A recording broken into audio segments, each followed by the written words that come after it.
The Tenant of Wildfell Hall *******. The Tenant of Wildfell Hall by Anne Brontë with an introduction by Mrs. Humphrey Ward. London, John Murray, Albemarle Street, W. 1920. Contents. This table of contents contains the original chapter headings that were present in the first printed edition of 1848. These headings were removed in later, one-volume, editions of the text, after Anne Brontë's death in 1849. A Discovery 2. An Interview 3. A Controversy 4. The Party v. The Studio 6. Progression 7. The Excursion 8. The Present 9. A Snake in the Grass X. A Contract and a Quarrel 11. The Vicar Again 12. A Tête-à-Tête and a Discovery 13. A Return to Duty 14. An Assault 15. An Encounter and its Consequences 16. The Warnings of Experience 17. Further Warnings 18. The Miniature 19. An Incident XX. Persistence XXI. Opinions XXII. Trays of Friendship 23. First Weeks of Matrimony XIV. First Quarrel XXV. First Absence XXVI. The Guests XXAE. A Misdemeanor XXVIII. Parental Feelings XXVI. The Neighbor XXX. Domestic Scenes XXXI. Social Virtues XXY. Comparisons, Information Rejected XXXII. 2 Evenings XXV.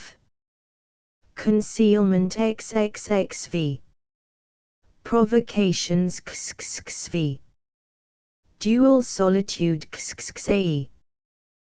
The Neighbor Again XXVIII. The Injured Man XXVI. A Scheme of Escape XL. A Misadventure XLI. Hope Springs Eternal in the Human Breast XLII. A Reformation XLII. The Boundary Past XLIV. The Retreat XLV. Reconciliation XLVI. Friendly Counsels XLAE. Startling Intelligence XLATE. Further Intelligence XLIX. Doubts and Disappointments LI. An Unexpected Occurrence LII.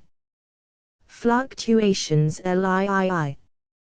Conclusion. List of illustrations. Portrait of Anne Brontë. Moorland Scene, Haworth. Moorland Scene, with water. Haworth. Moorland Scene, with cottage. Haworth. Blake Hall. The Approach, Grassdale Manor, Blake Hall. Front, Grassdale Manor, Blake Hall. Side, Grassdale Manor. Illustration, Anne Brontë from a drawing by Charlotte Brontë in the possession of the Reverend A. B. Nichols. Introduction. Anne Brontë serves a twofold purpose in the study of what the Brontës wrote and were.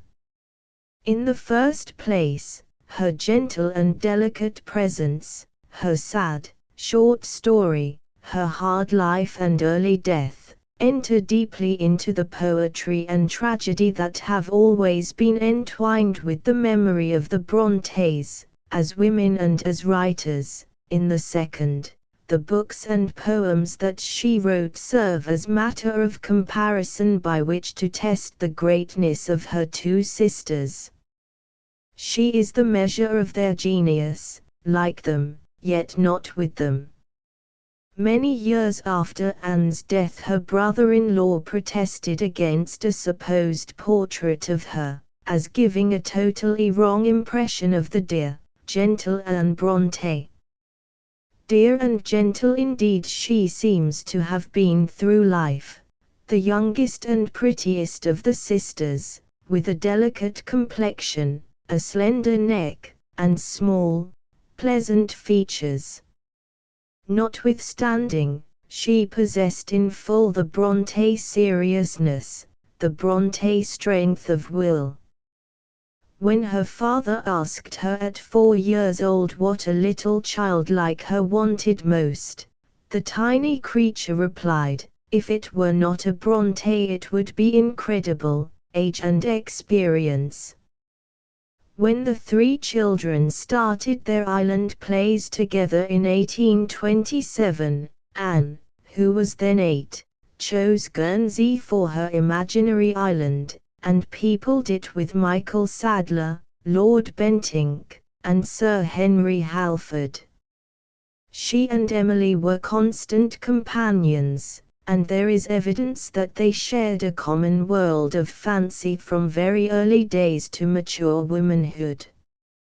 The Gondel Chronicles seem to have amused them for many years, and to have branched out into innumerable books, written in the tiny writing of which Mr. Clement Shorter has given us facsimiles. I am now engaged in writing the 4th volume of Solala Vernon's life, says Anne at 21. And 4 years later Emily says, the Gondels still flourish bright as ever. I am at present writing a work on the First War. Anne has been writing some articles on this and a book by Henry Saffoner. We intend sticking firm by the rascals as long as they delight us, which I am glad to say they do at present. That the author of Wildfell Hall should ever have delighted in the Gondels, should ever have written the story of Solala Vernon or Henry Saffoner, is pleasant to know. Then, for her too, as for her sisters, there was a moment when the power of making out could turn loneliness and disappointment into riches and content. For a time at least, and before a hard and degrading experience had broken the spring of her youth, and replaced the disinterested and spontaneous pleasure that is to be got from the life and play of imagination, by a sad sense of duty, and an inexorable consciousness of moral and religious mission, Anne Brontë wrote stories for her own amusement, and loved the rascals she created. But already in 1841, when we first hear of the Gondels and Solala Vernon, the material for quite other books was in poor Anne's mind. She was then teaching in the family at Thorpe Green, where Branwell joined her as tutor in 1843, and where, owing to events that are still a mystery, she seems to have passed through an ordeal that left her shattered in health and nerve, with nothing gained but those melancholy and repulsive memories that she was afterwards to embody in Wildfell Hall. She seems, indeed, to have been partly the victim of Branwell's morbid imagination, the imagination of an opium eater and a drunkard. That he was neither the conqueror nor the villain that he made his sisters believe, all the evidence that has been gathered since Mrs. Gaskell wrote goes to show. But poor Anne believed his account of himself, and no doubt saw enough evidence of vicious character in Branwell's daily life to make the worst enormities credible.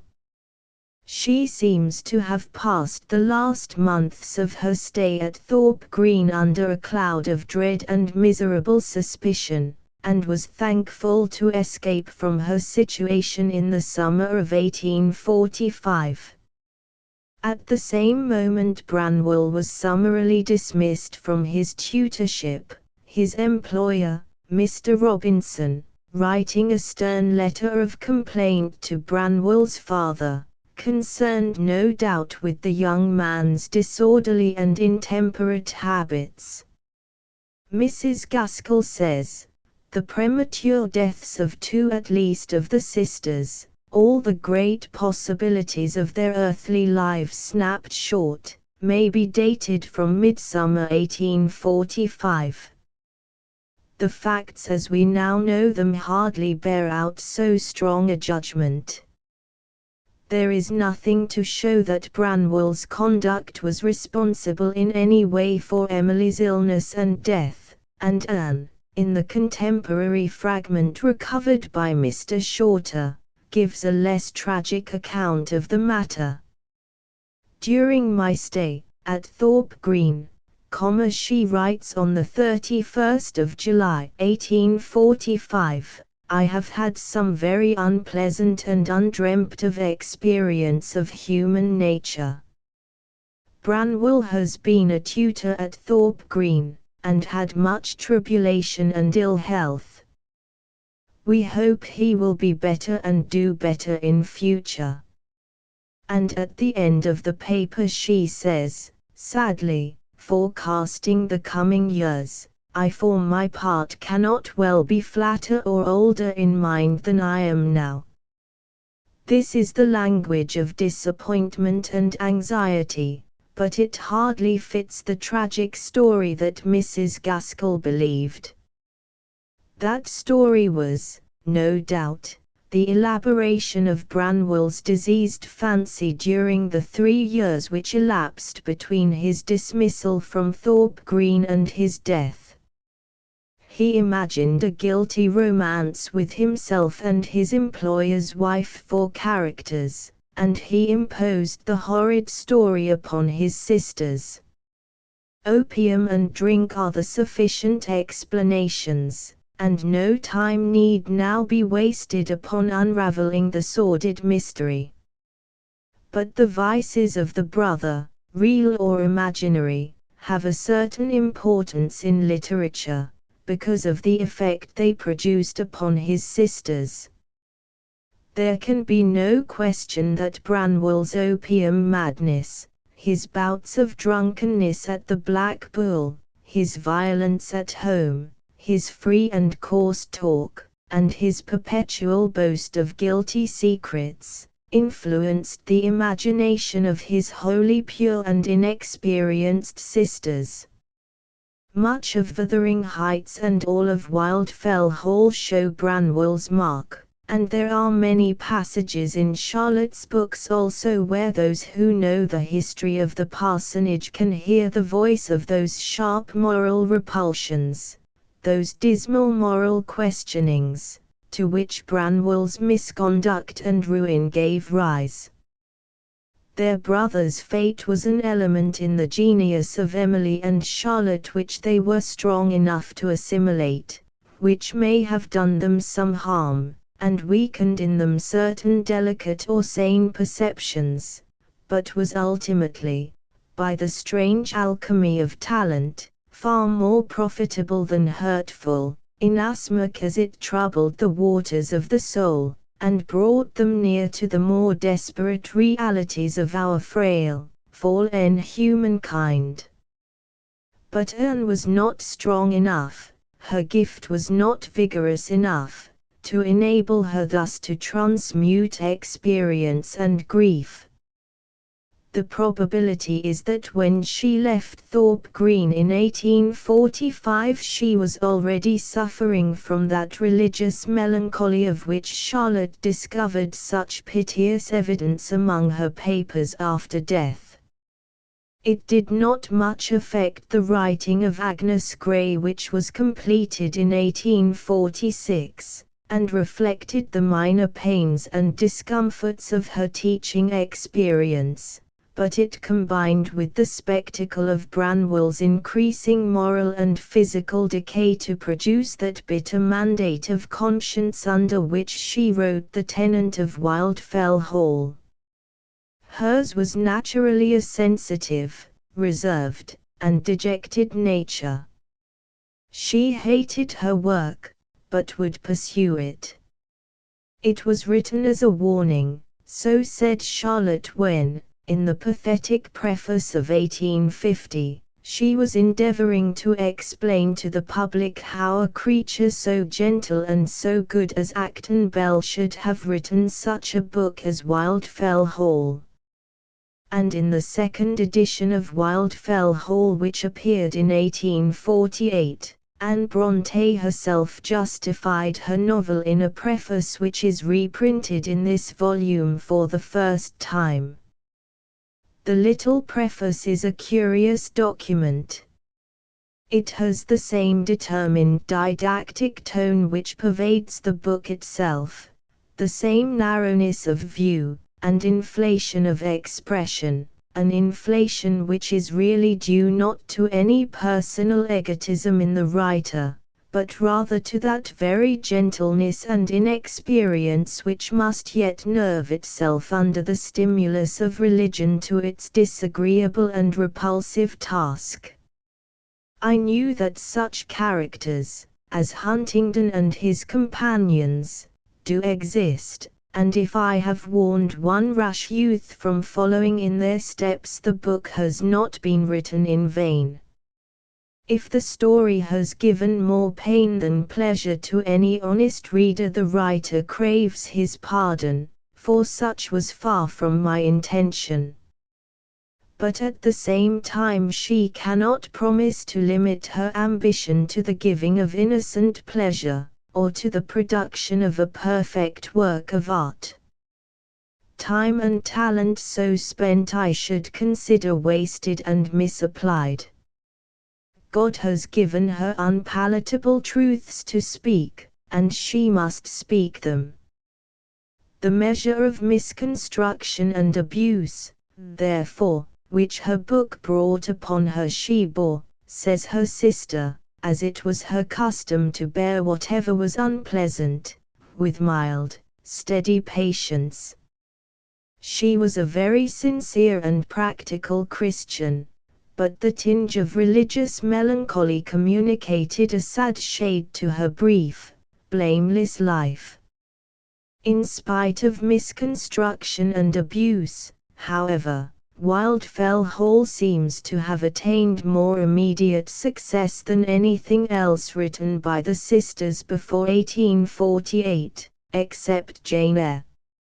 It went into a second edition within a very short time of its publication, and Messrs. Newby informed the American publishers with whom they were negotiating that it was the work of the same hand which had produced Jane Eyre and superior to either Jane Eyre or Wuthering Heights.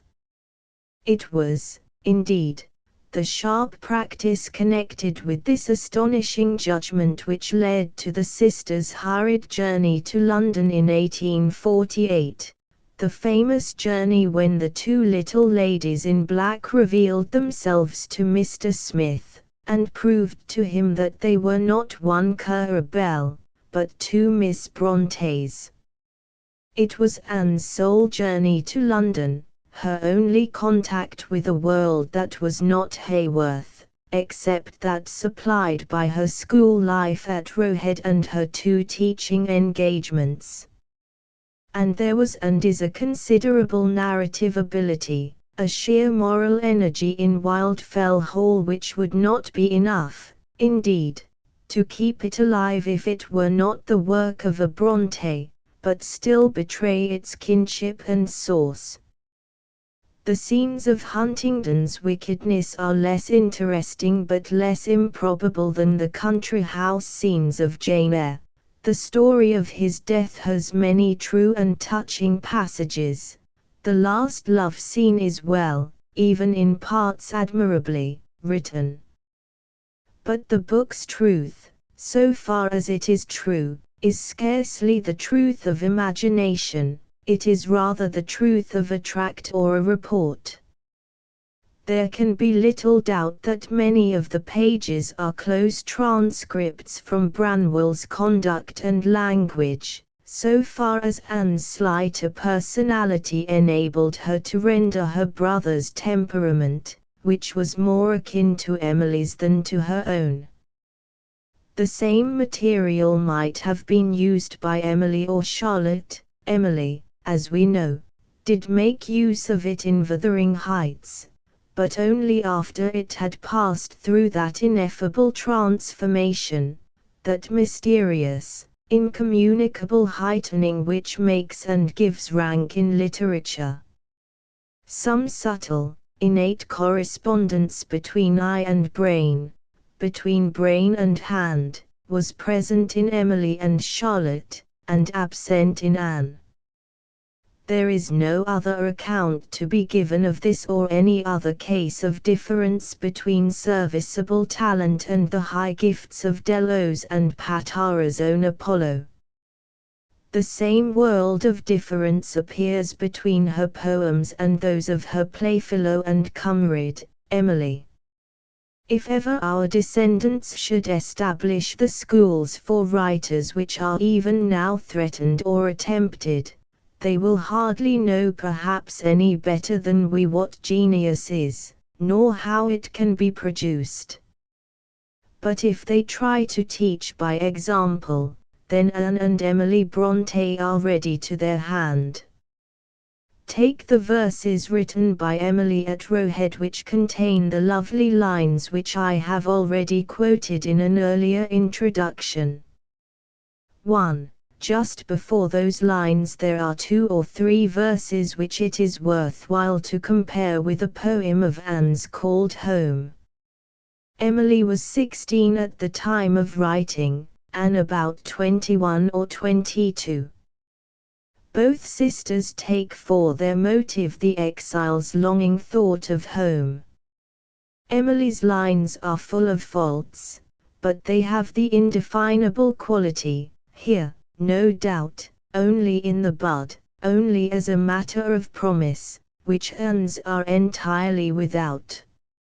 From the twilight schoolroom at Roe Head, Emily turns in thought to the distant upland of Haworth and the little stone-built house upon its crest. There is a spot, mid barren hills, where winter howls, and driving rain, but, if the dreary tempest chills, there is a light that warms again. The house is old, the trees are bare, moonless above Ben's twilight's dome, but what on earth is half so dear, so longed for, as the hearth of home? The mute bird sitting on the stone, the dank moss dripping from the wall, the thorn trees gaunt, the walks o'ergrown, I love them, how I love them all.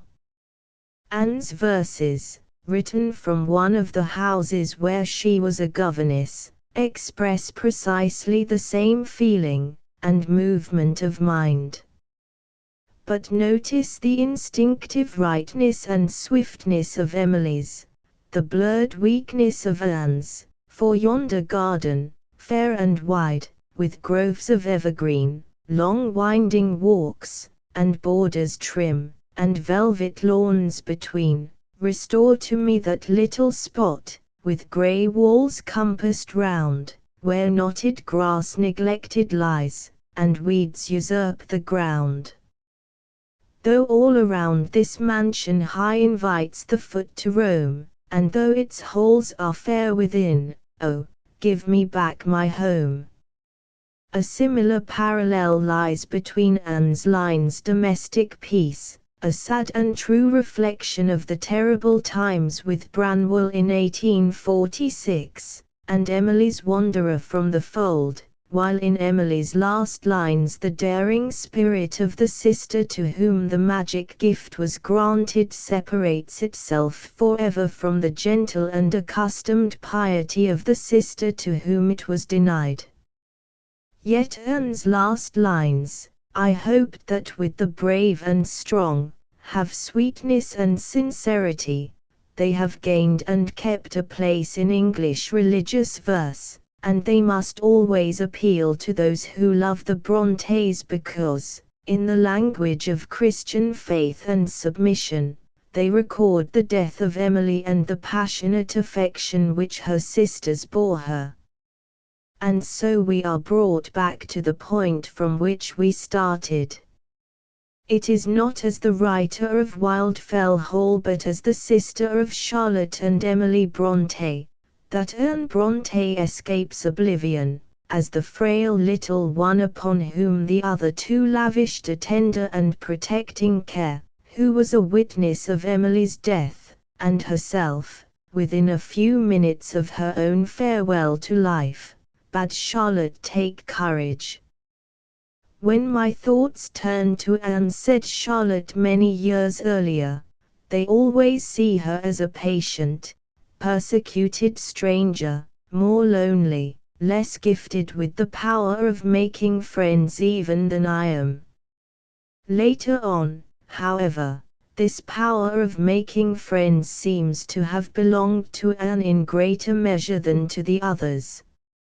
Her gentleness conquered. She was not set apart, as they were, by the lonely and self-sufficing activities of great powers. Her Christianity, though sad and timid, was of a kind which those around her could understand. She made no grim fight with suffering and death as did Emily. Emily was torn from life, conscious, panting, reluctant, to use Charlotte's own words. Anne's sufferings were mild, her mind generally serene, and at the last she thanked God that death was come, and come so gently. When Charlotte returned to the desolate house at Haworth, Emily's large house dog and Anne's little spaniel welcomed her in a strange, heart-touching way. She writes to Mr. Williams. She alone was left, heir to all the memories and tragedies of the house. She took up again the task of life and labor. She cared for her father, she returned to the writing of Shirley, and when she herself passed away, 4 years later, she had so turned those years to account that not only all she did but all she loved had passed silently into the keeping of fame. Mrs. Gaskell's touching and delightful task was ready for her, and Anne, no less than Charlotte and Emily, was sure of England's remembrance. Mary Award. Author's Preface, 2. To the second edition. While I acknowledge the success of the present work to have been greater than I anticipated, and the praises it has elicited from a few kind critics to have been greater than it deserved, I must also admit that from some other quarters it has been censured with an asperity which I was as little prepared to expect, and which my judgment, as well as my feelings, assures me is more bitter than just. It is scarcely the province of an author to refute the arguments of his censors and vindicate his own productions, but I may be allowed to make here a few observations with which I would have prefaced the first edition, had I foreseen the necessity of such precautions against the misapprehensions of those who would read it with a prejudiced mind or be content to judge it by a hasty glance.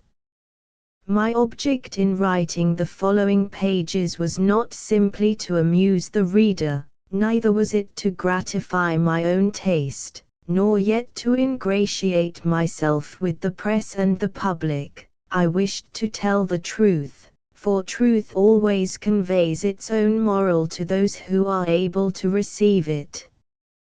But as the priceless treasure too frequently hides at the bottom of a well, it needs some courage to dive for it, especially as he that does so will be likely to incur more scorn and obloquy for the mud and water into which he has ventured to plunge, than thanks for the jewel he procures, as, in like manner, she who undertakes the cleansing of a careless bachelor's apartment will be liable to more abuse for the dust she raises than commendation for the clearance she effects.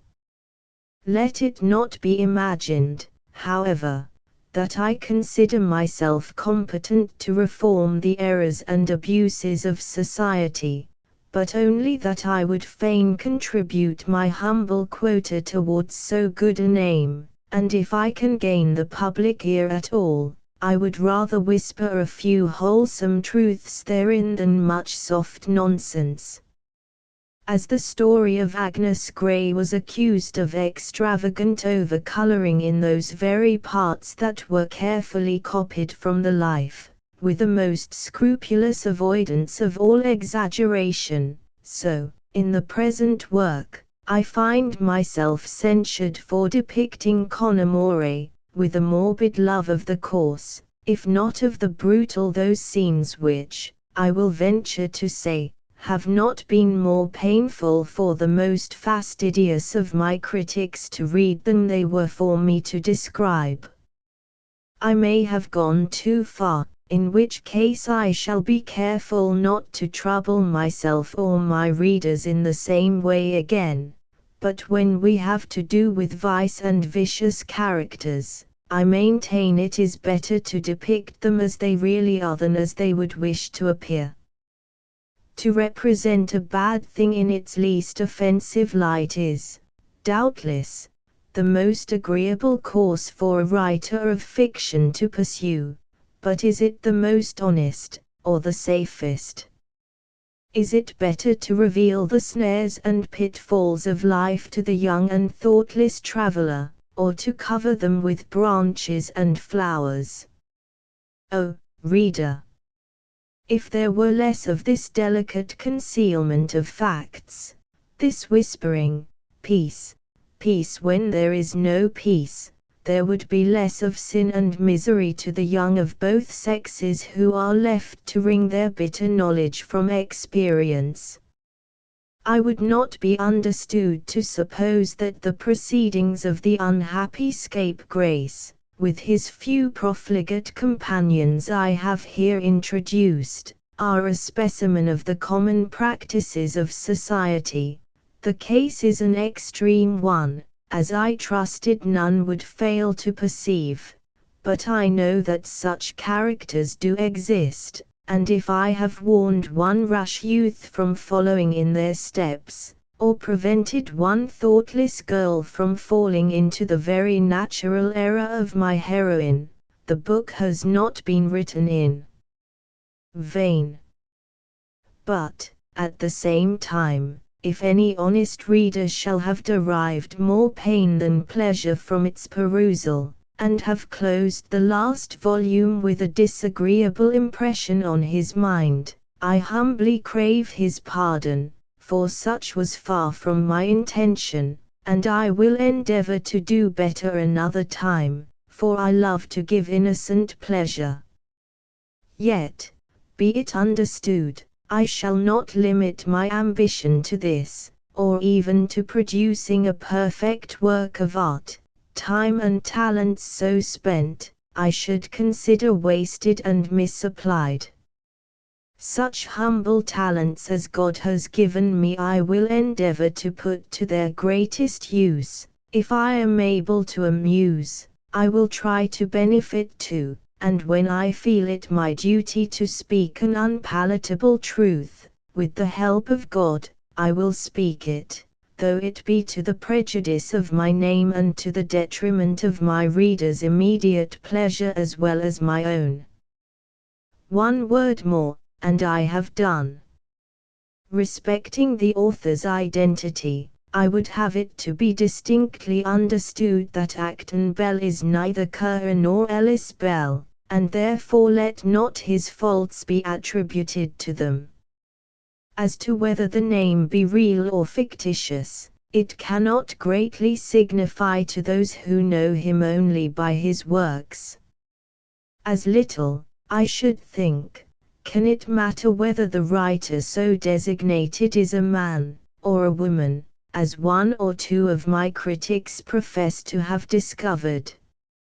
I take the imputation in good part, as a compliment to the just delineation of my female characters, and though I am bound to attribute much of the severity of my censors to this suspicion, I make no effort to refute it, because, in my own mind, I am satisfied that if a book is a good one, it is so whatever the sex of the author may be.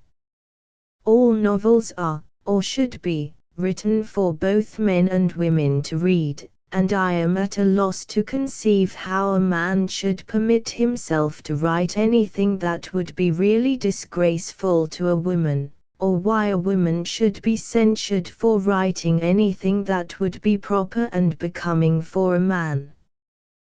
The 22nd of July, 1848. Chapter I. You must go back with me to the autumn of 1827. My father, as you know, was a sort of gentleman farmer in shire, and I, by his express desire, succeeded him in the same quiet occupation, not very willingly, for ambition urged me to higher aims, and self-conceit assured me that, in disregarding its voice, I was burying my talent in the earth, and hiding my light under a bushel.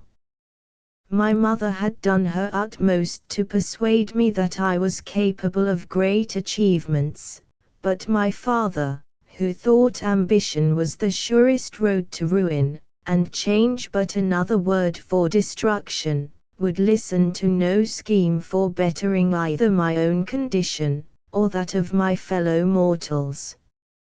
He assured me it was all rubbish, and exhorted me, with his dying breath, to continue in the good old way, to follow his steps, and those of his father before him, and let my highest ambition be to walk honestly through the world, looking neither to the right hand nor to the left, and to transmit the paternal acres to my children in, at least, as flourishing a condition as he left them to me.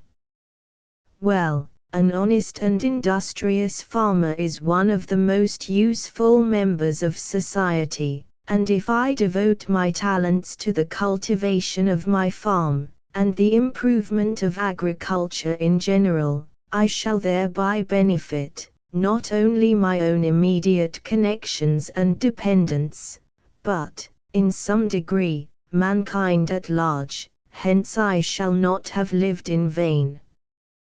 With such reflections as these I was endeavoring to console myself, as I plodded home from the fields, one cold, damp, cloudy evening towards the close of October.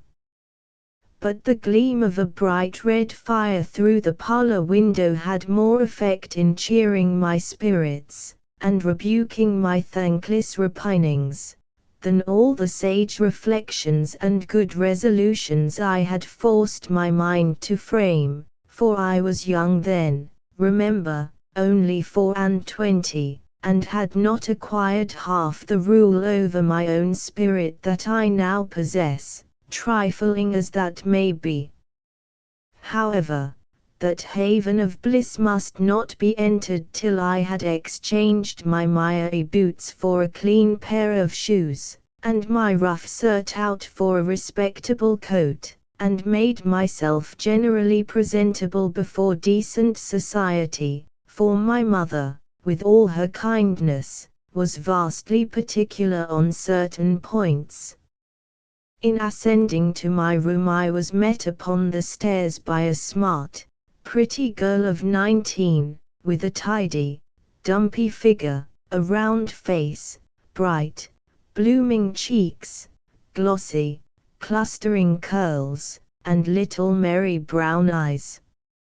I need not tell you this was my sister Rose. She is, I know, a comely matron still, and, doubtless, no less lovely, in your eyes, than on the happy day you first beheld her. Nothing told me then that she, a few years hence, would be the wife of one entirely unknown to me as yet, but destined hereafter to become a closer friend than even herself, more intimate than that unmannerly lad of 17, by whom I was collared in the passage, on coming down, and well-nigh jerked off my equilibrium, and who, in correction for his impudence, received a resounding whack over the sconce, which, however, sustained no serious injury from the infliction, as, besides being more than commonly thick, it was protected by a redundant shock of short, reddish curls, that my mother called auburn.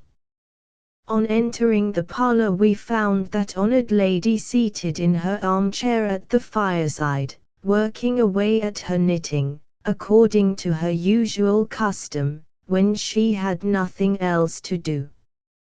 She had swept the hearth, and made a bright blazing fire for our reception. The servant had just brought in the tea tray, and Rose was producing the sugar basin and tea caddy from the cupboard in the black oak sideboard, that shone like polished ebony, in the cheerful parlour twilight. "Well, here they both are," cried my mother, looking round upon us without retarding the motion of her nimble fingers and glittering needles. "Now shut the door, and come to the fire, while Rose gets the tea ready. I'm sure you must be starved, and tell me what you've been about all day. I like to know what my children have been about." "I've been breaking in the grey colt, no easy business that, directing the ploughing of the last wheat stubble, for the ploughboy has not the sense to direct himself, and carrying out a plan for the extensive and efficient draining of the low meadowlands." "That's my brave boy. And Fergus, what have you been doing?" "Badger baiting." And here he proceeded to give a particular account of his sport, and the respective traits of prowess evinced by the badger and the dogs, my mother pretending to listen with deep attention, and watching his animated countenance with a degree of maternal admiration I thought highly disproportioned to its object. "It's time you should be doing something else, Fergus," said I, as soon as a momentary pause in his narration allowed me to get in a word. "What can I do?" replied he. "My mother won't let me go to sea or enter the army, and I'm determined to do nothing else, except make myself such a nuisance to you all, that you will be thankful to get rid of me on any terms." Our parent soothingly stroked his stiff, short curls. He growled, and tried to look sulky, and then we all took our seats at the table, in obedience to the thrice-repeated summons of Rose. "Now take your tea," said she, "and I'll tell you what I've been doing. I've been to call on the Wilsons, and it's 1,000 pities you didn't go with me, Gilbert, for Eliza Millwood was there." "Well, what of her?" "Oh, nothing. I'm not going to tell you about her, only that she's a nice, amusing little thing, when she is in a merry humor, and I shouldn't mind calling her." "Hush, hush, my dear, your brother has no such idea," whispered my mother earnestly, holding up her finger. "Well," resumed Rose, "I was going to tell you an important piece of news I heard there. I have been bursting with it ever since. You know it was reported a month ago, that somebody was going to take Wildfell Hall, and, what do you think? It has actually been inhabited above a week, and we never knew." "Impossible!" cried my mother. "Preposterous!" shrieked Fergus. "It has indeed, and by a single lady." "Good gracious, my dear! The place is in ruins. She has had 2 or 3 rooms made habitable, and there she lives, all alone, except an old woman for a servant." "Oh, dear, that spoils it. I'd hoped she was a witch," observed Fergus, while carving his inch-thick slice of bread and butter. "Nonsense, Fergus." "But isn't it strange, Mamma?" "Strange? I can hardly believe it." "But you may believe it, for Jane Wilson has seen her. She went with her mother, who, of course, when she heard of a stranger being in the neighborhood, would be on pins and needles till she had seen her and got all she could out of her. She is called Mrs. Graham, and she is in mourning, not widow's weeds, but slightish mourning, and she is quite young, they say, not above 5 or 26, but so reserved.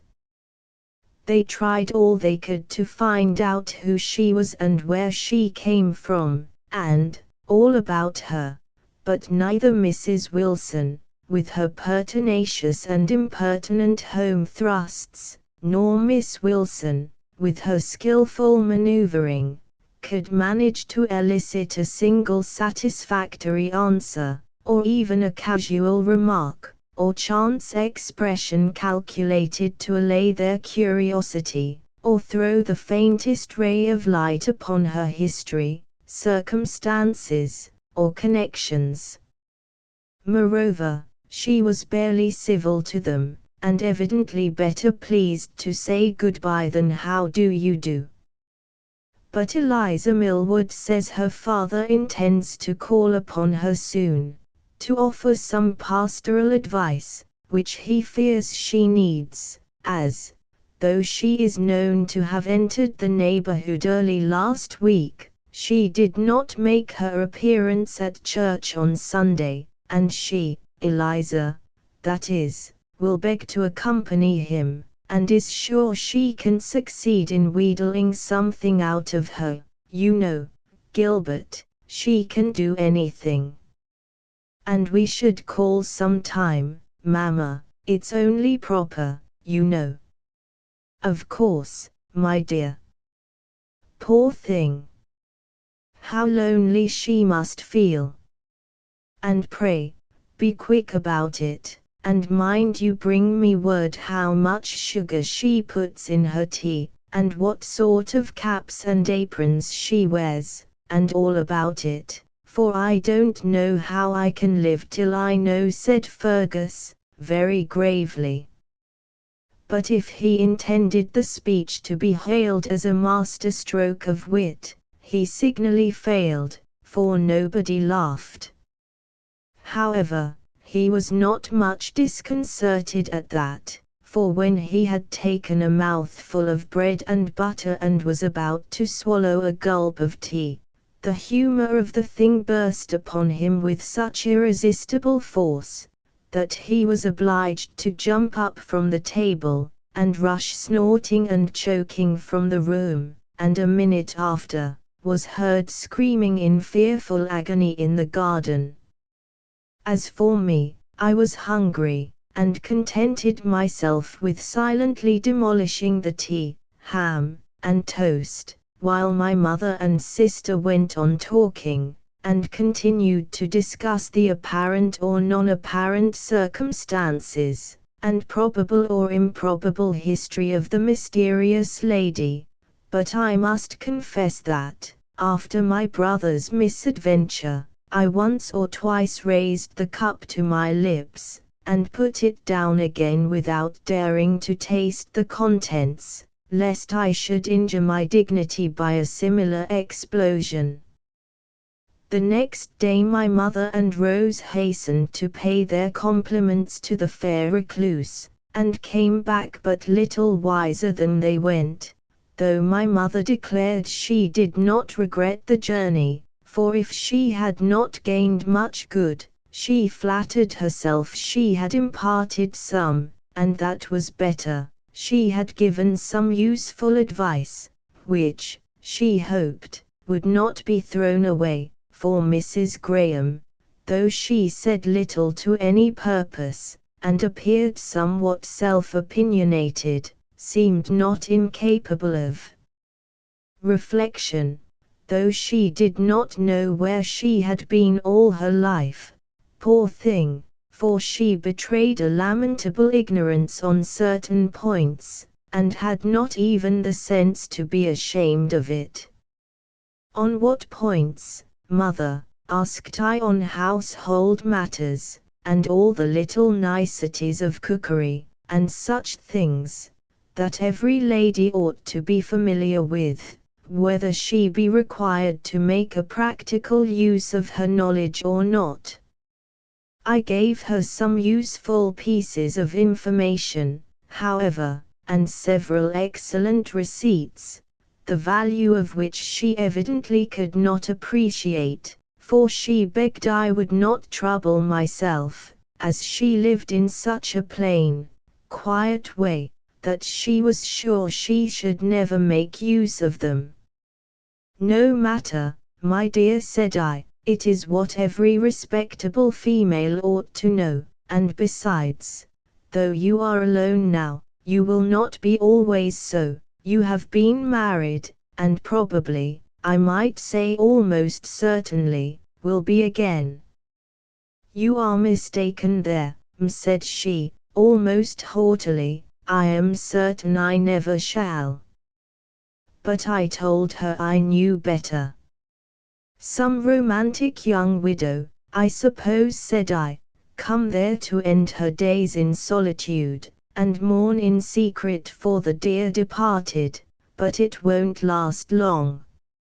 "No, I think not," observed Rose, "for she didn't seem very disconsolate after all, and she's excessively pretty, handsome rather. You must see her, Gilbert. You will call her a perfect beauty, though you could hardly pretend to discover a resemblance between her and Eliza Millward."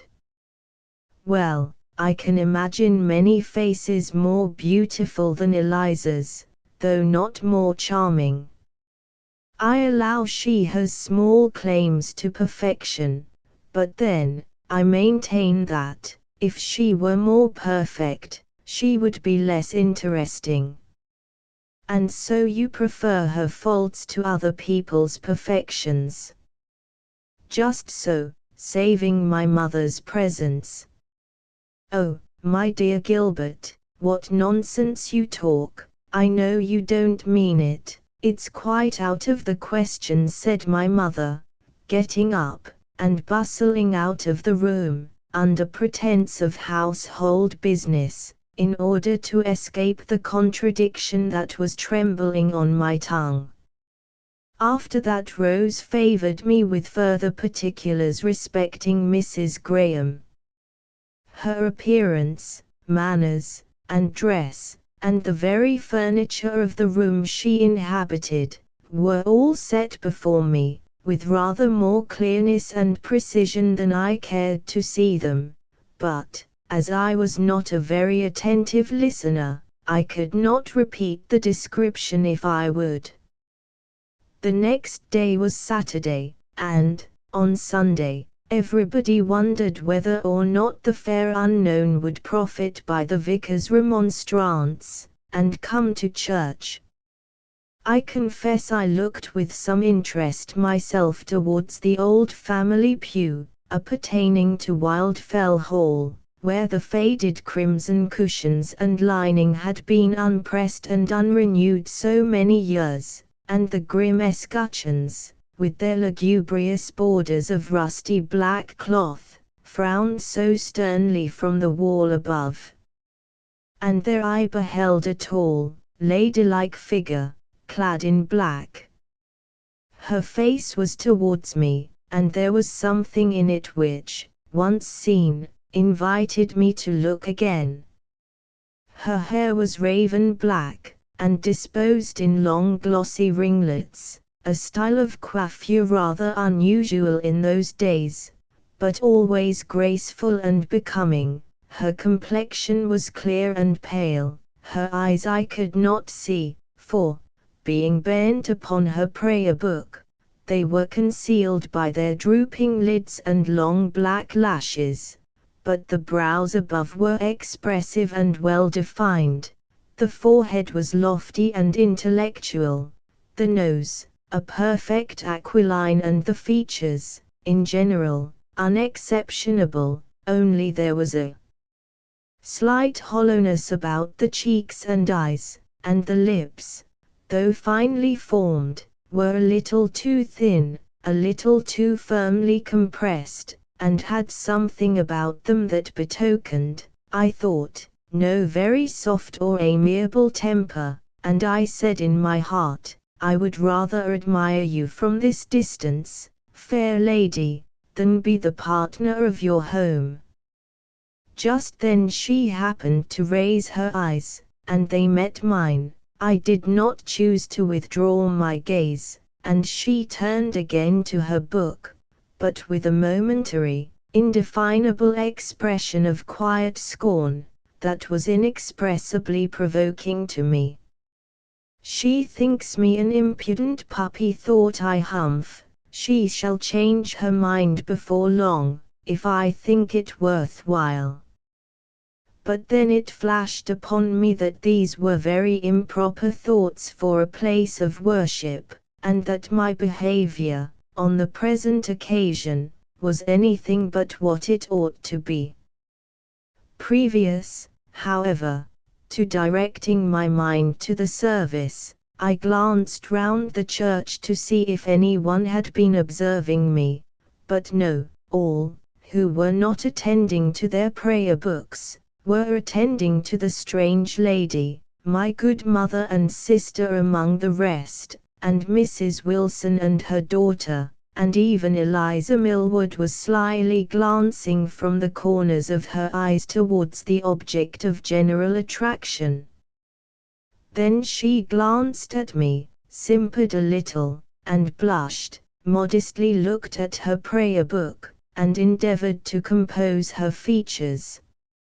Here I was transgressing again, and this time I was made sensible of it by a sudden dig in the ribs, from the elbow of my pert brother. For the present, I could only resent the insult by pressing my foot upon his toes, deferring further vengeance till we got out of church.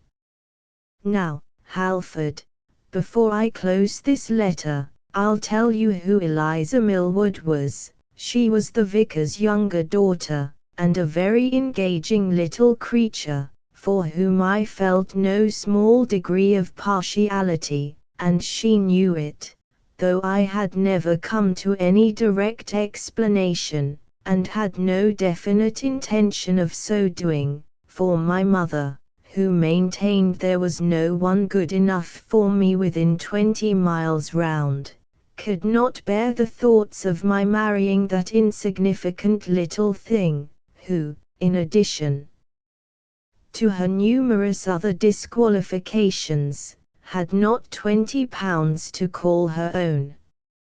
Eliza's figure was at once slight and plump, her face small, and nearly as round as my sister's, complexion, something similar to hers, but more delicate and less decidedly blooming, nose, retros, features, generally irregular, and, altogether, she was rather charming than pretty.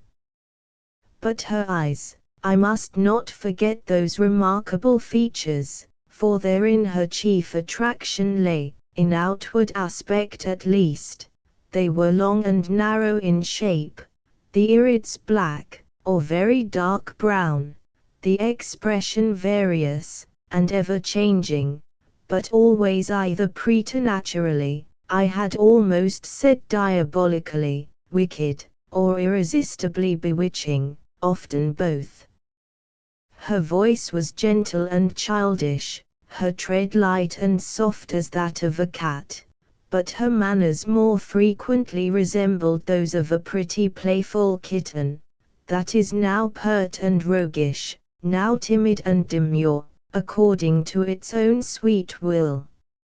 Her sister, Mary, was several years older, several inches taller, and of a larger, coarser build, a plain, quiet, sensible girl, who had patiently nursed their mother through her last long, tedious illness, and been the housekeeper and family drudge from thence to the present time.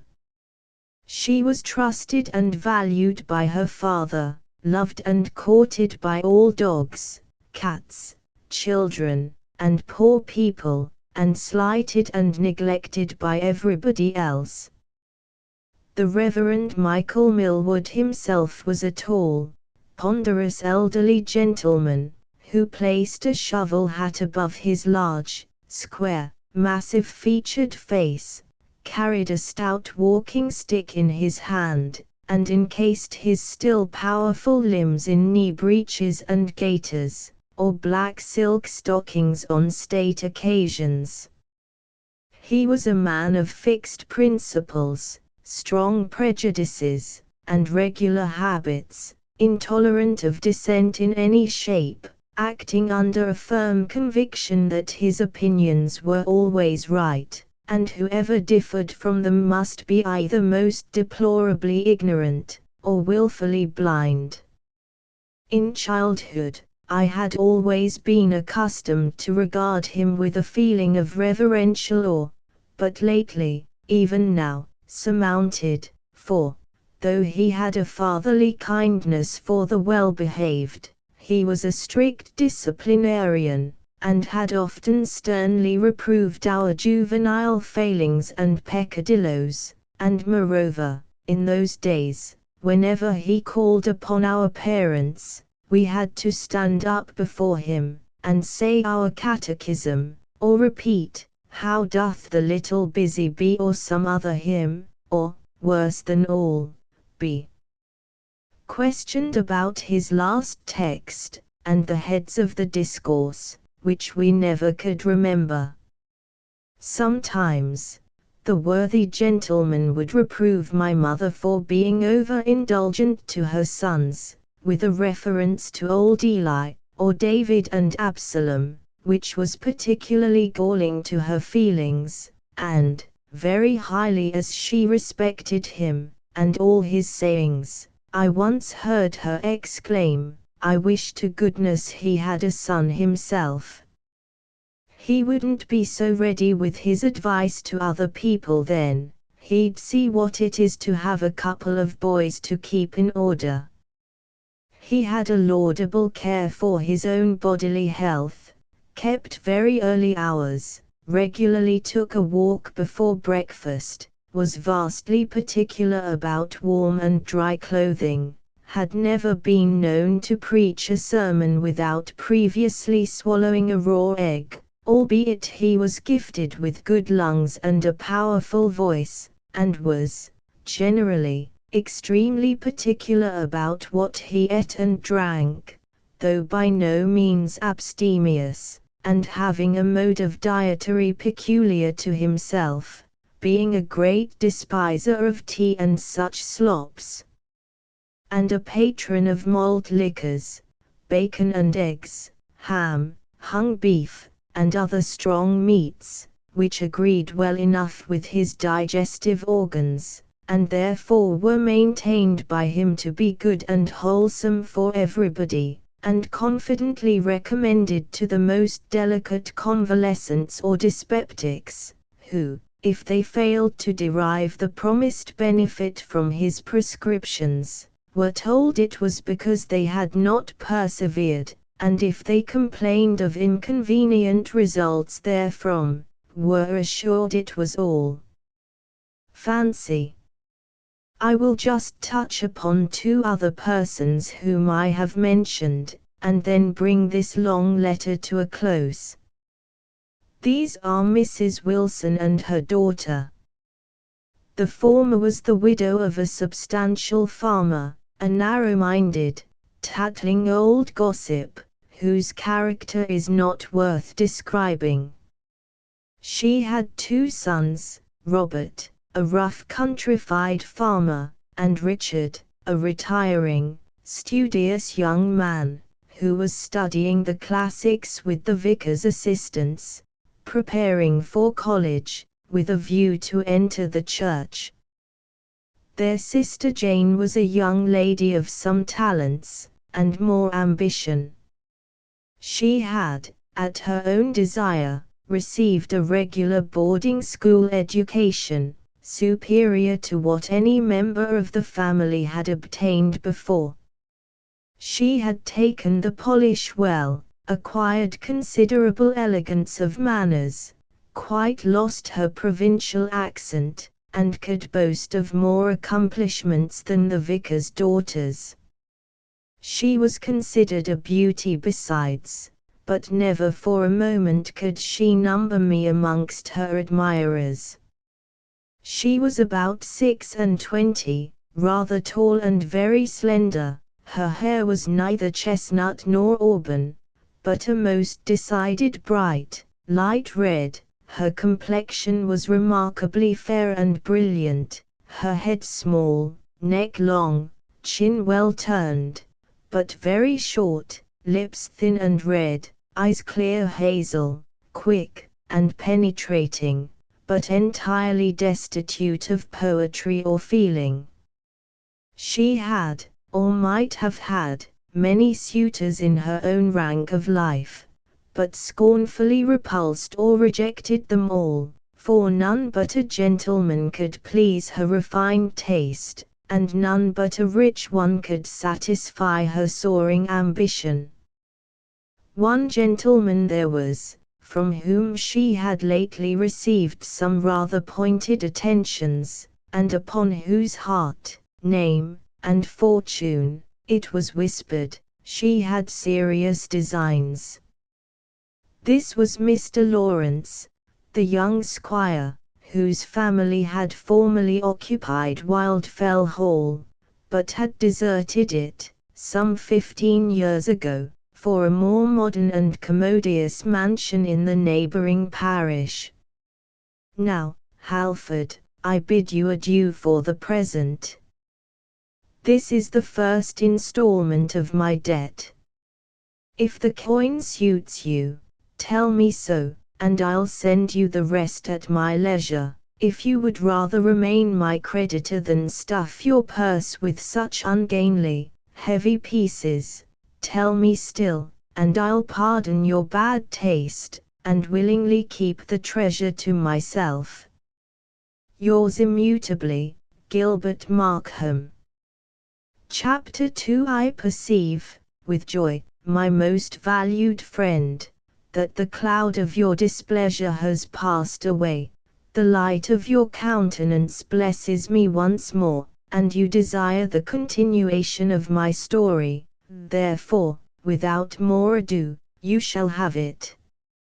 I think the day I last mentioned was a certain Sunday, the latest in the October of 1827. On the following Tuesday I was out with my dog and gun, in pursuit of such game as I could find within the territory of Lindencar, but finding none at all, I turned my arms against the hawks and carrion crows, whose depredations, as I suspected, had deprived me of better prey.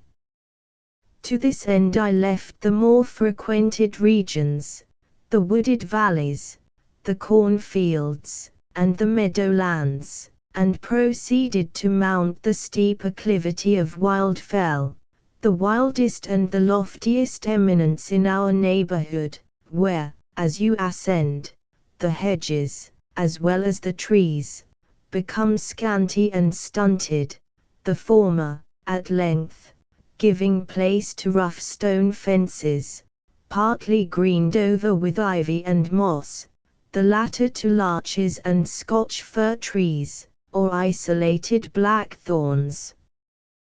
The fields, being rough and stony, and wholly unfit for the plough, were mostly devoted to the pasturing of sheep and cattle.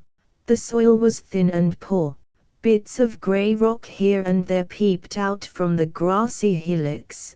Bilberry plants and heather, relics of more savage wildness, grew under the walls, and in many of the enclosures, Ragweeds and rushes usurped supremacy over the scanty herbage, but these were not my property.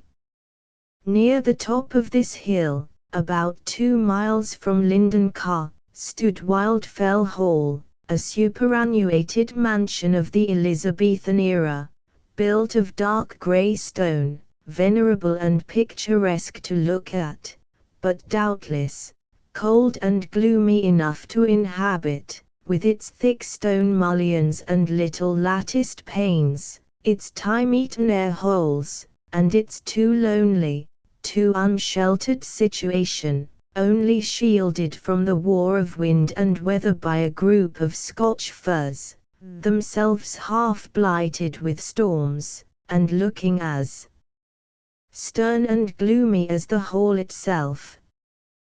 Behind it lay a few desolate fields, and then the brown heath-clad summit of the hill, before it, enclosed by stone walls, and entered by an iron gate, with large balls of grey granite, similar to those which decorated the roof and gables. Surmounting the gate posts, was a garden, once stocked with such hard plants and flowers as could best brook the soil and climate, and such trees and shrubs as could best endure the gardener's torturing shears, and most readily assume the shapes he chose to give them. Now, having been left so many years untilled and untrimmed, abandoned to the weeds and the grass, to the frost and the wind, the rain and the drought, it presented a very singular appearance indeed. The close green walls of privet, that had bordered the principal walk, were 2/3 withered away, and the rest grown beyond all reasonable bounds. The old boxwood swan, that sat beside the scraper, had lost its neck and half its body. The castellated towers of laurel in the middle of the garden, the gigantic warrior that stood on one side of the gateway, and the lion that guarded the other, were sprouted into such fantastic shapes as resembled nothing either in heaven or earth, or in the waters under the earth, but, to my young imagination, they presented all of them a goblinish appearance, that harmonized well with the ghostly legends and dark traditions our old nurse had told us respecting the haunted hall and its departed occupants. Illustration: moorland scene. Hayworth. I had succeeded in killing a hawk and 2 crows when I came within sight of the mansion, and then, relinquishing further depredations, I sauntered on, to have a look at the old place, and see what changes had been wrought in it by its new inhabitant. I did not like to go quite to the front and stare in at the gate, but I paused beside the garden wall, and looked, and saw no change, except in one wing, where the broken windows and dilapidated roof had evidently been repaired, and where a thin wreath of smoke was curling up from the stack of chimneys. While I thus stood, leaning on my gun, and looking up at the dark gables, sunk in an idle reverie, weaving a tissue of wayward fancies, in which old associations and the fair young hermit, now within those walls, bore a nearly equal part, I heard a slight rustling and scrambling just within the garden, and, glancing in the direction whence the sound proceeded, I beheld a tiny hand elevated above the wall. It clung to the topmost stone, and then another little hand was raised to take a firmer hold, and then appeared a small white forehead, surmounted with wreaths of light brown hair, with a pair of deep blue eyes beneath, and the upper portion of a diminutive ivory nose. The eyes did not notice me, but sparkled with glee on beholding Sancho, my beautiful black and white setter, that was coursing about the field with its muzzle to the ground. The little creature raised its face and called aloud to the dog. The good-natured animal paused, looked up, and wagged his tail, but made no further advances. The child, a little boy, apparently about 5 years old, scrambled up to the top of the wall, and called again and again, but finding this of no avail, apparently made up his mind, like Mahomet, to go to the mountain, since the mountain would not come to him, and attempted to get over, but a crabbed old cherry tree, that grew hard by, caught him by the frock in one of its crooked scraggy arms that stretched over the wall. In attempting to disengage himself his foot slipped, and down he tumbled, but not to the earth. The tree still kept him suspended. There was a silent struggle, and then a piercing shriek, but, in an instant, I had dropped my gun on the grass, and caught the little fellow in my arms. I wiped his eyes with his frock, told him he was all right and called Sanko to pacify him. He was just putting little hand on the dog's neck and beginning to smile through his tears, when I heard behind me a click of the iron gate, and a rustle of female garments, and lo! Mrs. Graham darted upon me, her neck uncovered, her black locks streaming in the wind. "Give me the child," she said, in a voice scarce louder than a whisper, but with a tone of startling vehemence, and, seizing the boy, she snatched him from me, as if some dire contamination were in my touch, and then stood with one hand firmly clasping his, the other on his shoulder, fixing upon me her large, luminous dark eyes, pale, breathless, quivering with agitation. "I was not harming the child, madam," said I, scarce knowing whether to be most astonished or displeased. "He was tumbling off the wall there, and I was so fortunate as to catch him, while he hung suspended headlong from that tree, and prevent I know not what catastrophe." "I beg your pardon, sir," stammered she, suddenly calming down, the light of reason seeming to break upon her beclouded spirit, and a faint blush mantling on her cheek. "I did not know you, and I thought—" She stooped to kiss the child, and fondly clasped her arm round his neck. "You thought I was going to kidnap your son, I suppose?" She stroked his head with a half-embarrassed laugh, and replied, "I did not know he had attempted to climb the wall. I have the pleasure of addressing Mr. Markham, I believe," she added, somewhat abruptly. I bowed, but ventured to ask how she knew me. "Your sister called here, a few days ago, with Mrs. Markham."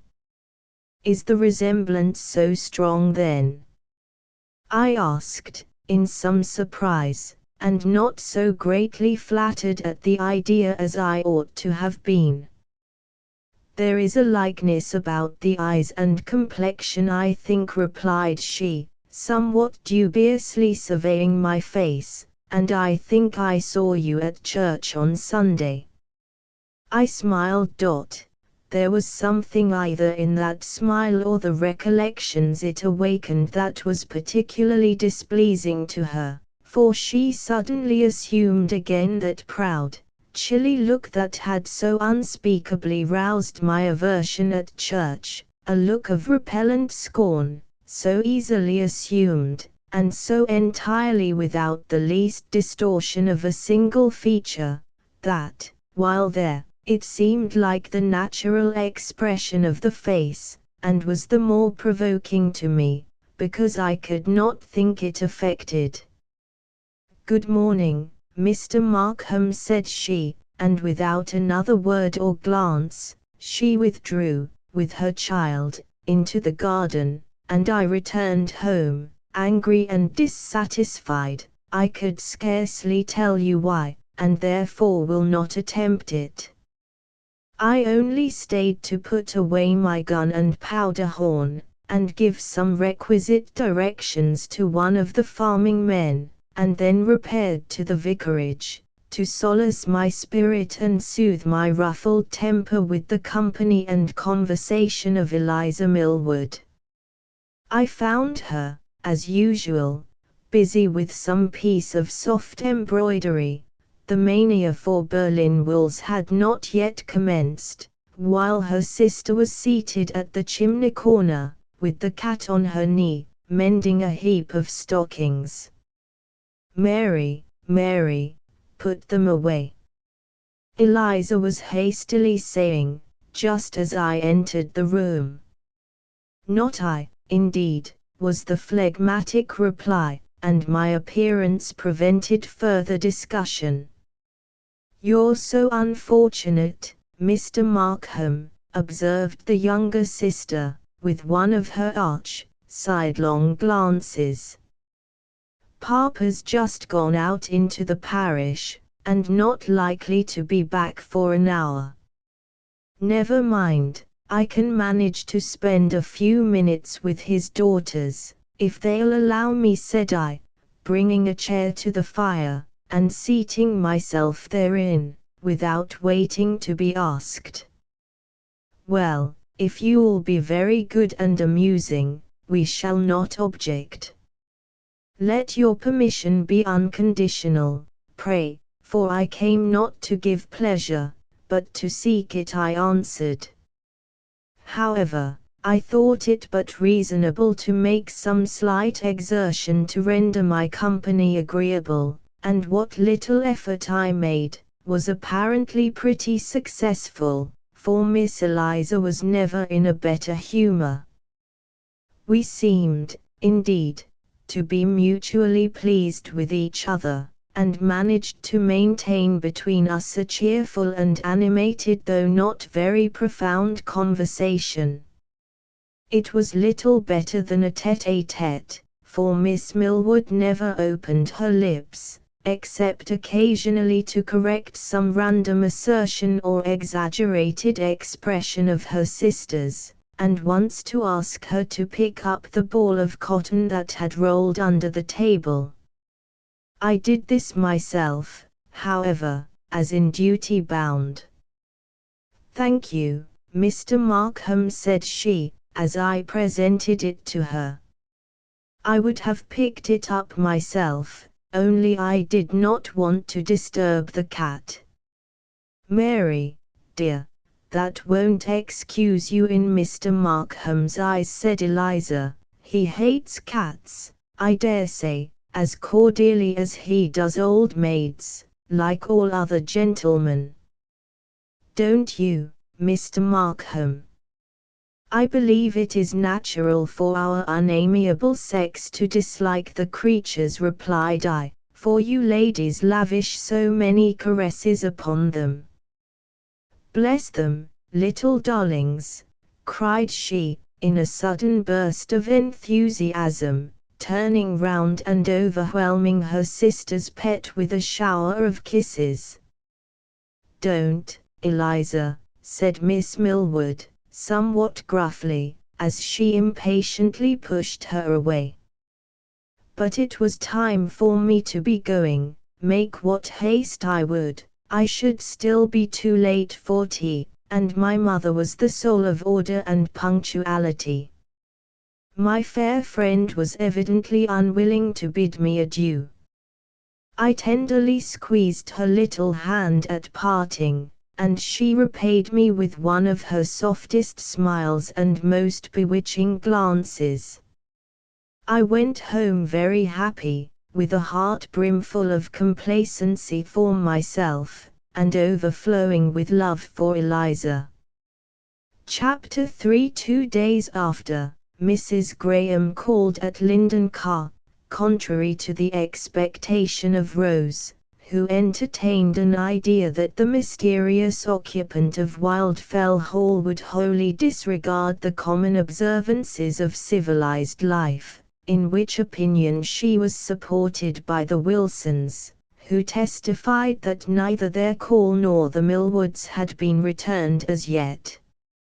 Now, however, the cause of that omission was explained, though not entirely to the satisfaction of Rose. Mrs. Graham had brought her child with her, and on my mother's expressing surprise that he could walk so far, she replied, "It is a long walk for him, but I must have either taken him with me, or relinquished the visit altogether, for I never leave him alone, and I think, Mrs. Markham, I must beg you to make my excuses to the Millwoods and Mrs. Wilson, when you see them, as I fear I cannot do myself the pleasure of calling upon them till my little Arthur is able to accompany me." "But you have a servant," said Rose, "could you not leave him with her?"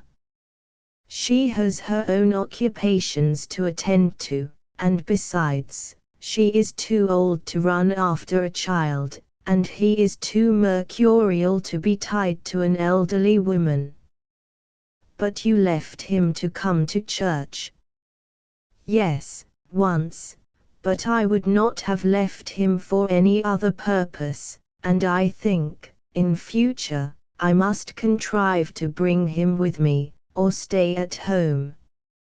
"Is he so mischievous?" asked my mother, considerably shocked.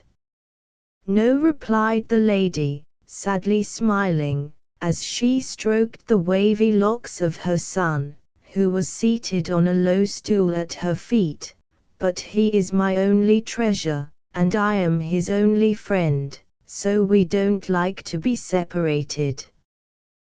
"But, my dear, I call that doting," said my plain-spoken parent. "You should try to suppress such foolish fondness, as well to save your son from ruin as yourself from ridicule." "Ruin?" "Mrs. Markham."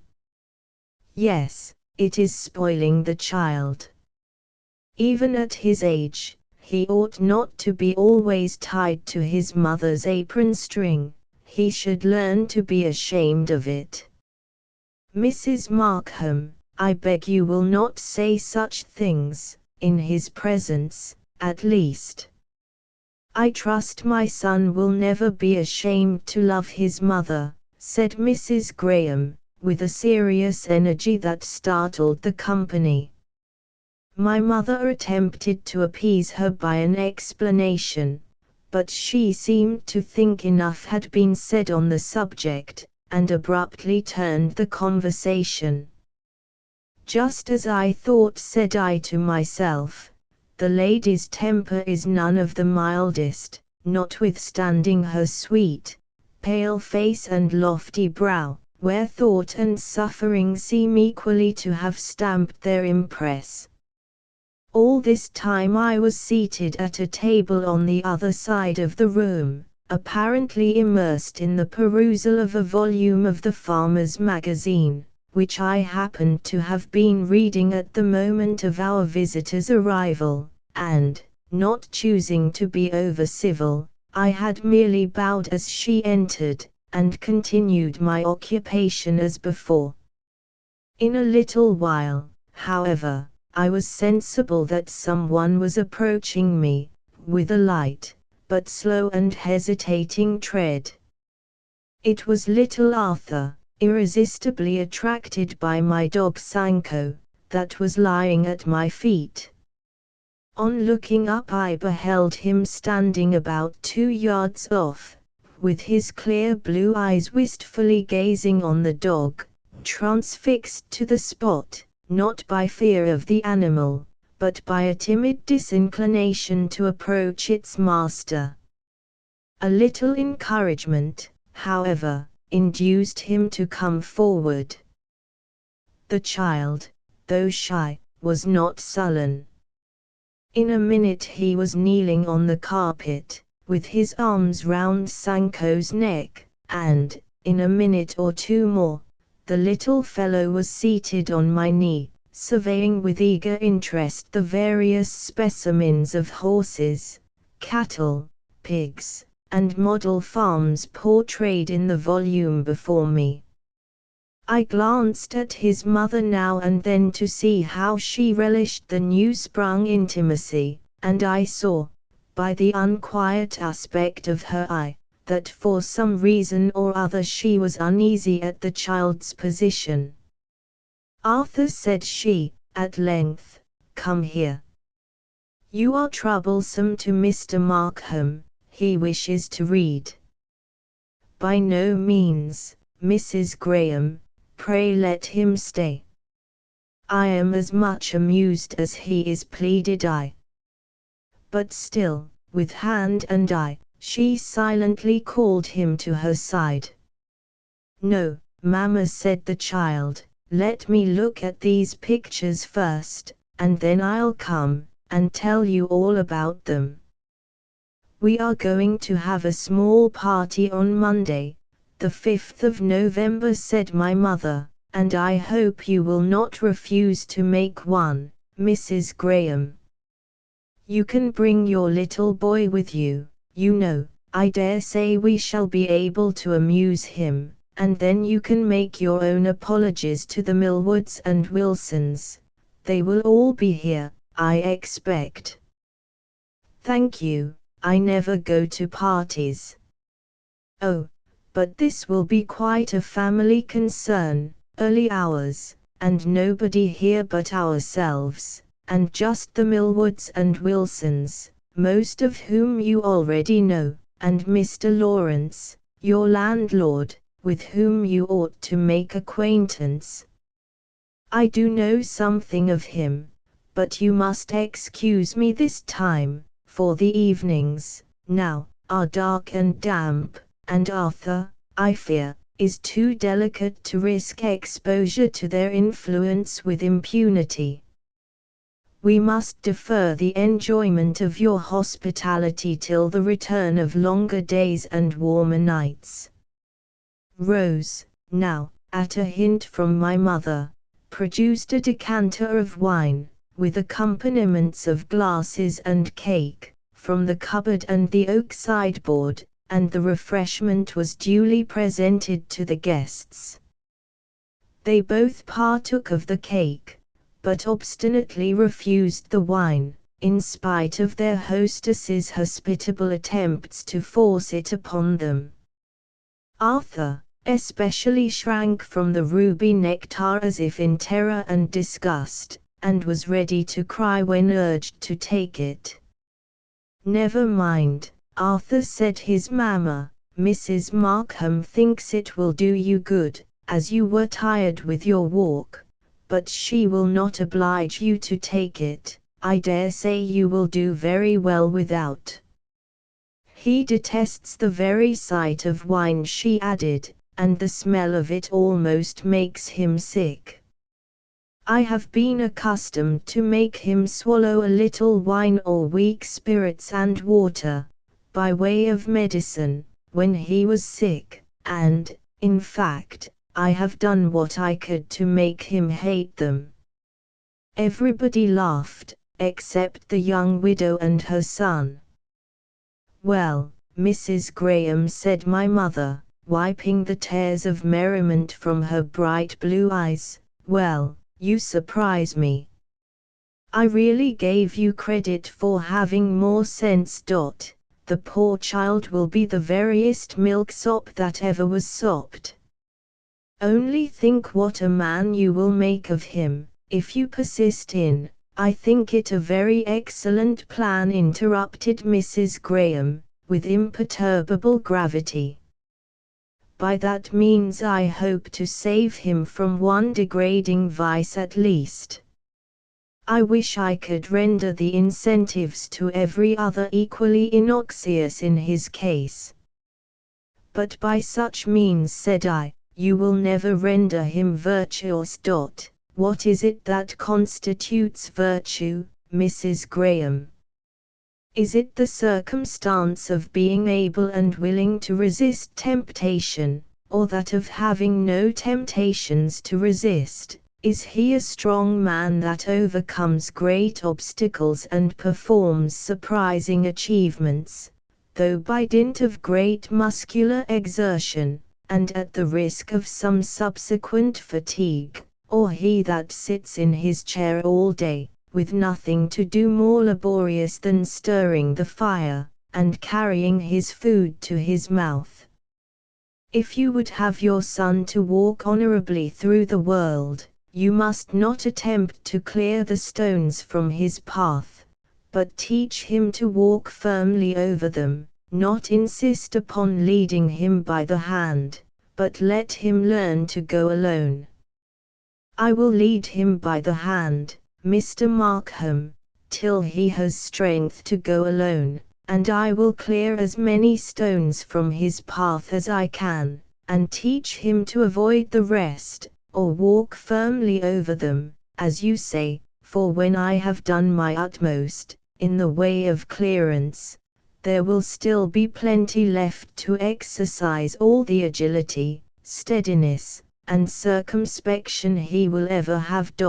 It is all very well to talk about noble resistance, and trials of virtue, but for 50 or 500 men that have yielded to temptation, show me one that has had virtue to resist. And why should I take it for granted that my son will be 1 in 1,000, and not rather prepare for the worst, and suppose he will be like the rest of mankind, unless I take care to prevent it? You are very complimentary to us all, I observed.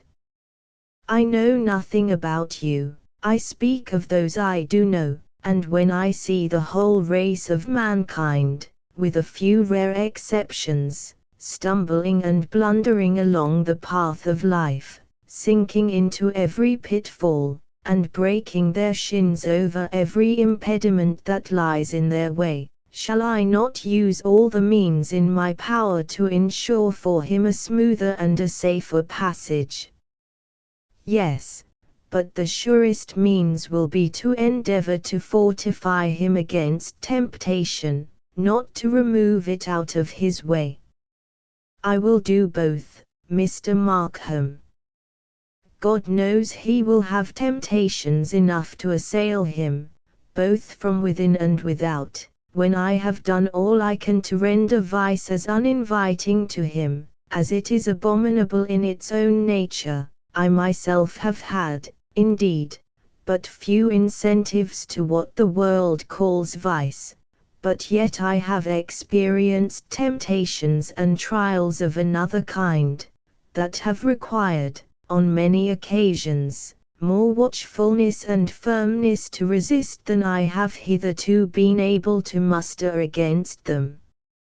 And this, I believe, is what most others would acknowledge who are accustomed to reflection, and wishful to strive against their natural corruptions. Yes, said my mother, but half apprehending her drift, but you would not judge of a boy by yourself, and, my dear Mrs. Graham, let me warn you in good time against the error, the fatal error, I may call it, of taking that boy's education upon yourself. Because you are clever in some things and well informed, you may fancy yourself equal to the task, but indeed you are not, and if you persist in the attempt, believe me you will bitterly repent it when the mischief is done. I am to send him to school, I suppose, to learn to despise his mother's authority and affection, said the lady, with rather a bitter smile. Oh, no, but if you would have a boy to despise his mother, let her keep him at home, and spend her life in petting him up, and slaving to indulge his follies and caprices. I perfectly agree with you, Mrs. Markham, but nothing can be further from my principles and practice than such criminal weakness as that.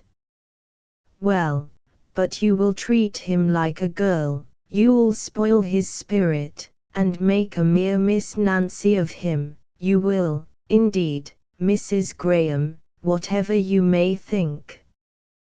But I'll get Mr. Millward to talk to you about it, he'll tell you the consequences. He'll set it before you as plain as the day, and tell you what you ought to do, and all about it, and, I don't doubt, he'll be able to convince you in a minute. No occasion to trouble the vicar, said Mrs. Graham, glancing at me. I suppose I was smiling at my mother's unbounded confidence in that worthy gentleman. Mr. Markham here thinks his powers of conviction at least equal to Mr. Millward's. If I hear not him, neither should I be convinced though one rose from the dead, he would tell you. Well, Mr. Markham, you that maintain that a boy should not be shielded from evil, but sent out to battle against it, alone and unassisted, not taught to avoid the snares of life, but boldly to rush into them, or over them, as he may, to seek danger, rather than shun it, and feed his virtue by temptation, would you? I beg your pardon, Mrs. Graham, but you get on too fast. I have not yet said that a boy should be taught to rush into the snares of life, or even wilfully to seek temptation for the sake of exercising his virtue by overcoming it. I only say that it is better to arm and strengthen your hero, than to disarm and enfeeble the foe, and if you were to rear an oak sapling in a hothouse, tending it carefully night and day, and shielding it from every breath of wind, you could not expect it to become a hardy tree, like that which has grown up on the mountain side, exposed to all the action of the elements, and not even sheltered from the shock of the tempest. Granted, but would you use the same argument with regard to a girl? Certainly not. No. You would have her to be tenderly and delicately nurtured, like a hothouse plant, taught to cling to others for direction and support, and guarded, as much as possible, from the very knowledge of evil. But will you be so good as to inform me why you make this distinction? Is it that you think she has no virtue? Assuredly not. Well, but you affirm that virtue is only elicited by temptation, and you think that a woman cannot be too little exposed to temptation, or too little acquainted with vice, or anything connected therewith. It must be either that you think she is essentially so vicious, or so feeble-minded, that she cannot withstand temptation, and though she may be pure and innocent as long as she is kept in ignorance and restraint, yet, being destitute of real virtue, to teach her how to sin is at once to make her a sinner, and the greater her knowledge, the wider her liberty, the deeper will be her depravity, whereas, in the nobler sex, there is a natural tendency to goodness, guarded by a superior fortitude, which, the more it is exercised by trials and dangers, is only the further developed. Heaven forbid that I should think so. I interrupted her at last. Well, then, it must be that you think they are both weak and prone to err, and the slightest error, the merest shadow of pollution, will ruin the one, while the character of the other will be strengthened and embellished, his education properly finished by a little practical acquaintance with forbidden things. Such experience, to him, to use a trite simile, will be like the storm to the oak, which, though it may scatter the leaves, and snap the smaller branches, serves but to rivet the roots, and to harden and condense the fibers of the tree. You would have us encourage our sons to prove all things by their own experience, while our daughters must not even profit by the experience of others. Now I would have both so to benefit by the experience of others, and the precepts of a higher authority, that they should know beforehand to refuse the evil and choose the good, and require no experimental proofs to teach them the evil of transgression. I would not send a poor girl into the world, unarmed against her foes, and ignorant of the snares that beset her path, nor would I watch and guard her, till, deprived of self-respect and self-reliance, she lost the power or the will to watch and guard herself. And as for my son, if I thought he would grow up to be what you call a man of the world, one that has seen life and glories in his experience, even though he should so far profit by it as to sober down, at length, into a useful and respected member of society, I would rather that he died tomorrow, rather 1,000 times, she earnestly repeated, pressing her darling to her side and kissing his forehead with intense affection.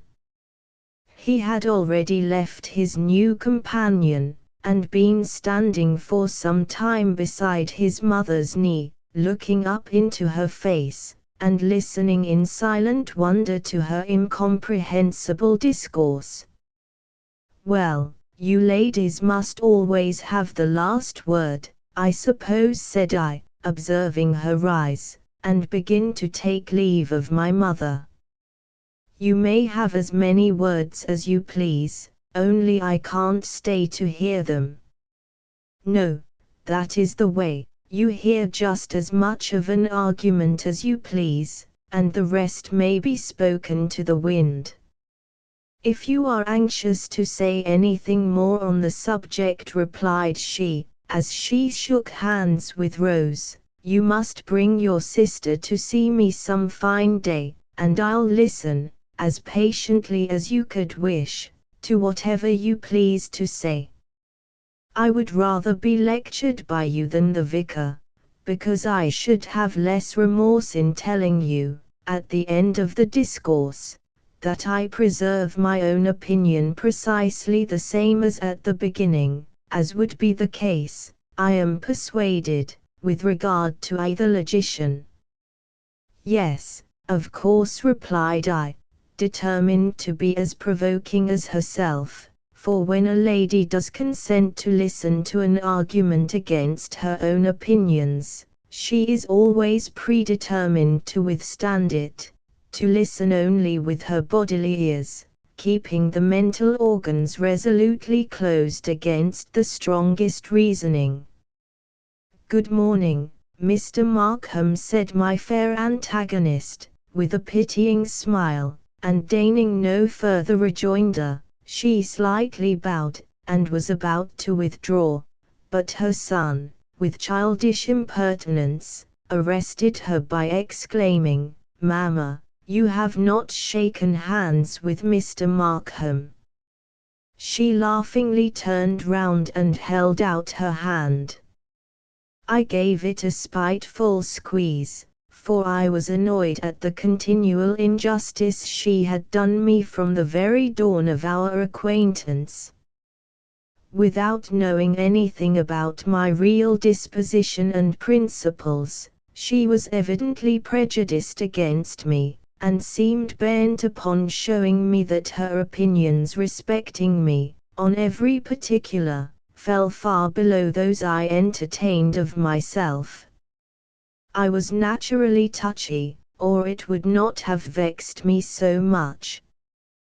Perhaps, too, I was a little bit spoiled by my mother and sister, and some other ladies of my acquaintance, and yet I was by no means a fop, of that I am fully convinced, whether you are or not.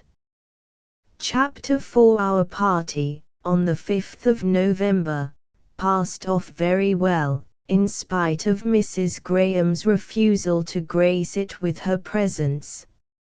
Indeed, it is probable that, had she been there, there would have been less cordiality, freedom, and frolic amongst us than there was without her. My mother, as usual, was cheerful and chatty, full of activity and good nature, and only faulty in being too anxious to make her guests happy, thereby forcing several of them to do what their soul abhorred in the way of eating or drinking, sitting opposite the blazing fire, or talking when they would be silent. Nevertheless, they bore it very well, being all in their holiday humors.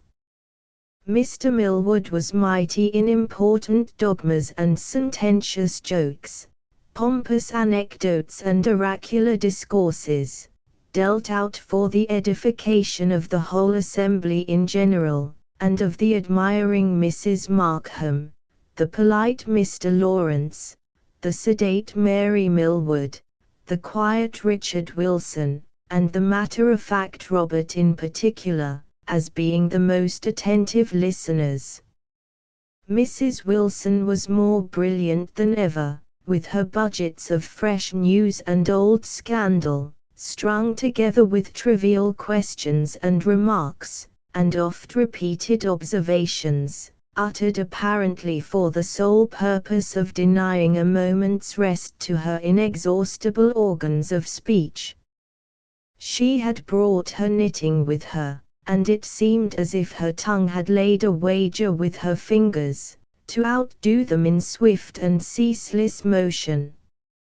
Her daughter Jane was, of course, as graceful and elegant, as witty and seductive, as she could possibly manage to be, for here were all the ladies to outshine, and all the gentlemen to charm, and Mr. Lawrence, especially, to capture and subdue.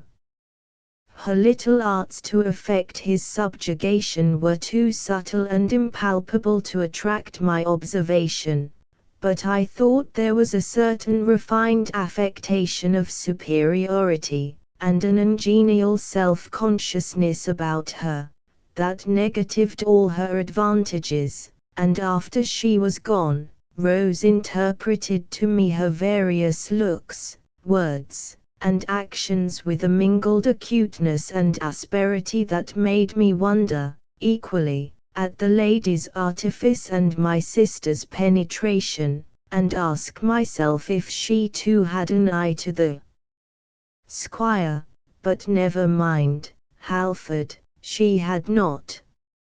Richard Wilson, Jane's younger brother, sat in a corner, apparently good-tempered, but silent and shy, desirous to escape observation, but willing enough to listen and observe, and, although somewhat out of his element, he would have been happy enough in his own quiet way, if my mother could only have let him alone, but in her mistaken kindness, she would keep persecuting him with her attentions, pressing upon him all manner of viands, under the notion that he was too bashful to help himself, and obliging him to shout across the room his monosyllabic replies to the numerous questions and observations by which she vainly attempted to draw him into conversation. Rose informed me that he never would have favoured us with his company but for the importunities of his sister Jane, who was most anxious to show Mr. Lawrence that she had at least one brother more gentlemanly and refined than Robert. That worthy individual she had been equally solicitous to keep away, but he affirmed that he saw no reason why he should not enjoy a crack with Markham and the old lady. My mother was not old, really, and bonny Miss Rose and the parson, as well as the best, and he was in the right of it too. So he talked commonplace with my mother and Rose, and discussed parish affairs with the vicar, farming matters with me, and politics with us both. Mary Millwood was another mute, not so much tormented with cruel kindness as Dick Wilson, because she had a certain short, decided way of answering and refusing, and was supposed to be rather sullen than diffident. However that might be, she certainly did not give much pleasure to the company, nor did she appear to derive much from it. Eliza told me she had only come because her father insisted upon it, having taken it into his head that she devoted herself too exclusively to her household duties, to the neglect of such relaxations and innocent enjoyments as were proper to her age and sex. She seemed to me to be good-humoured enough on the whole.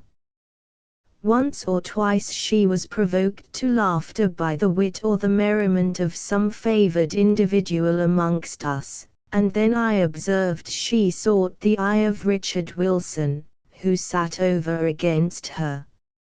As he studied with her father, she had some acquaintance with him, in spite of the retiring habits of both, and I suppose there was a kind of fellow-feeling established between them. My Eliza was charming beyond description, coquettish without affectation, and evidently more desirous to engage my attention than that of all the room besides. Her delight in having me near her, seated or standing by her side, whispering in her ear, or pressing her hand in the dance, was plainly legible in her glowing face and heaving bosom, however belied by saucy words and gestures. But I had better hold my tongue. If I boast of these things now, I shall have to blush hereafter. To proceed, then, with the various individuals of our party, Rose was simple and natural as usual, and full of mirth and vivacity.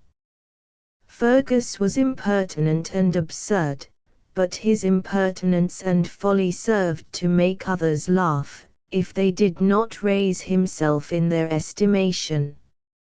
And finally, for I omit myself, Mr. Lawrence was gentlemanly and inoffensive to all, and polite to the vicar and the ladies, especially his hostess and her daughter, and Miss Wilson, misguided man, he had not the taste to prefer Eliza Millwood. Mr. Lawrence and I were on tolerably intimate terms. Essentially of reserved habits, and but seldom quitting the secluded place of his birth, where he had lived in solitary state since the death of his father, he had neither the opportunity nor the inclination for forming many acquaintances, and, of all he had ever known, I, judging by the results, was the companion most agreeable to his taste.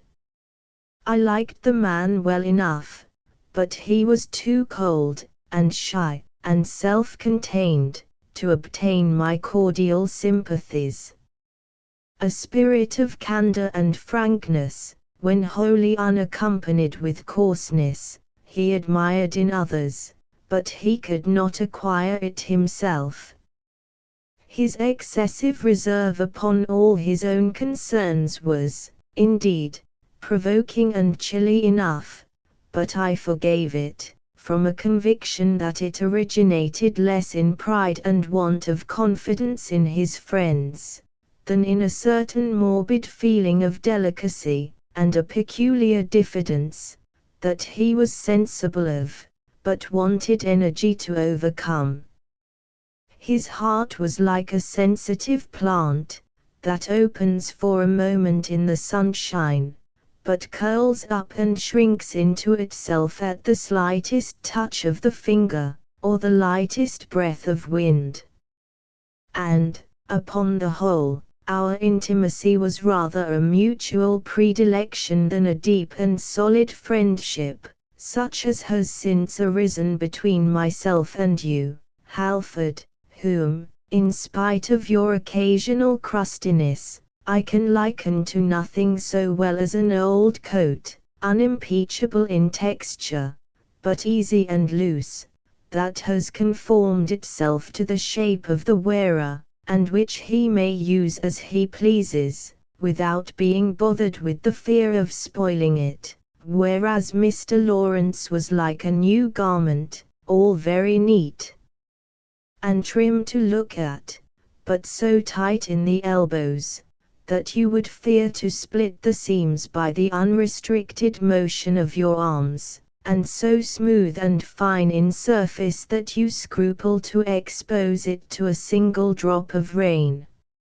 Soon after the arrival of the guests, my mother mentioned Mrs. Graham, regretted she was not there to meet them, and explained to the Millwoods and Wilsons the reasons she had given for neglecting to return their calls, hoping they would excuse her, as she was sure she did not mean to be uncivil, and would be glad to see them at any time. But she is a very singular lady, Mr. Lawrence, added she. We don't know what to make of her, but I dare say you can tell us something about her, for she is your tenant, you know, and she said she knew you a little. All eyes were turned to Mr. Lawrence. I thought he looked unnecessarily confused at being so appealed to. Mrs. Markham, said he, you are mistaken. I don't, that is, I have seen her, certainly, but I am the last person you should apply to for information respecting Mrs. Graham. He then immediately turned to Rose, and asked her to favor the company with a song, or a tune on the piano. No, said she, you must ask Miss Wilson, she outshines us all in singing, and music too. Miss Wilson demurred. She'll sing readily enough, said Fergus, if you'll undertake to stand by her, Mr. Lawrence, and turn over the leaves for her. I shall be most happy to do so, Miss Wilson, will you allow me? She bridled her long neck and smiled, and suffered him to lead her to the instrument, where she played and sang, in her very best style, one piece after another, while he stood patiently by, leaning one hand on the back of her chair, and turning over the leaves of her book with the other. Perhaps he was as much charmed with her performance as she was. It was all very fine in its way, but I cannot say that it moved me very deeply. There was plenty of skill and execution, but precious little feeling. But we had not done with Mrs. Graham yet. I don't take wine, Mrs. Markham, said Mr. Millwood, upon the introduction of that beverage. I'll take a little of your home-brewed ale. I always prefer your home-brewed to anything else. Flattered at this compliment, my mother rang the bell, and a china jug of our best ale was presently brought and set before the worthy gentleman who so well knew how to appreciate its excellencies. Now this is the thing, cried he, pouring out a glass of the same in a long stream, skillfully directed from the jug to the tumbler, so as to produce much foam without spilling a drop, and, having surveyed it for a moment opposite the candle, he took a deep draught, and then smacked his lips, drew a long breath, and refilled his glass, my mother looking on with the greatest satisfaction. There's nothing like this, Mrs. Markham, said he. I always maintain that there's nothing to compare with your home-brewed ale. I'm sure I'm glad you like it, sir. I always look after the brewing myself, as well as the cheese and the butter. I like to have things well done, while we're about it. Quite right, Mrs. Markham. But then, Mr. Millward, you don't think it wrong to take a little wine now and then, or a little spirits either, said my mother, as she handed a smoking tumbler of gin and water to Mrs. Wilson, who affirmed that wine sat heavy on her stomach, and whose son Robert was at that moment helping himself to a pretty stiff glass of the same.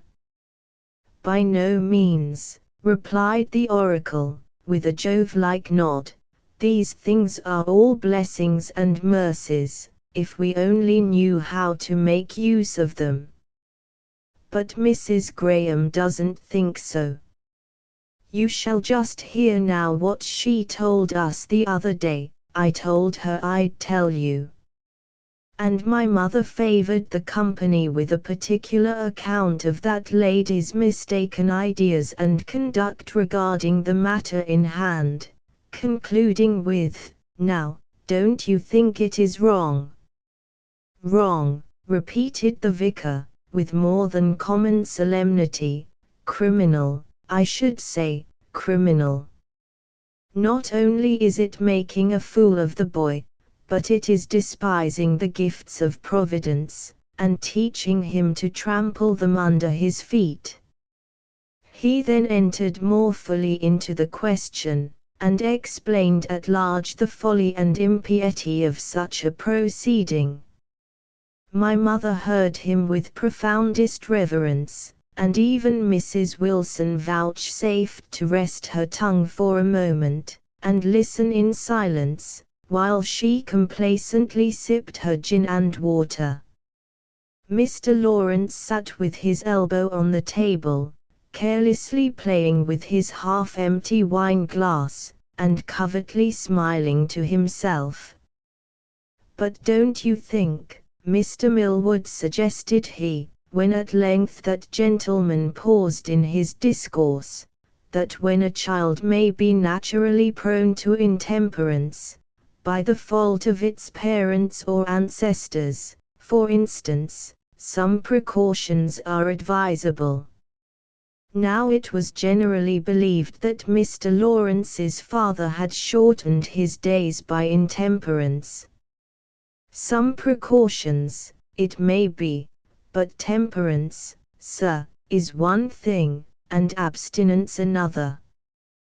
But I have heard that, with some persons, temperance, that is, moderation, is almost impossible, and if abstinence be an evil, which some have doubted, no one will deny that excess is a greater. Some parents have entirely prohibited their children from tasting intoxicating liquors, but a parent's authority cannot last forever. Children are naturally prone to hanker after forbidden things, and a child, in such a case, would be likely to have a strong curiosity to taste, and try the effect of what has been so lauded and enjoyed by others, so strictly forbidden to himself, which curiosity would generally be gratified on the first convenient opportunity, and the restraint once broken, serious consequences might ensue.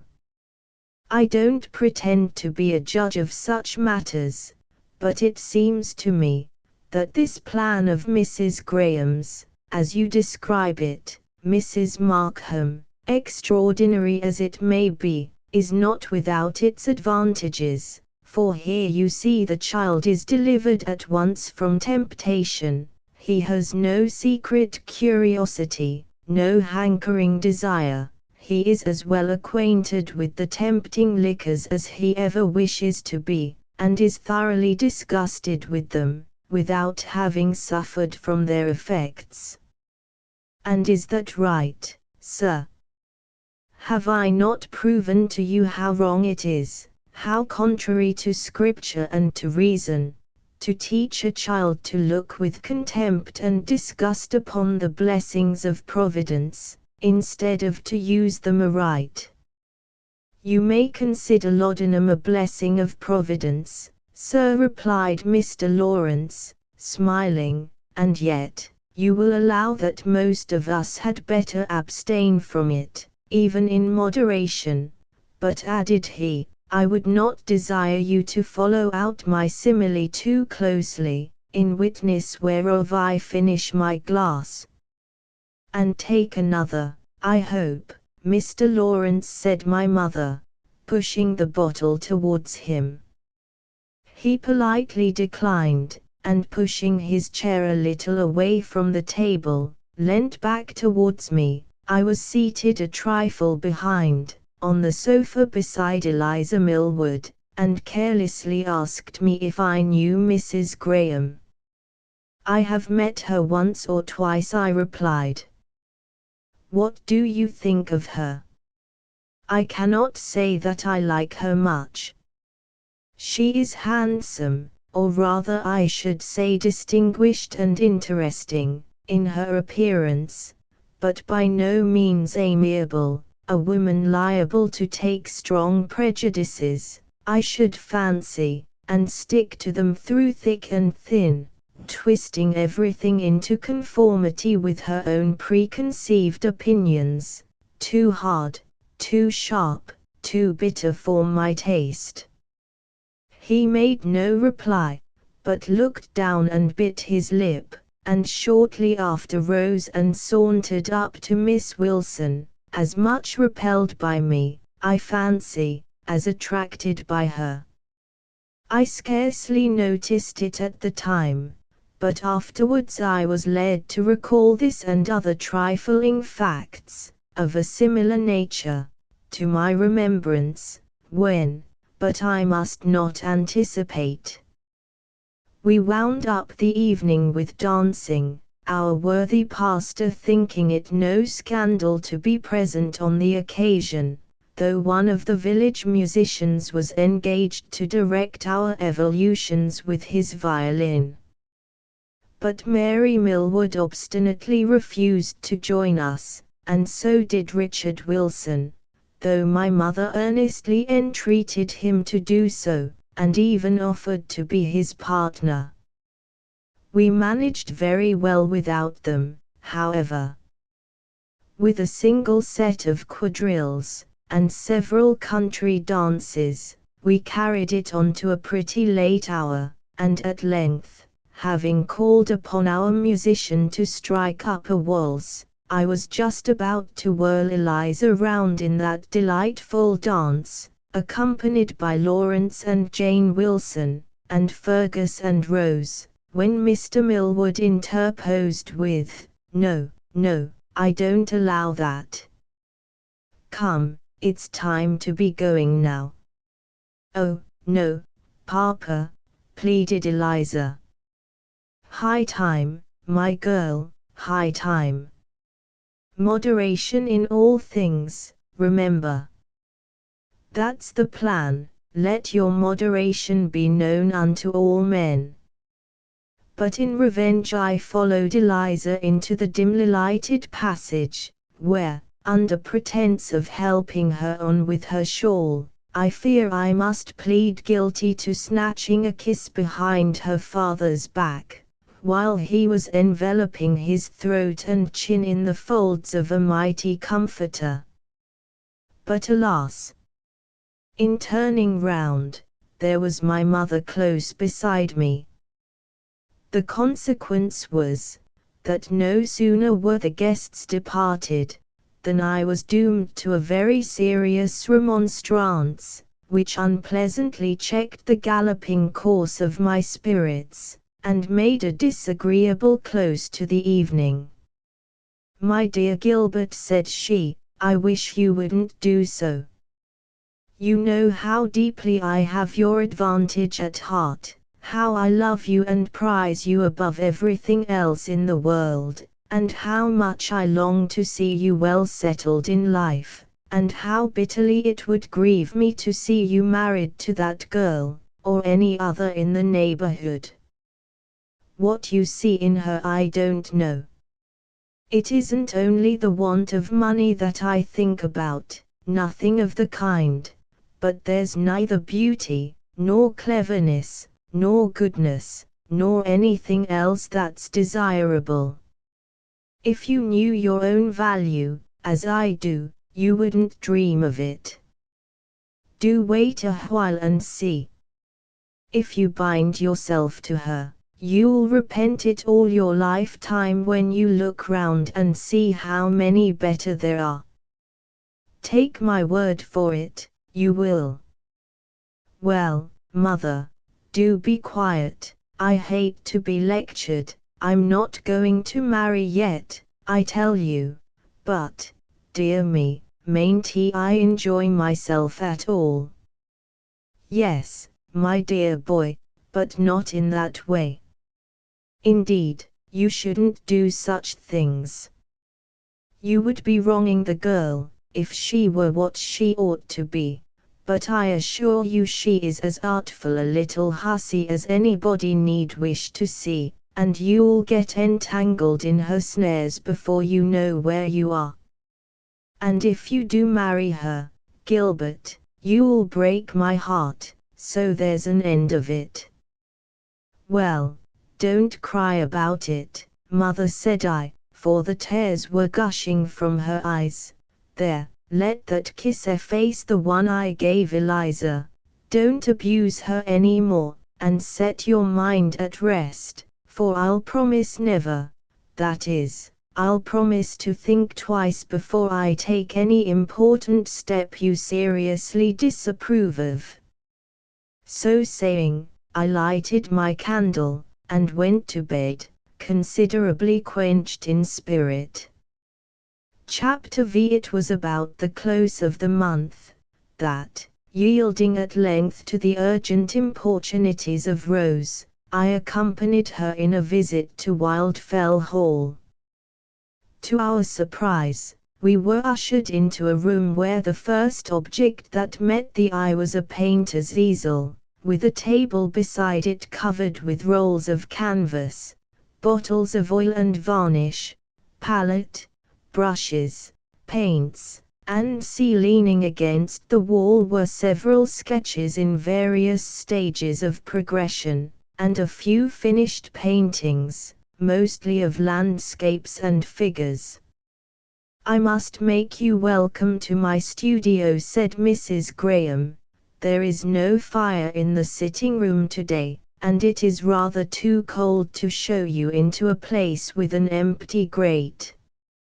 And disengaging a couple of chairs from the artistical lumber that usurped them, she bid us be seated, and resumed her place beside the easel, not facing it exactly, but now and then glancing at the picture upon it while she conversed, and giving it an occasional touch with her brush, as if she found it impossible to wean her attention entirely from her occupation to fix it upon her guests. It was a view of Wildfell Hall, as seen at early morning from the field below, rising in dark relief against a sky of clear silvery blue, with a few red streaks on the horizon, faithfully drawn and colored, and very elegantly and artistically handled. I see your heart is in your work, Mrs. Graham, observed I must beg you to go on with it, for if you suffer our presence to interrupt you, we shall be constrained to regard ourselves as unwelcome intruders. Oh, no, replied she, throwing her brush onto the table, as if startled into politeness. I am not so beset with visitors but that I can readily spare a few minutes to the few that do favor me with their company. You have almost completed your painting, said I, approaching to observe it more closely, and surveying it with a greater degree of admiration and delight than I cared to express. A few more touches in the foreground will finish it, I should think. But why have you called it Fernley Manor, Cumberland, instead of Wildfell Hall, Shire?" I asked, alluding to the name she had traced in small characters at the bottom of the canvas.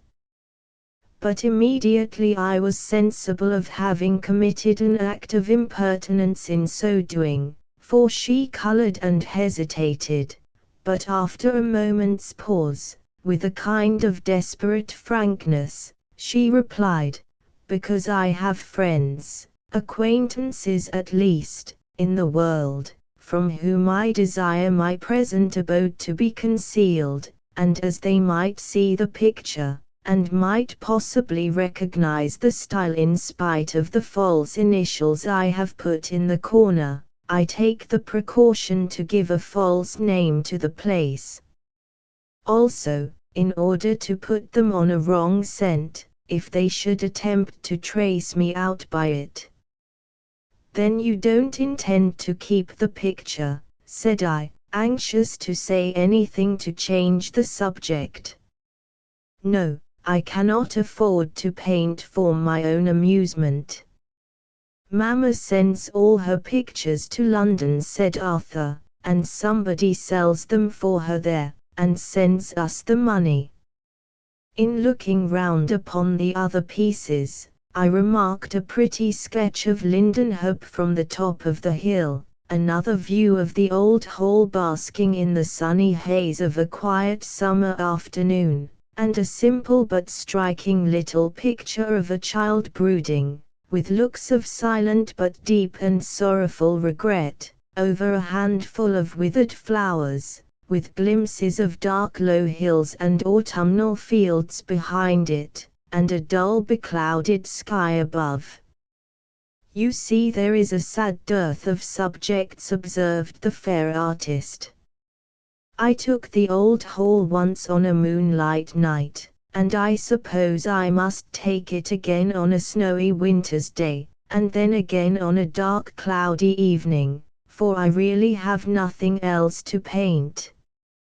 "I have been told that you have a fine view of the sea somewhere in the neighborhood. Is it true, and is it within walking distance?"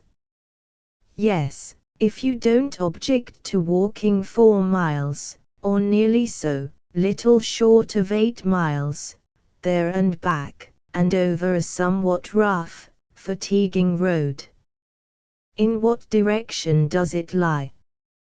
I described the situation as well as I could, and was entering upon an explanation of the various roads, lanes, and fields to be traversed in order to reach it, the goings straight on, and turnings to the right and the left, when she checked me with, "Oh, stop, don't tell me now, I shall forget every word of your directions before I require them.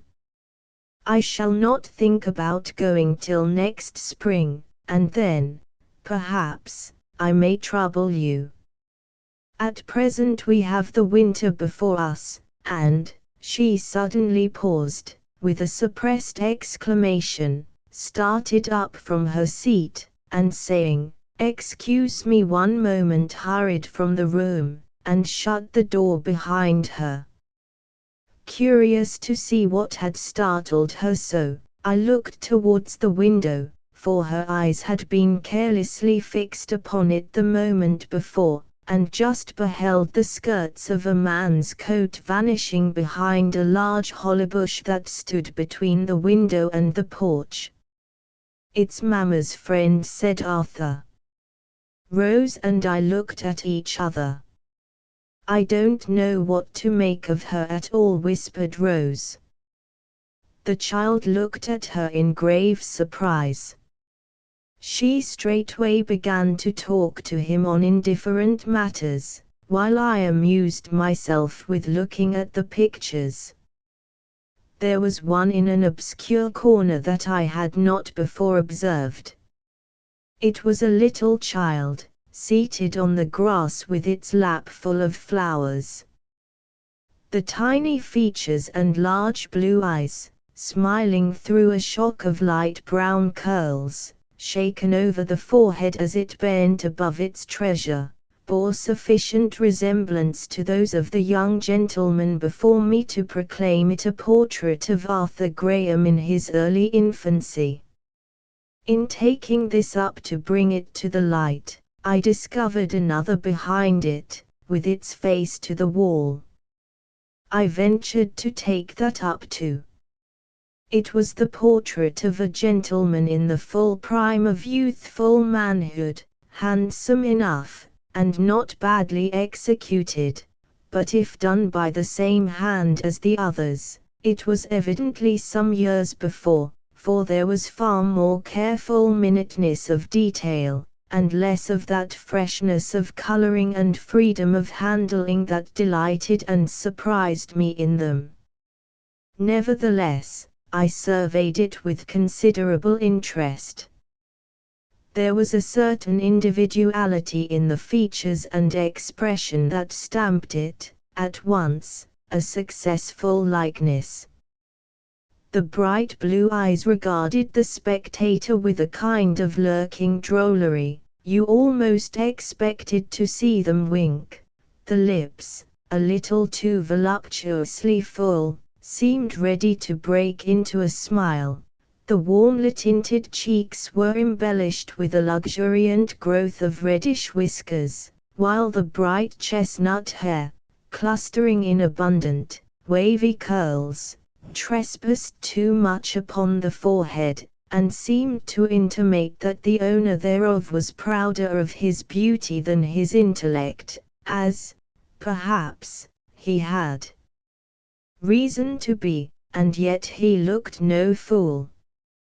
I had not had the portrait in my hands 2 minutes before the fair artist returned.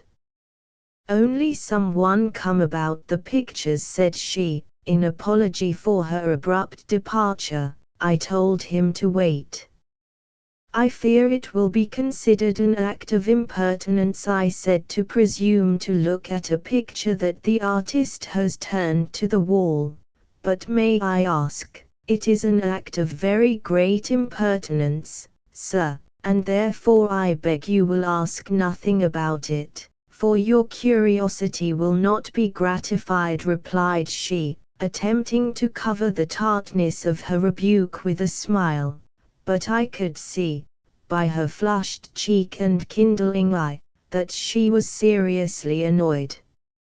"I was only going to ask if you had painted it yourself," said I, sulkily resigning the picture into her hands, for without a grain of ceremony she took it from me, and quickly restoring it to the dark corner, with its face to the wall, placed the other against it as before, and then turned to me and laughed. But I was in no humor for jesting. I carelessly turned to the window, and stood looking out upon the desolate garden, leaving her to talk to Rose for a minute or two, and then, telling my sister it was time to go, shook hands with the little gentleman, coolly bowed to the lady, and moved towards the door. But, having bid adieu to Rose, Mrs. Graham presented her hand to me, saying, with a soft voice, and by no means a disagreeable smile, "Let not the sun go down upon your wrath, Mr. Markham. I'm sorry I offended you by my abruptness." When a lady condescends to apologize, there is no keeping one's anger, of course, so we parted good friends for once, and this time I squeezed her hand with a cordial, not a spiteful pressure. Chapter 6. During the next 4 months I did not enter Mrs. Graham's house, nor she mine, but still the ladies continued to talk about her, and still our acquaintance continued, though slowly, to advance. As for their talk, I paid but little attention to that, when it related to the fair hermit, I mean, and the only information I derived from it was, that one fine frosty day she had ventured to take her little boy as far as the vicarage, and that, Unfortunately, nobody was at home but Miss Millwood. Nevertheless, she had sat a long time, and, by all accounts, they had found a good deal to say to each other, and parted with a mutual desire to meet again. But Mary liked children, and fond mammas like those who can duly appreciate their treasures. But sometimes I saw her myself, not only when she came to church, but when she was out on the hills with her son, whether taking a long, purpose-like walk, or, on special fine days, leisurely rambling over the moor or the bleak pasture lands, surrounding the old hall, herself with a book in her hand, her son gambolling about her, and, on any of these occasions, when I caught sight of her in my solitary walks or rides, or while following my agricultural pursuits, I generally contrived to meet or overtake her, for I rather liked to see Mrs. Graham, and to talk to her, and I decidedly liked to talk to her little companion, whom, when once the ice of his shyness was fairly broken, I found to be a very amiable, intelligent, and entertaining little fellow, and we soon became excellent friends, how much to the gratification of his mamma I cannot undertake to say.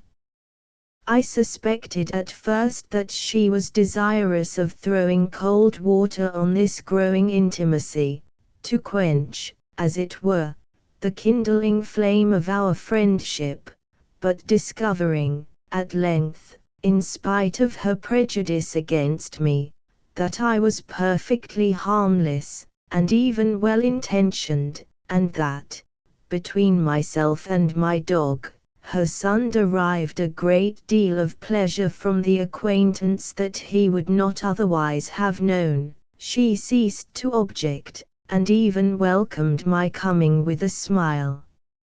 As for Arthur, he would shout his welcome from afar, and run to meet me 50 yards from his mother's side. If I happened to be on horseback, he was sure to get a canter or a gallop, or, if there was one of the draught horses within an available distance, he was treated to a steady ride upon that, which served his turn almost as well, but his mother would always follow and trudge beside him, not so much, I believe, to ensure his safe conduct, as to see that I instilled no objectionable notions into his infant mind, for she was ever on the watch, and never would allow him to be taken out of her sight. What pleased her best of all was to see him romping and racing with Sancho, while I walked by her side, not, I fear, for love of my company, though I sometimes deluded myself with that idea, so much as for the delight she took in seeing her son thus happily engaged in the enjoyment of those active sports so invigorating to his tender frame, yet so seldom exercised for want of playmates suited to his years, and, perhaps, her pleasure was sweetened not a little by the fact of my being with her instead of with him, and therefore incapable of doing him any injury directly or indirectly, designedly or otherwise, small thanks to her for that same. But sometimes, I believe, she really had some little gratification in conversing with me, and one bright February morning, during 20 minutes' stroll along the moor, she laid aside her usual asperity and reserve, and fairly entered into conversation with me, discoursing with so much eloquence and depth of thought and feeling on a subject happily coinciding with my own ideas, and looking so beautiful withal, that I went home enchanted, and on the way, morally, started to find myself thinking that, after all, it would, perhaps, be better to spend one's days with such a woman than with Eliza Millward, and then I, figuratively, blushed for my inconstancy. On entering the parlor I found Eliza there with Rose, and no one else. The surprise was not altogether so agreeable as it ought to have been. We chatted together a long time, but I found her rather frivolous, and even a little insipid, compared with the more mature and earnest Mrs. Graham. Alas, for human constancy! However, thought I ought not to marry Eliza, since my mother so strongly objects to it, and I ought not to delude the girl with the idea that I intended to do so. Now, if this mood continue, I shall have less difficulty in emancipating my affections from her soft yet unrelenting sway, and, though Mrs. Graham might be equally objectionable, I may be permitted, like the doctors, to cure a greater evil by a less, for I shall not fall seriously in love with the young widow, I think, nor she with me, that's certain. But if I find a little pleasure in her society I may surely be allowed to seek it, and if the star of her divinity be bright enough to dim the lustre of Eliza's, so much the better, but I scarcely can think it.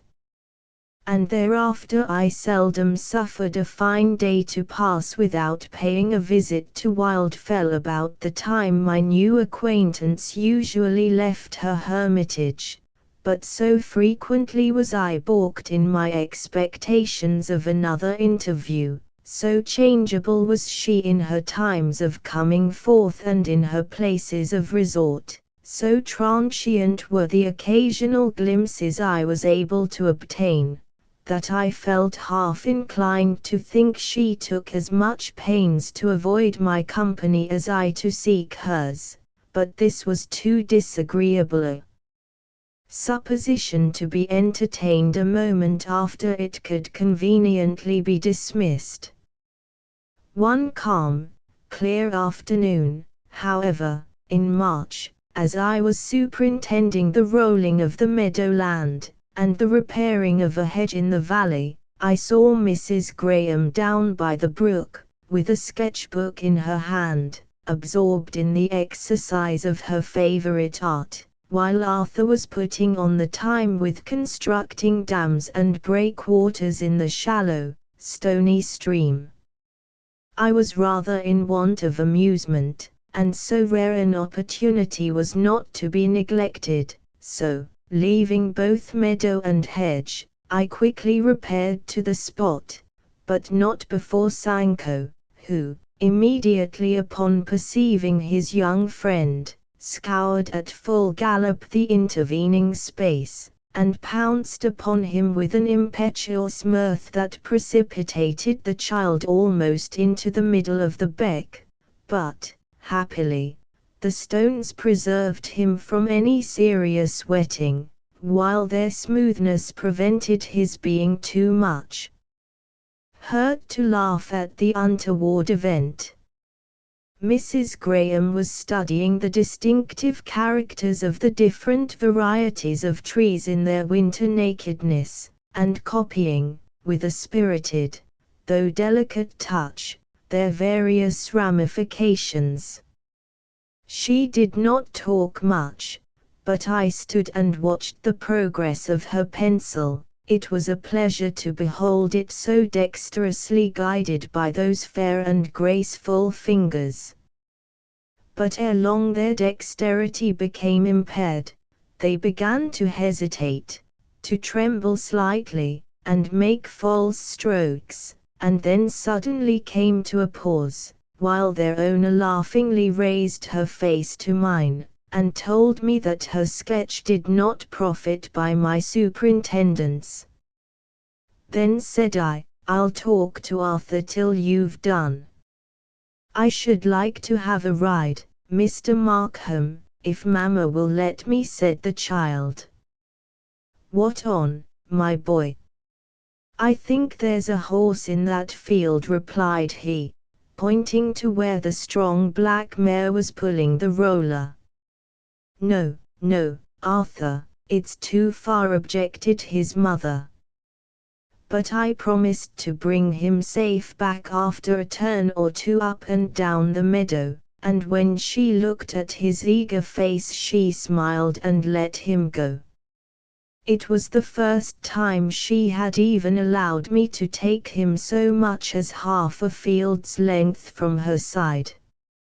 Illustration: moorland scene, with Walter Haworth enthroned upon his monstrous steed, and solemnly proceeding up and down the wide, steep field. He looked the very incarnation of quiet, gleeful satisfaction and delight. The rolling, however, was soon completed, but when I dismounted the gallant horseman, and restored him to his mother, she seemed rather displeased at my keeping him so long. She had shut up her sketch-book, and been, probably, for some minutes impatiently waiting his return. It was now high time to go home, she said, and would have bid me good evening, but I was not going to leave her yet. I accompanied her halfway up the hill. She became more sociable, and I was beginning to be very happy, but, on coming within sight of the grim old hall, she stood still, and turned towards me while she spoke, as if expecting I should go no further, that the conversation would end here, and I should now take leave and depart, as, indeed, it was time to do, for the clear, cold eve was fast declining. The sun had set, and the gibbous moon was visibly brightening in the pale grey sky, but a feeling almost of compassion riveted me to the spot. It seemed hard to leave her to such a lonely, comfortless home. I looked up at it. Silent and grim it frowned before us. A faint, red light was gleaming from the lower windows of one wing, but all the other windows were in darkness, and many exhibited their black, cavernous gulfs, entirely destitute of glazing or framework. "Do you not find it a desolate place to live in?" said I, after a moment of silent contemplation. "I do, sometimes," replied she. "On winter evenings, when Arthur is in bed, and I am sitting there alone, hearing the bleak wind moaning round me and howling through the ruinous old chambers, no books or occupations can repress the dismal thoughts and apprehensions that come crowding in, but it is folly to give way to such weakness, I know. If Rachel is satisfied with such a life, why should not I? Indeed, I cannot be too thankful for such an asylum, while it is left me." The closing sentence was uttered in an undertone, as if spoken rather to herself than to me. She then bid me good evening and withdrew. I had not proceeded many steps on my way homewards when I perceived Mr. Lawrence, on his pretty grey pony, coming up the rugged lane that crossed over the hilltop. I went a little out of my way to speak to him, for we had not met for some time. "Was that Mrs. Graham you were speaking to just now?" said he, after the first few words of greeting had passed between us. "Yes." "Humph. I thought so." He looked contemplatively at his horse's mane, as if he had some serious cause of dissatisfaction with it, or something else. "Well, what then?" "Oh, nothing," replied he. "Only I thought you disliked her," he quietly added, curling his classic lip with a slightly sarcastic smile. Suppose I did, mayn't a man change his mind on further acquaintance? Yes, of course, returned he, nicely reducing an entanglement in the pony's redundant hoary mane. Then suddenly turning to me, and fixing his shy, hazel eyes upon me with a steady penetrating gaze, he added, then you have changed your mind. I can't say that I have exactly. No, I think I hold the same opinion respecting her as before, but slightly ameliorated. Oh. He looked round for something else to talk about, and glancing up at the moon, made some remark upon the beauty of the evening, which I did not answer, as being irrelevant to the subject. Lawrence, said I, calmly looking him in the face, are you in love with Mrs. Graham? Instead of his being deeply offended at this, as I more than half expected he would, the first start of surprise, at the audacious question, was followed by a tittering laugh, as if he was highly amused at the idea. I in love with her, repeated he. What makes you dream of such a thing? From the interest you take in the progress of my acquaintance with the lady, and the changes of my opinion concerning her, I thought you might be jealous. He laughed again. Jealous, no. But I thought you were going to marry Eliza Millward.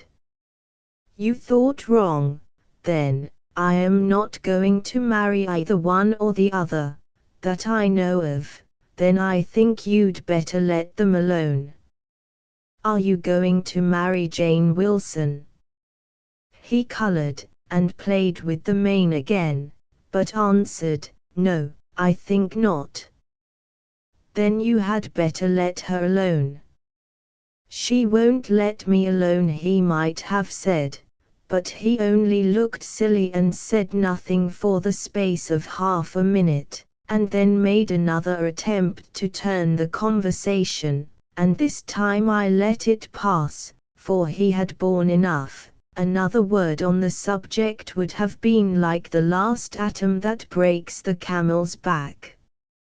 I was too late for tea, but my mother had kindly kept the teapot and muffin warm upon the hobs, and, though she scolded me a little, readily admitted my excuses, and when I complained of the flavor of the overdrawn tea, she poured the remainder into the slop basin, and bade Rose put some fresh into the pot, and reboil the kettle, which offices were performed with great commotion, and certain remarkable comments. Well, if it had been me now, I should have had no tea at all. If it had been Fergus, even, he would have to put up with such as there was, and been told to be thankful, for it was far too good for him. But you, we can't do too much for you.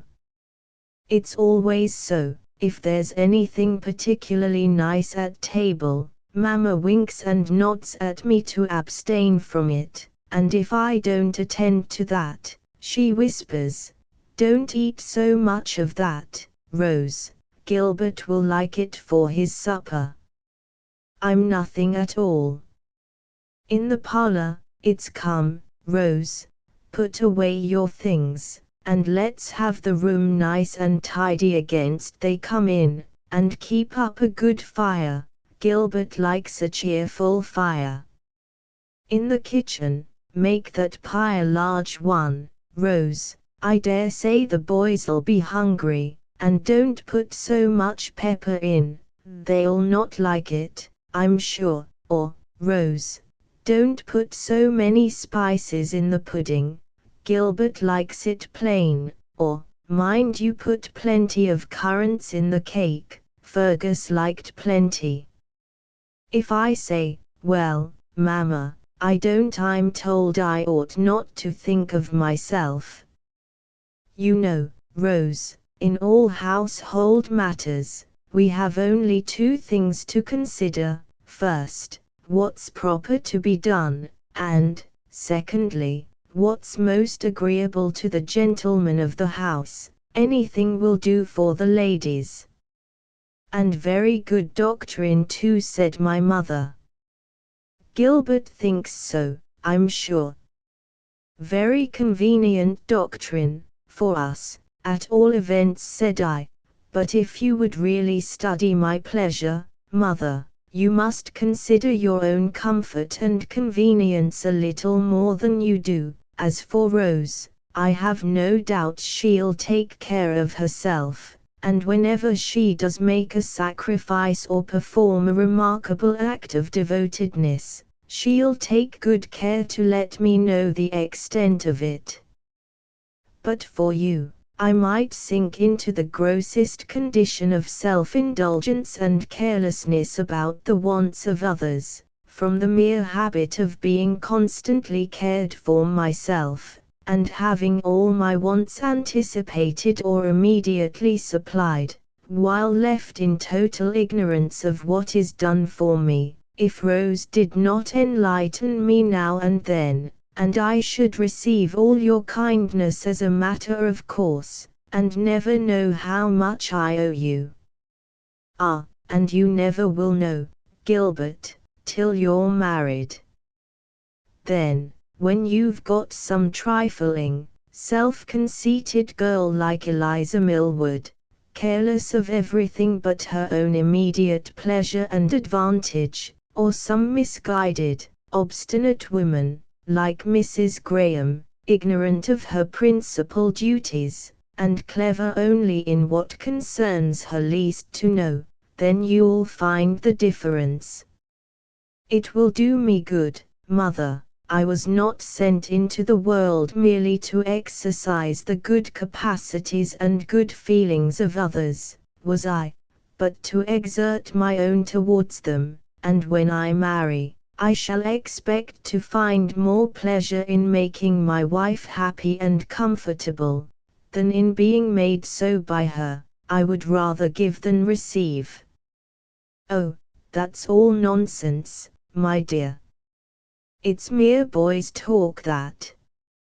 You'll soon tire of petting and humoring your wife, be she ever so charming, and then comes the trial.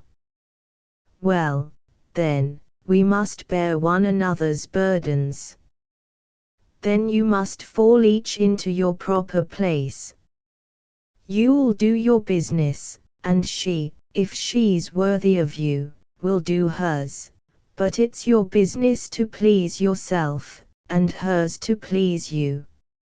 I'm sure your poor, dear father was as good a husband as ever lived, and after the first 6 months or so were over, I should as soon have expected him to fly, as to put himself out of his way to pleasure me. He always said I was a good wife, and did my duty, and he always did his. Bless him, he was steady and punctual, seldom found fault without a reason, always did justice to my good dinners, and hardly ever spoiled my cookery by delay, and that's as much as any woman can expect of any man. Is it so, Halford? Is that the extent of your domestic virtues, and does your happy wife exact no more? Chapter 7. Not many days after this, on a mild sunny morning, rather soft underfoot, for the last fall of snow was only just wasted away, leaving yet a thin ridge, here and there, lingering on the fresh green grass beneath the hedges, but beside them already, the young primroses were peeping from among their moist, dark foliage, and the lark above was singing of summer, and hope, and love, and every heavenly thing. I was out on the hillside, enjoying these delights, and looking after the well-being of my young lambs and their mothers, when, on glancing round me, I beheld 3 persons ascending from the vale below. They were Eliza Millward, Fergus, and Rose, so I crossed the field to meet them, and, being told they were going to Wildfell Hall, I declared myself willing to go with them, and offering my arm to Eliza, who readily accepted it in lieu of my brother's, told the latter he might go back, for I would accompany the ladies. "I beg your pardon," exclaimed he. "It's the ladies that are accompanying me, not I them." You had all had a peep at this wonderful stranger but me, and I could endure my wretched ignorance no longer. Come what would, I must be satisfied, so I begged Rose to go with me to the hall, and introduce me to her at once. She swore she would not, unless Miss Eliza would go too, so I ran to the vicarage and fetched her, and we've come hooked all the way, as fond as a pair of lovers, and now you've taken her from me, and you want to deprive me of my walk and my visit besides. Go back to your fields and your cattle, you lubberly fellow. You're not fit to associate with ladies and gentlemen like us, that have nothing to do but to run snooking about to our neighbors' houses, peeping into their private corners, and scenting out their secrets, and picking holes in their coats, when we don't find them ready-made to our hands. You don't understand such refined sources of enjoyment." "Can't you both go?" suggested Eliza, disregarding the latter half of the speech. "Yes, both, to be sure," cried Rose. "The more the merrier, and I'm sure we shall want all the cheerfulness we can carry with us to that great, dark, gloomy room, with its narrow latticed windows, and its dismal old furniture, unless she shows us into her studio again."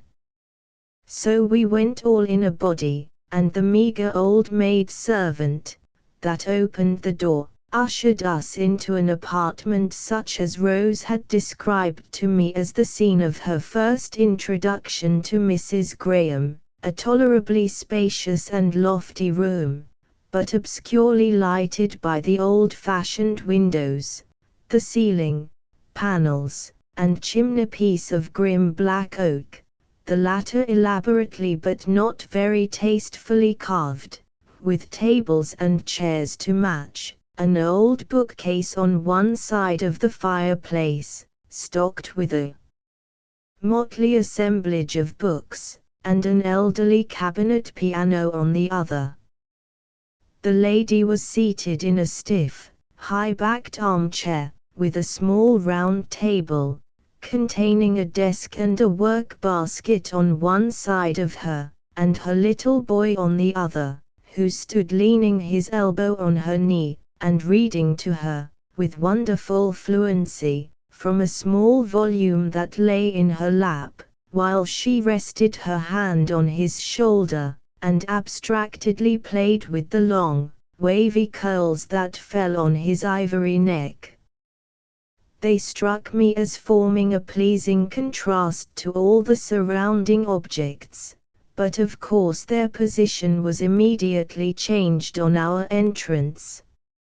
I could only observe the picture during the few brief seconds that Rachel held the door for our admittance. I do not think Mrs. Graham was particularly delighted to see us. There was something indescribably chilly in her quiet, calm civility, but I did not talk much to her.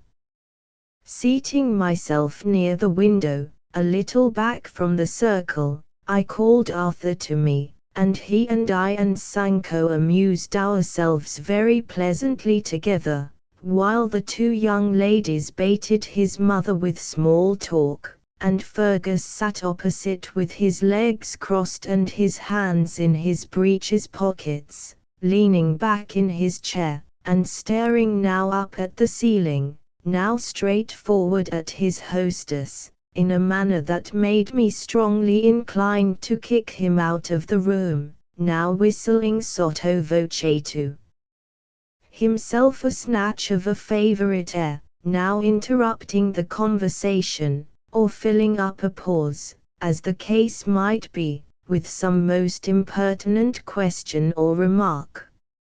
At one time it amazes me, Mrs. Graham, how you could choose such a dilapidated, rickety old place as this to live in. If you couldn't afford to occupy the whole house, and have it mended up, why couldn't you take a neat little cottage? Perhaps I was too proud, Mr. Fergus, replied she, smiling. Perhaps I took a particular fancy for this romantic, old-fashioned place, but, indeed, it has many advantages over a cottage. In the first place, you see, the rooms are larger and more airy. In the second place, the unoccupied apartments, which I don't pay for, may serve as lumber rooms, if I have anything to put in them, and they are very useful for my little boy to run about in on rainy days when he can't go out, and then there is the garden for him to play in, and for me to work in. You see, I have effected some little improvement already, continued she, turning to the window. There is a bed of young vegetables in that corner, and here are some snowdrops and primroses already in bloom, and there, too, is a yellow crocus just opening in the sunshine.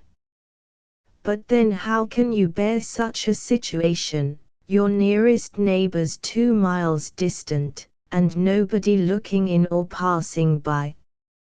Rose would go stark mad in such a place. She can't put on life unless she sees half a dozen fresh gowns and bonnets a day, not to speak of the faces within.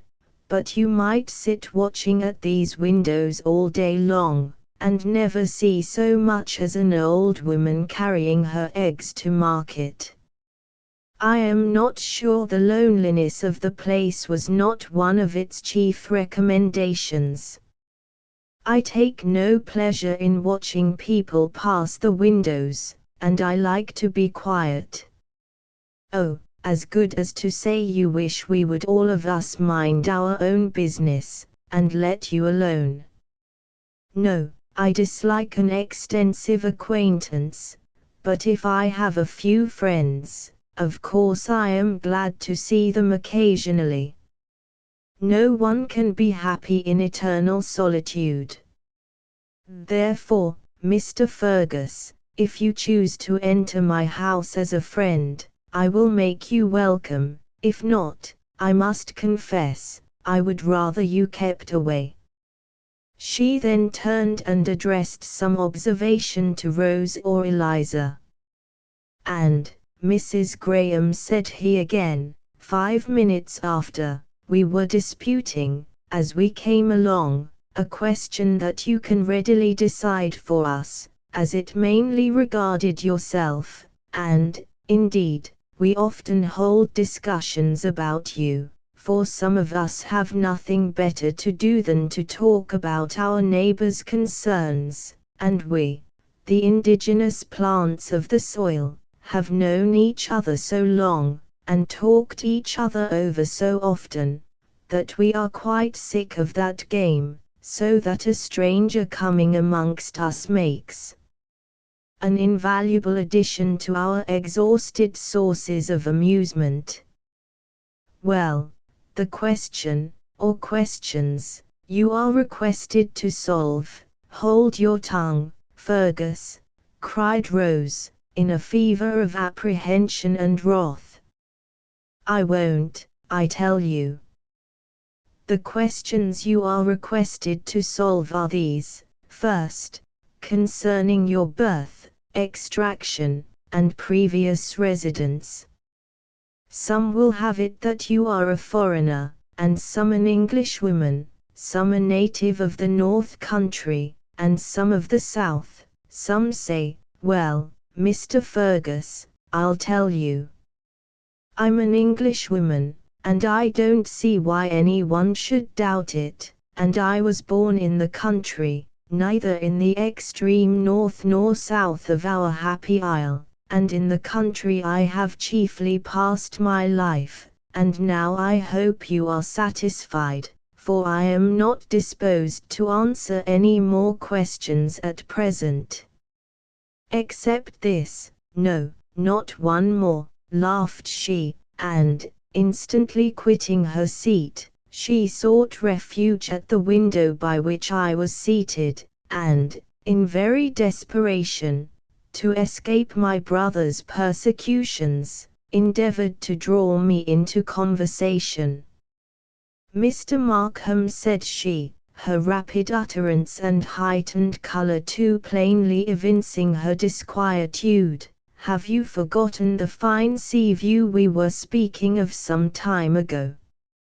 I think I must trouble you, now, to tell me the nearest way to it, for if this beautiful weather continue, I shall, perhaps, be able to walk there, and take my sketch. I have exhausted every other subject for painting, and I long to see it. I was about to comply with her request, but Rose would not suffer me to proceed. Oh, don't tell her, Gilbert, cried she shall go with us. It's Bay you are thinking about, I suppose, Mrs. Graham. It is a very long walk, too far for you, and out of the question for Arthur. But we were thinking about making a picnic to see it some fine day, and, if you will wait till the settled fine weather comes, I'm sure we shall all be delighted to have you amongst us. Poor Mrs. Graham looked dismayed, and attempted to make excuses, but Rose, either compassionating her lonely life, or anxious to cultivate her acquaintance, was determined to have her, and every objection was overruled. She was told it would only be a small party, and all friends, and that the best view of all was from cliffs, full 5 miles distant. Just a nice walk for the gentlemen, continued Rose, but the ladies will drive and walk by turns, for we shall have our pony carriage, which will be plenty large enough to contain little Arthur and 3 ladies, together with your sketching apparatus, and our provisions. So the proposal was finally acceded to, and, after some further discussion respecting the time and manner of the projected excursion, we rose, and took our leave. But this was only March, a cold, wet April, and 2 weeks of May passed over before we could venture forth on our expedition with the reasonable hope of obtaining that pleasure we sought in pleasant prospects, cheerful society, fresh air, good cheer and exercise, without the alloy of bad roads, cold winds, or threatening clouds. Then, on a glorious morning, we gathered our forces and set forth. The company consisted of Mrs. and Master Graham, Mary and Eliza Millwood, Jane and Richard Wilson, and Rose, Fergus, and Gilbert Markham. Mr. Lawrence had been invited to join us, but, for some reason best known to himself, had refused to give us his company. I had solicited the favor myself. When I did so, he hesitated, and asked who were going. Upon my naming Miss Wilson among the rest, he seemed half inclined to go, but when I mentioned Mrs. Graham, thinking it might be a further inducement, it appeared to have a contrary effect, and he declined it altogether, and, to confess the truth, The decision was not displeasing to me, though I could scarcely tell you why. It was about midday when we reached the place of our destination. Mrs. Graham walked all the way to the cliffs, and little Arthur walked the greater part of it too, for he was now much more hardy and active than when he first entered the neighborhood, and he did not like being in the carriage with strangers, while all his 4 friends, Mamma, and Sancho, and Mr. Markham, and Miss Millwood, were on foot, journeying far behind, or passing through distant fields and lanes. I have a very pleasant recollection of that walk, along the hard, white, sunny road, shaded here and there with bright green trees, and adorned with flowery banks and blossoming hedges of delicious fragrance, or through pleasant fields and lanes, all glorious in the sweet flowers and brilliant verdure of delightful May. It was true, Eliza was not beside me, but she was with her friends in the pony carriage, as happy, I trusted, as I was, and even when we pedestrians, having forsaken the highway for a short cut across the fields, beheld the little carriage far away, disappearing amid the green, ember-earing trees, I did not hate those trees for snatching the dear little bonnet and shawl from my sight, nor did I feel that all those intervening objects lay between my happiness and me, for, to confess the truth, I was too happy in the company of Mrs. Graham to regret the absence of Eliza Millwood. The former, it is true, was most provokingly unsociable at first, seemingly bent upon talking to no one but Mary Millwood and Arthur. She and Mary journeyed along together, generally with the child between them, but where the road permitted, I always walked on the other side of her, Richard Wilson taking the other side of Miss Millwood, and Fergus roving here and there according to his fancy, and, after a while, she became more friendly, and at length I succeeded in securing her attention almost entirely to myself, and then I was happy indeed, for whenever she did condescend to converse, I liked to listen. Where her opinions and sentiments tallied with mine, it was her extreme good sense, her exquisite taste and feeling, that delighted me. Where they differed, it was still her uncompromising boldness in the avowal or defense of that difference, her earnestness and keenness, that piqued my fancy, and even when she angered me by her unkind words or looks, and her uncharitable conclusions respecting me, it only made me the more dissatisfied with myself for having so unfavorably impressed her, and the more desirous to vindicate my character and disposition in her eyes, and, if possible, to win her esteem. At length our walk was ended. The increasing height and boldness of the hills had for some time intercepted the prospect, but, on gaining the summit of a steep acclivity, and looking downward, an opening lay before us, and the blue sea burst upon our sight, deep violet blue, not deadly calm, but covered with glinting breakers, diminutive white specks twinkling on its bosom, and scarcely to be distinguished, by the keenest vision, from the little sea moos that sported above, their white wings glittering in the sunshine. Only 1 or 2 vessels were visible, and those were far away. I looked at my companion to see what she thought of this glorious scene. She said nothing, but she stood still, and fixed her eyes upon it with a gaze that assured me she was not disappointed. She had very fine eyes. By the by, I don't know whether I have told you before, but they were full of soul, large, clear, and nearly black, not brown, but very dark grey.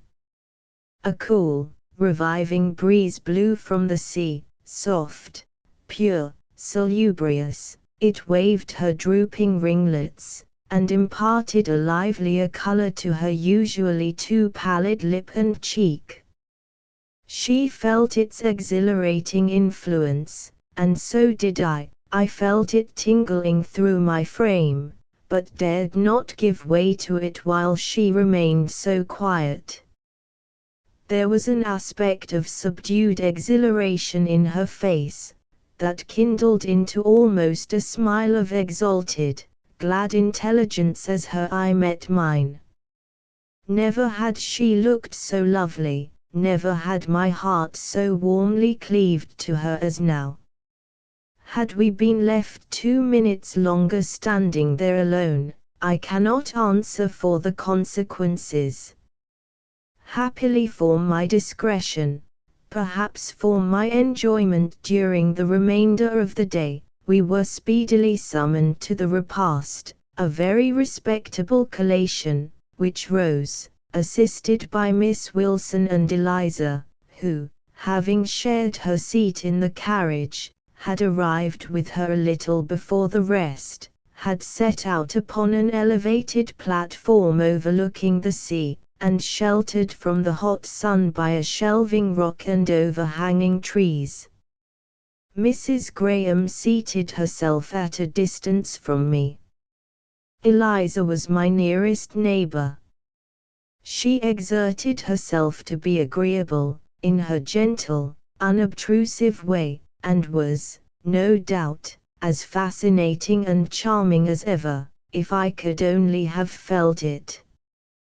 But soon my heart began to warm towards her once again, and we were all very merry and happy together, as far as I could see, throughout the protracted social meal. When that was over, Rose summoned Fergus to help her to gather up the fragments, and the knives, dishes, and restore them to the baskets, and Mrs. Graham took her camp stool and drawing materials, and having begged Miss Millwood to take charge of her precious son, and strictly enjoined him not to wander from his new guardian's side, she left us and proceeded along the steep, stony hill, to a loftier, more precipitous eminence at some distance, whence a still finer prospect was to be had. Where she preferred taking her sketch, though some of the ladies told her it was a frightful place, and advised her not to attempt it.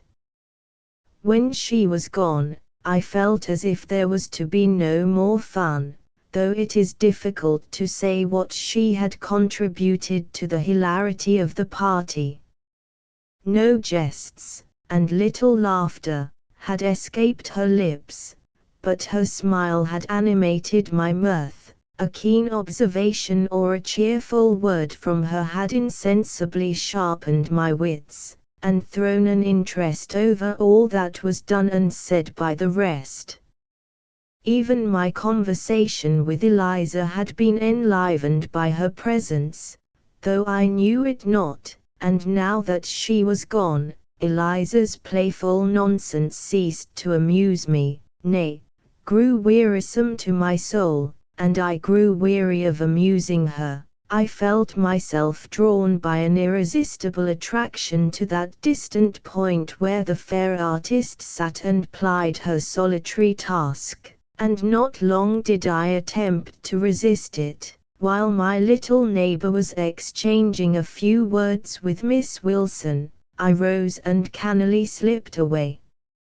A few rapid strides, and a little active clambering, soon brought me to the place where she was seated, a narrow ledge of rock at the very verge of the cliff, which descended with a steep, precipitous slant, quite down to the rocky shore.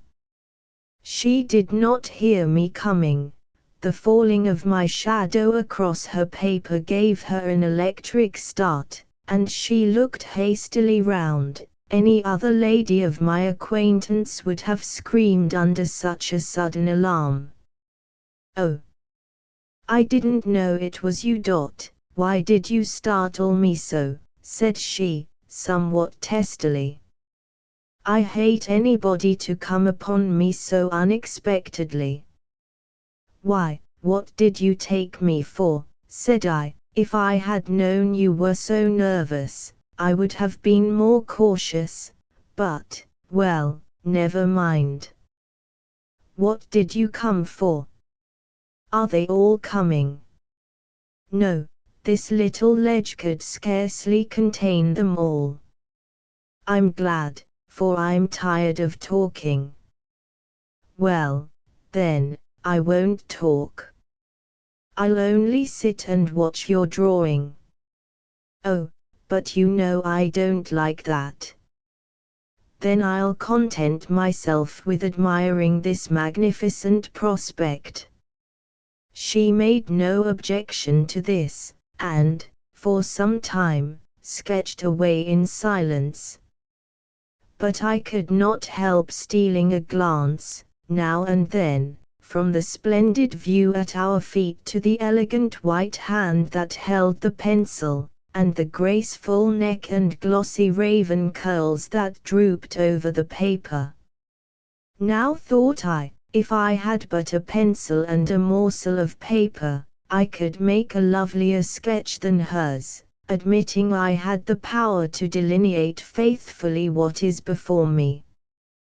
But, though this satisfaction was denied me, I was very well content to sit beside her there, and say nothing.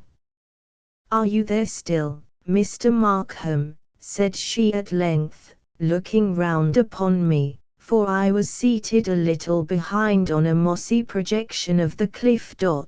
"Why don't you go and amuse yourself with your friends?"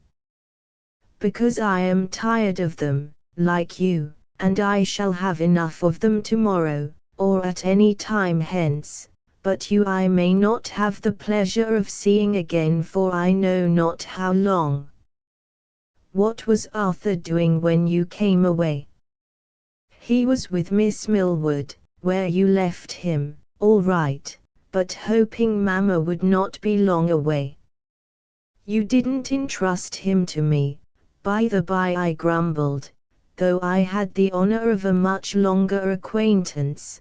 "But Miss Millward has the art of conciliating and amusing children," I carelessly added, "if she is good for nothing else."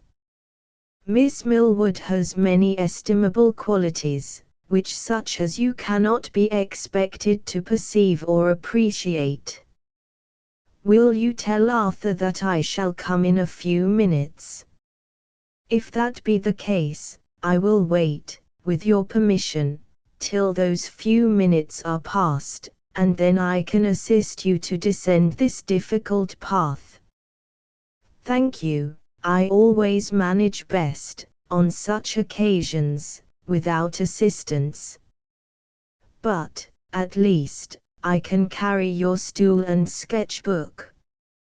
She did not deny me this favor, but I was rather offended at her evident desire to be rid of me, and was beginning to repent of my pertinacity, when she somewhat appeased me by consulting my taste and judgment about some doubtful matter in her drawing. My opinion, happily, met her approbation, and the improvement I suggested was adopted without hesitation. "I have often wished in vain," said she, "for another's judgment to appeal to when I could scarcely trust the direction of my own eye and head, they having been so long occupied with the contemplation of a single object as to become almost incapable of forming a proper idea respecting it." "That," replied I, "is only one of many evils to which a solitary life exposes us." "True," said she, and again we relapsed into silence. About 2 minutes after, however, she declared her sketch completed, and closed the book. On returning to the scene of our repast, we found all the company had deserted it, with the exception of 3, Mary Millwood, Richard Wilson, and Arthur Graham. The younger gentleman lay fast asleep with his head pillowed on the lady's lap. The other was seated beside her with a pocket edition of some classic author in his hand. He never went anywhere without such a companion wherewith to improve his leisure moments. All time seemed lost that was not devoted to study, or exacted, by his physical nature, for the bare support of life. Even now he could not abandon himself to the enjoyment of that pure air and balmy sunshine, that splendid prospect, and those soothing sounds, the music of the waves and of the soft wind in the sheltering trees above him, not even with a lady by his side, though not a very charming one, I will allow. He must pull out his book, and make the most of his time while digesting his temperate meal, and reposing his weary limbs, unused to so much exercise. Perhaps, however, he spared a moment to exchange a word or a glance with his companion now and then. At any rate, she did not appear at all resentful of his conduct, for her homely features wore an expression of unusual cheerfulness and serenity, and she was studying his pale, thoughtful face with great complacency when we arrived. The journey homeward was by no means so agreeable to me as the former part of the day, for now Mrs. Graham was in the carriage, and Eliza Millwood was the companion of my walk. She had observed my preference for the young widow, and evidently felt herself neglected. She did not manifest her chagrin by keen reproaches, bitter sarcasms, or pouting sullen silence. Any or all of these I could easily have endured, or lightly laughed away, but she showed it by a kind of gentle melancholy, a mild, reproachful sadness that cut me to the heart. I tried to cheer her up, and apparently succeeded in some degree, before the walk was over, but in the very act my conscience reproved me, knowing, as I did, that, sooner or later, the tie must be broken, and this was only nourishing false hopes and putting off the evil day. When the pony carriage had approached as near Wildfell Hall as the road would permit, unless, indeed, it proceeded up the long rough lane, which Mrs. Graham would not allow, the young widow and her son alighted, relinquishing the driver's seat to Rose, and I persuaded Eliza to take the latter's place. Having put her comfortably in, bid her take care of the evening air, and wished her a kind good night, I felt considerably relieved, and hastened to offer my services to Mrs. Graham to carry her apparatus up the fields. But she had already hung her camp stool on her arm and taken her sketchbook in her hand, and insisted upon bidding me adieu then and there, with the rest of the company. But this time she declined my proffered aid in so kind and friendly a manner that I almost forgave her. Chapter 8. 6 weeks had passed away. It was a splendid morning about the close of June. Most of the hay was cut, but the last week had been very unfavorable, and now that fine weather was come at last, being determined to make the most of it, I had gathered all hands together into the hay field, and was working away myself, in the midst of them, in my shirt sleeves, with a light, shady straw hat on my head, catching up armfuls of moist, reeking grass, and shaking it out to the four winds of heaven, at the head of a goodly file of servants and hirelings, intending so to labor from morning till night, with as much zeal and assiduity as I could look for from any of them, as well to prosper the work by my own exertion as to animate the workers by my example, when lo! my resolutions were overthrown in a moment, by the simple fact of my brother's running up to me and putting into my hand a small parcel, just arrived from London, which I had been for some time expecting. I tore off the cover, and disclosed an elegant and portable edition of Marmion. "I guess I know who that's for," said Fergus, who stood looking on while I complacently examined the volume. "That's for Miss Eliza, now." He pronounced this with a tone and look so prodigiously knowing, that I was glad to contradict him. "You're wrong, my lad," said I, and, taking up my coat, I deposited the book in one of its pockets, and then put it on, i.e. the coat. "Now come here, you idle dog, and make yourself useful for once," I continued. "Pull off your coat, and take my place in the field till I come back." "Till you come back, and where are you going, pray?" "No matter where, the when is all that concerns you, and I shall be back by dinner, at least." Oh, and I'm to labor away till then, am I, and to keep all these fellows hard at it besides? Well, I'll submit, for once in a way.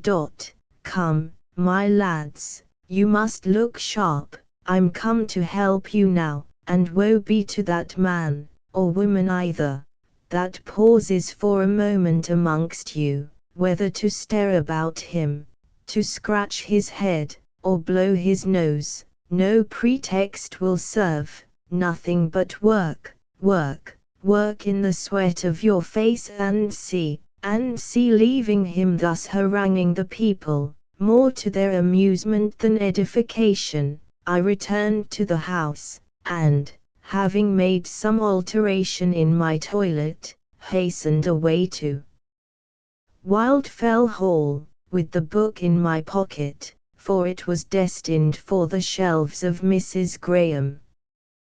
What, then, had she and you got on so well together as to come to the giving and receiving of presents?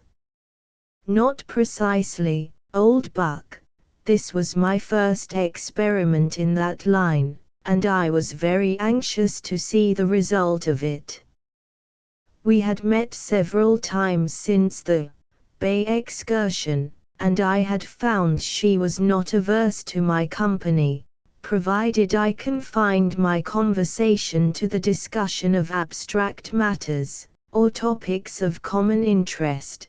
The moment I touched upon the sentimental or the complimentary, or made the slightest approach to tenderness in word or look, I was not only punished by an immediate change in her manner at the time, but doomed to find her more cold and distant, if not entirely inaccessible, when next I sought her company. This circumstance did not greatly disconcert me, however, because I attributed it, not so much to any dislike of my person, as to some absolute resolution against a second marriage formed prior to the time of our acquaintance, whether from excess of affection for her late husband, or because she had had enough of him and the matrimonial state together. At first, indeed, she had seemed to take a pleasure in mortifying my vanity and crushing my presumption, relentlessly nipping off bud by bud as they ventured to appear, and then, I confess, I was deeply wounded, though, at the same time, stimulated to seek revenge, but latterly finding, beyond a doubt, that I was not that empty-headed coxcomb she had first supposed me. She had repulsed my modest advances in quite a different spirit. It was a kind of serious, almost sorrowful displeasure, which I soon learned carefully to avoid awakening. Let me first establish my position as a friend, thought I, the patron and playfellow of her son, the sober, solid, plain-dealing friend of herself, and then, when I have made myself fairly necessary to her comfort and enjoyment in life, as I believe I can, we'll see what next may be effected. So we talked about painting, poetry, and music, theology, geology, and philosophy. Once or twice I lent her a book, and once she lent me one in return. I met her in her walks as often as I could. I came to her house as often as I dared. My first pretext for invading the sanctum was to bring Arthur a little waddling puppy of which Sancho was the father, and which delighted the child beyond expression, and, consequently, could not fail to please his mamma. My second was to bring him a book, which, knowing his mother's particularity, I had carefully selected, and which I submitted for her approbation before presenting it to him. Then, I brought her some plants for her garden, in my sister's name, having previously persuaded Rose to send them. Each of these times I inquired after the picture she was painting from the sketch taken on the cliff, and was admitted into the studio, and asked my opinion or advice respecting its progress. My last visit had been to return the book she had lent me, and then it was that, in casually discussing the poetry of Sir Walter Scott, she had expressed a wish to see Marmion, and I had conceived the presumptuous idea of making her a present of it, and, on my return home, instantly sent for the smart little volume I had this morning received. But an apology for invading the hermitage was still necessary, so I had furnished myself with a blue morocco collar for Arthur's little dog, and that being given and received, with much more joy and gratitude, on the part of the receiver, than the worth of the gift or the selfish motive of the giver deserved, I ventured to ask Mrs. Graham for one more look at the picture, if it was still there. "Oh, yes, come in," said she, for I had met them in the garden. "It is finished and framed, all ready for sending away, but give me your last opinion, and if you can suggest any further improvement, it shall be duly considered, at least."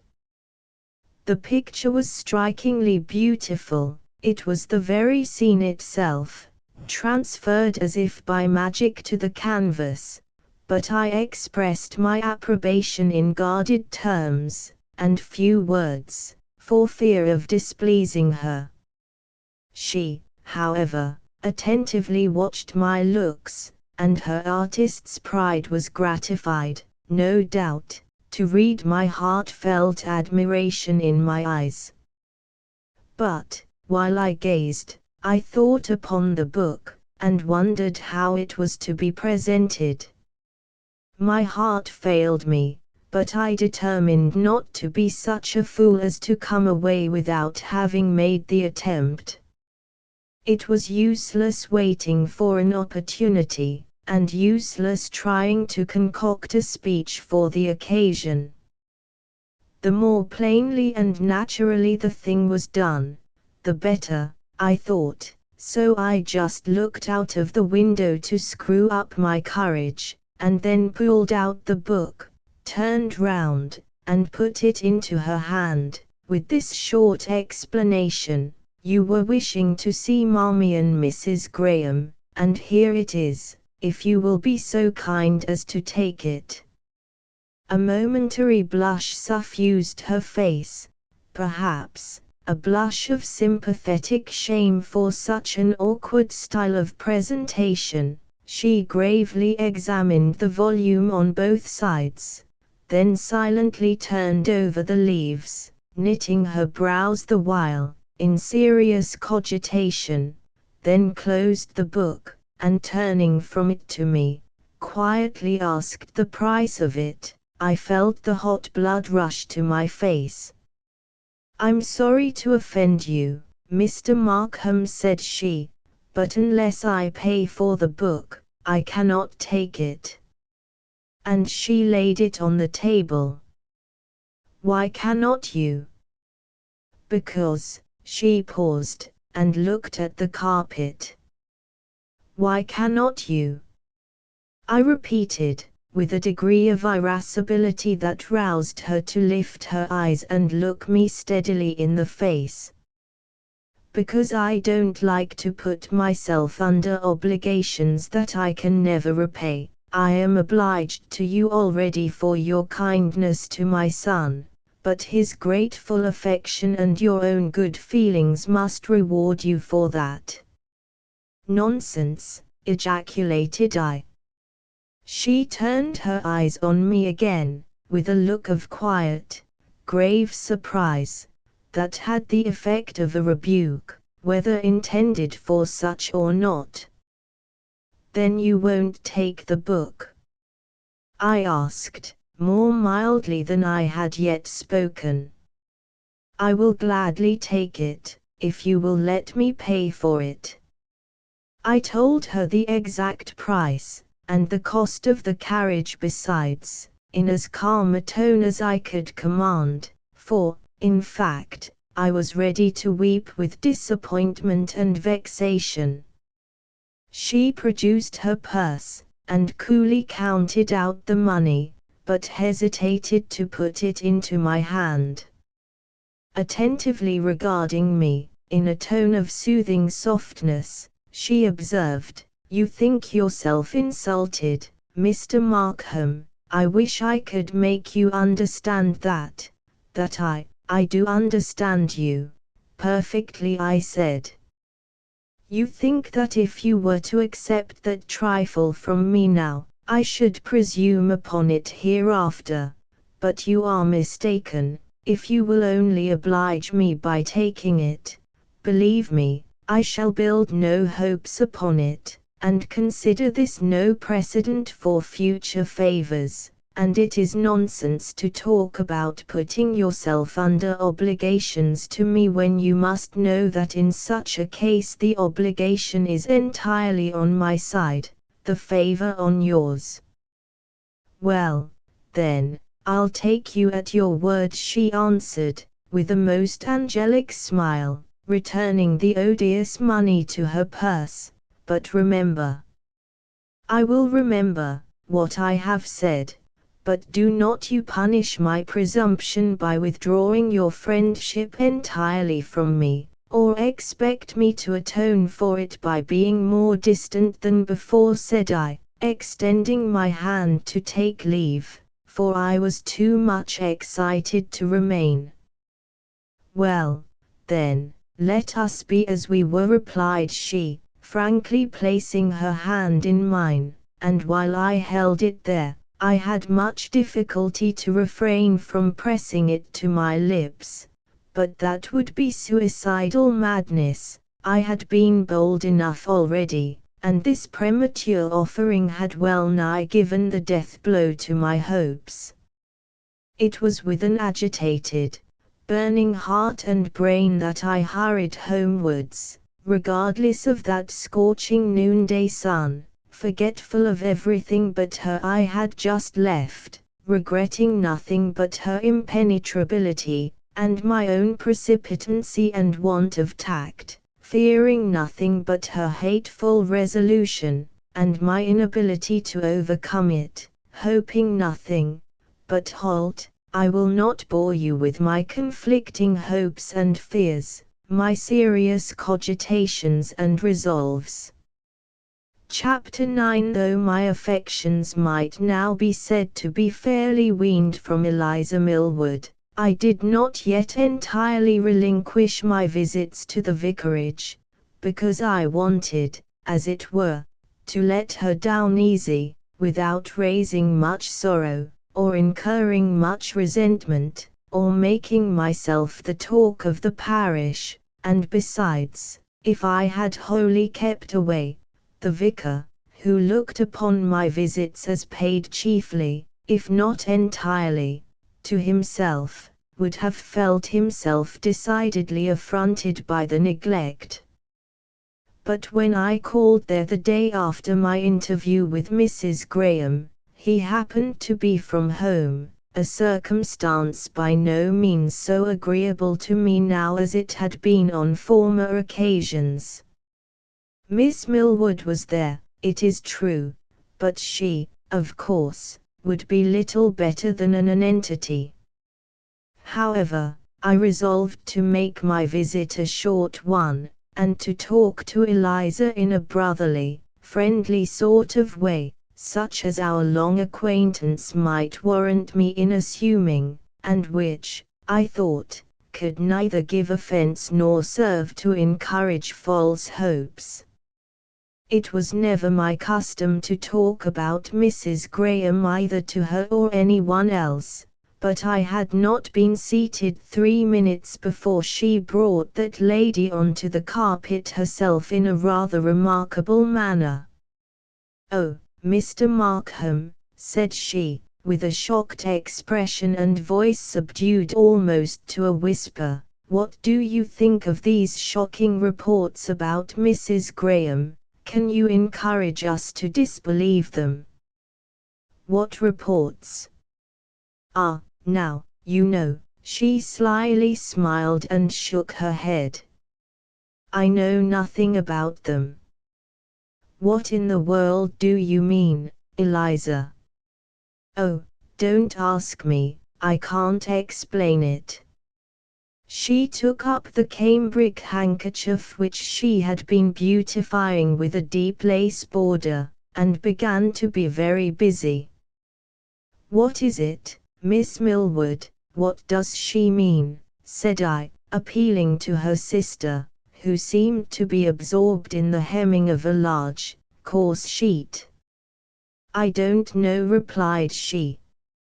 "Some idle slander somebody has been inventing, I suppose. I never heard it till Eliza told me the other day, but if all the parish dinned it in my ears, I shouldn't believe a word of it. I know Mrs. Graham too well." "Quite right, Miss Millward, and so do I, whatever it may be." "Well," observed Eliza, with a gentle sigh, "it's well to have such a comfortable assurance regarding the worth of those we love. I only wish you may not find your confidence misplaced." And she raised her face, and gave me such a look of sorrowful tenderness as might have melted my heart, but within those eyes there lurked a something that I did not like, and I wondered how I ever could have admired them. Her sister's honest face and small grey optics appeared far more agreeable. But I was out of temper with Eliza at that moment, for her insinuations against Mrs. Graham, which were false, I was certain, whether she knew it or not.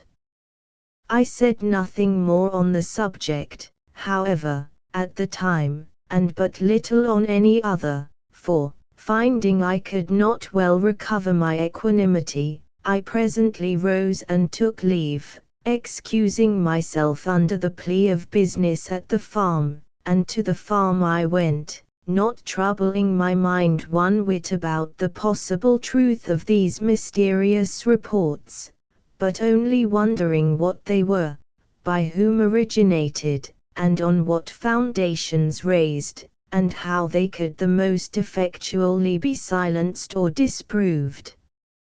A few days after this we had another of our quiet little parties, to which the usual company of friends and neighbors had been invited, and Mrs. Graham among the number.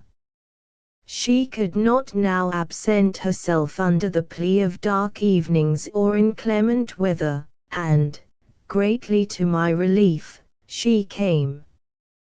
Without her I should have found the whole affair an intolerable bore, but the moment of her arrival brought new life to the house, and though I might not neglect the other guests for her, or expect to engross much of her attention and conversation to myself alone, I anticipated an evening of no common enjoyment. Mr. Lawrence came too. He did not arrive till some time after the rest were assembled. I was curious to see how he would comport himself to Mrs. Graham. A slight bow was all that passed between them on his entrance, and having politely greeted the other members of the company, he seated himself quite aloof from the young widow, between my mother and Rose. "Did you ever see such art?" whispered Eliza, who was my nearest neighbor. "Would you not say they were perfect strangers?" "Almost. But what then?" "What then? Why, you can't pretend to be ignorant." "Ignorant of what?" demanded I, so sharply that she started and replied, "Oh, hush, don't speak so loud." "Well, tell me then," I answered in a lower tone, "what is it you mean?" "I hate enigmas." "Well, you know, I don't vouch for the truth of it, indeed, far from it, but haven't you heard?" "I've heard nothing, except from you." "You must be willfully deaf then, for anyone will tell you that, but I shall only anger you by repeating it. I see, so I had better hold my tongue." She closed her lips and folded her hands before her, with an air of injured meekness. "If you had wished not to anger me, you should have held your tongue from the beginning, or else spoken out plainly and honestly all you had to say."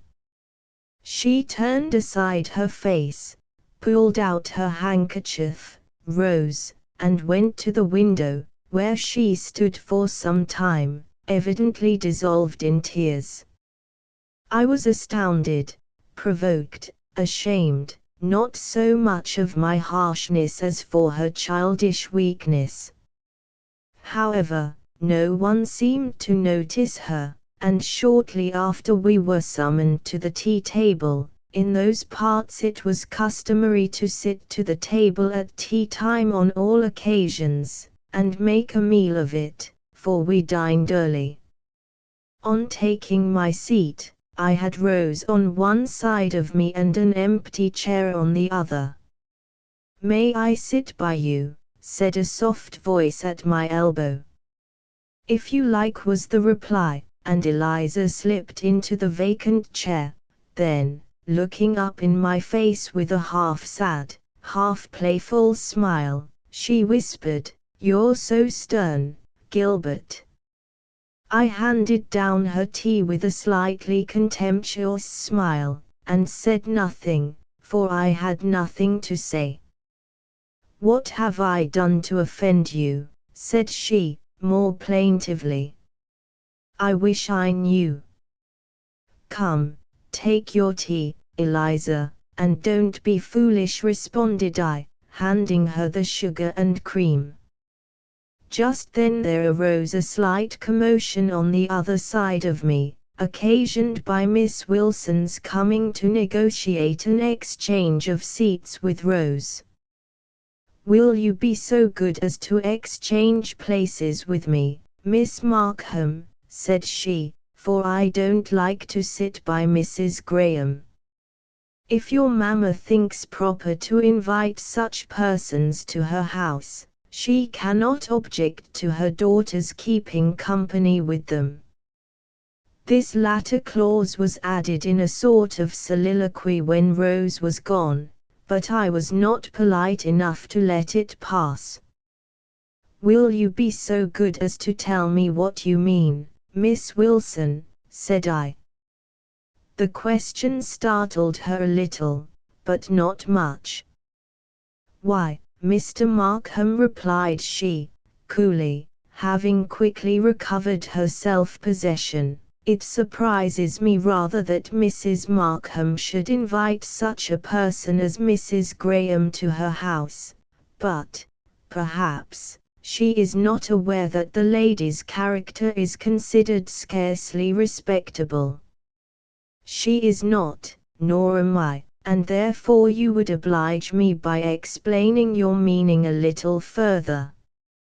"This is scarcely the time or the place for such explanations, but I think you can hardly be so ignorant as you pretend. You must know her as well as I do." "I think I do, perhaps a little better, and therefore, if you will inform me what you have heard or imagined against her, I shall, perhaps, be able to set you right." "Can you tell me, then, who was her husband, or if she ever had any?" Indignation kept me silent. At such a time and place I could not trust myself to answer. "Have you never observed," said Eliza, "what a striking likeness there is between that child of hers and whom?" demanded Miss Wilson, with an air of cold, but keen severity. Eliza was startled. The timidly spoken suggestion had been intended for my ear alone. "Oh, I beg your pardon," pleaded she, "I may be mistaken. Perhaps I was mistaken." But she accompanied the words with a sly glance of derision directed to me from the corner of her disingenuous eye. "There's no need to ask my pardon," replied her friend, "but I see no one here that at all resembles that child, except his mother, and when you hear ill-natured reports, Miss Eliza, I will thank you, that is, I think you will do well, to refrain from repeating them. I presume the person you allude to is Mr. Lawrence, but I think I can assure you that your suspicions, in that respect, are utterly misplaced, and if he has any particular connection with the lady at all, which no one has a right to assert, at least he has, what cannot be said of some others, sufficient sense of propriety to withhold him from acknowledging anything more than a bowing acquaintance in the presence of respectable persons." He was evidently both surprised and annoyed to find her here. "Go it," cried Fergus, who sat on the other side of Eliza, and was the only individual who shared that side of the table with us. "Go it like bricks, mind you don't leave her one stone upon another." Miss Wilson drew herself up with a look of freezing scorn, but said nothing. Eliza would have replied, but I interrupted her by saying as calmly as I could, though in a tone which betrayed, no doubt, some little of what I felt within, "We have had enough of this subject. If we can only speak to slander our betters, let us hold our tongues." "I think you'd better," observed Fergus, "and so does our good parson. He has been addressing the company in his richest vein all the while, and eyeing you, from time to time, with looks of stern distaste, while you sat there, irreverently whispering and muttering together, and once he paused in the middle of a story or a sermon, I don't know which, and fixed his eyes upon you, Gilbert, as much as to say, 'When Mr. Markham has done flirting with those two ladies I will proceed.'" What more was said at the tea table I cannot tell, nor how I found patience to sit till the meal was over. I remember, however, that I swallowed with difficulty the remainder of the tea that was in my cup, and ate nothing, and that the first thing I did was to stare at Arthur Graham, who sat beside his mother on the opposite side of the table, and the second to stare at Mr. Lawrence, who sat below, and, first, it struck me that there was a likeness, but, on further contemplation, I concluded it was only in imagination.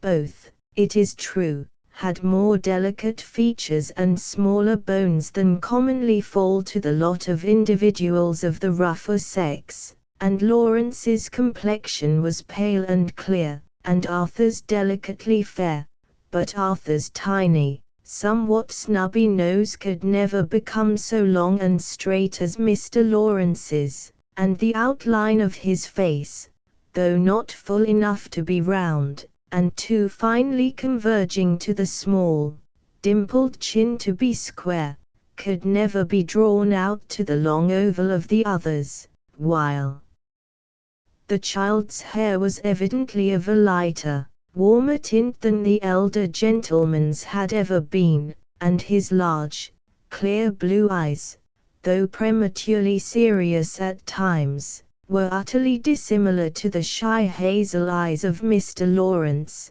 whence the sensitive soul looked so distrustfully forth, as ever ready to retire within, from the offences of a too rude, too uncongenial world. Wretch that I was to harbour that detestable idea for a moment. Did I not know Mrs. Graham? Had I not seen her, conversed with her time after time? Was I not certain that she, in intellect, in purity and elevation of soul, was immeasurably superior to any of her detractors, that she was, in fact, the noblest, the most adorable, of her sex I had ever beheld, or even imagined to exist? Yes, and I would say with Mary Millwood, sensible girl as she was, that if all the parish, or all the world, should din these horrible lies in my ears, I would not believe them, for I knew her better than they. Meantime, my brain was on fire with indignation, and my heart seemed ready to burst from its prison with conflicting passions. I regarded my two fair neighbors with a feeling of abhorrence and loathing I scarcely endeavored to conceal. I was rallied from several quarters for my abstraction and ungallant neglect of the ladies, but I cared little for that. All I cared about, besides that one grand subject of my thoughts, was to see the cups travel up to the tea-tray, and not come down again. I thought Mr. Millwood never would cease telling us that he was no tea drinker, and that it was highly injurious to keep loading the stomach with slops to the exclusion of more wholesome sustenance, and so give himself time to finish his fourth cup. At length it was over, and I rose and left the table and the guests without a word of apology. I could endure their company no longer. I rushed out to cool my brain in the balmy evening air, and to compose my mind or indulge my passionate thoughts in the solitude of the garden. To avoid being seen from the windows I went down a quiet little avenue that skirted one side of the enclosure, at the bottom of which was a seat embowered in roses and honeysuckles. Here I sat down to think over the virtues and wrongs of the Lady of Wildfell Hall, but I had not been so occupied 2 minutes, before voices and laughter, and glimpses of moving objects through the trees, informed me that the whole company had turned out to take an airing in the garden too. However, I nestled up in a corner of the bower, and hoped to retain possession of it, secure alike from observation and intrusion. But no, confound it, there was someone coming down the avenue. Why couldn't they enjoy the flowers and sunshine of the open garden, and leave that sunless nook to me, and the gnats and midges? But, peeping through my fragrant screen of the interwoven branches to discover who the intruders were, for a murmur of voices told me it was more than one, my vexation instantly subsided, and far other feelings agitated my still unquiet soul, for there was Mrs. Graham, slowly moving down the walk with Arthur by her side, and no one else. Why were they alone? Had the poison of detracting tongues already spread through all, and had they all turned their backs upon her? I now recollected having seen Mrs. Wilson, in the early part of the evening, edging her chair close up to my mother, and bending forward, evidently in the delivery of some important confidential intelligence, and from the incessant wagging of her head, the frequent distortions of her wrinkled physiognomy, and the winking and malicious twinkle of her little ugly eyes, I judged it was some spicy piece of scandal that engaged her powers, and from the cautious privacy of the communication I supposed some person then present was the luckless object of her calumnies, and from all these tokens, together with my mother's looks and gestures of mingled horror and incredulity, I now concluded that object to have been Mrs. Graham. I did not emerge from my place of concealment till she had nearly reached the bottom of the walk, lest my appearance should drive her away, and when I did step forward she stood still and seemed inclined to turn back as it was. "Oh, don't let us disturb you, Mr. Markham," said she. "We came here to seek retirement ourselves, not to intrude on your seclusion. I am no hermit, Mrs. Graham, though I own it looks rather like it to absent myself in this uncourteous fashion from my guests." "I feared you were unwell," said she, with a look of real concern. "I was rather, but it's over now. Do sit here a little and rest, and tell me how you like this arbour," said I, and, lifting Arthur by the shoulders, I planted him in the middle of the seat by way of securing his mamma, who, acknowledging it to be a tempting place of refuge, threw herself back in one corner, while I took possession of the other. But that word refuge disturbed me. Had their unkindness then really driven her to seek for peace in solitude? "Why have they left you alone?" I asked. "It is I who have left them," was the smiling rejoinder. "I was wearied to death with small talk. Nothing wears me out like that. I cannot imagine how they can go on as they do." I could not help smiling at the serious depth of her wonderment.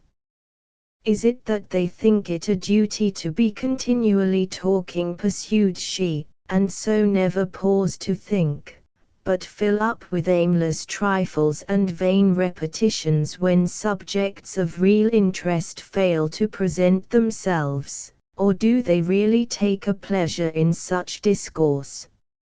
"Very likely they do," said I. "Their shallow minds can hold no great ideas, and their light heads are carried away by trivialities that would not move a better furnished skull, and their only alternative to such discourse is to plunge over head and ears into the slough of scandal, which is their chief delight." "Not all of them, surely," cried the lady, astonished at the bitterness of my remark. "No, certainly," I exonerate my sister from such degraded tastes, and my mother too, if you included her in your animadversions. I meant no animadversions against anyone, and certainly intended no disrespectful allusions to your mother. I have known some sensible persons great adepts in that style of conversation when circumstances impelled them to it, but it is a gift I cannot boast the possession of. I kept up my attention on this occasion as long as I could, but when my powers were exhausted I stole away to seek a few minutes' repose in this quiet walk. I hate talking where there is no exchange of ideas or sentiments, and no good given or received. Well, said I, if ever I trouble you with my loquacity, tell me so at once, and I promise not to be offended, for I possess the faculty of enjoying the company of of my friends as well in silence as in conversation. I don't quite believe you, but if it were so you would exactly suit me for a companion. I am all you wish, then, in other respects. No, I don't mean that. How beautiful those little clusters of foliage look, where the sun comes through behind them, said she, on purpose to change the subject. And they did look beautiful, where at intervals the level rays of the sun penetrating the thickness of trees and shrubs on the opposite side of the path before us, relieved their dusky verdure by displaying patches of semi-transparent leaves of resplendent golden green. I almost wish I were not a painter, observed my companion. Why so? One would think at such a time you would most exult in your privilege of being able to imitate the various brilliant and delightful touches of nature. No, for instead of delivering myself up to the full enjoyment of them as others do, I am always troubling my head about how I could produce the same effect upon canvas, and as that can never be done, it is mere vanity and vexation of spirit. Perhaps you cannot do it to satisfy yourself, but you may and do succeed in delighting others with the result of your endeavors. Well, after all, I should not complain. Perhaps few people gain their livelihood with so much pleasure in their toil as I do. Here is someone coming. She seemed vexed at the interruption. It is only Mr. Lawrence and Miss Wilson, said I, coming to enjoy a quiet stroll. They will not disturb us. I could not quite decipher the expression of her face, but I was satisfied there was no jealousy therein. What business had I to look for it? What sort of a person is Miss Wilson? She asked. She is elegant and accomplished above the generality of her birth and station, and some say she is ladylike and agreeable. I thought her somewhat frigid and rather supercilious in her manner today.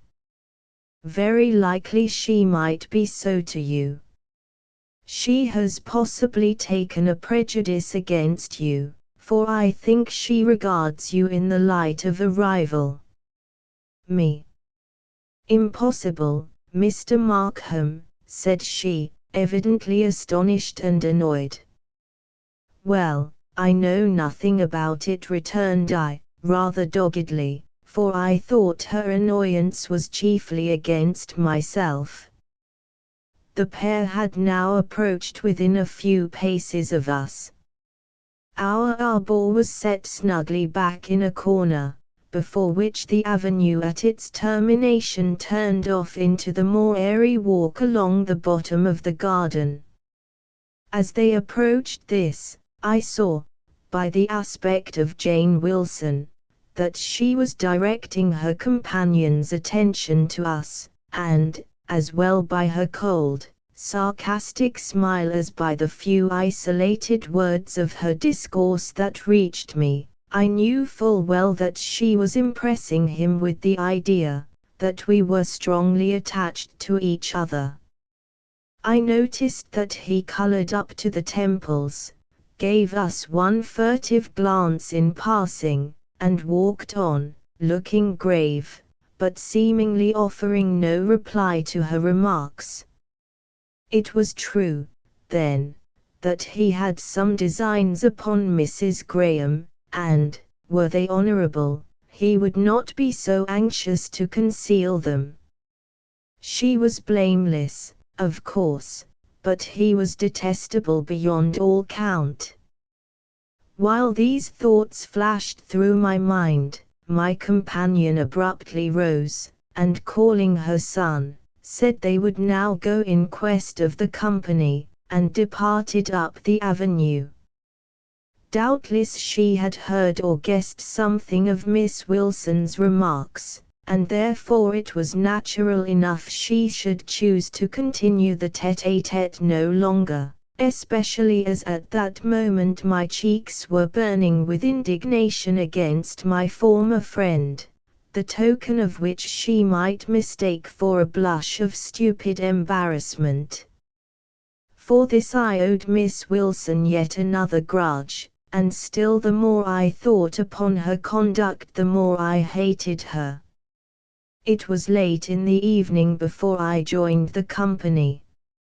I found Mrs. Graham already equipped for departure, and taking leave of the rest, who were now returned to the house. I offered, nay, begged to accompany her home. Mr. Lawrence was standing by at the time conversing with someone else. He did not look at us, but, on hearing my earnest request, he paused in the middle of a sentence to listen for her reply, and went on, with a look of quiet satisfaction, the moment he found it was to be a denial. A denial it was, decided, though not unkind. She could not be persuaded to think there was danger for herself or her child in traversing those lonely lanes and fields without attendants. It was daylight still, and she should meet no one, or if she did, the people were quiet and harmless, she was well assured. In fact, she would not hear of anyone's putting himself out of the way to accompany her, though Fergus vouchsafed to offer his services in case they should be more acceptable than mine, and my mother begged she might send one of the farming men to escort her. When she was gone the rest was all a blank or worse. Lawrence attempted to draw me into conversation, but I snubbed him and went to another part of the room. Shortly after the party broke up and he himself took leave. When he came to me I was blind to his extended hand, and deaf to his good night till he repeated it a second time, and then, to get rid of him, I muttered an inarticulate reply, accompanied by a sulky nod.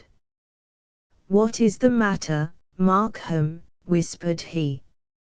I replied by a wrathful and contemptuous stare. "Are you angry because Mrs. Graham would not let you go home with her?" he asked, with a faint smile that nearly exasperated me beyond control. But, swallowing down all fiercer answers, I merely demanded, "What business is it of yours?" "Why, none," replied he with provoking quietness, "only," and he raised his eyes to my face, and spoke with unusual solemnity, "only let me tell you, Markham, that if you have any designs in that quarter, they will certainly fail, and it grieves me to see you cherishing false hopes, and wasting your strength in useless efforts, for, hypocrite!" I exclaimed, and he held his breath, and looked very blank, turned white about the gills, and went away without another word. I had wounded him to the quick, and I was glad of it. Chapter X. When all were gone, I learned that the vile slander had indeed been circulated throughout the company, in the very presence of the victim. Rose, however, vowed she did not and would not believe it, and my mother made the same declaration, though not, I fear, with the same amount of real, unwavering incredulity. It seemed to dwell continually on her mind, and she kept irritating me from time to time by such expressions as, "Dear, dear, who would have thought it?" Well, I always thought there was something odd about her. You see what it is for women to affect to be different to other people. And once it was, I misdoubted that appearance of mystery from the very first. I thought there would no good come of it, but this is a sad, sad business, to be sure. "Why, mother, you said you didn't believe these tales," said Fergus. "No more I do, my dear, but then, you know, there must be some foundation."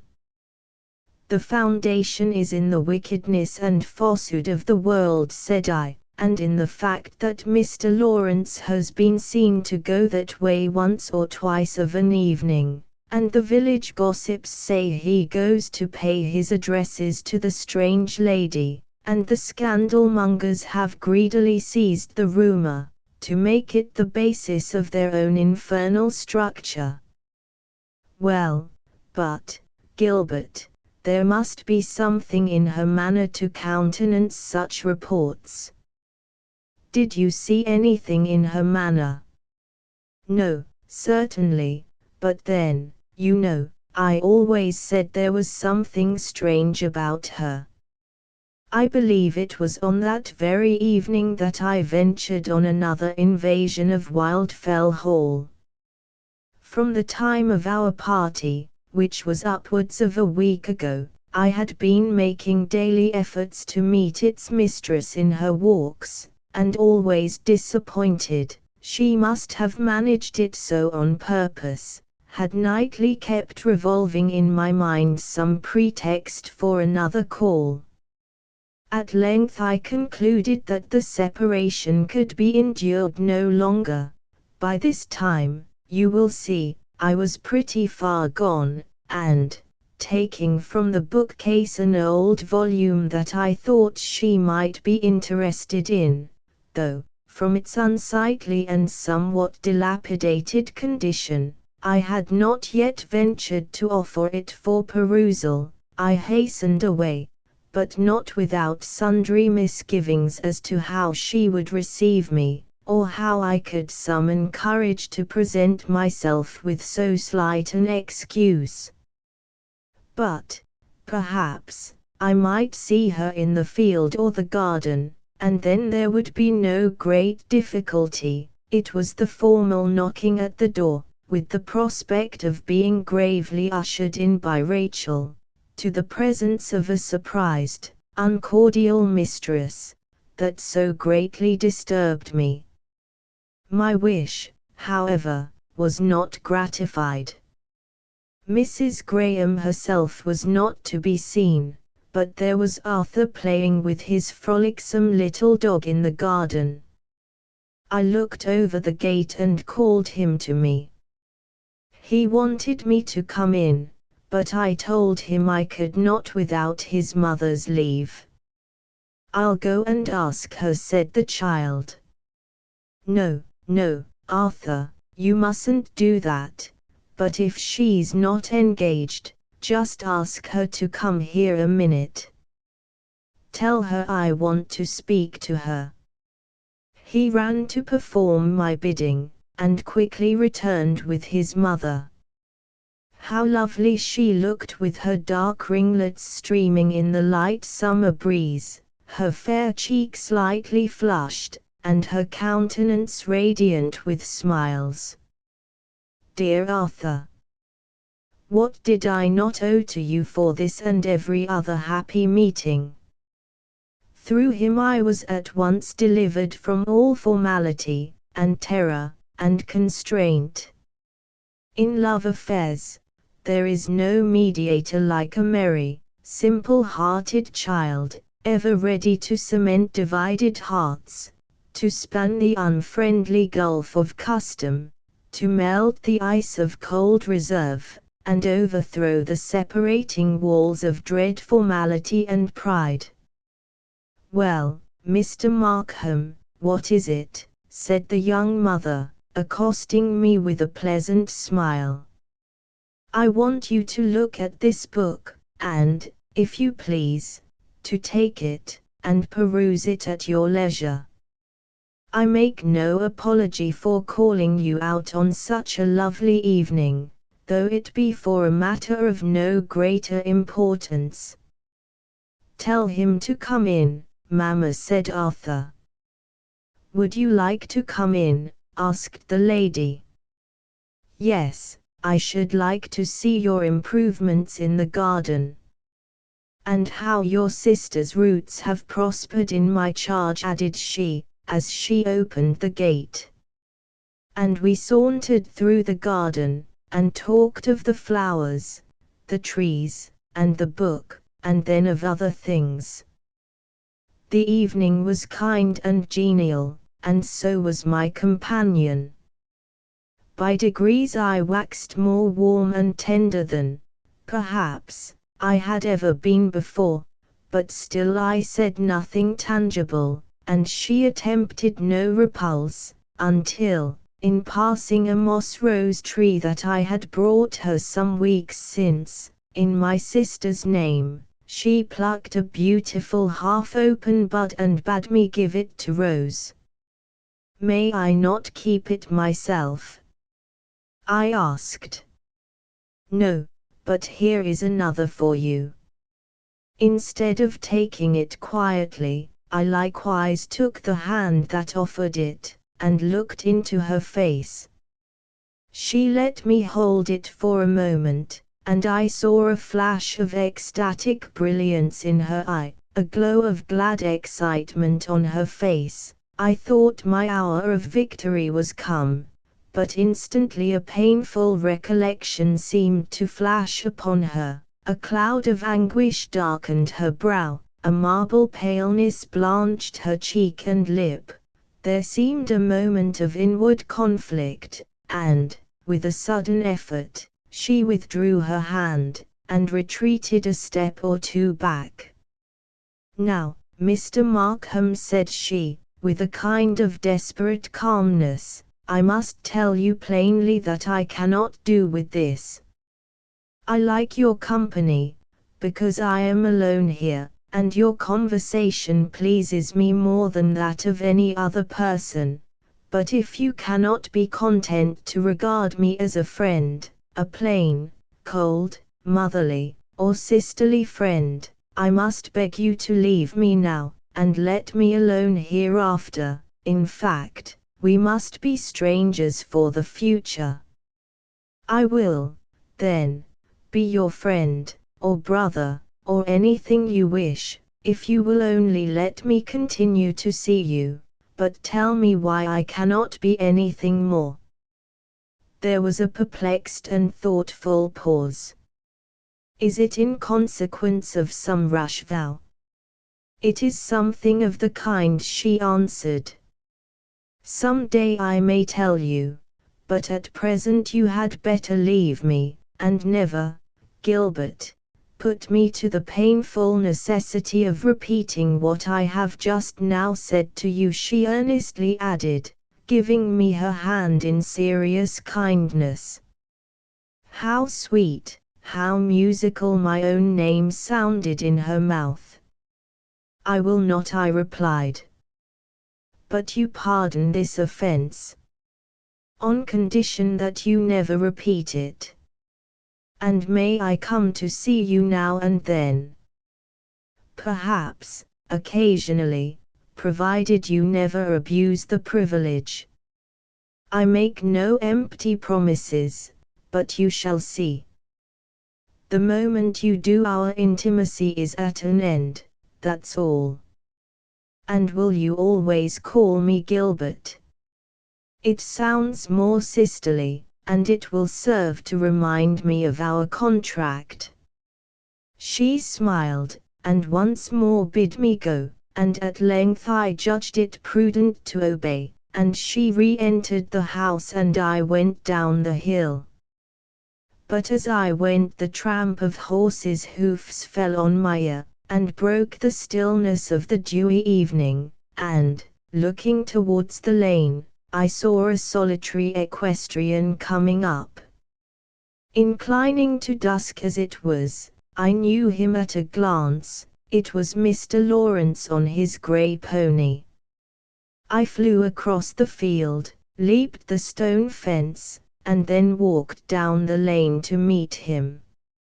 On seeing me, he suddenly drew in his little steed, and seemed inclined to turn back, but on second thought apparently judged it better to continue his course as before.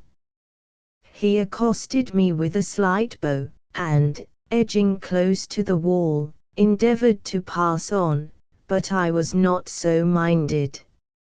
Seizing his horse by the bridle, I exclaimed, "Now, Lawrence, I will have this mystery explained. Tell me where you are going, and what you mean to do, at once, and distinctly." "Will you take your hand off the bridle?" said he, quietly. "You're hurting my pony's mouth." "You and your pony be, what makes you so coarse and brutal, Markham? I'm quite ashamed of you. You answer my questions, before you leave this spot. I will know what you mean by this perfidious duplicity. I shall answer no questions till you let go the bridle, if you stand till morning." "Now then," said I, unclosing my hand, but still standing before him. "Ask me some other time, when you can speak like a gentleman," returned he, and he made an effort to pass me again, but I quickly recaptured the pony, scarce less astonished than its master at such uncivil usage. "Really, Mr. Markham, this is too much," said the latter. "Can I not go to see my tenant on matters of business, without being assaulted in this manner by—" "This is no time for business, sir. I'll tell you, now, what I think of your conduct. You'd better defer your opinion to a more convenient season," interrupted he in a low tone. "Here's the vicar." And, in truth, the vicar was just behind me, plodding homeward from some remote corner of his parish. I immediately released the squire, and he went on his way, saluting Mr. Millward as he passed. "What, quarrelling, Markham?" cried the latter, addressing himself to me, "and about that young widow, I doubt," he added, reproachfully shaking his head. "But let me tell you, young man," here he put his face into mine with an important, confidential air, "she's not worth it," and he confirmed the assertion by a solemn nod. "Mr. Millward," I exclaimed, in a tone of wrathful menace that made the reverend gentleman look round, aghast, astounded at such unwonted insolence, and stare me in the face, with a look that plainly said, "What, this to me?" But I was too indignant to apologize, or to speak another word to him. I turned away, and hastened homewards, descending with rapid strides the steep, rough lane, and leaving him to follow as he pleased. Chapter 11. You must suppose about 3 weeks passed over. Mrs. Graham and I were now established friends, or brother and sister, as we rather chose to consider ourselves. She called me Gilbert, by my express desire, and I called her Helen, for I had seen that name written in her books. I seldom attempted to see her above twice a week, and still I made our meetings appear the result of accident as often as I could, for I found it necessary to be extremely careful, and, altogether, I behaved with such exceeding propriety that she never had occasion to reprove me once. Yet I could not but perceive that she was at times unhappy and dissatisfied with herself or her position, and truly I myself was not quite contented with the latter. This assumption of brotherly nonchalance was very hard to sustain, and I often felt myself a most confounded hypocrite with it all. I saw too, or rather I felt, that, in spite of herself, I was not indifferent to her as the novel heroes modestly express it, and while I thankfully enjoyed my present good fortune, I could not fail to wish and hope for something better in future, but, of course, I kept such dreams entirely to myself. "Where are you going, Gilbert?" said Rose, one evening, shortly after tea, when I had been busy with the farm all day. "To take a walk," was the reply. "Do you always brush your hat so carefully, and do your hair so nicely, and put on such smart new gloves when you take a walk?" "Not always." "You're going to Wildfell Hall, aren't you?" "What makes you think so?" "Because you look as if you were, but I wish you wouldn't go so often." "Nonsense, child. I don't go once in 6 weeks, what do you mean?" "Well, but if I were you, I wouldn't have so much to do with Mrs. Graham." "Why, Rose, are you, too, giving in to the prevailing opinion?" "No," returned she, hesitatingly, "but I've heard so much about her lately, both at the Wilsons' and the vicarage, and besides, Mamma says, if she were a proper person she would not be living there by herself, and don't you remember last winter, Gilbert, all that about the false name to the picture, and how she explained it, saying she had friends or acquaintances from whom she wished her present residence to be concealed, and that she was afraid of their tracing her out, and then, how suddenly she started up and left the room when that person came, whom she took good care not to let us catch a glimpse of, and who Arthur, with such an air of mystery, told us was his mamma's friend." "Yes, Rose, I remember it all, and I can forgive your uncharitable conclusions, for, perhaps, if I did not know her myself, I should put all these things together, and believe the same as you do, but thank God, I do know her, and I should be unworthy the name of a man, if I could believe anything that was said against her, unless I heard it from her own lips. I should as soon believe such things of you, Rose." "Oh, Gilbert." "Well, do you think I could believe anything of the kind, whatever the Wilsons and Millwoods dared to whisper?" "I should hope not indeed." "And why not?" "Because I know you well, and I know her just as well."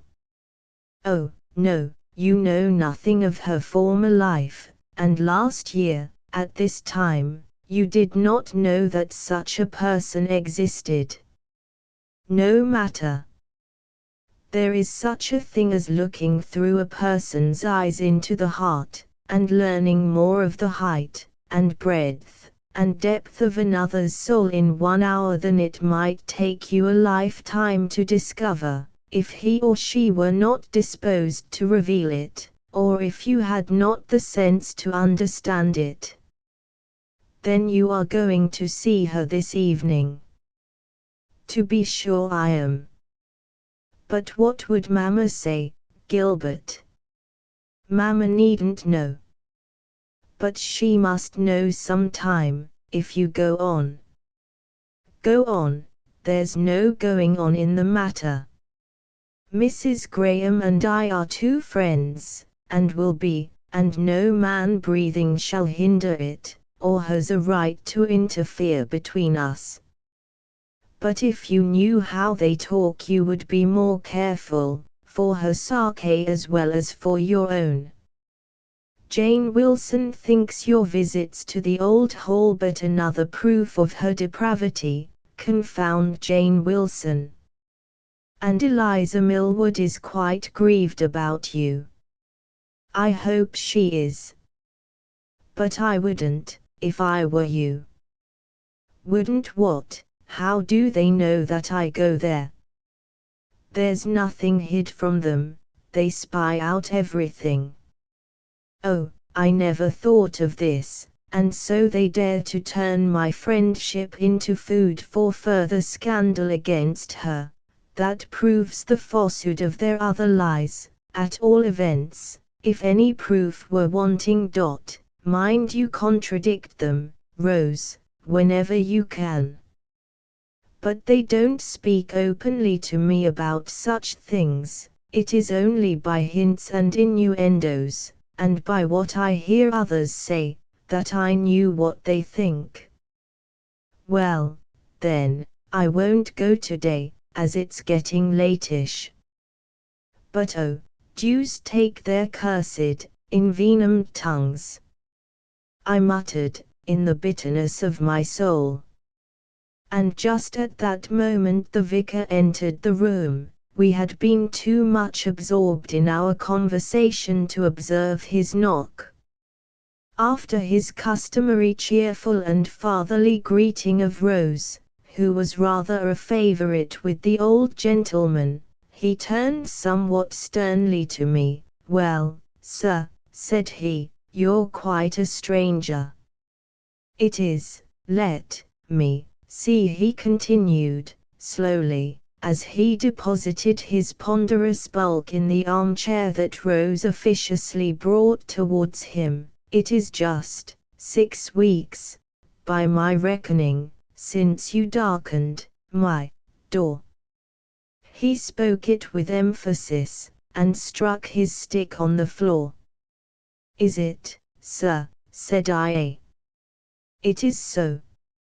He added an affirmatory nod, and continued to gaze upon me with a kind of irate solemnity, holding his substantial stick between his knees, with his hands clasped upon its head. I have been busy, I said, for an apology was evidently demanded. Busy, repeated he, derisively. Yes, you know I've been getting in my hay, and now the harvest is beginning. Humph. Just then my mother came in, and created a diversion in my favor by her loquacious and animated welcome of the reverend guest. She regretted deeply that he had not come a little earlier, in time for tea, but offered to have some immediately prepared, if he would do her the favor to partake of it. Not any for me, I thank you, replied he. I shall be at home in a few minutes. Oh, but do stay and take a little, it will be ready in 5 minutes. But he rejected the offer with a majestic wave of the hand. I'll tell you what I'll take, Mrs. Markham, said he, I'll take a glass of your excellent ale.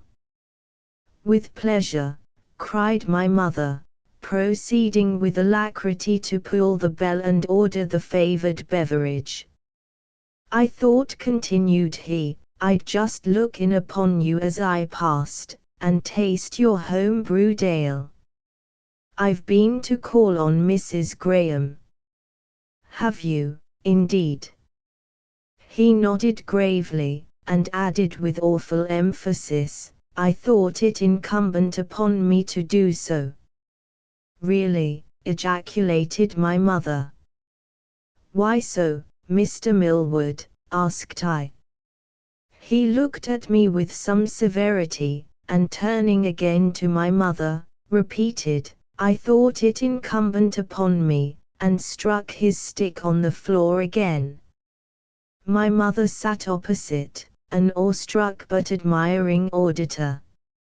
"Mrs. Graham," said I, he continued, shaking his head as he spoke, "these are terrible reports." "What, sir?" says she, affecting to be ignorant of my meaning. "It is my duty, as your pastor," said I, "to tell you both everything that I myself see reprehensible in your conduct, and all I have reason to suspect, and what others tell me concerning you." So I told her. "You did, sir," cried I, starting from my seat and striking my fist on the table. He merely glanced towards me, and continued, addressing his hostess, "It was a painful duty, Mrs. Markham, but I told her." "And how did she take it?" asked my mother. "Hardened, I fear, hardened," he replied, with a despondent shake of the head, and, at the same time, there was a strong display of unchastened, misdirected passions. She turned white in the face, and drew her breath through her teeth in a savage sort of way, but she offered no extenuation or defense, and with a kind of shameless calmness, shocking indeed to witness in one so young, as good as told me that my remonstrance was unavailing, and my pastoral advice quite thrown away upon her, nay, that my very presence was displeasing while I spoke such things. And I withdrew at length, too plainly seeing that nothing could be done, and sadly grieved to find her case so hopeless. But I am fully determined, Mrs. Markham, that my daughters shall not consort with her. Do you adopt the same resolution with regard to yours, as for your sons, as for you, young man," he continued, sternly turning to me. "As for me, sir," I began, but checked by some impediment in my utterance, and finding that my whole frame trembled with fury, I said no more, but took the wiser part of snatching up my hat and bolting from the room, slamming the door behind me, with a bang that shook the house to its foundations, and made my mother scream, and gave a momentary relief to my excited feelings. The next minute saw me hurrying with rapid strides in the direction of Wildfell Hall, to what intent or purpose I could scarcely tell, but I must be moving somewhere, and no other goal would do. I must see her too, and speak to her, that was certain, but what to say, or how to act, I had no definite idea. Such stormy thoughts, so many different resolutions crowded in upon me, that my mind was little better than a chaos of conflicting passions. Chapter 12. In little more than 20 minutes the journey was accomplished. I paused at the gate to wipe my streaming forehead, and recover my breath and some degree of composure. Already the rapid walking had somewhat mitigated my excitement, and with a firm and steady tread I paced the garden walk. In passing the inhabited wing of the building, I caught a sight of Mrs. Graham, through the open window, slowly pacing up and down her lonely room. She seemed agitated and even dismayed at my arrival, as if she thought I too was coming to accuse her. I had entered her presence intending to condole with her upon the wickedness of the world, and help her to abuse the vicar and his vile informants, but now I felt positively ashamed to mention the subject, and determined not to refer to it, unless she led the way.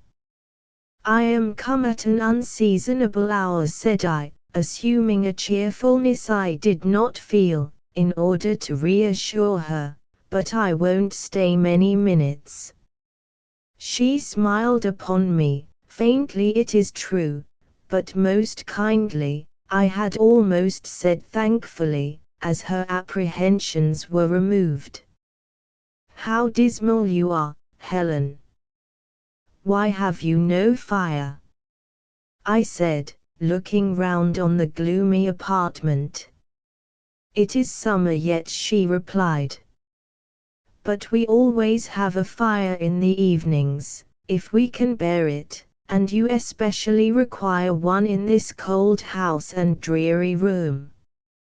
You should have come a little sooner, and I would have had one lighted for you, but it is not worth while now. You won't stay many minutes, you say, and Arthur is gone to bed.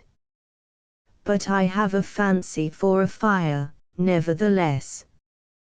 Will you order one, if I ring?" "Why, Gilbert, you don't look cold," said she, smilingly regarding my face, which no doubt seemed warm enough. "No," replied I, "but I want to see you comfortable before I go." "Me comfortable," repeated she, with a bitter laugh, as if there were something amusingly absurd in the idea. "It suits me better as it is," she added, in a tone of mournful resignation. But determined to have my own way, I pulled the bell. "There now, Helen," I said, as the approaching steps of Rachel were heard in answer to the summons. There was nothing for it but to turn round and desire the maid to light the fire. I owe Rachel a grudge to this day for the look she cast upon me ere she departed on her mission, the sour, suspicious, inquisitorial look that plainly demanded, "What are you here for, I wonder?" Her mistress did not fail to notice it, and a shade of uneasiness darkened her brow. "You must not stay long, Gilbert," said she, when the door was closed upon us. "I'm not going to," said I, somewhat testily, though without a grain of anger in my heart against anyone but the meddling old woman. "But, Helen, I've something to say to you before I go." "What is it?"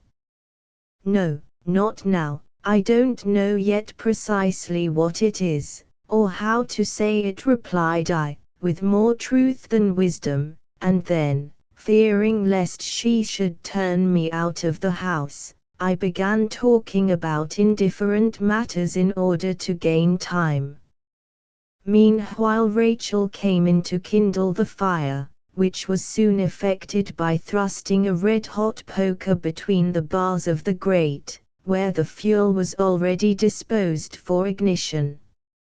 She honored me with another of her hard, inhospitable looks in departing, but, little moved thereby, I went on talking, and setting a chair for Mrs. Graham on one side of the hearth, and one for myself on the other, I ventured to sit down, though half suspecting she would rather see me go.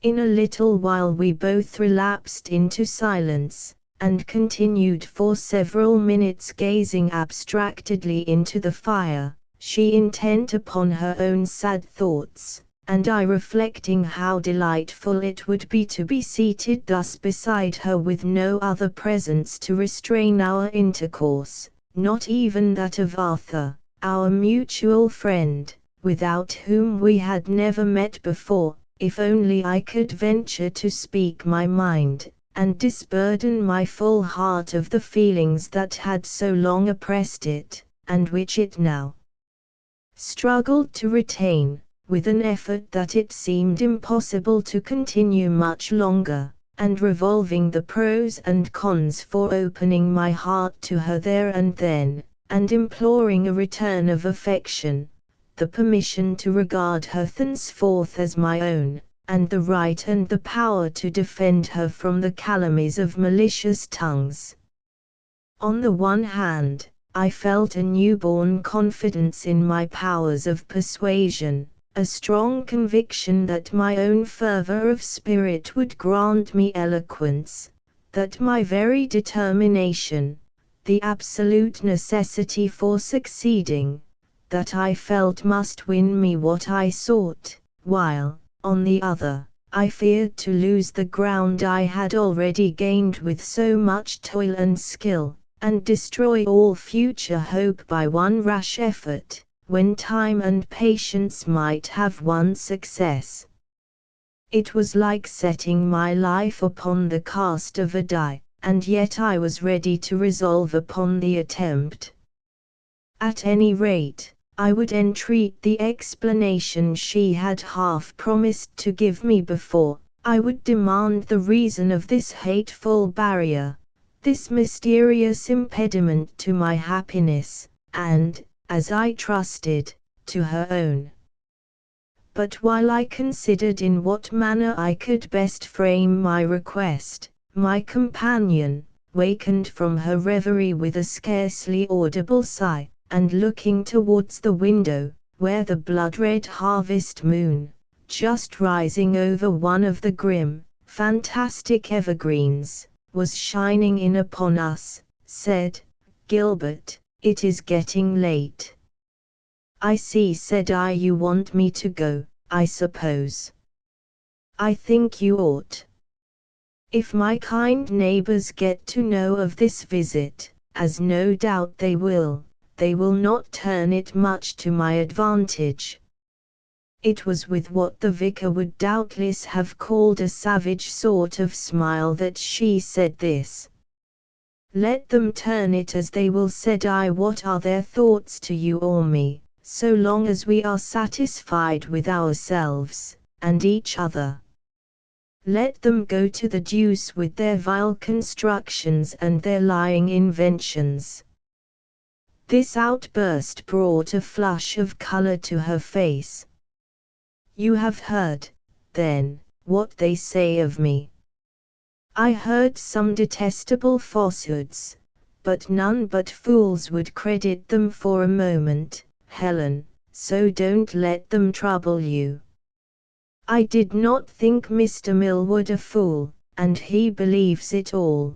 But however little you may value the opinions of those about you, however little you may esteem them as individuals, it is not pleasant to be looked upon as a liar and a hypocrite, to be thought to practice what you abhor, and to encourage the vices you would discountenance, to find your good intentions frustrated, and your hands crippled by your supposed unworthiness, and to bring disgrace on the principles you profess. True, and if I, by my thoughtlessness and selfish disregard to appearances, have at all assisted to expose you to these evils, let me entreat you not only to pardon me, but to enable me to make reparation, authorize me to clear your name from every imputation, give me the right to identify your honor with my own, and to defend your reputation as more precious than my life. Are you hero enough to unite yourself to one whom you know to be suspected and despised by all around you, and identify your interests and your honor with hers? Think. It is a serious thing. I should be proud to do it, Helen, most happy, delighted beyond expression, and if that be all the obstacle to our union, it is demolished, and you shall be mine. And starting from my seat in a frenzy of ardor, I seized her hand and would have pressed it to my lips, but she as suddenly caught it away, exclaiming in the bitterness of intense affliction, "No, no, it is not all." "What is it, then?" "You promised I should know some time, and you shall know some time, but not now. My head aches terribly," she said, pressing her hand to her forehead, "and I must have some repose, and surely I have had misery enough today," she added, almost wildly. "But it could not harm you to tell it," I persisted. "It would ease your mind, and I should then know how to comfort you." She shook her head despondingly. "If you knew all, you, too, would blame me, perhaps even more than I deserve, though I have cruelly wronged you," she added in a low murmur, as if she mused aloud. "You, Helen." "Impossible." "Yes, not willingly, for I did not know the strength and depth of your attachment. I thought, at least I endeavored to think, your regard for me was as cold and fraternal as you professed it to be. Or as yours, or as mine, ought to have been, of such a light and selfish, superficial nature, that, there, indeed, you wronged me." Illustration: moorland scene, with cottage, Haworth. "I know I did, and, sometimes, I suspected it then, but I thought, upon the whole, there could be no great harm in leaving your fancies and your hopes to dream themselves to nothing, or flutter away to some more fitting object, while your friendly sympathies remained with me. But if I had known the depth of your regard, the generous, disinterested affection you seem to feel, Helen, that you do feel, then, I would have acted differently." "How?" "You could not have given me less encouragement, or treated me with greater severity than you did. And if you think you have wronged me by giving me your friendship, and occasionally admitting me to the enjoyment of your company and conversation, when all hopes of closer intimacy were vain, as indeed you always gave me to understand, if you think you have wronged me by this, you are mistaken, for such favors, in themselves alone, are not only delightful to my heart, but purifying, exalting, ennobling to my soul, and I would rather have your friendship than the love of any other woman in the world." Little comforted by this, she clasped her hands upon her knee, and glancing upward, seemed, in silent anguish, to implore divine assistance. Then, turning to me, she calmly said, "Tomorrow, if you meet me on the moor about midday, I will tell you all you seek to know, and perhaps you will then see the necessity of discontinuing our intimacy, if, indeed, you do not willingly resign me as one no longer worthy of regard." "I can safely answer no to that. You cannot have such grave confessions to make. You must be trying my faith, Helen." "No, no, no," she earnestly repeated, "I wish it were so. Thank heaven," she added, "I have no great crime to confess, but I have more than you will like to hear, or, perhaps, can readily excuse, and more than I can tell you now, so let me entreat you to leave me." "I will, but answer me this one question first. Do you love me?" I will not answer it. Then I will conclude you do, and so good night. She turned from me to hide the emotion she could not quite control, but I took her hand and fervently kissed it. Gilbert, do leave me, she cried, in a tone of such thrilling anguish that I felt it would be cruel to disobey. But I gave one look back before I closed the door, and saw her leaning forward on the table, with her hands pressed against her eyes, sobbing convulsively, yet I withdrew in silence. I felt that to obtrude my consolations on her then would only serve to aggravate her sufferings. To tell you all the questionings and conjectures, the fears, and hopes, and wild emotions that jostled and chased each other through my mind as I descended the hill, would almost fill a volume in itself. But before I was halfway down, a sentiment of strong sympathy for her I had left behind me had displaced all other feelings, and seemed imperatively to draw me back. I began to think, why am I hurrying so fast in this direction? Can I find comfort or consolation, peace, certainty, contentment, all, or anything that I want at home? And can I leave all perturbation, sorrow, and anxiety behind me there? And I turned round to look at the old hall. There was little besides the chimneys visible above my contracted horizon. I walked back to get a better view of it.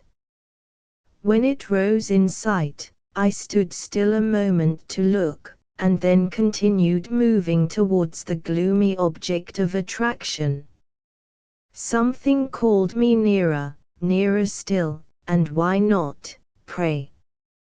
Might I not find more benefit in the contemplation of that venerable pile with the full moon in the cloudless heaven shining so calmly above it, with that warm yellow luster peculiar to an August night, and the mistress of my soul within, than in returning to my home, where all comparatively was light, and life, and cheerfulness, and therefore inimical to me in my present frame of mind, and the more so that its inmates all were more or less imbued with that detestable belief, the very thought of which made my blood boil in my veins. And how could I endure to hear it openly declared, or cautiously insinuated, which was worse? I had had trouble enough already, with some babbling fiend that would keep whispering in my ear, "It may be true," till I had shouted aloud, "It is false. I defy you to make me suppose it." I could see the red firelight dimly gleaming from her parlor window. I went up to the garden wall, and stood leaning over it, with my eyes fixed upon the lattice, wondering what she was doing, thinking, or suffering now, and wishing I could speak to her but one word, or even catch one glimpse of her, before I went. I had not thus looked, and wished, and wondered long, before I vaulted over the barrier, unable to resist the temptation of taking one glance through the window, just to see if she were more composed than when we parted, and if I found her still in deep distress, perhaps I might venture attempt a word of comfort, to utter one of the many things I should have said before, instead of aggravating her sufferings by my stupid impetuosity. I looked. Her chair was vacant, so was the room. But at that moment someone opened the outer door, and a voice, her voice, said, "Come out, I want to see the moon, and breathe the evening air. They will do me good, if anything will." Here, then, were she and Rachel coming to take a walk in the garden. I wished myself safe back over the wall. I stood, however, in the shadow of the tall holly bush, which, standing between the window and the porch, at present screened me from observation, but did not prevent me from seeing two figures come forth into the moonlight, Mrs. Graham followed by another, not Rachel, but a young man, slender and rather tall. Oh heavens, how my temples throbbed! Intense anxiety darkened my sight, but I thought, yes, and the voice confirmed it, it was Mr. Lawrence. You should not let it worry you so much, Helen, said he. I will be more cautious in future, and in time. I did not hear the rest of the sentence, for he walked close beside her and spoke so gently that I could not catch the words. My heart was splitting with hatred, but I listened intently for her reply. I heard it plainly enough. But I must leave this place, Frederick, she said. I never can be happy here, nor anywhere else. Indeed, she added, with a mirthless laugh, but I cannot rest here. But where could you find a better place, replied he, so secluded, so near me, if you think anything of that. Yes, interrupted she, it is all I could wish, if they could only have left me alone. But wherever you go, Helen, there will be the same sources of annoyance. I cannot consent to lose you. I must go with you, or come to you, and there are meddling fools elsewhere, as well as here. While thus conversing they had sauntered slowly past me, down the walk, and I heard no more of their discourse, but I saw him put his arm round her waist, while she lovingly rested her hand on his shoulder, and then, a tremulous darkness obscured my sight, my heart sickened and my head burned like fire. I half rushed, half staggered from the spot, where horror had kept me rooted, and leaped or tumbled over the wall, I hardly know which, but I know that, afterwards, like a passionate child, I dashed myself on the ground and lay there in a paroxysm of anger and despair. How long, I cannot undertake to say, but it must have been a considerable time, for when, having partially relieved myself by a torment of tears, and looked up at the moon, shining so calmly and carelessly on, as little influenced by my misery as I was by its peaceful radiance, and earnestly prayed for death or forgetfulness, I had risen and journeyed homewards, little regarding the way, but carried instinctively by my feet to the door. I found it bolted against me, and every one in bed except my mother, who hastened to answer my impatient knocking, and received me with a shower of questions and rebukes. Oh, Gilbert, how could you do so? Where have you been? Do come in and take your supper. I've got it all ready, though you don't deserve it, for keeping me in such a fright, after the strange manner you left the house this evening. Mr. Millwood was quite, bless the boy. How ill he looks. Oh, gracious. What is the matter? Nothing, nothing, give me a candle. But won't you take some supper? No, I want to go to bed, said I, taking a candle and lighting it at the one she held in her hand. Oh, Gilbert, how you tremble, exclaimed my anxious parent. How white you look. Do tell me what it is. Has anything happened? It's nothing, cried I, ready to stamp with vexation because the candle would not light. Then, suppressing my irritation, I added, "I've been walking too fast, that's all. Good night," and marched off to bed. Regardless of the walking too fast. "Where have you been?" that was called after me from below. My mother followed me to the very door of my room with her questionings and advice concerning my health and my conduct, but I implored her to let me alone till morning, and she withdrew, and at length I had the satisfaction to hear her close her own door. There was no sleep for me, however, that night as I thought, and instead of attempting to solicit it, I employed myself in rapidly pacing the chamber, having first removed my boots, lest my mother should hear me. But the boards creaked, and she was watchful.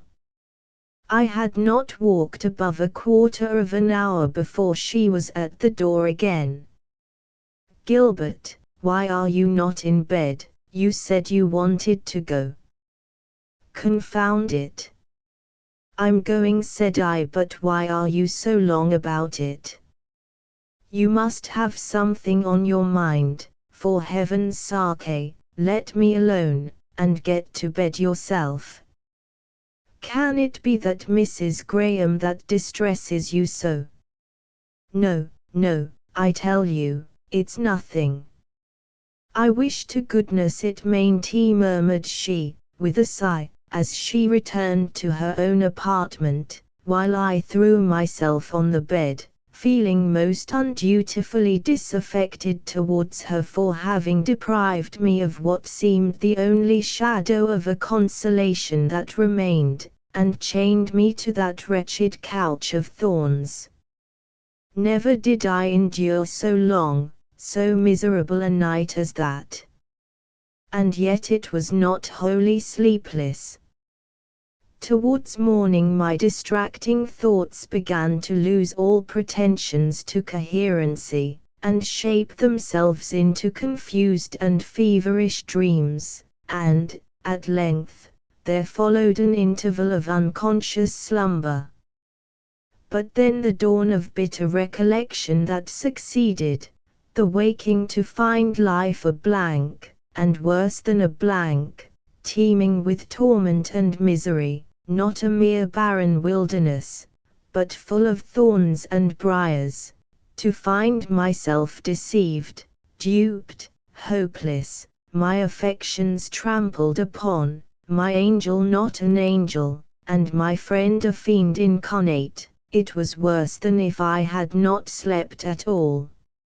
It was a dull, gloomy morning. The weather had changed like my prospects, and the rain was pattering against the window.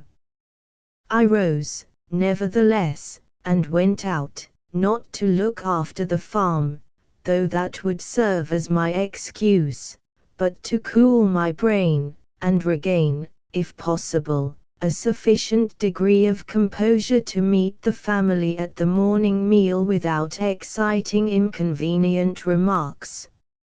If I got a wetting, that, in conjunction with a pretended over-exertion before breakfast, might excuse my sudden loss of appetite, and if a cold ensued, the severer the better, it would help to account for the sullen moods and moping melancholy likely to cloud my brow for long enough. Chapter 13. My dear Gilbert, I wish you would try to be a little more amiable, said my mother one morning after some display of unjustifiable ill humor on my part. You say there is nothing the matter with you, and nothing has happened to grieve you, and yet I never saw anyone so altered as you within these last few days. You haven't a good word for anybody, friends and strangers, equals and inferiors, it's all the same. I do wish you'd try to check it. Check what? Why, your strange temper. You don't know how it spoils you. I'm sure a finer disposition than yours by nature could not be, if you'd let it have fair play, so you've no excuse that way."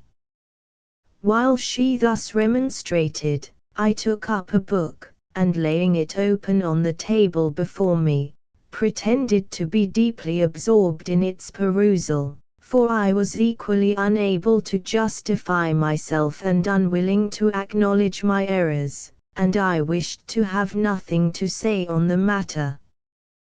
But my excellent parent went on lecturing, and then came to coaxing, and began to stroke my hair, and I was getting to feel quite a good boy, but my mischievous brother, who was idling about the room, revived my corruption by suddenly calling out, "Don't touch him, mother, he'll bite.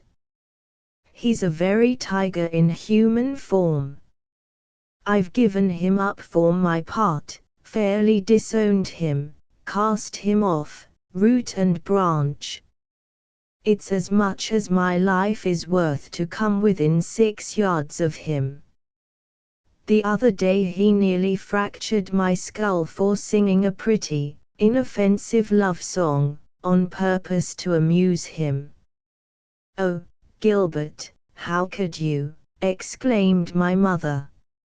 "I told you to hold your noise first, you know, Fergus," said I. "Yes, but when I assured you it was no trouble and went on with the next verse, thinking you might like it better, you clutched me by the shoulder and dashed me away, right against the wall there, with such force that I thought I had bitten my tongue in two, and expected to see the place plastered with my brains, and when I put my hand to my head, and found my skull not broken, I thought it was a miracle, and no mistake.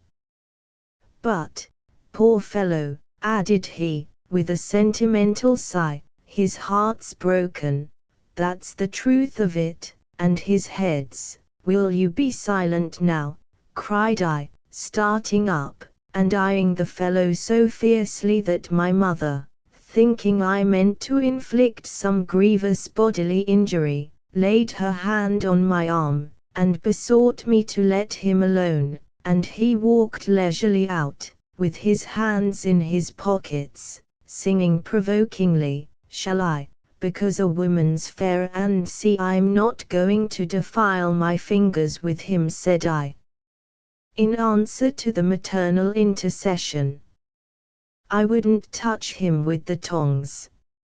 I now recollected that I had business with Robert Wilson, concerning the purchase of a certain field adjoining my farm, a business I had been putting off from day to day, for I had no interest in anything now, and besides, I was misanthropically inclined, and, moreover, had a particular objection to meeting Jane Wilson or her mother, for though I had too good reason, now, to credit their reports concerning Mrs. Graham, I did not like them a bit the better for it, or Eliza Millwood either, and the thought of meeting them was the more repugnant to me that I could not, now, defy their seeming calumnies and triumph in my own convictions as before. But today I determined to make an effort to return to my duty. Though I found no pleasure in it, it would be less irksome than idleness, at all events it would be more profitable. If life promised no enjoyment within my vocation, at least it offered no allurements out of it, and henceforth I would put my shoulder to the wheel and toil away, like any poor drudge of a cart horse that was fairly broken into its labor, and plod through life, not wholly useless if not agreeable, and uncomplaining if not contented with my lot.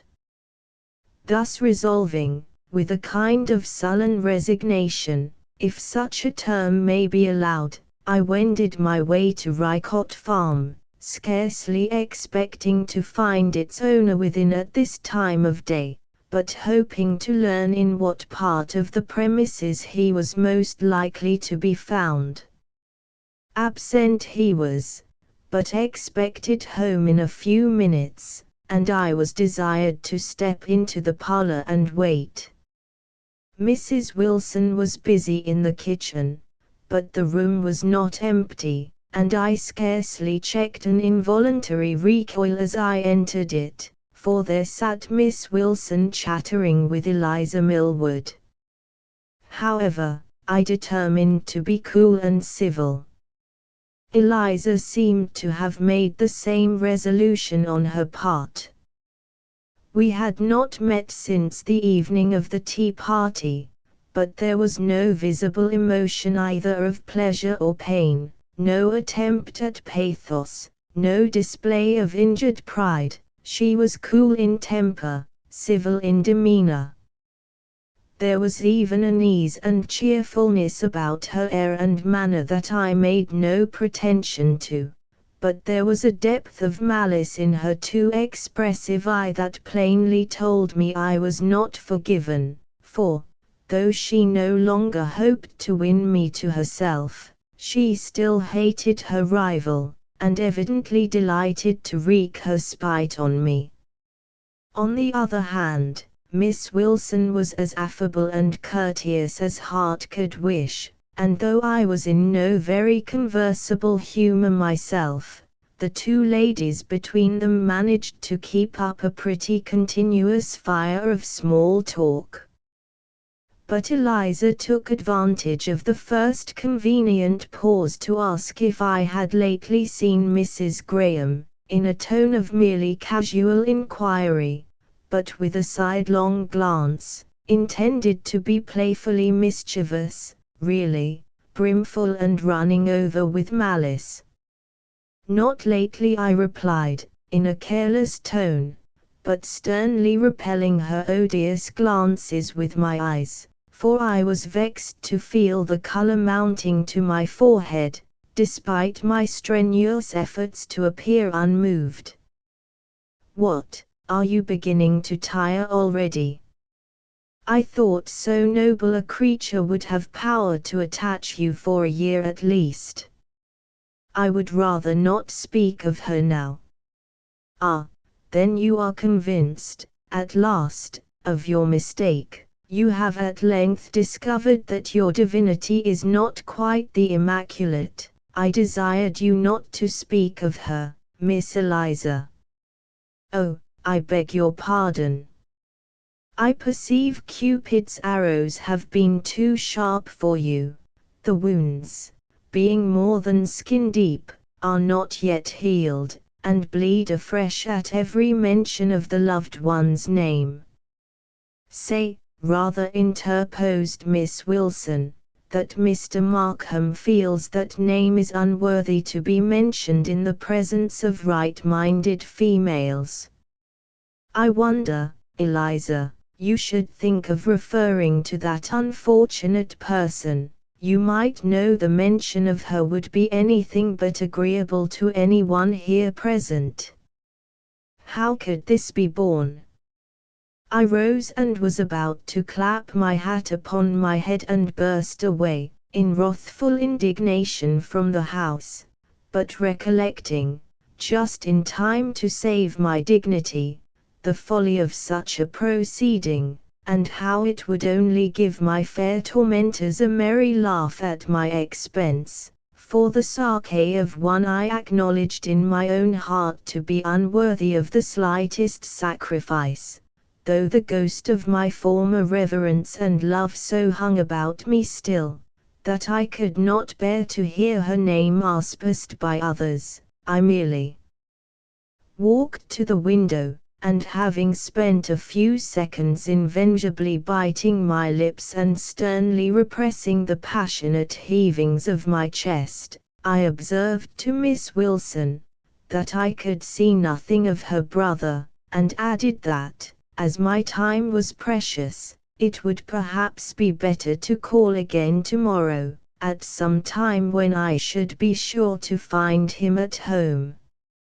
"Oh, no," said she, "if you wait a minute, he will be sure to come, for he has business at L. that was our market town, and will require a little refreshment before he goes." I submitted accordingly, with the best grace I could, and, happily, I had not long to wait. Mr. Wilson soon arrived, and, indisposed for business as I was at that moment, and little as I cared for the field or its owner, I forced my attention to the matter in hand, with very creditable determination, and quickly concluded the bargain, perhaps more to the thrifty farmer's satisfaction than he cared to acknowledge. Then, leaving him to the discussion of his substantial refreshment, I gladly quitted the house, and went to look after my reapers. Leaving them busy at work on the side of the valley, I ascended the hill, intending to visit a cornfield in the more elevated regions, and see when it would be ripe for the sickle. But I did not visit it that day, for, as I approached, I beheld, at no great distance, Mrs. Graham and her son coming down in the opposite direction.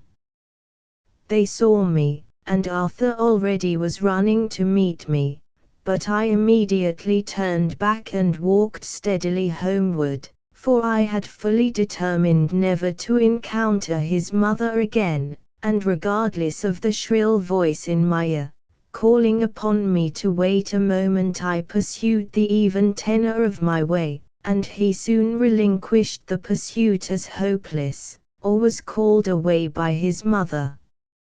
At all events, when I looked back, 5 minutes after, not a trace of either was to be seen. This incident agitated and disturbed me most unaccountably, unless you would account for it by saying that Cupid's arrows not only had been too sharp for me, but they were barbed and deeply rooted, and I had not yet been able to wrench them from my heart. However that be, I was rendered doubly miserable for the remainder of the day. Chapter 14. Next morning, I bethought me, I, too, had business at L, so I mounted my horse, and set forth on the expedition soon after breakfast. It was a dull, drizzly day, but that was no matter, it was all the more suitable to my frame of mind. It was likely to be a lonely journey, for it was no market day, and the road I traversed was little frequented at any other time, but that suited me all the better too. As I trotted along, however, chewing the cud of bitter fancies, I heard another horse at no great distance behind me, but I never conjectured who the rider might be, or troubled my head about him, till, on slackening my pace to ascend a gentle acclivity, or rather, suffering my horse to slacken his pace into a lazy walk, for, wrapped in my own reflections, I was letting it jog on as leisurely as it thought proper, I lost ground, and my fellow traveller overtook me. He accosted me by name, for it was no stranger, it was Mr. Lawrence. Instinctively the fingers of my whip hand tingled, and grasped their charge with convulsive energy, but I restrained the impulse, and answering his salutation with a nod, attempted to push on, but he pushed on beside me, and began to talk about the weather and the crops. I gave the briefest possible answers to his queries and observations, and fell back. He fell back too, and asked if my horse was lame. I replied with a look, at which he placidly smiled. I was as much astonished as exasperated at this singular pertinacity and imperturbable assurance on his part. I had thought the circumstances of our last meeting would have left such an impression on his mind as to render him cold and distant ever after. Instead of that, he appeared not only to have forgotten all former offences, but to be impenetrable to all present incivilities. Formerly, the slightest hint, or mere fancied coldness in tone or glance, had sufficed to repulse him. Now, positive rudeness could not drive him away. Had he heard of my disappointment, and was he come to witness the result, and triumph in my despair? I grasped my whip with more determined energy than before, but still forbore to raise it, and rode on in silence, waiting for some more tangible cause of offence, before I opened the floodgates of my soul and poured out the dammed-up fury that was foaming and swelling within. "Markham," said he, in his usual quiet tone, "why do you quarrel with your friends? Because you have been disappointed in one quarter. You have found your hopes defeated, but how am I to blame for it? I warned you beforehand, you know, but you would not." He said no more, for, impelled by some fiend at my elbow, I had seized my whip by the small end, and, swift and sudden as a flash of lightning, brought the other down upon his head. It was not without a feeling of savage satisfaction that I beheld the instant, deadly pallor that overspread his face, and the few red drops that trickled down his forehead, while he reeled a moment in his saddle, and then fell backward to the ground. The pony, surprised to be so strangely relieved of its burden, started and capered, and kicked a little, and then made use of its freedom to go and crop the grass of the hedge bank, while its master lay as still and silent as a corpse. Had I killed him? An icy hand seemed to grasp my heart and check its pulsation, as I bent over him, gazing with breathless intensity upon the ghastly, upturned face. But no, he moved his eyelids and uttered a slight groan. I breathed again. He was only stunned by the fall. It served him right, it would teach him better manners in future. Should I help him to his horse? No. For any other combination of offences I would, but his were too unpardonable. He might mount it himself, if he liked, in a while. Already he was beginning to stir and look about him, and there it was for him, quietly browsing on the roadside. So with a muttered execration I left the fellow to his fate, and clapping spurs to my own horse, galloped away, excited by a combination of feelings it would not be easy to analyze, and perhaps, if I did so, the result would not be very creditable to my disposition, for I am not sure that a species of exultation in what I had done was not one principal concomitant. Shortly, however, the effervescence began to abate, and not many minutes elapsed before I had turned and gone back to look after the fate of my victim. It was no generous impulse, no kind relentings that led me to this, nor even the fear of what might be the consequences to myself, if I finished my assault upon the squire by leaving him thus neglected, and exposed to further injury. It was, simply, the voice of conscience, and I took great credit to myself for attending so promptly to its dictates, and judging the merit of the deed by the sacrifice it cost. I was not far wrong. Mr. Lawrence and his pony had both altered their positions in some degree. The pony had wandered 8 or 10 yards further away, and he had managed, somehow, to remove himself from the middle of the road. I found him seated in a recumbent position on the bank, looking very white and sickly still, and holding his cambric handkerchief, now more red than white, to his head. It must have been a powerful blow, but half the credit, or the blame of it, which you please, must be attributed to the whip, which was garnished with a massive horse's head of plated metal.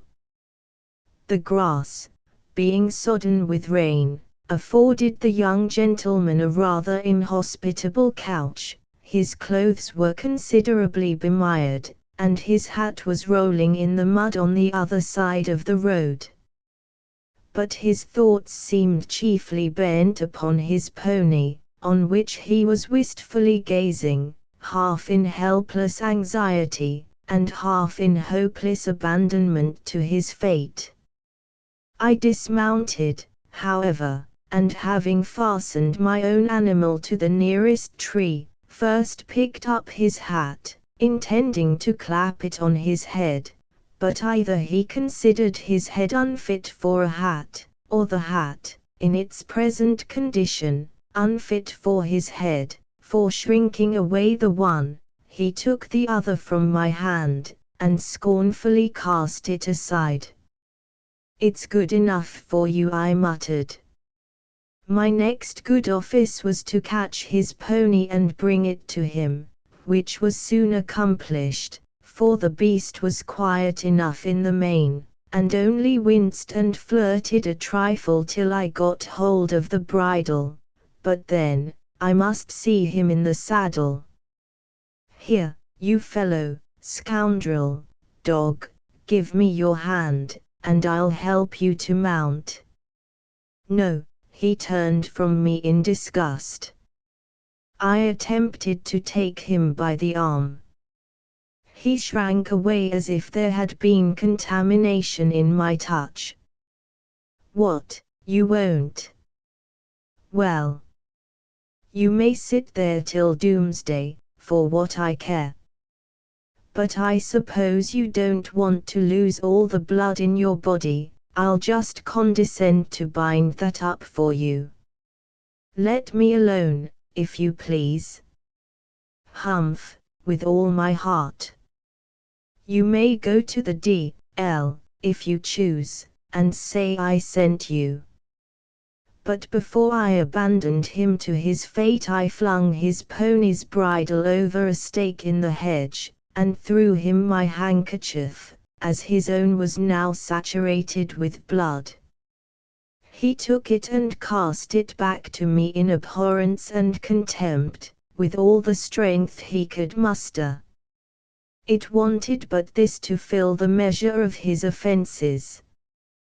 With execrations not loud but deep, I left him to live or die as he could, well satisfied that I had done my duty in attempting to save him, but forgetting how I had erred in bringing him into such a condition, and how insultingly my after-services had been offered, and sullenly prepared to meet the consequences if he should choose to say I had attempted to murder him, which I thought not unlikely, as it seemed probable he was actuated by such spiteful motives in so perseveringly refusing my assistance.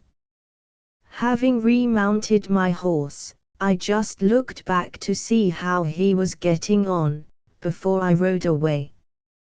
He had risen from the ground, and grasping his pony's mane, was attempting to resume his seat in the saddle, but scarcely had he put his foot in the stirrup, when a sickness or dizziness seemed to overpower him. He leant forward a moment, with his head drooped on the animal's back, and then made one more effort, which proving ineffectual, he sank back on the bank, where I left him, reposing his head on the oozy turf, and to all appearance, as calmly reclining as if he had been taking his rest.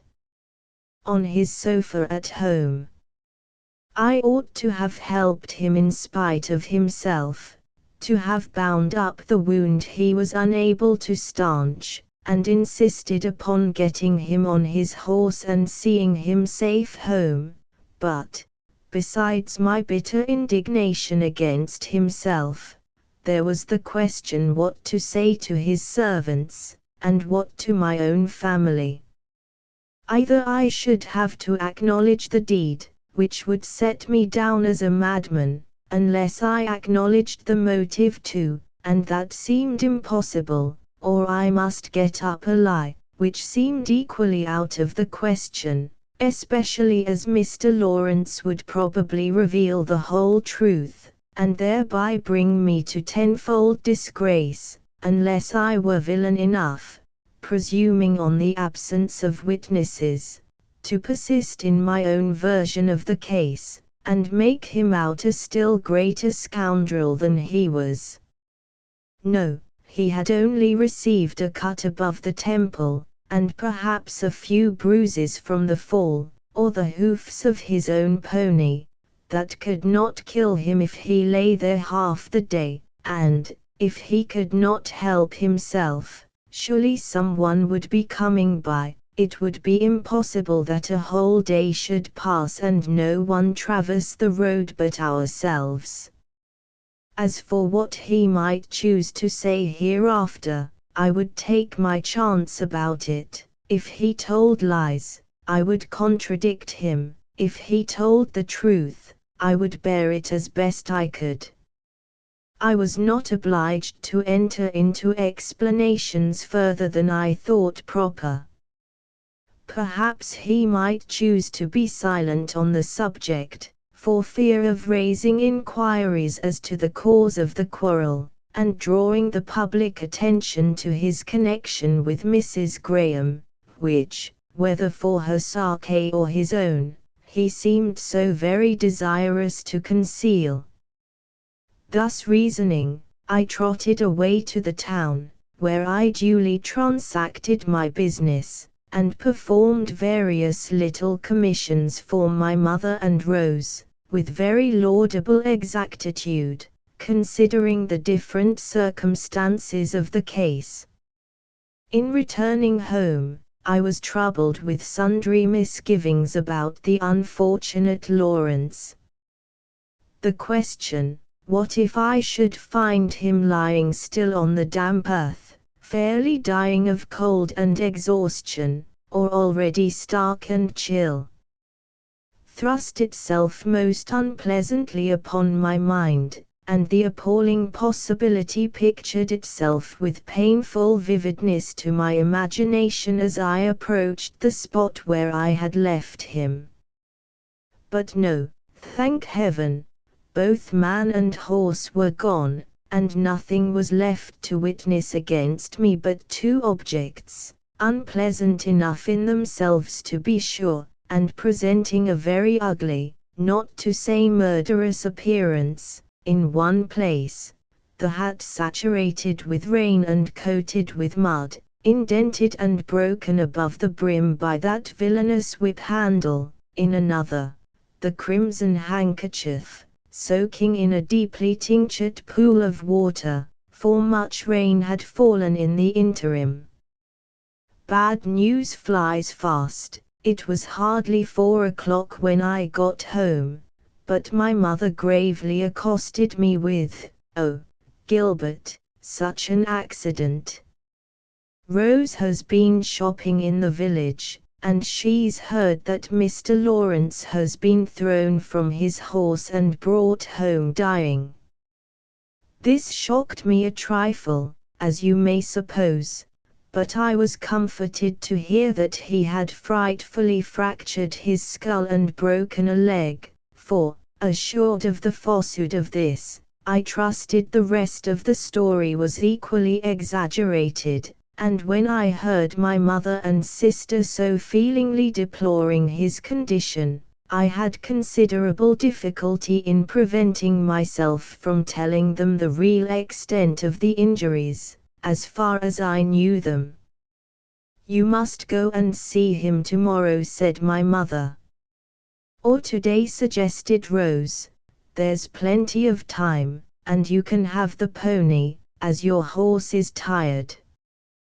"Won't you, Gilbert, as soon as you've had something to eat?"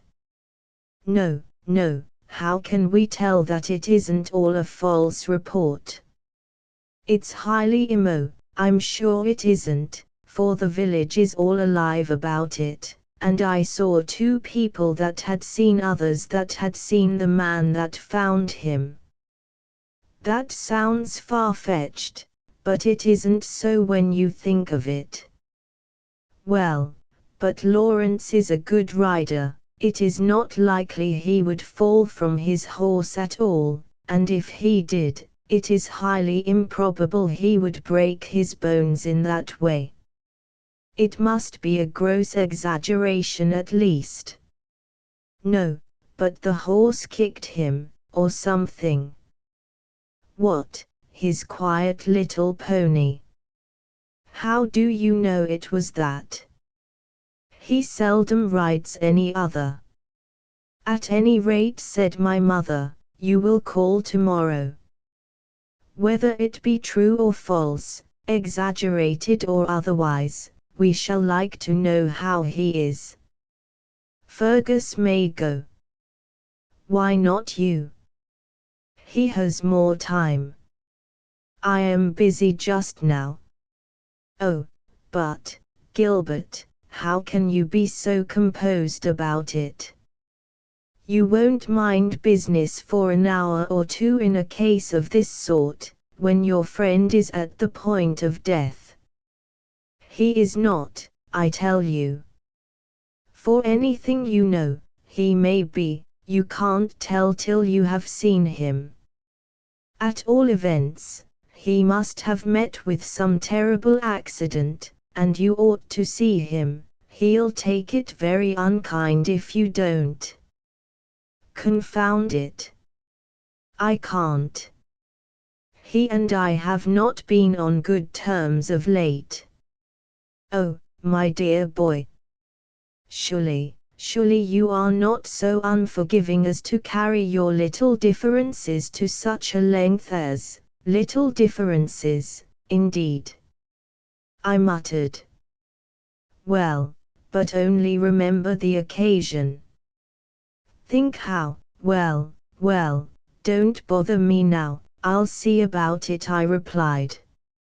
And my seeing about it was to send Fergus next morning, with my mother's compliments, to make the requisite inquiries, for, of course, my going was out of the question, or sending a message either. He brought back intelligence that the young squire was laid up with the complicated evils of a broken head and certain contusions, occasioned by a fall, of which he did not trouble himself to relate the particulars, and the subsequent misconduct of his horse, and a severe cold, the consequence of lying on the wet ground in the rain, but there were no broken bones, and no immediate prospects of dissolution. It was evident, then, that for Mrs. Graham's sake it was not his intention to criminate me. Chapter 15. That day was rainy like its predecessor, but towards evening it began to clear up a little, and the next morning was fair and promising. I was out on the hill with the reapers. A light wind swept over the corn, and all nature laughed in the sunshine. The lark was rejoicing among the silvery floating clouds.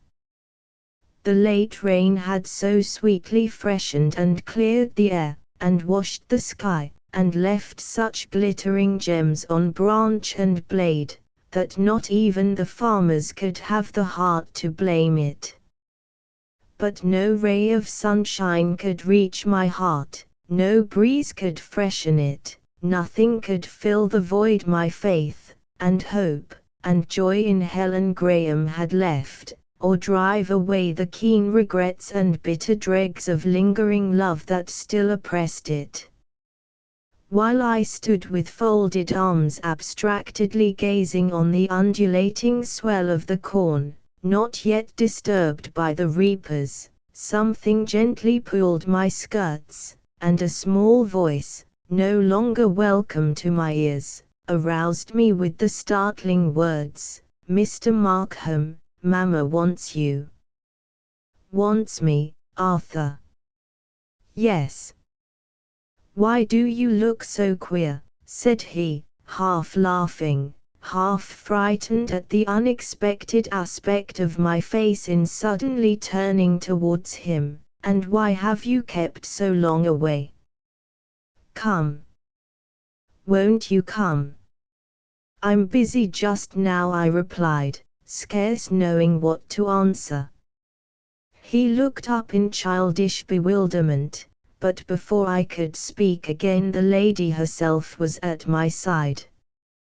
"Gilbert, I must speak with you," said she, in a tone of suppressed vehemence. I looked at her pale cheek and glittering eye, but answered nothing. "Only for a moment," pleaded she. "Just step aside into this other field." She glanced at the reapers, some of whom were directing looks of impertinent curiosity towards her. "I won't keep you a minute." I accompanied her through the gap. "Arthur, darling, run and gather those bluebells," said she, pointing to some that were gleaming at some distance under the hedge along which we walked. The child hesitated, as if unwilling to quit my side. "Go, love," repeated she more urgently, and in a tone which, though not unkind, demanded prompt obedience, and obtained it. "Well, Mrs. Graham," said I, calmly and coldly, for, though I saw she was miserable, and pitied her, I felt glad to have it in my power to torment her. She fixed her eyes upon me with a look that pierced me to the heart, and yet it made me smile. "I don't ask the reason of this change, Gilbert," said she, with bitter calmness, "I know it too well. But though I could see myself suspected and condemned by everyone else, and bear it with calmness, I cannot endure it from you. Why did you not come to hear my explanation on the day I appointed to give it?" "Because I happened, in the interim, to learn all you would have told me, and a trifle more, I imagine." "Impossible, for I would have told you all," cried she, passionately, "but I won't now, for I see you are not worthy of it." And her pale lips quivered with agitation. "Why not, may I ask?" She repelled my mocking smile with a glance of scornful indignation. "Because you never understood me, or you would not soon have listened to my traducers. My confidence would be misplaced in you. You are not the man I thought you. Go. I won't care what you think of me." She turned away, and I went, for I thought that would torment her as much as anything, and I believe I was right, for, looking back a minute after, I saw her turn half round, as if hoping or expecting to find me still beside her, and then she stood still, and cast one look behind.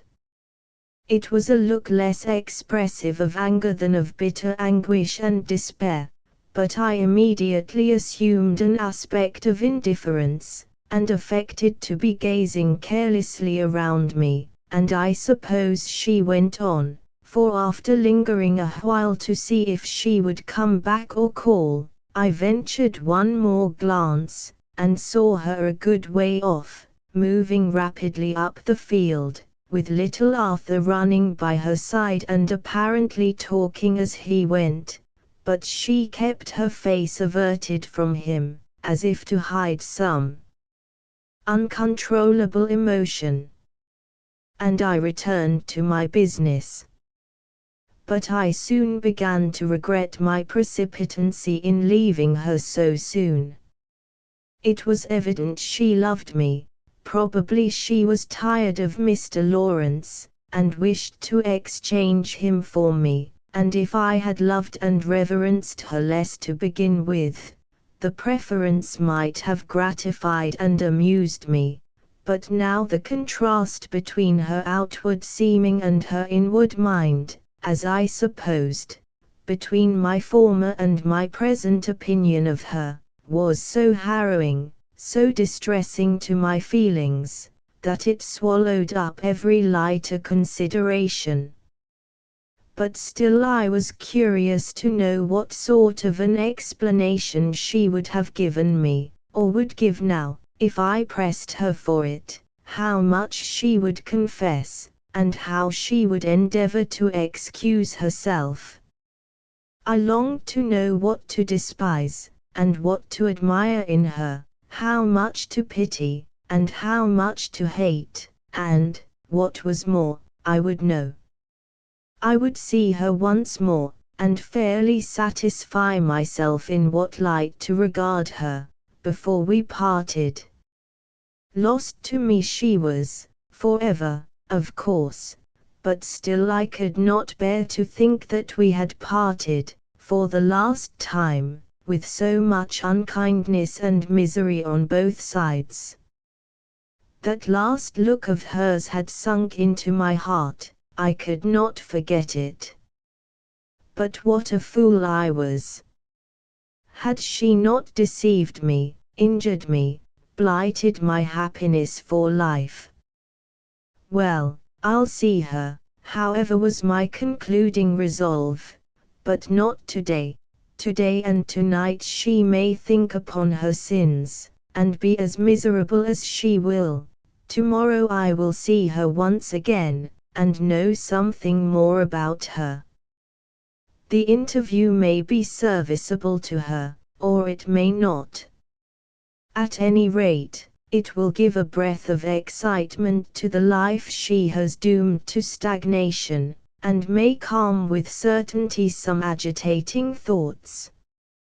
I did go on the morrow, but not till towards evening, after the business of the day was concluded, that is, between 6 and 7, and the westering sun was gleaming redly on the old hall, and flaming in the latticed windows, as I reached it, imparting to the place a cheerfulness not its own.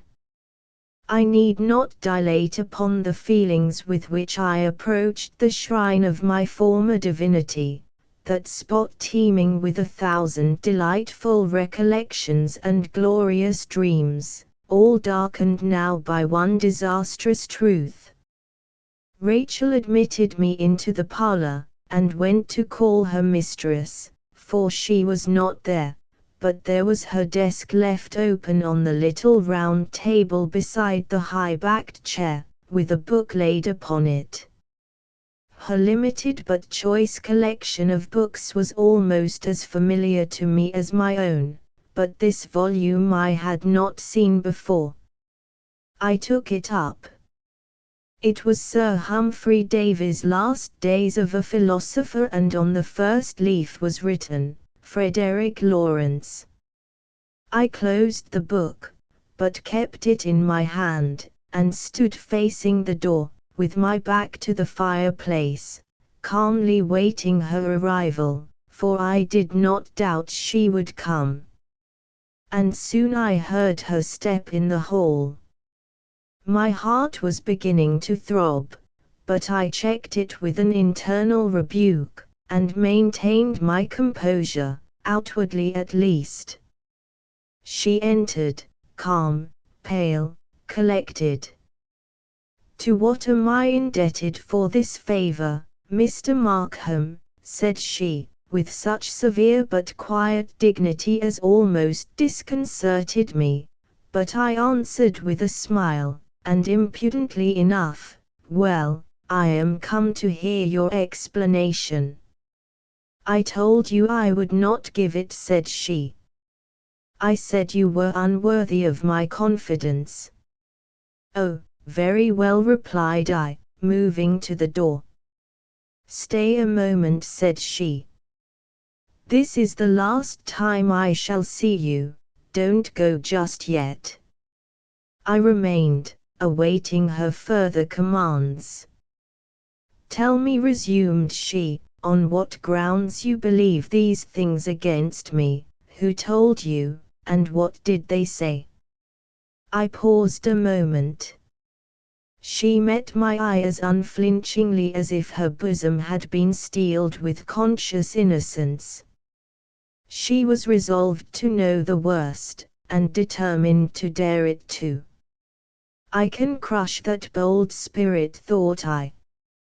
But while I secretly exulted in my power, I felt disposed to dally with my victim like a cat.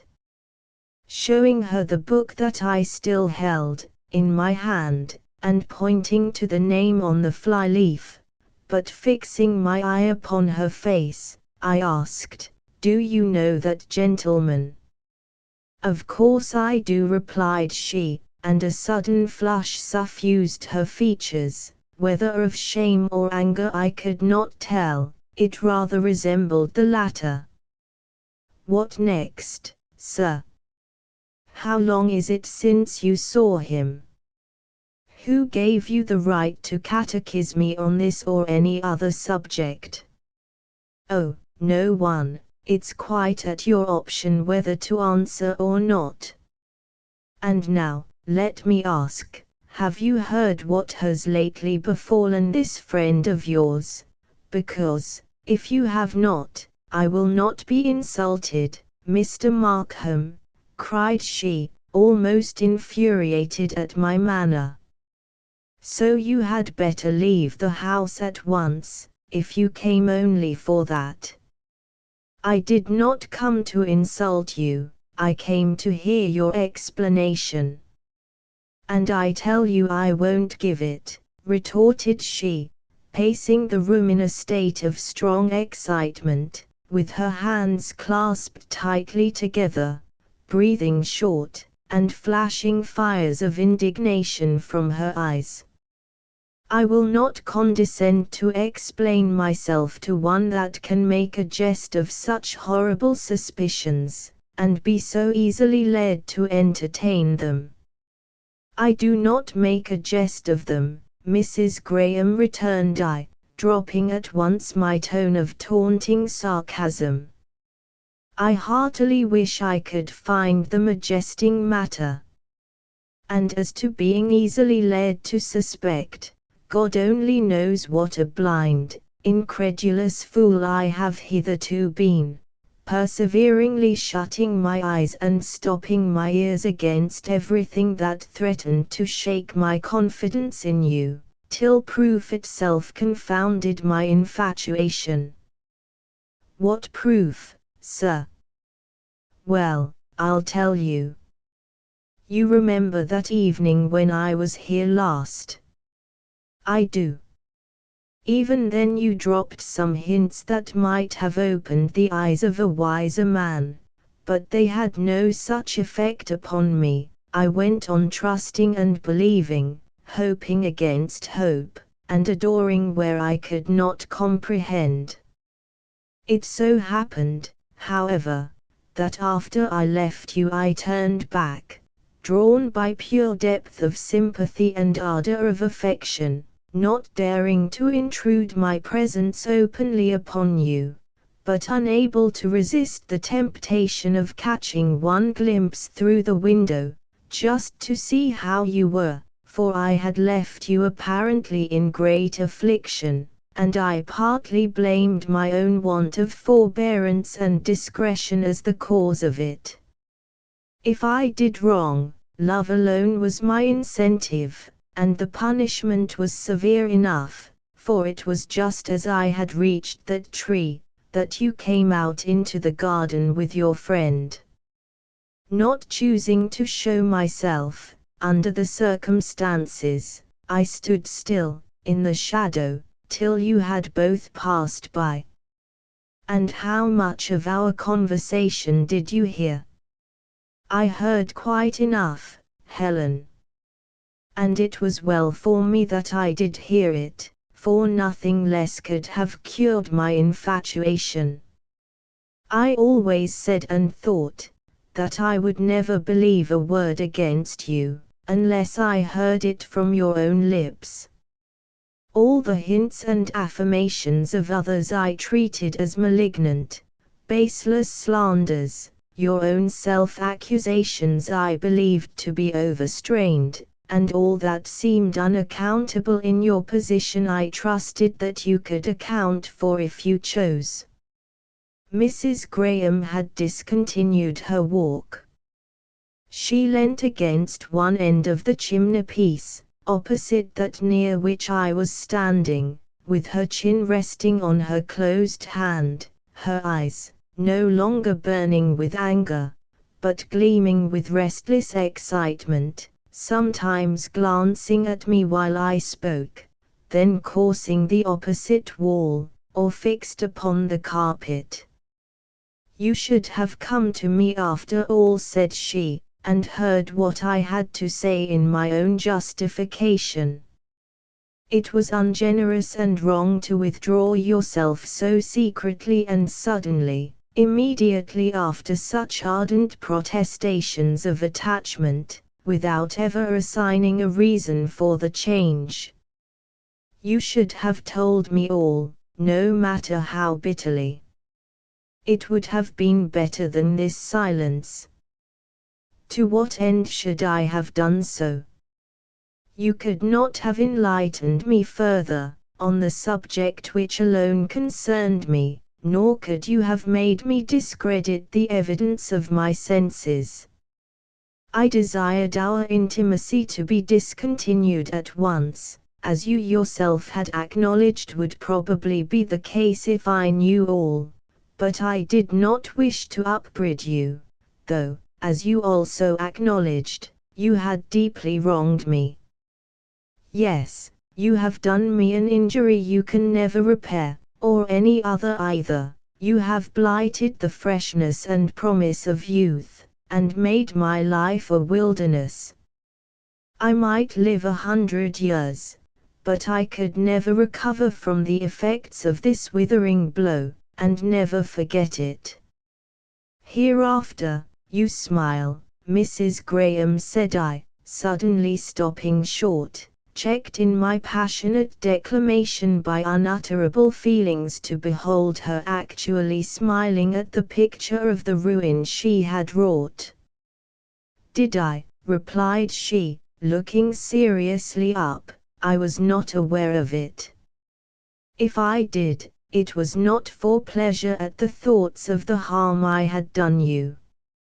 Heaven knows I have had torment enough at the bare possibility of that. It was for joy to find that you had some depth of soul and feeling after all, and to hope that I had not been utterly mistaken in your worth.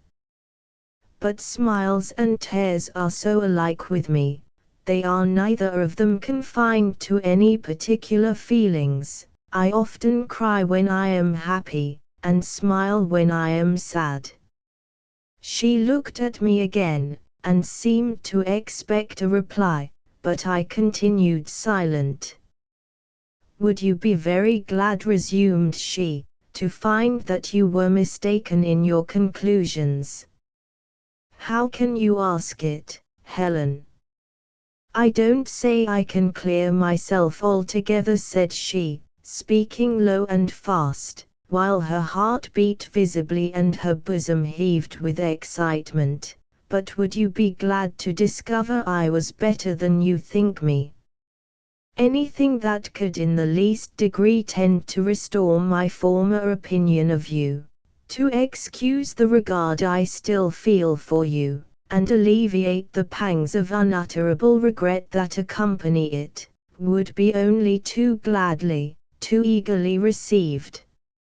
Her cheeks burned, and her whole frame trembled, now, with excess of agitation. She did not speak, but flew to her desk, and snatching thence what seemed a thick album or manuscript volume, hastily tore away a few leaves from the end, and thrust the rest into my hand, saying, "You needn't read it all, but take it home with you," and hurried from the room. But when I had left the house, and was proceeding down the walk, she opened the window and called me back. It was only to say, "Bring it back when you have read it, and don't breathe a word of what it tells you to any living being. I trust to your honor." Before I could answer she had closed the casement and turned away. I saw her cast herself back in the old oak chair, and cover her face with her hands.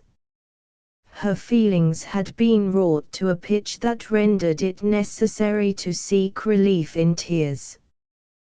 Panting with eagerness, and struggling to suppress my hopes, I hurried home, and rushed upstairs to my room, having first provided myself with a candle, though it was scarcely twilight yet, then shut and bolted the door, determined to tolerate no interruption, and sitting down before the table, opened out my prize and delivered myself up to its perusal, first hastily turning over the leaves and snatching a sentence here and there, and then setting myself steadily to read it through.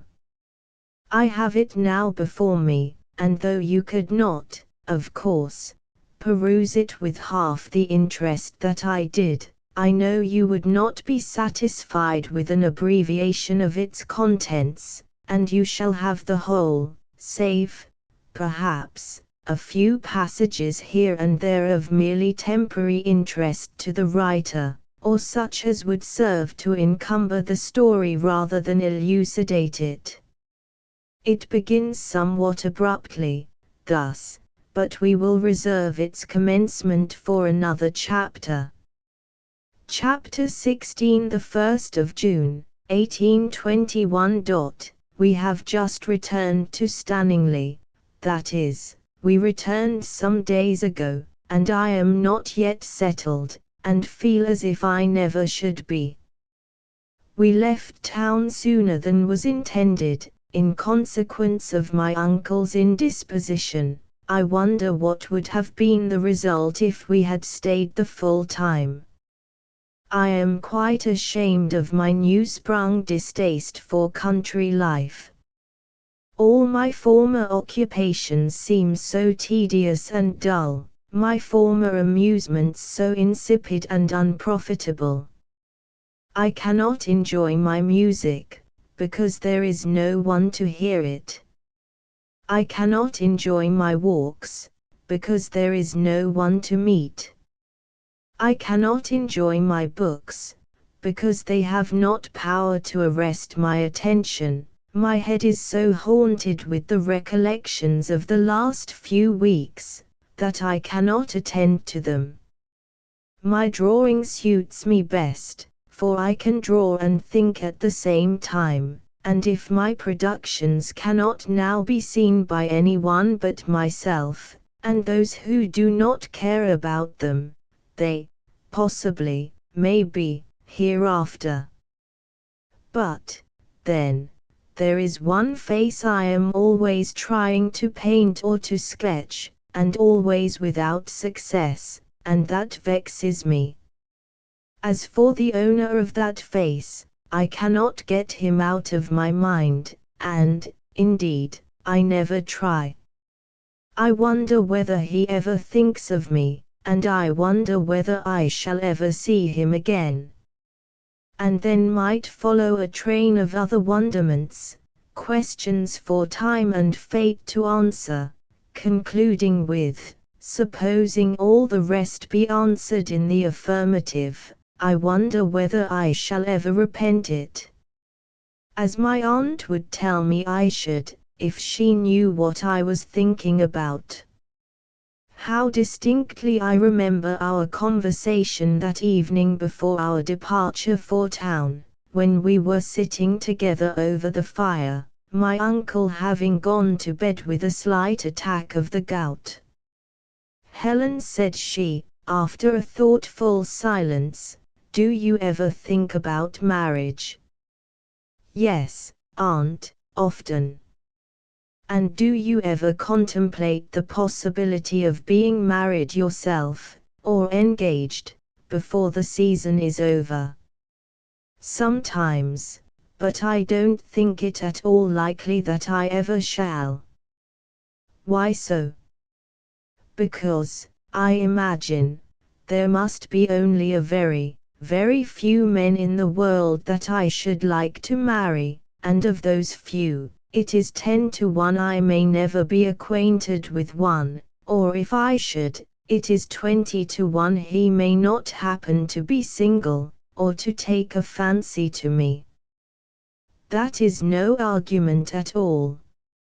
"It may be very true, and I hope is true, that there are very few men whom you would choose to marry, of yourself. It is not, indeed, to be supposed that you would wish to marry anyone till you were asked. A girl's affections should never be won unsought. But when they are sought, when the citadel of the heart is fairly besieged, it is apt to surrender sooner than the owner is aware of, and often against her better judgment, and in opposition to all her preconceived ideas of what she could have loved, unless she be extremely careful and discreet. Now, I want to warn you, Helen, of these things, and to exhort you to be watchful and circumspect from the very commencement of your career, and not to suffer your heart to be stolen from you by the first foolish or unprincipled person that covets the possession of it. You know, my dear, you are only just 18. There is plenty of time before you, and neither your uncle nor I are in any hurry to get you off our hands, and I may venture to say, there will be no lack of suitors, for you can boast a good family, a pretty considerable fortune and expectations, and, I may as well tell you likewise, for, if I don't, others will, that you have a fair share of beauty besides, and I hope you may never have cause to regret it." "I hope not, aunt, but why should you fear it?" "Because, my dear, beauty is that quality which, next to money, is generally the most attractive to the worst kinds of men, and, therefore, it is likely to entail a great deal of trouble on the possessor." "Have you been troubled in that way, aunt?" "No," Helen said she, with reproachful gravity, "but I know many that have, and some, through carelessness, have been the wretched victims of deceit, and some, through weakness, have fallen into snares and temptations terrible to relate." "Well, I shall be neither careless nor weak." "Remember Peter, Helen. Don't boast, but watch. Keep a guard over your eyes and ears as the inlets of your heart, and over your lips as the outlet, lest they betray you in a moment of unwariness. Receive, coldly and dispassionately, every attention, till you have ascertained and duly considered the worth of the aspirant, and let your affections be consequent upon approbation alone. First study, then approve, then love. Let your eyes be blind to all external attractions, your ears deaf to all the fascinations of flattery and light discourse. These are nothing, and worse than nothing, snares and wiles of the tempter, to lure the thoughtless to their own destruction. Principle is the first thing, after all, and next to that, good sense, respectability, and moderate wealth. If you should marry the handsomest, and most accomplished and superficially agreeable man in the world, you little know the misery that would overwhelm you if, after all, you should find him to be a worthless reprobate, or even an impracticable fool. But what are all the poor fools and reprobates to do, aunt? If everybody followed your advice, the world would soon come to an end. Never fear, my dear, the male fools and reprobates will never want for partners, while there are so many of the other sex to match them. But do you follow my advice? And this is no subject for jesting, Helen. I am sorry to see you treat the matter in that light way. Believe me, matrimony is a serious thing. And she spoke it so seriously, that one might have fancied she had known it to her cost. But I asked no more impertinent questions, and merely answered, I know it is, and I know there is truth and sense in what you say, but you need not fear me, for I not only should think it wrong to marry a man that was deficient in sense or in principle, but I should never be tempted to do it, for I could not like him, if he were ever so handsome, and ever so charming. In other respects, I should hate him, despise him, pity him, anything but love him. My affections not only ought to be founded on approbation, but they will and must be so, for, without approving, I cannot love. It is needless to say, I ought to be able to respect and honor the man I marry, as well as love him, for I cannot love him without. So set your mind at rest. I hope it may be so, answered she. I know it is so, persisted I. You have not been tried yet, Helen. We can but hope, said she in her cold, cautious way. I was vexed at her incredulity, but I am not sure her doubts were entirely without sagacity. I fear I have found it much easier to remember her advice than to profit by it. Indeed, I have sometimes been led to question the soundness of her doctrines on those subjects. Her counsels may be good, as far as they go, in the main points at least, but there are some things she has overlooked in her calculations. I wonder if she was ever in love. I commenced my career, or my first campaign, as my uncle calls it, kindling with bright hopes and fancies, chiefly raised by this conversation, and full of confidence in my own discretion. At first, I was delighted with the novelty and excitement of our London life, but soon I began to weary of its mingled turbulence and constraint, and sigh for the freshness and freedom of home. My new acquaintances, both male and female, disappointed my expectations, and vexed and depressed me by turns, for I soon grew tired of studying their peculiarities, and laughing at their foibles, particularly as I was obliged to keep my criticisms to myself, for my aunt would not hear them, and they, the ladies especially, appeared so provokingly mindless, and heartless, and artificial.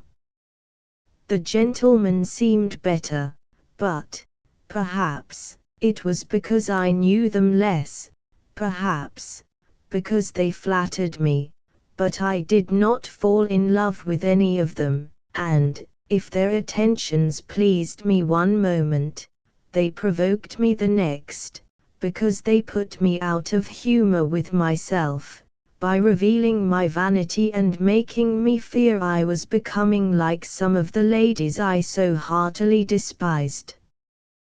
There was one elderly gentleman that annoyed me very much, a rich old friend of my uncle's, who, I believe, thought I could not do better than marry him, but, besides being old, he was ugly and disagreeable, and wicked, I am sure, though my aunt scolded me for saying so, but she allowed he was no saint.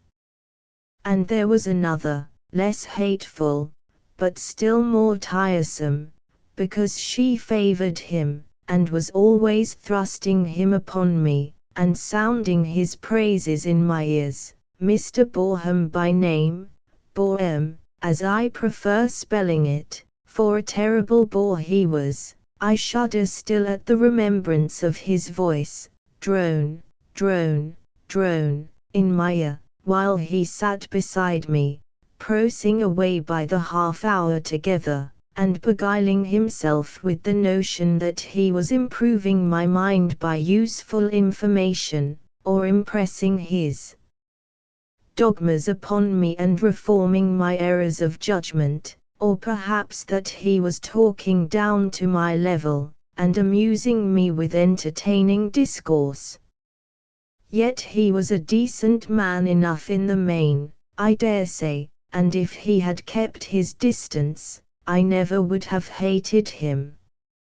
As it was almost impossible to help it, for he not only bothered me with the infliction of his own presence, but he kept me from the enjoyment of more agreeable society.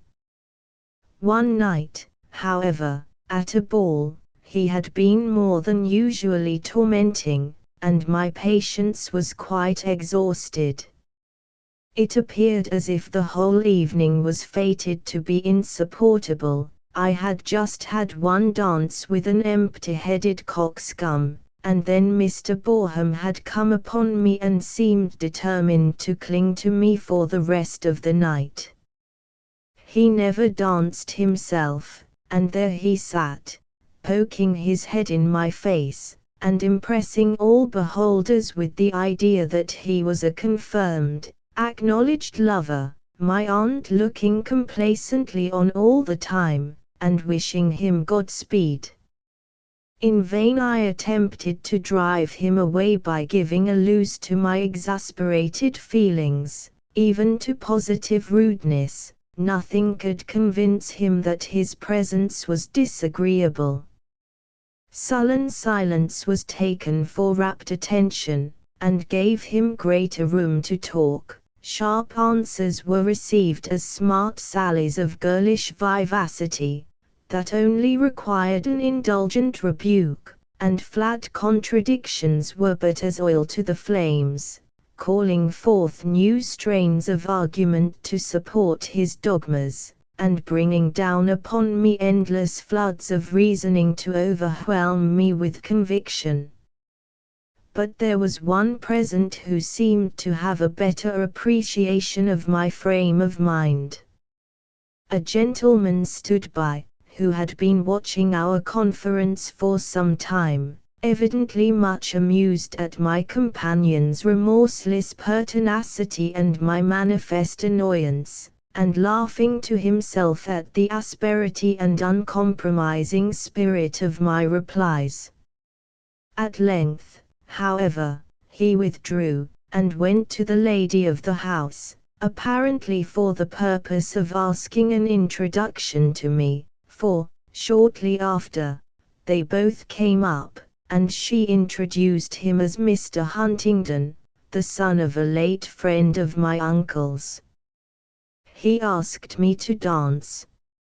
I gladly consented, of course, and he was my companion during the remainder of my stay, which was not long, for my aunt, as usual, insisted upon an early departure.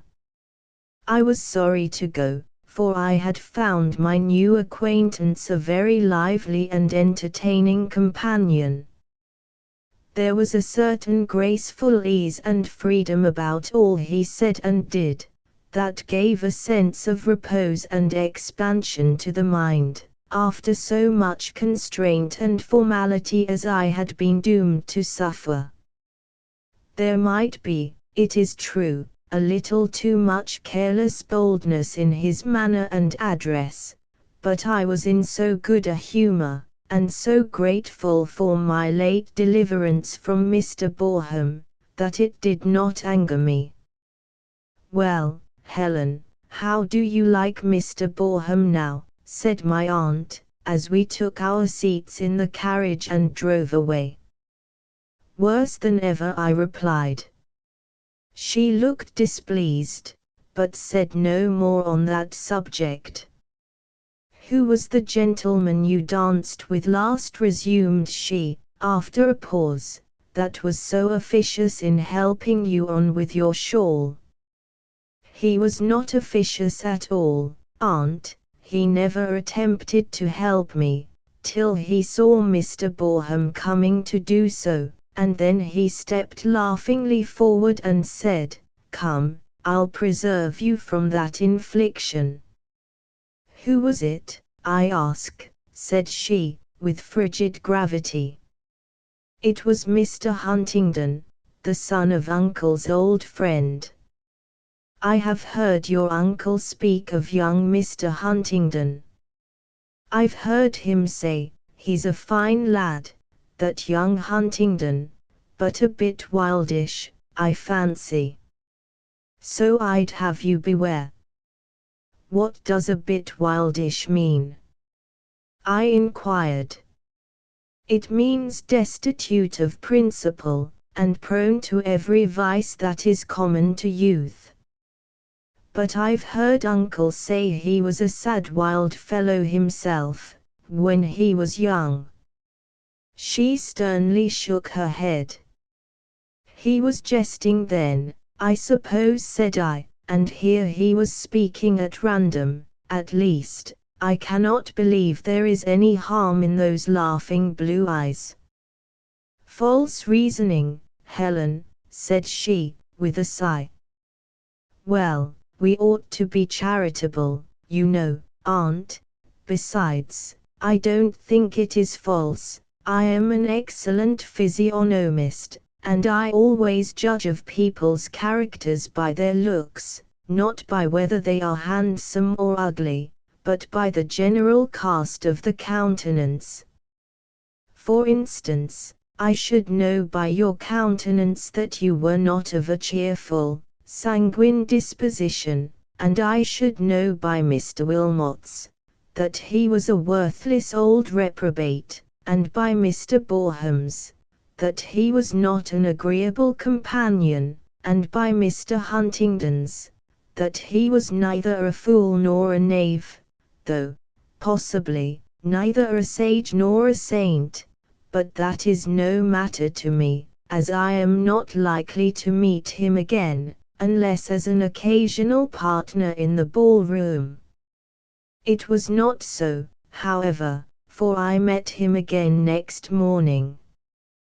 He came to call upon my uncle, apologizing for not having done so before, by saying he was only lately returned from the continent, and had not heard, till the previous night, of my uncle's arrival in town, and after that I often met him, sometimes in public, sometimes at home, for he was very assiduous in paying his respects to his old friend, who did not, however, consider himself greatly obliged by the attention. "I wonder what the deuce the lad means by coming so often," he would say. "Can you tell, Helen, hey? He wants none o' my company, nor I his, that's certain." "I wish you'd tell him so," then said my aunt. "Why, what for? If I don't want him, somebody does, mayhap," winking at me. "Besides, he's a pretty tidy fortune, Peggy, you know, not such a catch as Wilmot, but then Helen won't hear of that match, for, somehow, these old chaps don't go down with the girls, with all their money, and their experience to boot. I'll bet anything she'd rather have this young fellow without a penny, than Wilmot with his house full of gold. Wouldn't you, Nell? Yes, uncle, but that's not saying much for Mr. Huntingdon, for I'd rather be an old maid and a pauper than Mrs. Wilmot. And Mrs. Huntingdon? What would you rather be than Mrs. Huntingdon, eh? I'll tell you when I've considered the matter. Ah, it needs consideration, then. But come, now, would you rather be an old maid, let alone the pauper? I can't tell till I'm asked. And I left the room immediately, to escape further examination.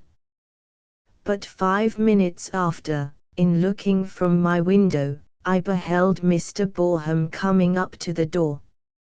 I waited nearly half an hour in uncomfortable suspense, expecting every minute to be called, and vainly longing to hear him go. Then footsteps were heard on the stairs, and my aunt entered the room with a solemn countenance, and closed the door behind her. "Here is Mr. Boreham, Helen," said she. "He wishes to see you." "Oh, aunt, can't you tell him I'm indisposed?" "I'm sure I am, to see him." "Nonsense, my dear, this is no trifling matter. He is come on a very important errand, to ask your hand in marriage of your uncle and me. I hope my uncle and you told him it was not in your power to give it. What right had he to ask anyone before me?" "Helen, what did my uncle say?" "He said he would not interfere in the matter, if you liked to accept Mr. Boreham's obliging offer." Did he say obliging offer?" "No, he said if you liked to take him you might, and if not, you might please yourself." "He said right, and what did you say?" "It is no matter what I said." "What will you say, that is the question." "He is now waiting to ask you himself, but consider well before you go, and if you intend to refuse him, give me your reasons." "I shall refuse him, of course, but you must tell me how, for I want to be civil and yet decided, and when I've got rid of him, I'll give you my reasons afterwards." "But stay, Helen, sit down a little and compose yourself. Mr. Boreham is in no particular hurry, for he has little doubt of your acceptance, and I want to speak with you. Tell me, my dear, what are your objections to him? Do you deny that he is an upright, honorable man? No, do you deny that he is sensible, sober, respectable? No, he may be all this, but Helen, how many such men do you expect to meet with in the world? Upright, honorable, sensible, sober, respectable. Is this such an everyday character that you should reject the possessor of such noble qualities without a moment's hesitation? Yes, noble I may call them, for think of the full meaning of each, and how many inestimable virtues they include, and I might add many more to the list, and consider that all this is laid at your feet. It is in your power to secure this inestimable blessing for life, a worthy and excellent husband, who loves you tenderly, but not too fondly so as to blind him to your faults, and will be your guide throughout life's pilgrimage, and your partner in eternal bliss. Think how, but I hate him, aunt, said I, interrupting this unusual flow of eloquence.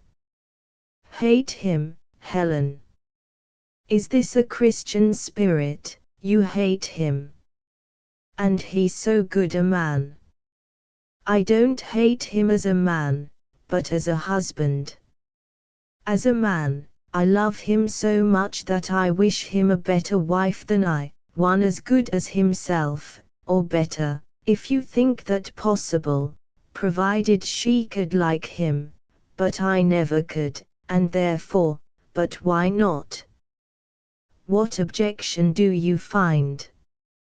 Firstly, he is at least 40 years old, considerably more, I should think, and I am but 18. Secondly, he is narrow-minded and bigoted in the extreme.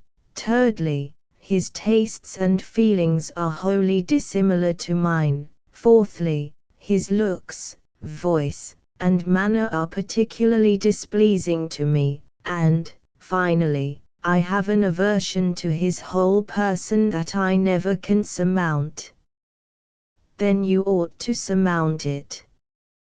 And please to compare him for a moment with Mr. Huntingdon, and, good looks apart, which contribute nothing to the merit of the man, or to the happiness of married life, and which you have so often professed to hold in light esteem, tell me which is the better man. I have no doubt Mr. Huntingdon is a much better man than you think him, but we are not talking about him now, but about Mr. Boreham, and as I would rather grow, live, and die in single blessedness, than be his wife, it is but right that I should tell him so at once, and put him out of suspense, so let me go. But don't give him a flat denial, he has no idea of such a thing, and it would offend him greatly. Say you have no thoughts of matrimony at present, but I have thoughts of it. Or that you desire a further acquaintance. But I don't desire a further acquaintance, quite the contrary. And without waiting for further admonitions I left the room and went to seek Mr. Boreham. He was walking up and down the drawing-room, humming snatches of tunes and nibbling the end of his cane. "My dear young lady," said he, bowing and smirking with great complacency, "I have your kind guardian's permission." "I know, sir," said I, wishing to shorten the scene as much as possible, "and I am greatly obliged for your preference, but must beg to decline the honor you wish to confer, for I think we were not made for each other, as you yourself would shortly discover if the experiment were tried." My aunt was right. It was quite evident he had had little doubt of my acceptance, and no idea of a positive denial. He was amazed, astounded at such an answer, but too incredulous to be much offended, and after a little humming and hawing, he returned to the attack.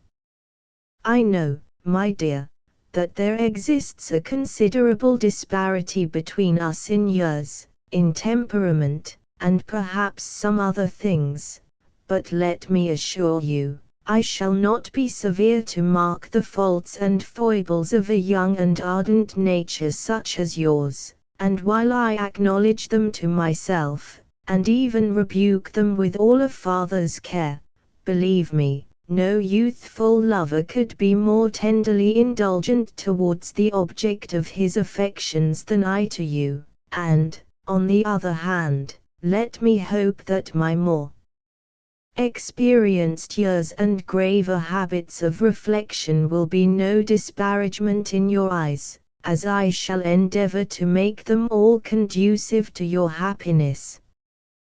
Come, now. What do you say? Let us have no young lady's affectations and caprices, but speak out at once. I will, but only to repeat what I said before, that I am certain we were not made for each other. You really think so? I do. But you don't know me, you wish for a further acquaintance, a longer time to. No, I don't. I know you as well as I ever shall, and better than you know me, or you would never dream of uniting yourself to one so incongruous, so utterly unsuitable to you in every way. But, my dear young lady, I don't look for perfection. I can excuse, thank you, Mr. Boreham, but I won't trespass upon your goodness. You may save your indulgence and consideration for some more worthy object, that won't tax them so heavily. But let me beg you to consult your aunt, that excellent lady, I am sure, will. I have consulted her, and I know her wishes coincide with yours, but in such important matters, I take the liberty of judging for myself, and no persuasion can alter my inclinations, or induce me to believe that such a step would be conducive to my happiness or yours, and I wonder that a man of your experience and discretion should think of choosing such a wife. Ah, well, said he, I have sometimes wondered at that myself. I have sometimes said to myself, now Boreham, what is this you're after? Take care, man, look before you leap. This is a sweet, bewitching creature, but remember, the brightest attractions to the lover too often prove the husband's greatest torments. I assure you my choice has not been made without much reasoning and reflection. The seeming imprudence of the match has cost me many an anxious thought by day, and many a sleepless hour by night, but at length I satisfied myself that it was not, in very deed, imprudent. I saw my sweet girl was not without her faults, but of these her youth, I trusted, was not one, but rather an earnest of virtues yet unblown, a strong ground of presumption that her little defects of temper and errors of judgment, opinion, or manner were not irremediable, but might easily be removed or mitigated by the patient efforts of a watchful and judicious adviser, and where I failed to enlighten and control, I thought I might safely undertake to pardon, for the sake of her many excellencies. Therefore, my dearest girl, since I am satisfied, why should you object, on my account, at least? But to tell you the truth, Mr. Boreham, it is on my own account I principally object, so let us drop the subject. I would have said, for it is worse than useless to pursue it any further, but he pertinaciously interrupted me with, but why so? I would love you, cherish you, protect you and see. I shall not trouble myself to put down all that passed between us. Suffice it to say, that I found him very troublesome, and very hard to convince that I really meant what I said, and really was so obstinate and blind to my own interests, that there was no shadow of a chance that either he or my aunt would ever be able to overcome my objections. Indeed, I am not sure that I succeeded after all, though wearied with his so pertinaciously returning to the same point and repeating the same arguments over and over again, forcing me to reiterate the same replies. I at length turned short and sharp upon him, and my last words were, I tell you plainly, that it cannot be. No consideration can induce me to marry against my inclinations. I respect you, at least, I would respect you, if you would behave like a sensible man. But I cannot love you, and never could, and the more you talk the further you repel me, so pray don't say any more about it." Whereupon he wished me a good morning, and withdrew, disconcerted and offended, no doubt, but surely it was not my fault. Chapter 17. The next day I accompanied my uncle and aunt to a dinner party at Mr. Wilmot's. He had 2 ladies staying with him, his niece Annabella, a fine dashing girl, or rather young woman, of some 25, too great a flirt to be married, according to her own assertion, but greatly admired by the gentlemen, who universally pronounced her a splendid woman, and her gentle cousin, Millicent Hargrave, who had taken a violent fancy to me, mistaking me for something vastly better than I was. And I, in return, was very fond of her. I should entirely exclude poor Millicent in my general animadversions against the ladies of my acquaintance. But it was not on her account, or her cousin's, that I have mentioned the party. It was for the sake of another of Mr. Wilmot's guests, to wit Mr. Huntingdon. I have good reason to remember his presence there, for this was the last time I saw him. He did not sit near me at dinner, for it was his fate to hand in a capacious old dowager, and mine to be handed in by Mr. Grimsby, a friend of his, but a man I very greatly disliked. There was a sinister cast in his countenance, and a mixture of lurking ferocity and fulsome insincerity in his demeanour, that I could not away with. What a tiresome custom that is, by the by, one among the many sources of factitious annoyance of this ultra-civilized life. If the gentlemen must lead the ladies into the dining room, why cannot they take those they like best? I am not sure, however, that Mr. Huntingdon would have taken me, if he had been at liberty to make his own selection. It is quite possible he might have chosen Miss Wilmot, for she seemed bent upon engrossing his attention to herself, and he seemed nothing loath to pay the homage she demanded.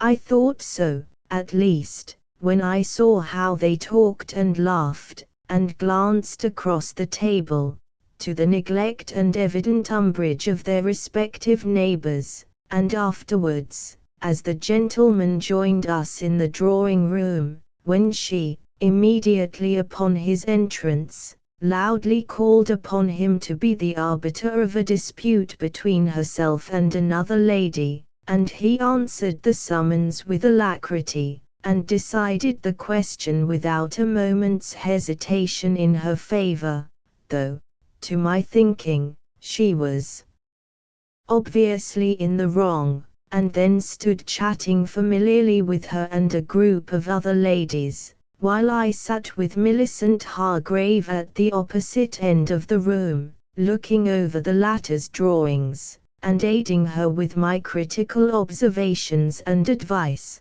at her particular desire. But in spite of my efforts to remain composed, my attention wandered from the drawings to the merry group, and against my better judgment my wrath rose, and doubtless my countenance lowered, for Millicent, observing that I must be tired of her daubs and scratches, begged I would join the company now, and defer the examination of the remainder to another opportunity. But while I was assuring her that I had no wish to join them, and was not tired, Mr. Huntingdon himself came up to the little round table at which we sat. "Are these yours?" said he, carelessly taking up one of the drawings. "No, they are Miss Hargrave's." "Oh, "Well, let's have a look at them." And, regardless of Miss Hargrave's protestations that they were not worth looking at, he drew a chair to my side, and receiving the drawings, one by one from my hand, successively scanned them over, and threw them on the table, but said not a word about them, though he was talking all the time.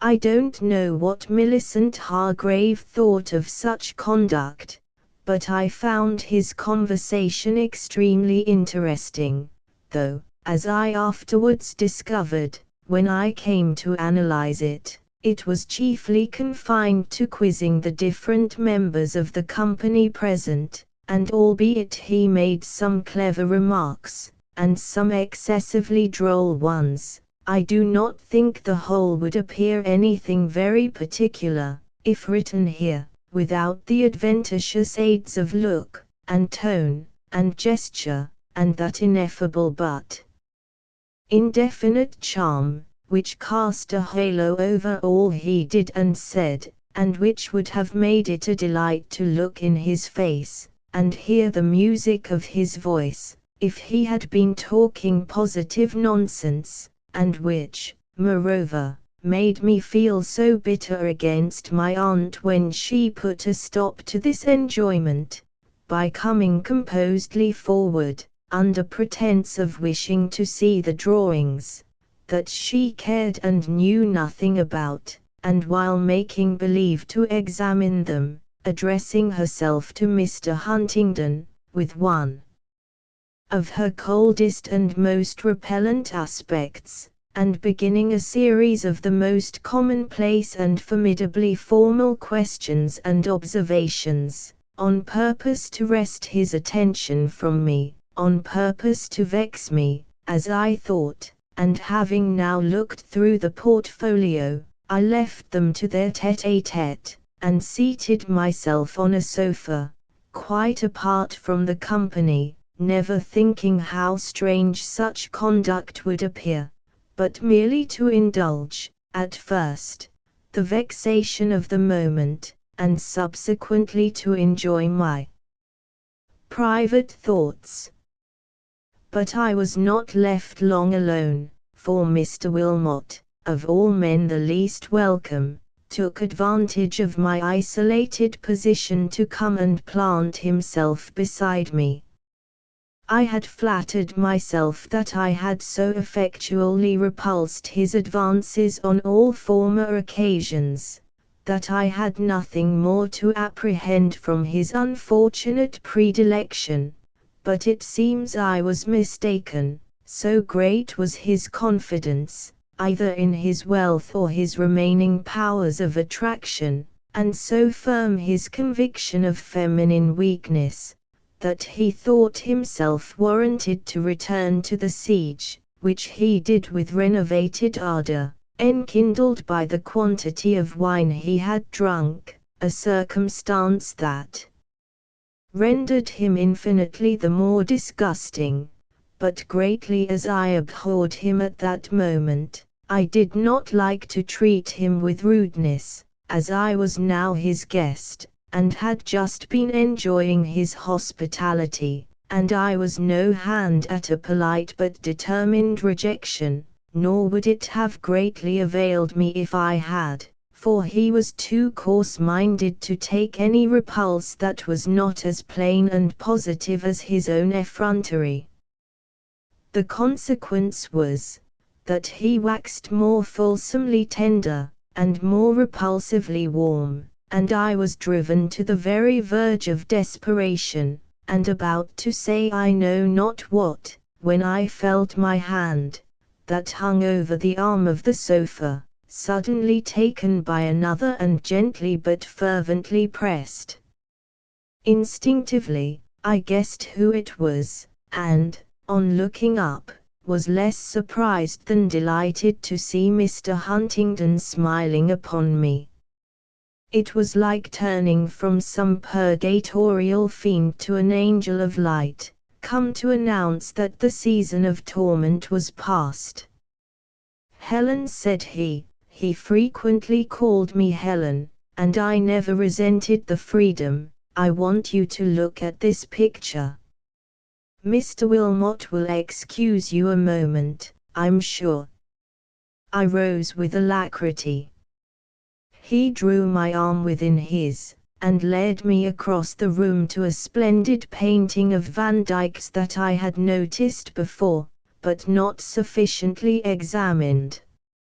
After a moment of silent contemplation, I was beginning to comment on its beauties and peculiarities, when, playfully pressing the hand he still retained within his arm, he interrupted me with, "Never mind the picture, it was not for that I brought you here, it was to get you away from that scoundrelly old profligate yonder, who is looking as if he would like to challenge me for the affront." "I am very much obliged to you," said I. "This is twice you have delivered me from such unpleasant companionship." "Don't be too thankful," he answered. "It is not all kindness to you. It is partly from a feeling of spite to your tormentors that makes me delighted to do the old fellows a bad turn, though I don't think I have any great reason to dread them as rivals." "Have I, Helen? You know I detest them both." "And me?" "I have no reason to detest you. But what are your sentiments towards me? Helen, speak. How do you regard me?" And again he pressed my hand, but I feared there was more of conscious power than tenderness in his demeanor, and I felt he had no right to extort a confession of attachment from me when he had made no correspondent avowal himself, and knew not what to answer. At last I said, "How do you regard me?" "Sweet angel, I adore you." Helen, I want you a moment," said the distinct, low voice of my aunt, close beside us. And I left him, muttering maledictions against his evil angel. "Well, aunt, what is it?" "What do you want?" said I, following her to the embrasure of the window. "I want you to join the company, when you are fit to be seen," returned she, severely regarding me, "but please to stay here a little, till that shocking color is somewhat abated, and your eyes have recovered something of their natural expression. I should be ashamed for anyone to see you in your present state." Of course, such a remark had no effect in reducing the shocking color. On the contrary, I felt my face glow with redoubled fires kindled by a complication of emotions, of which indignant, swelling anger was the chief. I offered no reply, however, but pushed aside the curtain and looked into the night, or rather into the lamplit square. "Was Mr. Huntingdon proposing to you, Helen?" inquired my too watchful relative. "No, what was he saying then?"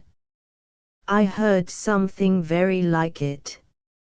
"I don't know what he would have said, if you hadn't interrupted him." "And would you have accepted him, Helen, if he had proposed?" "Of course not, without consulting uncle and you." "Oh, I'm glad, my dear, you have so much prudence left. Well, now," she added, after a moment's pause, "you have made yourself conspicuous enough for one evening. The ladies are directing inquiring glances towards us at this moment. I see, I shall join them. Do you come too, when you are sufficiently composed to appear as usual." "I am so now." "Speak gently then, and don't look so malicious," said my calm, but provoking aunt. "We shall return home shortly, and then she added with solemn significance, "I have much to say to you."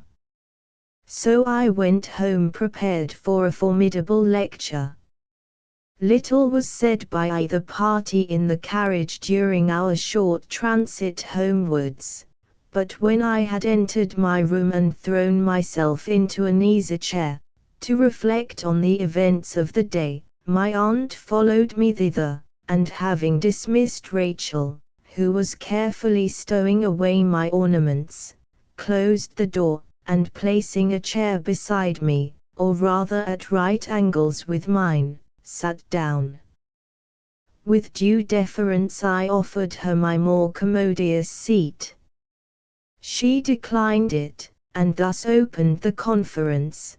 "Do you remember, Helen, our conversation the night but one before we left Stanningley?" "Yes, aunt." "And do you remember how I warned you against letting your heart be stolen from you by those unworthy of its possession, and fixing your affections where approbation did not go before, and where reason and judgment withheld their sanction?" "Yes, but my reason, pardon me, and do you remember assuring me that there was no occasion for uneasiness on your account, for you should never be tempted to marry a man who was deficient in sense or principle, however handsome or charming in other respects he might be, for you could not love him, you should hate, despise, pity, anything but love him, were not those your words?"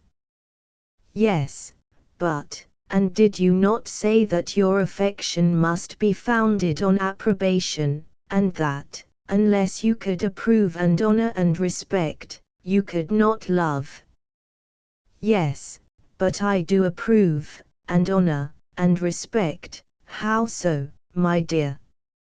"Is Mr. Huntingdon a good man?" "He is a much better man than you think him." "That is nothing to the purpose." "Is he a good man?" "Yes, in some respects." "He has a good disposition." "Is he a man of principle?" "Perhaps not, exactly, but it is only for want of thought. If he had someone to advise him, and remind him of what is right, he would soon learn, you think, and you yourself would willingly undertake to be his teacher." "But, my dear, he is, I believe, full 10 years older than you. How is it that you are so beforehand in moral acquirements?" "Thanks to you, aunt, I have been well brought up, and had good examples always before me, which he, most likely, has not, and, besides, he is of a sanguine temperament, and a gay, thoughtless temper, and I am naturally inclined to reflection." "Well, now you have made him out to be deficient in both sense and principle, by your own confession, then, my sense and my principle are at his service." "That sounds presumptuous, Helen. Do you think you have enough for both, and do you imagine your merry, thoughtless profligate would allow himself to be guided by a young girl like you?" "No, I should not wish to guide him, but I think I might have influence sufficient to save him from some errors, and I should think my life well spent in the effort to preserve so noble a nature from destruction." "He always listens attentively now when I speak seriously to him, and I often venture to reprove his random way of talking, and sometimes he says that if he had me always by his side he should never do or say a wicked thing, and that a little daily talk with me would make him quite a saint. It may he partly jest and partly flattery, but still you think it may be truth." "If I do think there is any mixture of truth in it, It is not from confidence in my own powers, but in his natural goodness. And you have no right to call him a profligate, aunt, he is nothing of the kind. Who told you so, my dear? What was that story about his intrigue with a married lady? Lady who was it? Miss Wilmot herself was telling you the other day. It was false, false, I cried. I don't believe a word of it. You think, then, that he is a virtuous, well-conducted young man. I know nothing positive respecting his character. I only know that I have heard nothing definite against it, nothing that could be proved, at least, until people can prove their slanderous accusations, I will not believe them. And I know this, that if he has committed errors, they are only such as are common to youth, and such as nobody thinks anything about, for I see that everybody likes him, and all the mammas smile upon him, and their daughters, and Miss Wilmot herself, are only too glad to attract his attention. Helen, the world may look upon such offences as venial. A few unprincipled mothers may be anxious to catch a young man of fortune without reference may his character, and thoughtless girls may be glad to win the smiles of so handsome a gentleman, without seeking to penetrate beyond the surface. But you, I trusted, were better informed than to see with their eyes, and judge with their perverted judgment. I did not think you would call these venial errors. Nor do I, aunt, but if I hate the sins, I love the sinner, and would do much for his salvation, even supposing your suspicions to be mainly true, which I do not and will not believe. Well, my dear, ask your uncle what sort of company he keeps, and if he is not banded with a set of loose, profligate young men, whom he calls his friends, his jolly companions, and whose chief delight is to wallow in vice, and vie with each other who can run fastest and furthest down the headlong road to the place prepared for the devil and his angels. Then I will save him from them. Oh, Helen, Helen, you little know the misery of uniting your fortunes to such a man. I have such confidence in him, aunt, notwithstanding all you say, that I would willingly risk my happiness for the chance of securing his. I will leave better men to those who only consider their own advantage. If he has done amiss, I shall consider my life well spent in saving him from the consequences of his early errors, and striving to recall him to the path of virtue. God grant me success. Here the conversation ended, for at this juncture my uncle's voice was heard from his chamber, loudly calling upon my aunt to come to bed.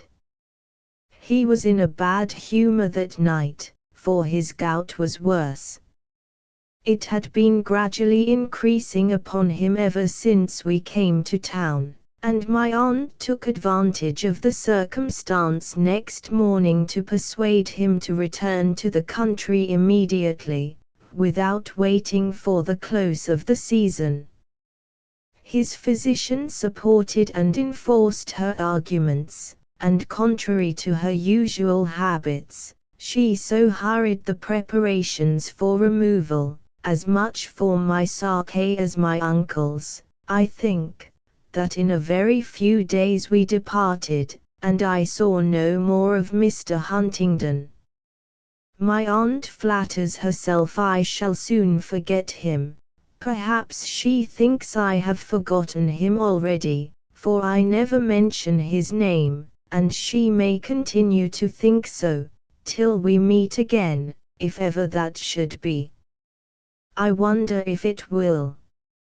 Chapter 18 August 25 th. I am now quite settled down to my usual routine of steady occupations and quiet amusements, tolerably contented and cheerful, but still looking forward to spring with the hope of returning to town, not for its gaieties and dissipations, but for the chance of meeting Mr. Huntingdon once again, for still he is always in my thoughts and in my dreams.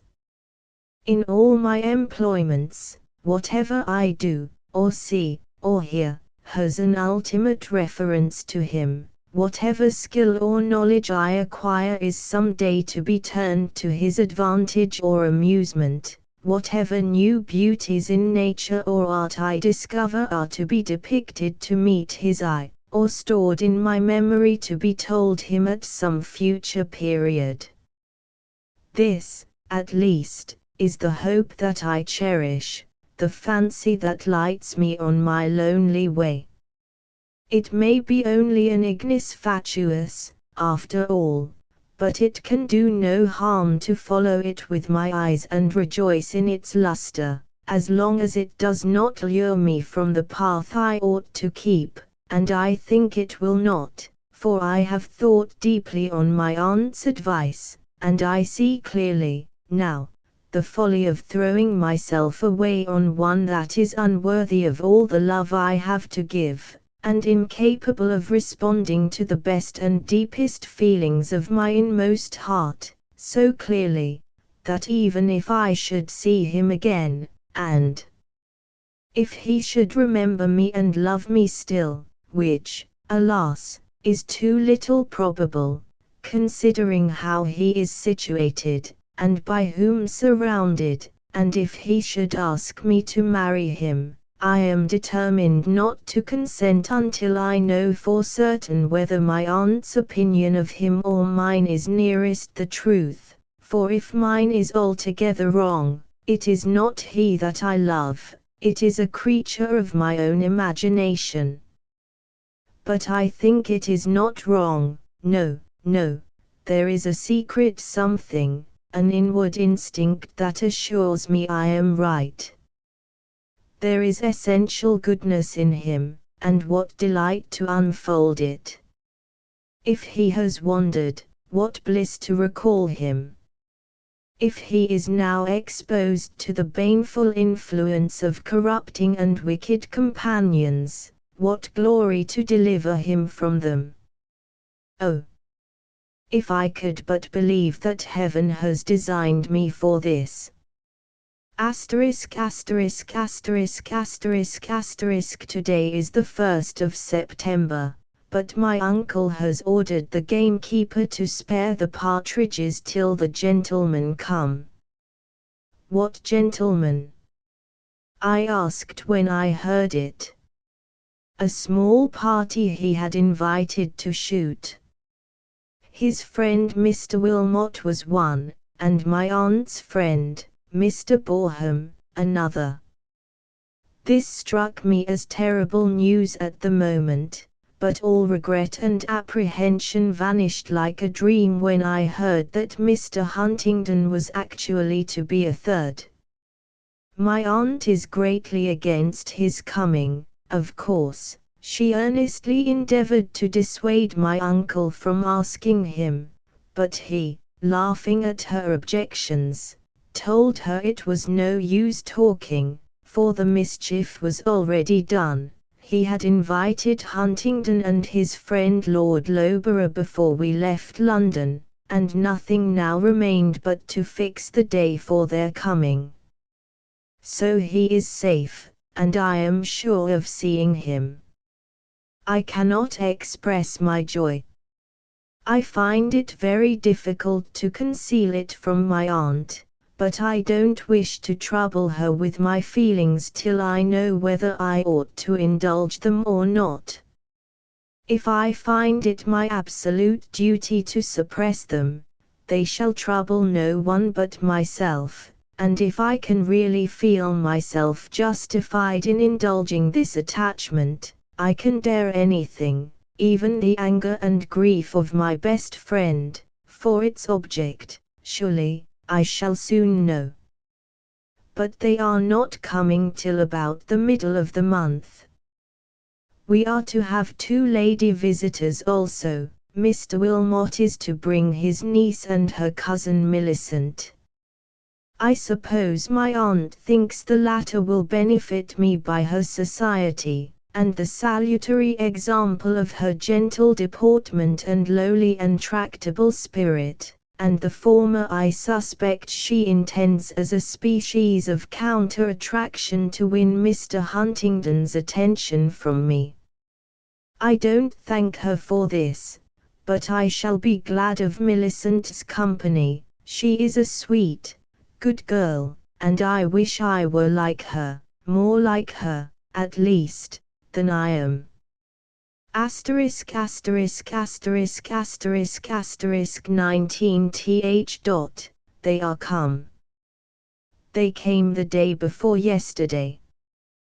The gentlemen are all gone out to shoot, and the ladies are with my aunt, at work in the drawing-room. I have retired to the library, for I am very unhappy, and I want to be alone. Books cannot divert me, so having opened my desk, I will try what may be done by detailing the cause of my uneasiness. This paper will serve instead of a confidential friend into whose ear I might pour forth the overflowings of my heart. It will not sympathize with my distresses, but then it will not laugh at them, and, if I keep it close, it cannot tell again, so it is, perhaps, the best friend I could have for the purpose. First, let me speak of his arrival, how I sat at my window, and watched for nearly 2 hours, before his carriage entered the park gates, for they all came before him, and how deeply I was disappointed at every arrival, because it was not his. First came Mr. Wilmot and the ladies. When Millicent had got into her room, I quitted my post a few minutes to look in upon her and have a little private conversation, for she was now my intimate friend, several long epistles having passed between us since our parting. On returning to my window, I beheld another carriage at the door. Was it his?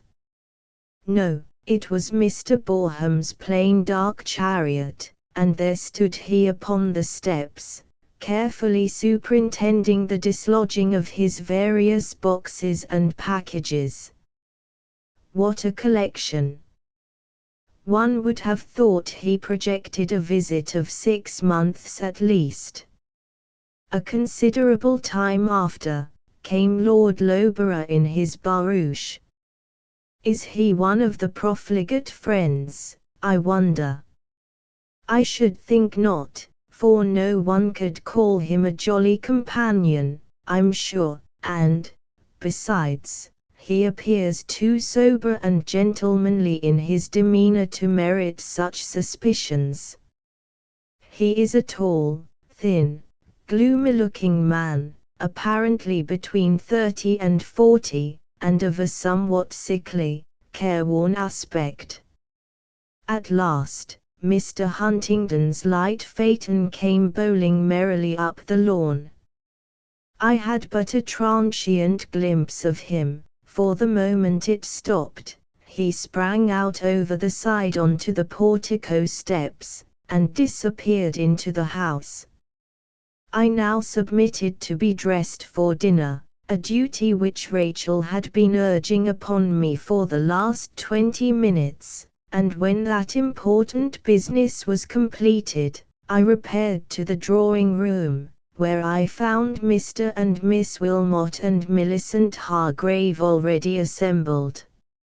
Shortly after, Lord Loughborough entered, and then Mr. Boreham, who seemed quite willing to forget and forgive my former conduct, and to hope that a little conciliation and steady perseverance on his part might yet succeed in bringing me to reason.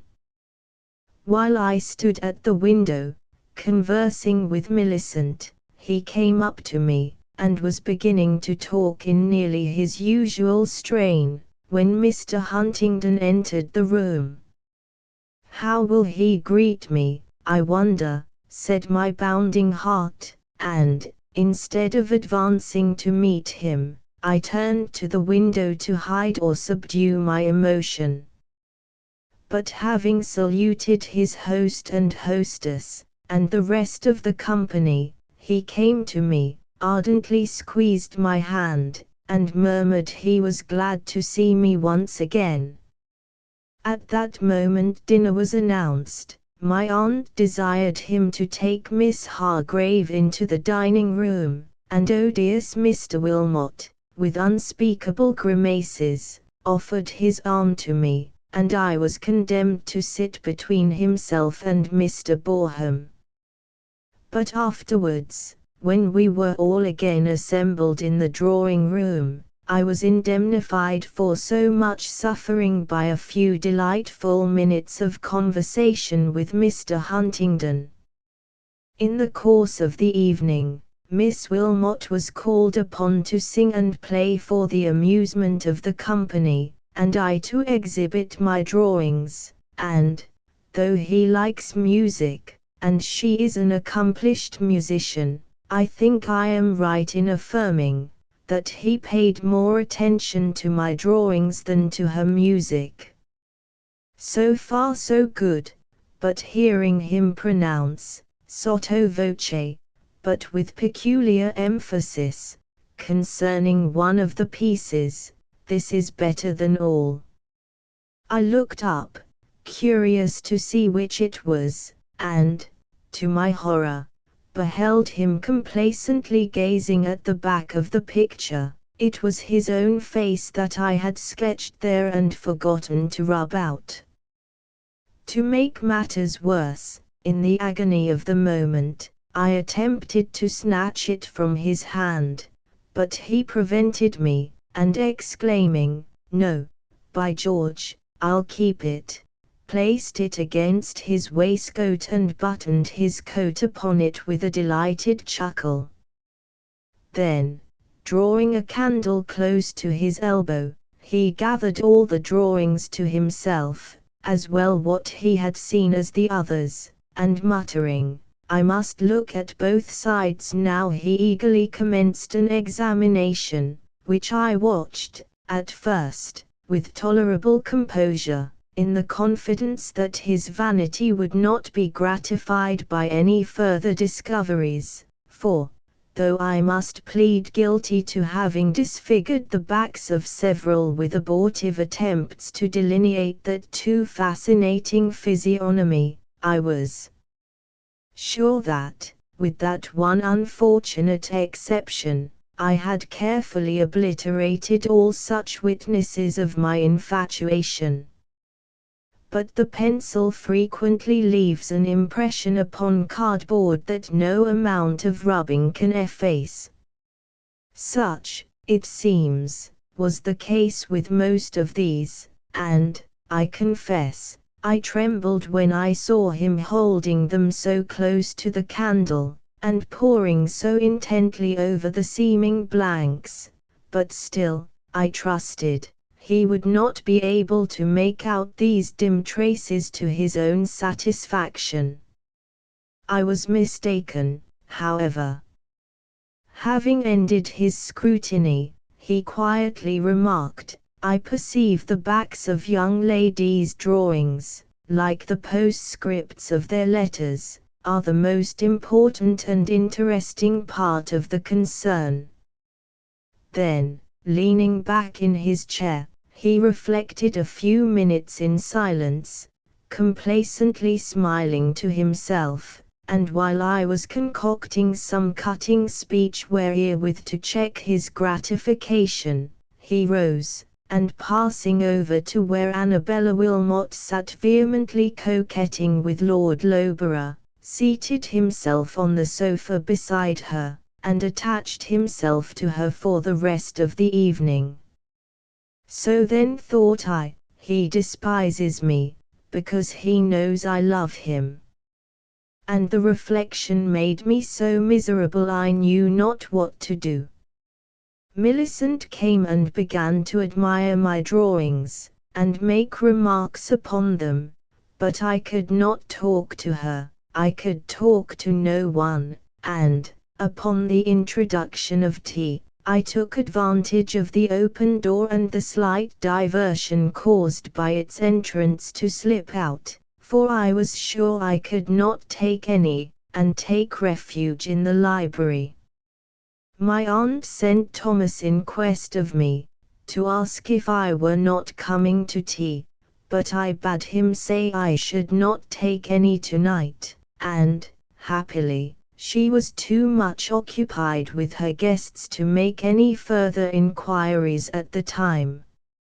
As most of the company had travelled far that day, they retired early to rest, and having heard them all, as I thought, go upstairs, I ventured out, to get my candlestick from the drawing-room sideboard. But Mr. Huntingdon had lingered behind the rest. He was just at the foot of the stairs when I opened the door, and hearing my step in the hall, though I could hardly hear it myself, he instantly turned back. "Helen, is that you?" said he. "Why did you run away from us?" "Good night, Mr. Huntingdon," said I, coldly, not choosing to answer the question. And I turned away to enter the drawing-room. "But you'll shake hands, won't you?" said he, placing himself in the doorway before me. And he seized my hand and held it, much against my will. "Let me go, Mr. Huntingdon," said I want to get a candle." "The candle will keep," returned he. I made a desperate effort to free my hand from his grasp. "Why are you in such a hurry to leave me, Helen?" he said, with a smile of the most provoking self-sufficiency. "You don't hate me, you know." "Yes, I do, at this moment." "Not you. It is Annabella Wilmot you hate, not me." "I have nothing to do with Annabella Wilmot," said I, burning with indignation. "But I have, you know," returned he, with peculiar emphasis. "That is nothing to me, sir," I retorted. "Is it nothing to you, Helen? Will you swear it? Will you?" "No, I won't, Mr. Huntingdon, and I will go," cried I, not knowing whether to laugh, or to cry, or to break out into a tempest of fury. "Go, then, you vixen," he said, but the instant he released my hand he had the audacity to put his arm round my neck, and kiss me. Trembling with anger and agitation, and I don't know what besides, I broke away, and got my candle, and rushed upstairs to my room. He would not have done so but for that hateful picture. And there he had it still in his possession, an eternal monument to his pride and my humiliation. It was but little sleep I got that night, and in the morning I rose perplexed and troubled with the thoughts of meeting him at breakfast. I knew not how it was to be done.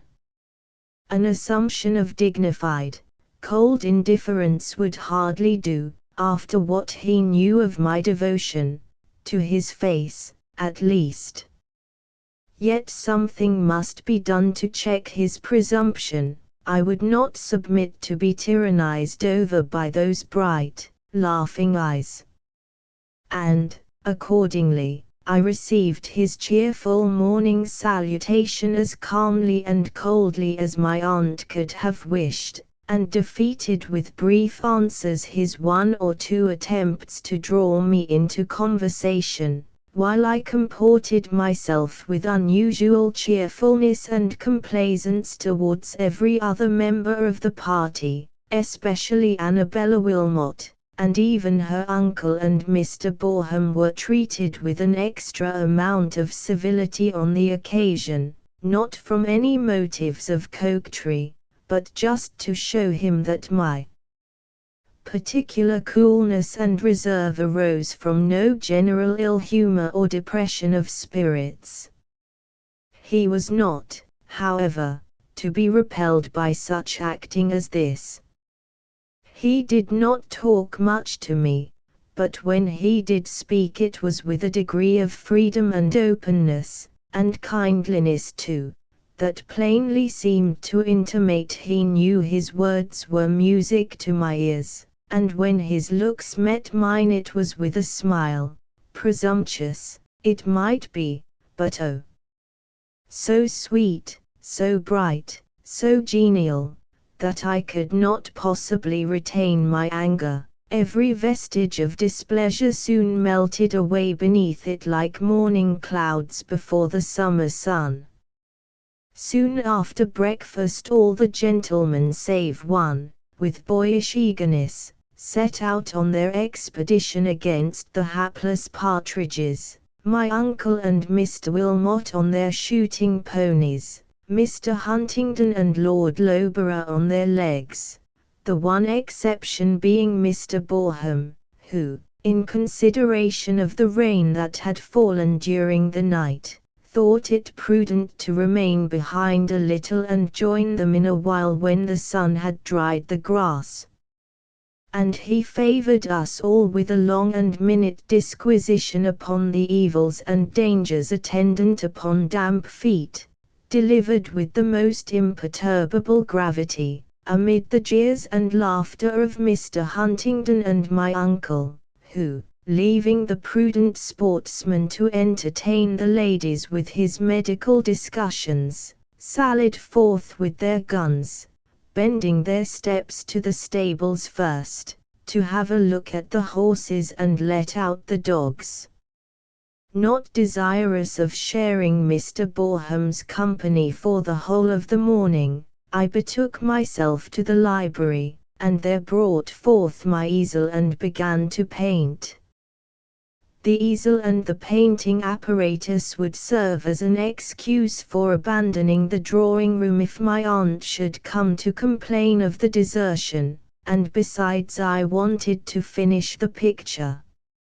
It was one I had taken great pains with, and I intended it to be my masterpiece, though it was somewhat presumptuous in the design. By the bright azure of the sky, and by the warm and brilliant lights and deep long shadows, I had endeavored to convey the idea of a sunny morning. I had ventured to give more of the bright verdure of spring or early summer to the grass and foliage than is commonly attempted in painting. The scene represented was an open glade in a wood. A group of dark Scotch firs was introduced in the middle distance to relieve the prevailing freshness of the rest, but in the foreground was part of the gnarled trunk and of the spreading boughs of a large forest tree, whose foliage was of a brilliant golden green, not golden from autumnal mellowness, but from the sunshine and the very immaturity of the scarce expanded leaves. Upon this bough, that stood out in bold relief against the sombre firs, were seated an amorous pair of turtle doves, whose soft sad-colored plumage afforded a contrast of another nature, and beneath it a young girl was kneeling on the daisy-spangled turf, with head thrown back and masses of fair hair falling on her shoulders, her hands clasped, lips parted, and eyes intently gazing upward in pleased yet earnest contemplation of those feathered lovers, too deeply absorbed in each other to notice her. I had scarcely settled to my work, which, however, wanted but a few touches to the finishing, when the sportsmen passed the window on their return from the stables. It was partly open, and Mr. Huntingdon must have seen me as he went by, for in half a minute he came back, and setting his gun against the wall, threw up the sash and sprang in, and set himself before my picture. "Very pretty, I' faith," said he, after attentively regarding it for a few seconds, "and a very fitting study for a young lady. Spring just opening into summer, morning just approaching noon, girlhood just ripening into womanhood, and hope just verging on fruition. She's a sweet creature. But why didn't you make her black hair? I thought light hair would suit her better. You see, I have made her blue-eyed and plump, and fair and rosy. Upon my word, a very Hebe. I should fall in love with her if I hadn't the artist before me. Sweet innocent! She's thinking there will come a time when she will be wooed and won like that pretty hen dove by as fond and fervent a lover, and she's thinking how pleasant it will be, and how tender and faithful he will find her. And perhaps, suggested I, how tender and faithful she shall find him. Perhaps, for there is no limit to the wild extravagance of Hope's imaginings at such an age. Do you call that, then, one of her wild, extravagant delusions? No, my heart tells me it is not. I might have thought so once, but now, I say, give me the girl I love, and I will swear eternal constancy to her and her alone, through summer and winter, through youth and age, and life and death. If age and death must come."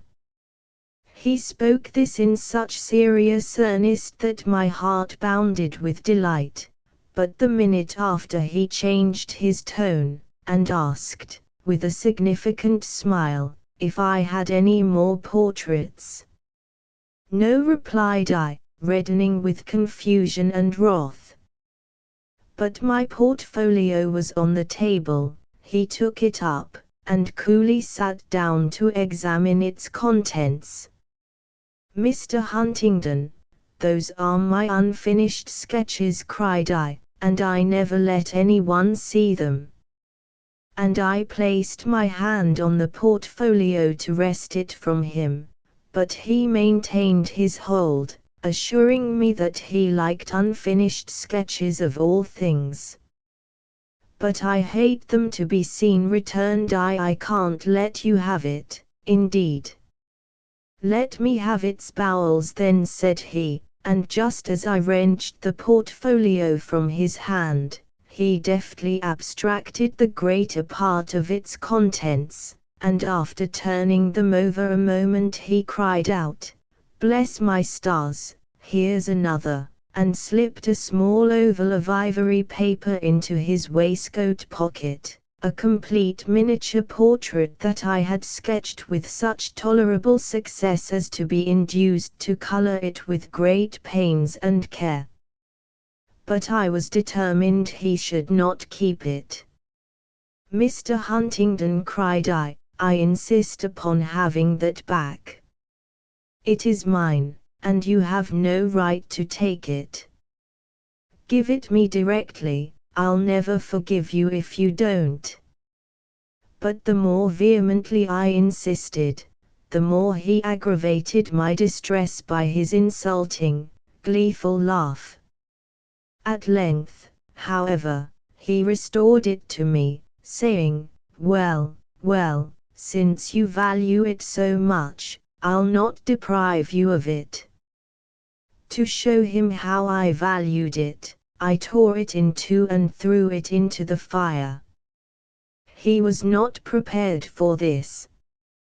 His merriment suddenly ceasing, he stared in mute amazement at the consuming treasure, and then, with a careless humph, "I'll go and shoot now." He turned on his heel and vacated the apartment by the window as he came, and setting on his hat with an air, took up his gun and walked away, whistling as he went, and leaving me not too much agitated to finish my picture, for I was glad, at the moment, that I had vexed him.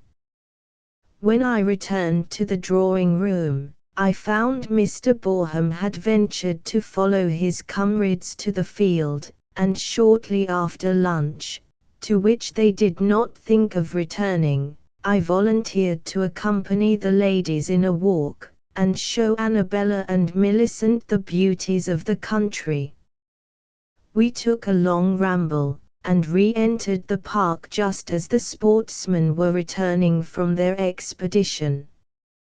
Toil-spent and travel-stained, the main body of them crossed over the grass to avoid us, but Mr. Huntingdon, all spattered and splashed as he was, and stained with the blood of his prey, to the no small offence of my aunt's strict sense of propriety, came out of his way to meet us, with cheerful smiles and words for all but me, and placing himself between Annabella Wilmot and myself, walked up the road and began to relate the various exploits and disasters of the day, in a manner that would have convulsed me with laughter if I had been on good terms with him, but he addressed himself entirely to Annabella, and I, of course, left all the laughter and all the badinage to her, and affecting the utmost indifference to whatever passed between them,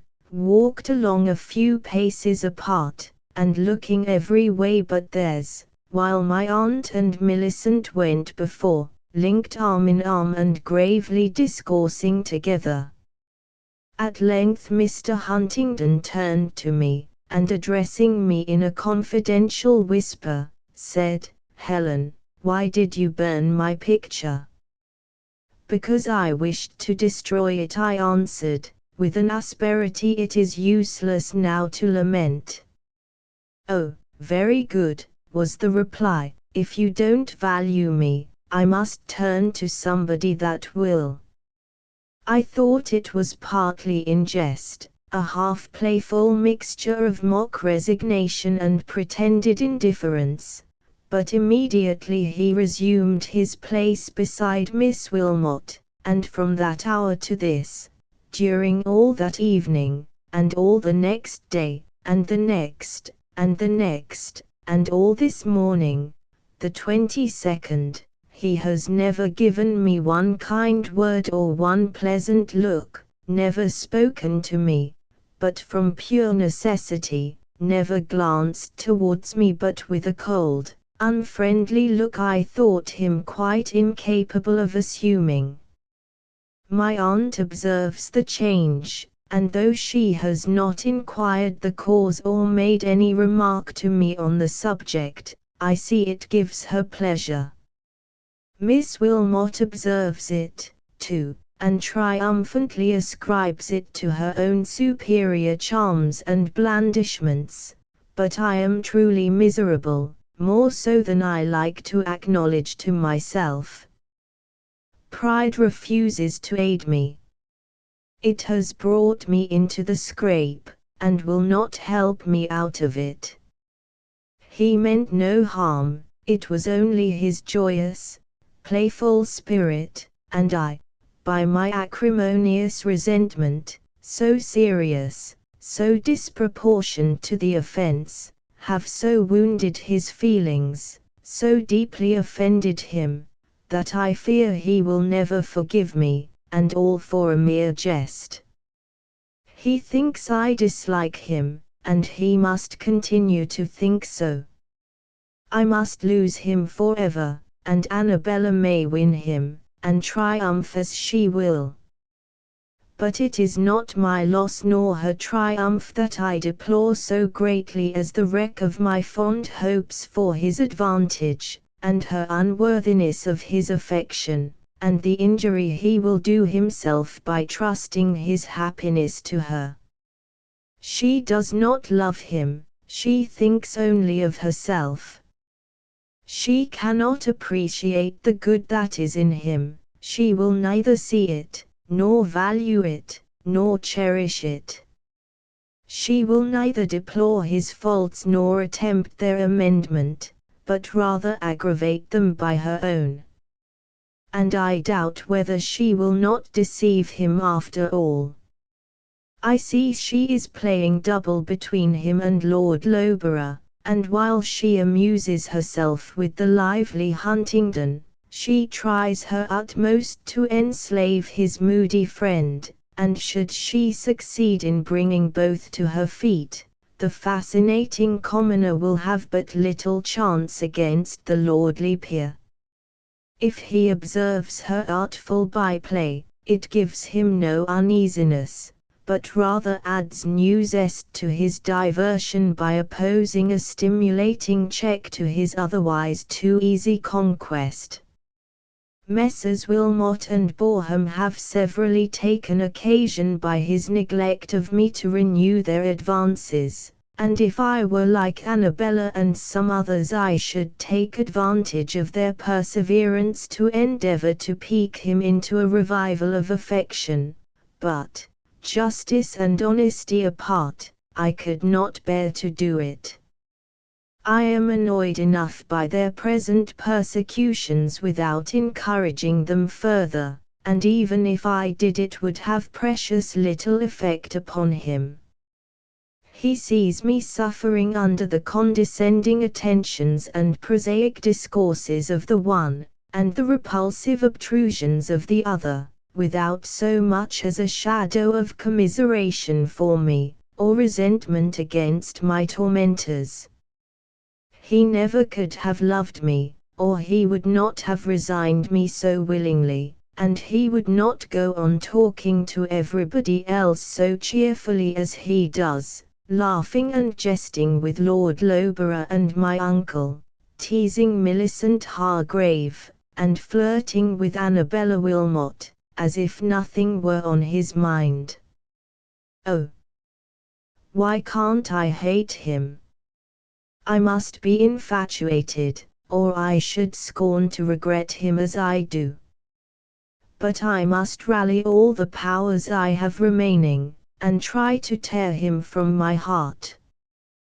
There goes the dinner bell, and here comes my aunt to scold me for sitting here at my desk all day, instead of staying with the company. Wish the company were gone. Chapter 19, 22nd Night.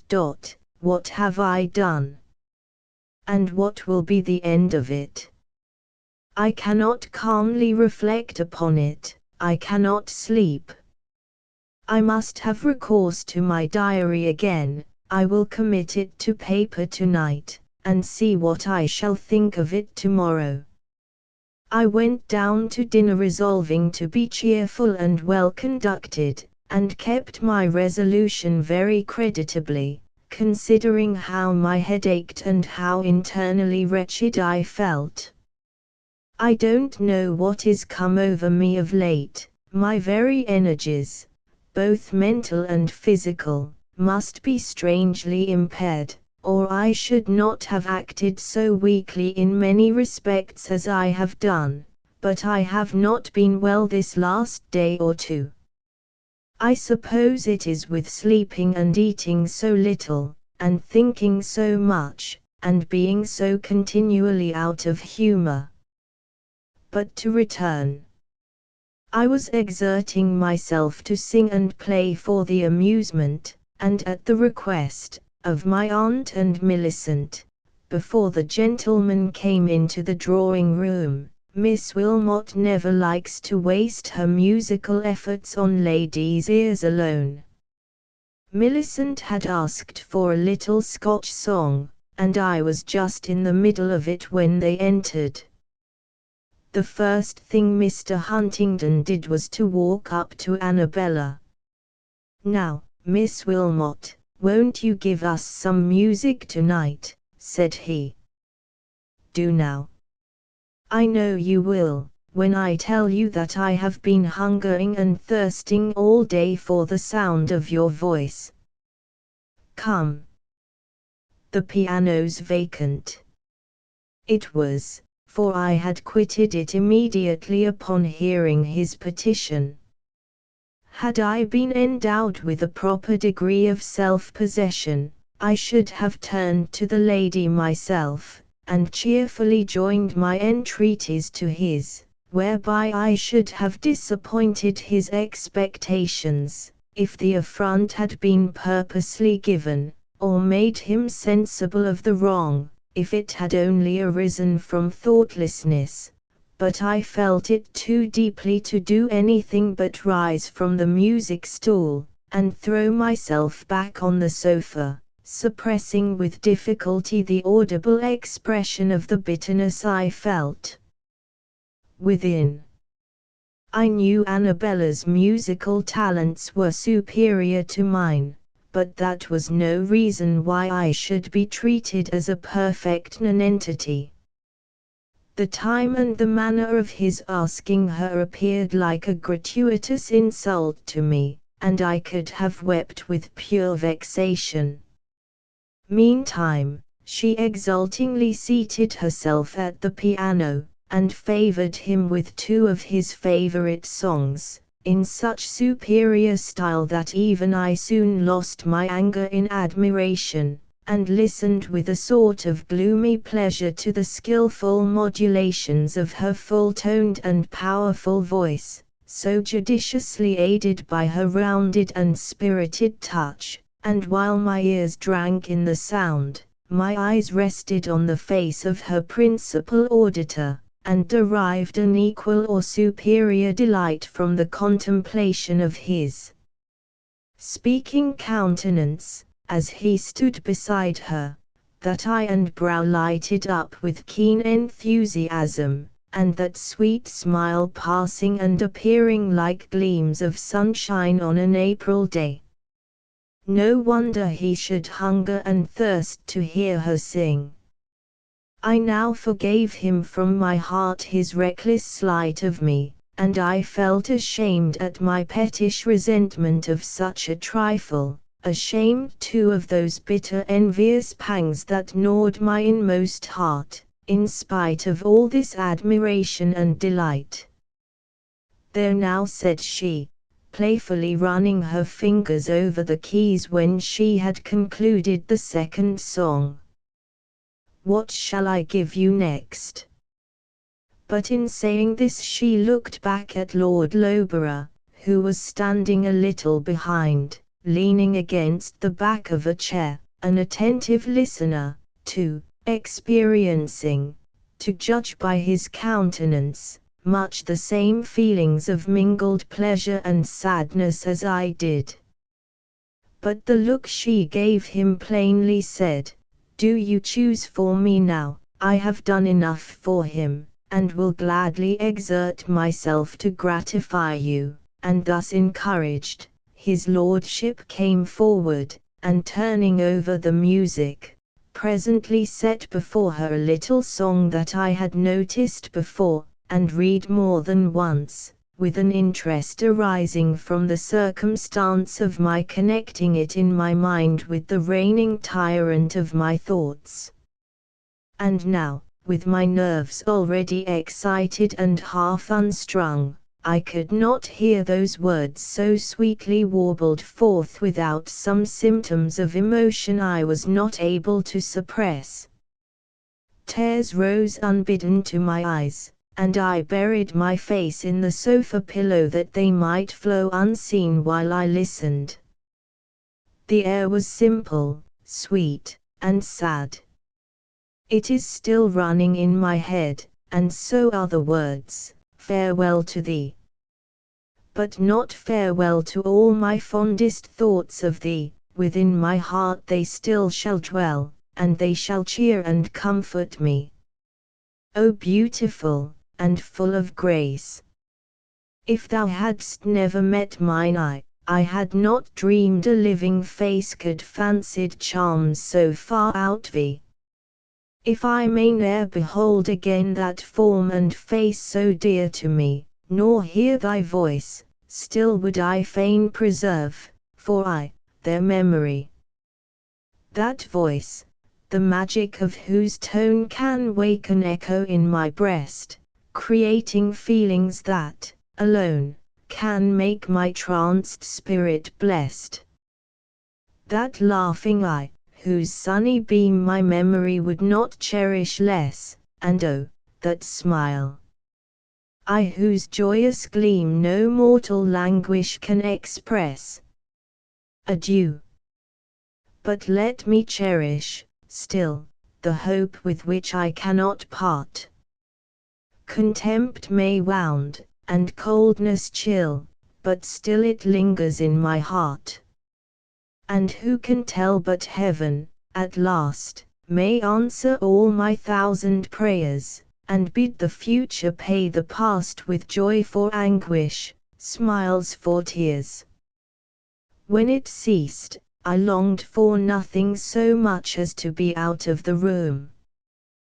The sofa was not far from the door, but I did not dare to raise my head, for I knew Mr. Huntingdon was standing near me, and I knew by the sound of his voice, as he spoke in answer to some remark of Lord Loughborough's, that his face was turned towards me. Perhaps a half-suppressed sob had caught his ear, and caused him to look round, heaven forbid. But with a violent effort, I checked all further signs of weakness, dried my tears, and, when I thought he had turned away again, rose, and instantly left the apartment, taking refuge in my favorite resort, the library. There was no light there but the faint red glow of the neglected fire, but I did not want a light, I only wanted to indulge my thoughts, unnoticed and undisturbed, and sitting down on a low stool before the easy-chair, I sunk my head upon its cushioned seat, and thought, until the tears gushed out again, and I wept like any child. Presently, however, the door was gently opened and someone entered the room. I trusted it was only a servant, and did not stir. The door was closed again, but I was not alone. A hand gently touched my shoulder, and a voice said, softly, "Helen, what is the matter?" I could not answer at the moment. "You must, and shall tell me," was added, more vehemently, and the speaker threw himself on his knees beside me on the rug, and forcibly possessed himself of my hand, but I hastily caught it away, and replied, "It is nothing to you, Mr. Huntingdon." "Are you sure it is nothing to me?" he returned. "Can you swear that you were not thinking of me while you wept?" This was unendurable. I made an effort to rise, but he was kneeling on my dress. "Tell me," continued he, "I want to know, because if you were, I have something to say to you, and if not, I'll go." "Go then," I cried, but, fearing he would obey too well, and never come again, I hastily added, "or say what you have to say, and have done with it." "But which?" said he, "for I shall only say it if you really were thinking of me." "So tell me, Helen." "You're excessively impertinent, Mr. Huntingdon." "Not at all, too pertinent, you mean. So you won't tell me. Well, I'll spare your woman's pride, and, construing your silence into yes, I'll take it for granted that I was the subject of your thoughts, and the cause of your affliction. Indeed, sir, if you deny it, I won't tell you my secret," threatened he, and I did not interrupt him again, or even attempt to repulse him, though he had taken my hand once more, and half embraced me with his other arm. I was scarcely conscious of it at the time. "It is this," resumed he, "that Annabella Wilmot, in comparison with you, is like a flaunting peony compared with a sweet, wild rosebud gemmed with dew, and I love you to distraction. Now, tell me if that intelligence gives you any pleasure." Silence again. "That means yes." "Then let me add, that I cannot live without you, and if you answer no to this last question, you will drive me mad.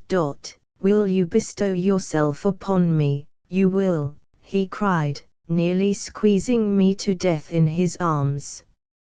"No, no," I exclaimed, struggling to free myself from him. "You must ask my uncle and aunt.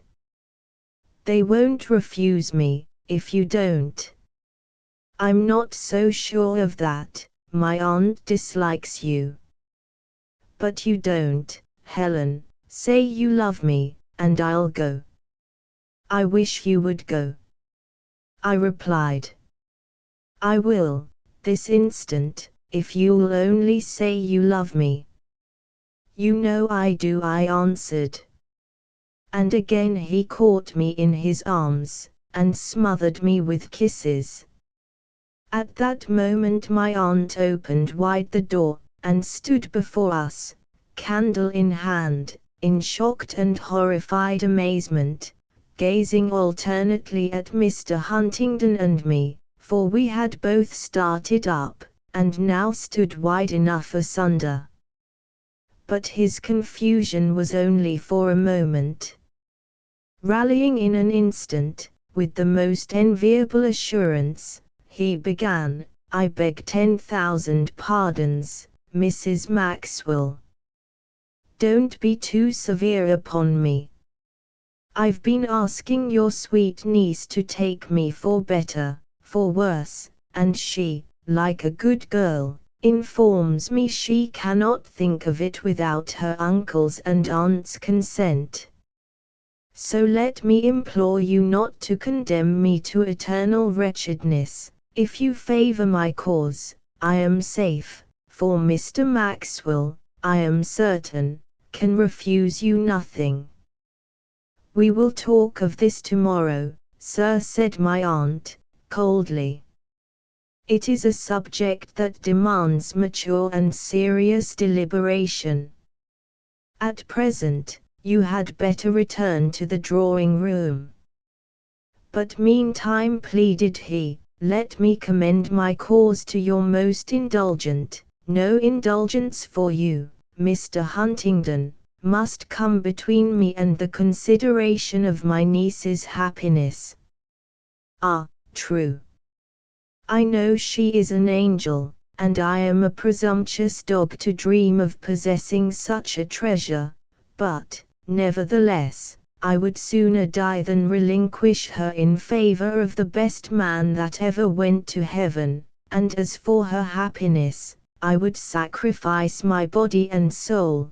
Body and soul, Mr. Huntingdon, sacrifice your soul." "Well, I would lay down life, you would not be required to lay it down." "I would spend it, then, devote my life, and all its powers to the promotion and preservation." "Another time, sir, we will talk of this, and I should have felt disposed to judge more favorably of your pretensions, if you too had chosen another time and place, and let me add, another manner for your declaration." "Why, you see, Mrs. Maxwell," he began. "Pardon me, sir," said she, with dignity, "the company are inquiring for you in the other room." And she turned to me. "Then you must plead for me, Helen," said he, and at length withdrew. "You had better retire to your room, Helen," said my aunt, gravely. I will discuss this matter with you, too, tomorrow. Don't be angry, Aunt, said I. My dear, I am not angry, she replied. I am surprised. If it is true that you told him you could not accept his offer without our consent, it is true, interrupted I. Then how could you permit? I couldn't help it, Aunt, I cried, bursting into tears. They were not altogether the tears of sorrow, or of fear for her displeasure, but rather the outbreak of the general tumultuous excitement of my feelings. But my good aunt was touched at my agitation. In a softer tone, she repeated her recommendation to retire, and, gently kissing my forehead, bade me good night, and put her candle in my hand, and I went, but my brain worked so, I could not think of sleeping. I feel calmer now that I have written all this, and I will go to bed, and try to win tired nature's sweet restorer. Chapter XX September 2040. In the morning I rose, light and cheerful, nay, intensely happy. The hovering cloud cast over me by my aunt's views, and by the fear of not obtaining her consent, was lost in the bright effulgence of my own hopes, and the too delightful consciousness of requited love. It was a splendid morning, and I went out to enjoy it, in a quiet ramble, in company with my own blissful thoughts. The dew was on the grass, and 10,000 gossamers were waving in the breeze. The happy redbreast was pouring out its little soul in song, and my heart overflowed with silent hymns of gratitude and praise to heaven. But I had not wandered far before my solitude was interrupted by the only person that could have disturbed my musings. At that moment, without being looked upon as an unwelcome intruder, Mr. Huntingdon came suddenly upon me. So unexpected was the apparition, that I might have thought it the creation of an over-excited imagination, had the sense of sight alone borne witness to his presence, but immediately I felt his strong arm round my waist and his warm kiss on my cheek, while his keen and gleeful salutation, "My own Helen," was ringing in my ear. "Not yours yet," said I, hastily swerving aside from this too presumptuous greeting. "Remember my guardians. You will not easily obtain my aunt's consent. Don't you see she is prejudiced against you?" "I do, dearest, and you must tell me why, that I may best know how to combat her objections." "I suppose she thinks I am a prodigal," pursued he, observing that I was unwilling to reply, "and concludes that I shall have but little worldly goods wherewith to endow my better half. If so, you must tell her that my property is mostly entailed, and I cannot get rid of it. There may be a few mortgages on the rest, a few trifling debts and encumbrances here and there, but nothing to speak of, and though I acknowledge I am not so rich as I might be, or have been, still, I think, we could manage pretty comfortably on what's left. My father, you know, was something of a miser, and in his latter days especially saw no pleasure in life but to amass riches, and so it is no wonder that his son should make it his chief delight to spend them, which was accordingly the case, until my acquaintance with you, dear Helen, taught me other views and nobler aims. And the very idea of having you to care for under my roof would force me to moderate my expenses and live like a Christian, not to speak of all the prudence and virtue you would instill into my mind by your wise counsels and sweet, attractive goodness. But it is not that, said I, it is not money my aunt thinks about. She knows better than to value worldly wealth above its price. What is it, then? She wishes me to marry none but a really good man. What, a man of decided piety? Ahem, well, come, I'll manage that too. It's Sunday today, isn't it?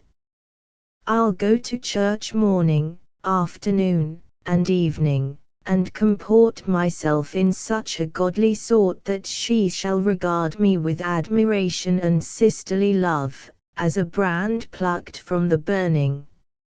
I'll come home sighing like a furnace, and full of the savour and unction of dear Mr. Blayton's discourse. Mr. Layton, said I, dryly. Is Mr. Layton a sweet preacher, Helen, a dear, delightful, heavenly-minded man? He is a good man, Mr. Huntingdon.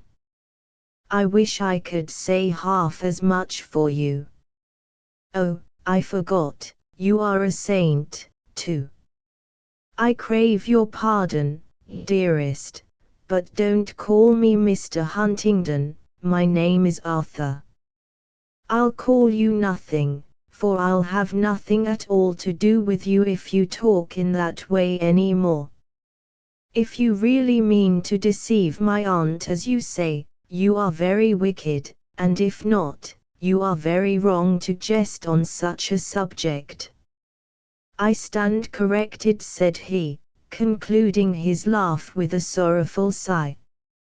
Now, resumed he, after a momentary pause, let us talk about something else.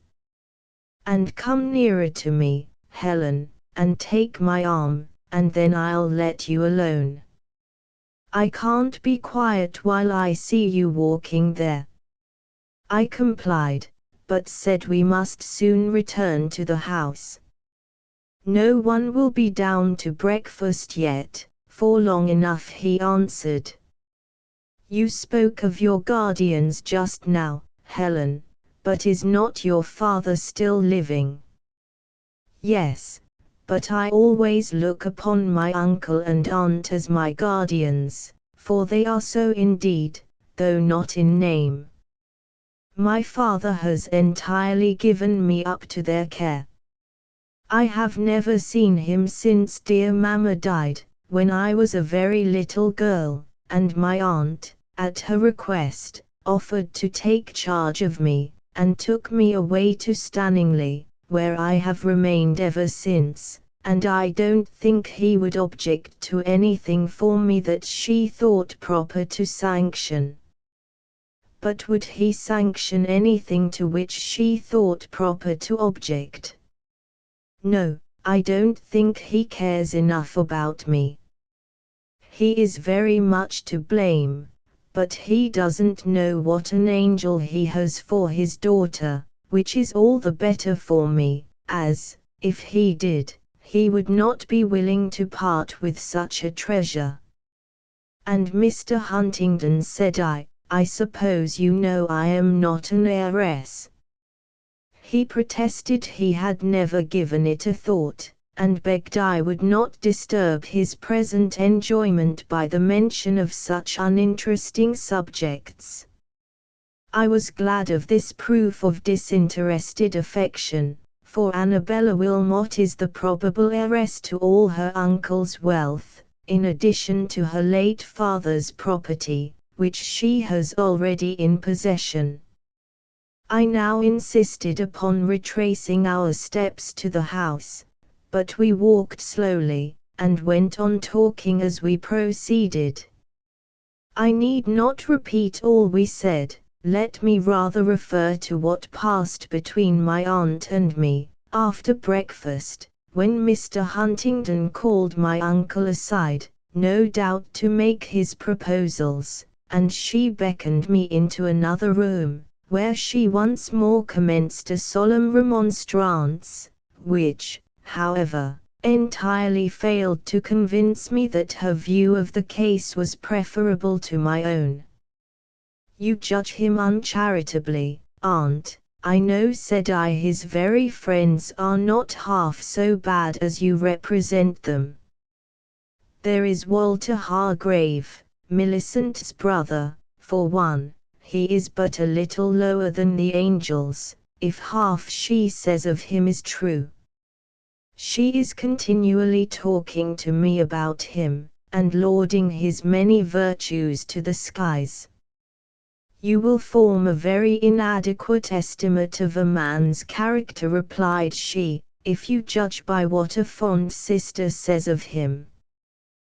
The worst of them generally know how to hide their misdeeds from their sisters' eyes, and their mothers, too. And there is Lord Loughborough," continued I, "quite a decent man." "Who told you so?" "Lord Loughborough is a desperate man.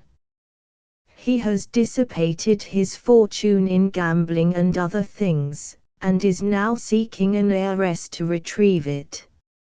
I told Miss Wilmot so, "But you're all alike," she haughtily answered. She was very much obliged to me, but she believed she knew when a man was seeking her for her fortune, and when for herself. She flattered herself she had had experience enough in those matters to be justified in trusting to her own judgment, and as for his lordship's lack of fortune, she cared nothing about that, as she hoped her own would suffice for both, and as for his wildness, she supposed he was no worse than others. Besides, he was reformed now. Yes, they can all play the hypocrite when they want to take in a fond, misguided woman. "Well, I think he's about as good as she is," said I, "but when Mr. Huntingdon is married, he won't have many opportunities of consorting with his bachelor friends, and the worse they are, the more I long to deliver him from them." "To be sure, my dear, and the worse he is, I suppose, the more you long to deliver him from himself."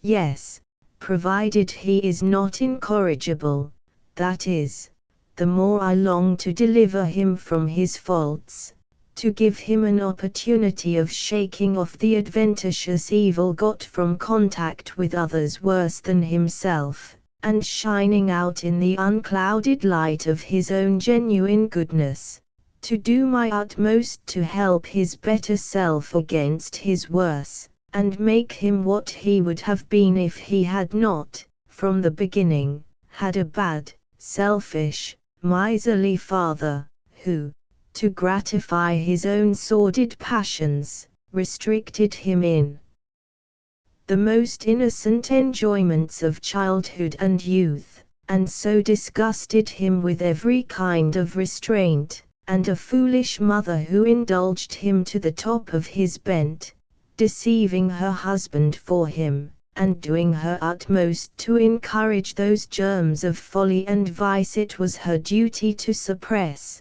and then, such a set of companions as you represent his friends to be.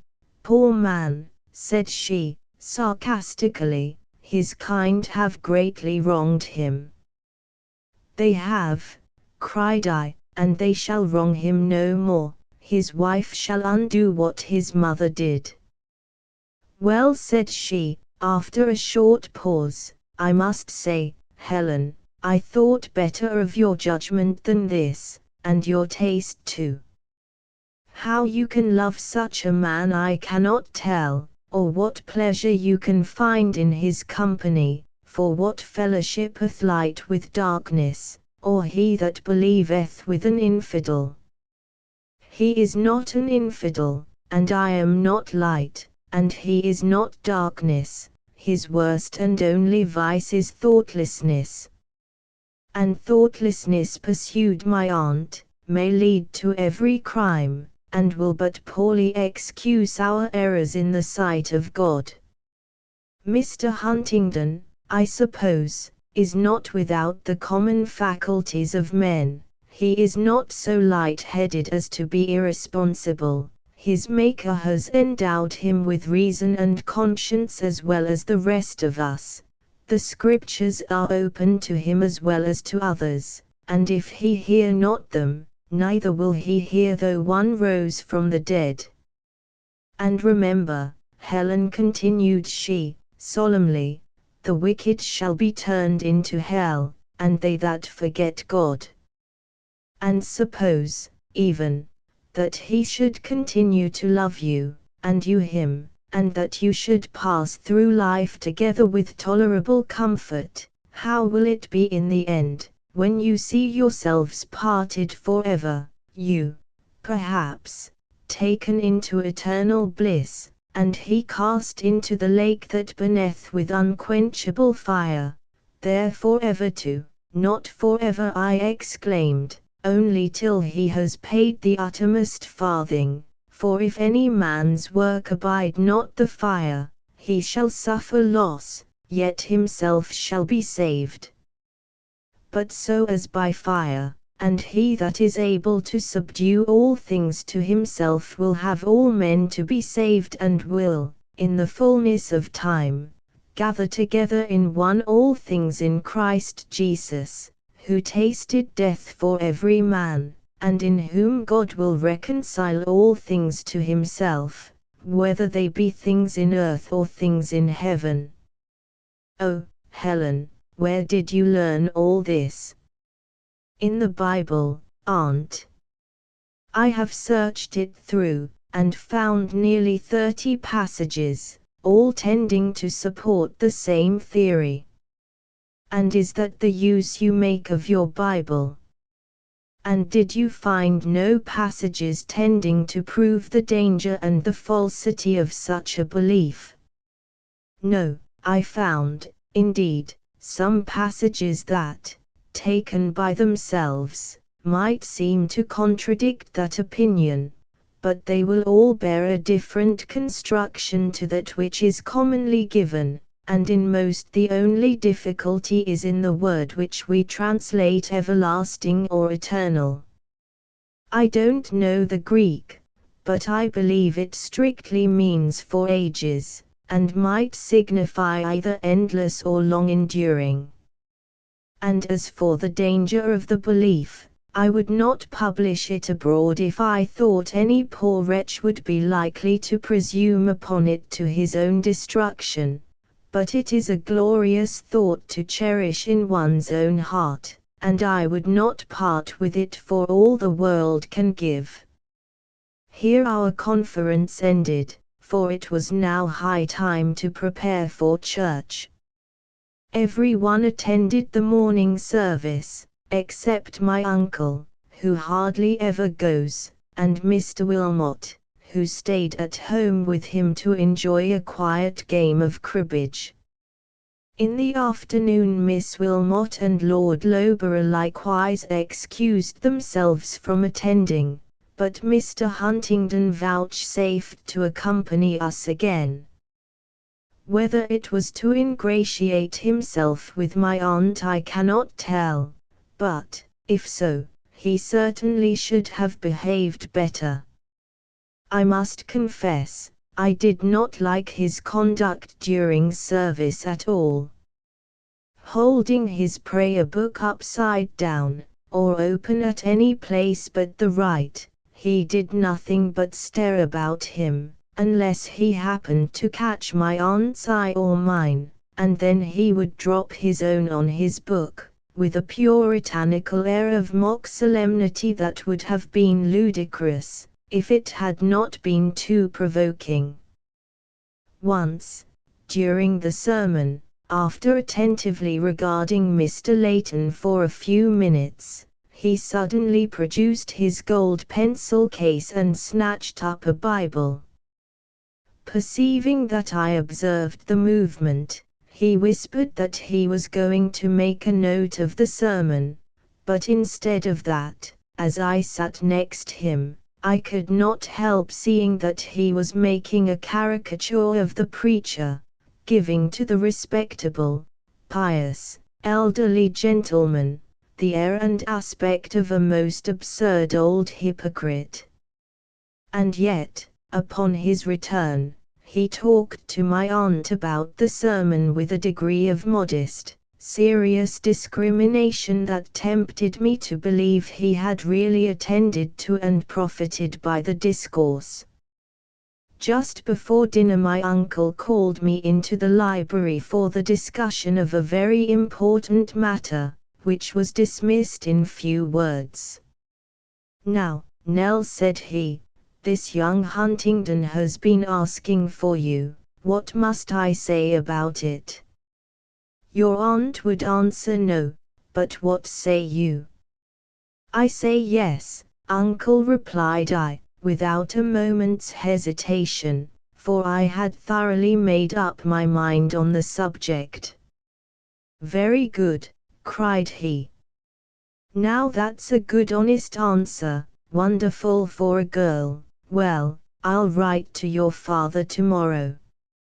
He's sure to give his consent, so you may look on the matter as settled.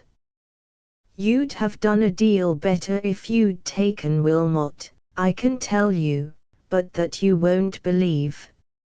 At your time of life, it's love that rules the roast, at mine, it's solid, serviceable gold.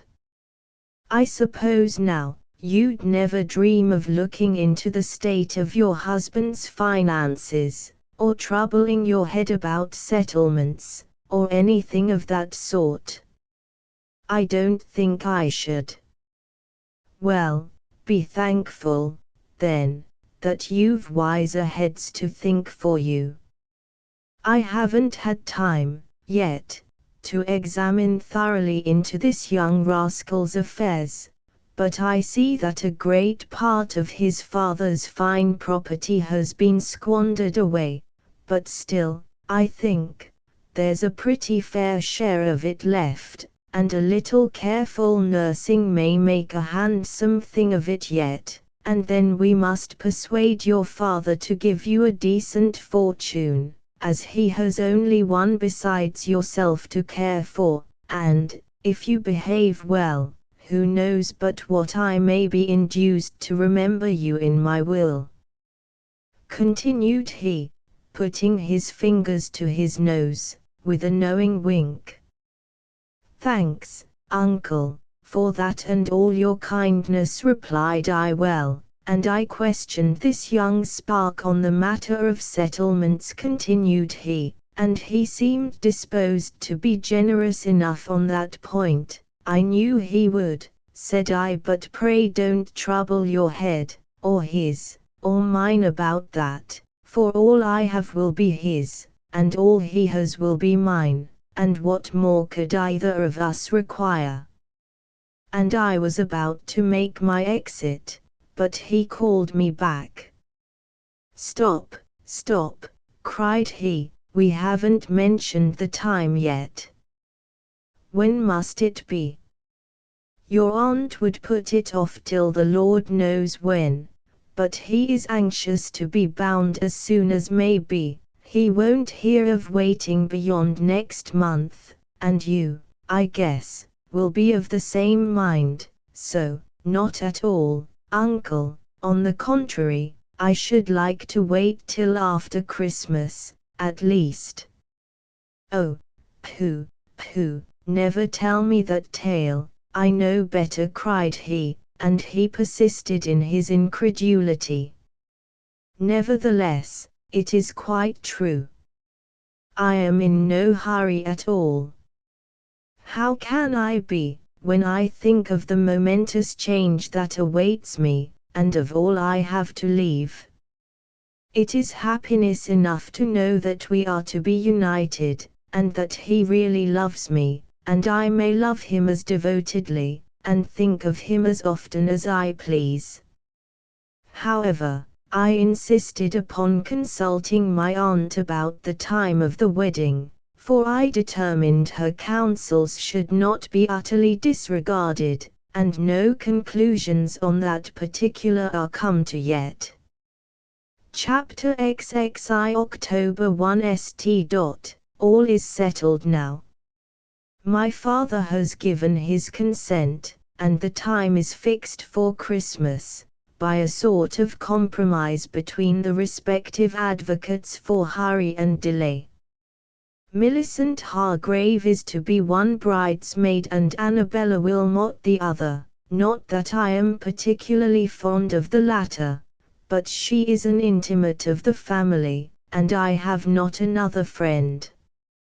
When I told Millicent of my engagement, she rather provoked me by her manner of taking it. After staring a moment in mute surprise, she said, "Well, Helen, I suppose I ought to congratulate you, and I am glad to see you so happy, but I did not think you would take him, and I can't help feeling surprised that you should like him so much." "Why so?" "Because you are so superior to him in every way, and there's something so bold and reckless about him, so, I don't know how, but I always feel a wish to get out of his way when I see him approach." "You are timid, Millicent, but that's no fault of his." And then his look continued she. "People say he's handsome, and of course he is, but I don't like that kind of beauty, and I wonder that you should." "Why so, pray?" "Well, you know, I think there's nothing noble or lofty in his appearance. In fact, you wonder that I can like anyone so unlike the stilted heroes of romance. Well, give me my flesh and blood lover, and I'll leave all the Sir Herberts and Valentines to you, if you can find them." "I don't want them," said she. "I'll be satisfied with flesh and blood too, only the spirit must shine through and predominate." "But don't you think Mr. Huntingdon's face is too red?" "No," cried I, indignantly. "It is not red at all. There is just a pleasant glow, a healthy freshness in his complexion, the warm, pinky tint of the whole harmonizing with the deeper color of the cheeks, exactly as it ought to do.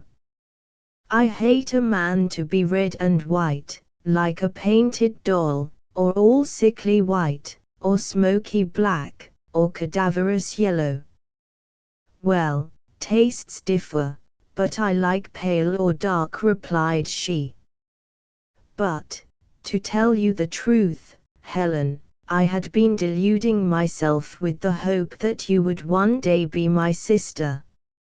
I expected Walter would be introduced to you next season, and I thought you would like him, and was certain he would like you, and I flattered myself I should thus have the felicity of seeing the two persons I like best in the world, except Mamma, united in one.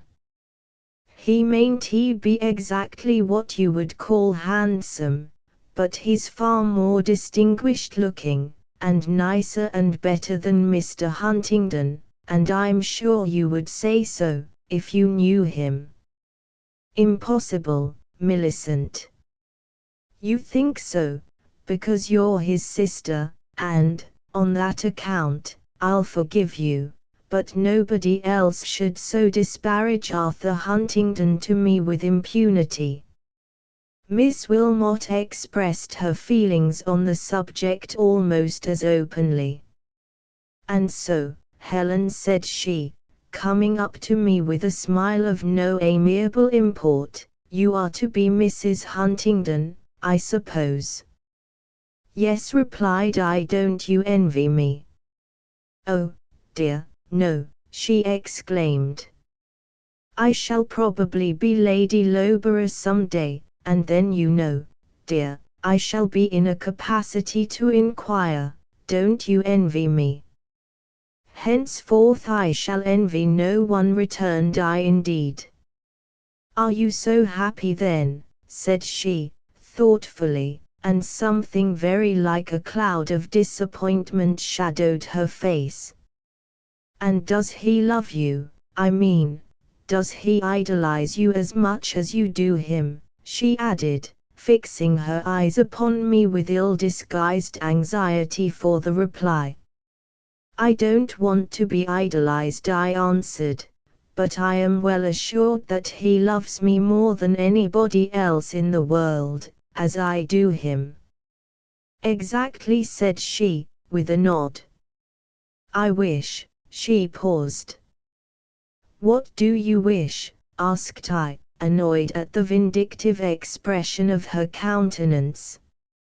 I wish, returned she, with a short laugh, that all the attractive points and desirable qualifications of the two gentlemen were united in one, that Lord Loughborough had Huntingdon's handsome face and good temper, and all his wit, and mirth and charm, or else that Huntingdon had Loughborough's pedigree, and title, and delightful old family seat, and I had him, and you might have the other and welcome.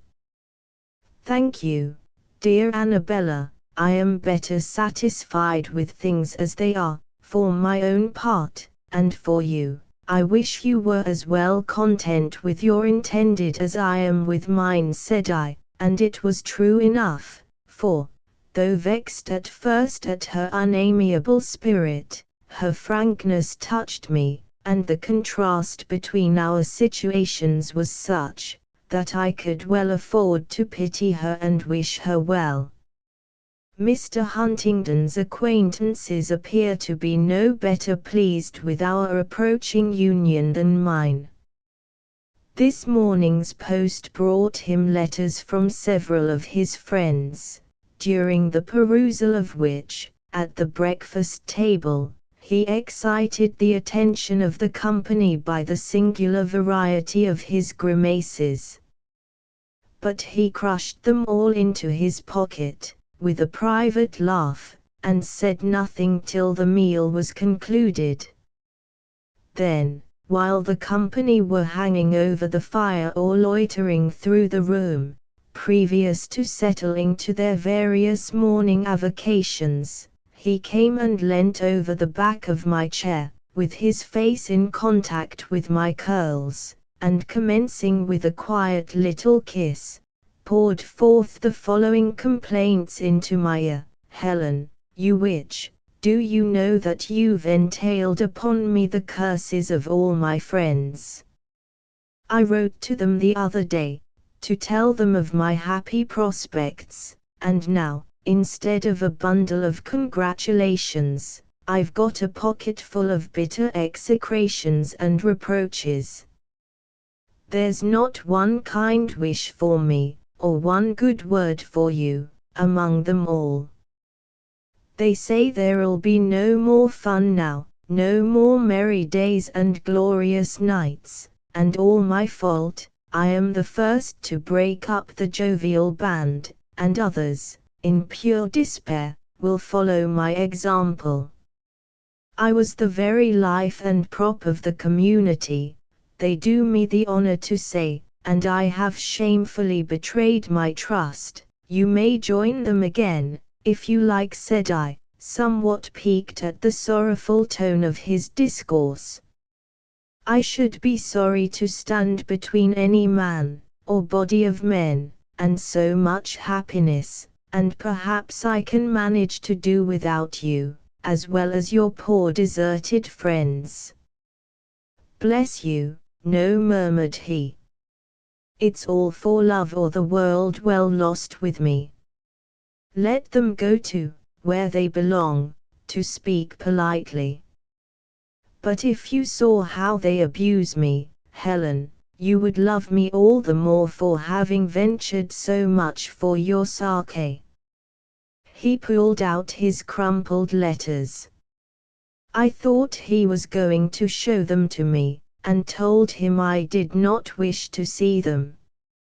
I'm not going to show them to you, love, said he.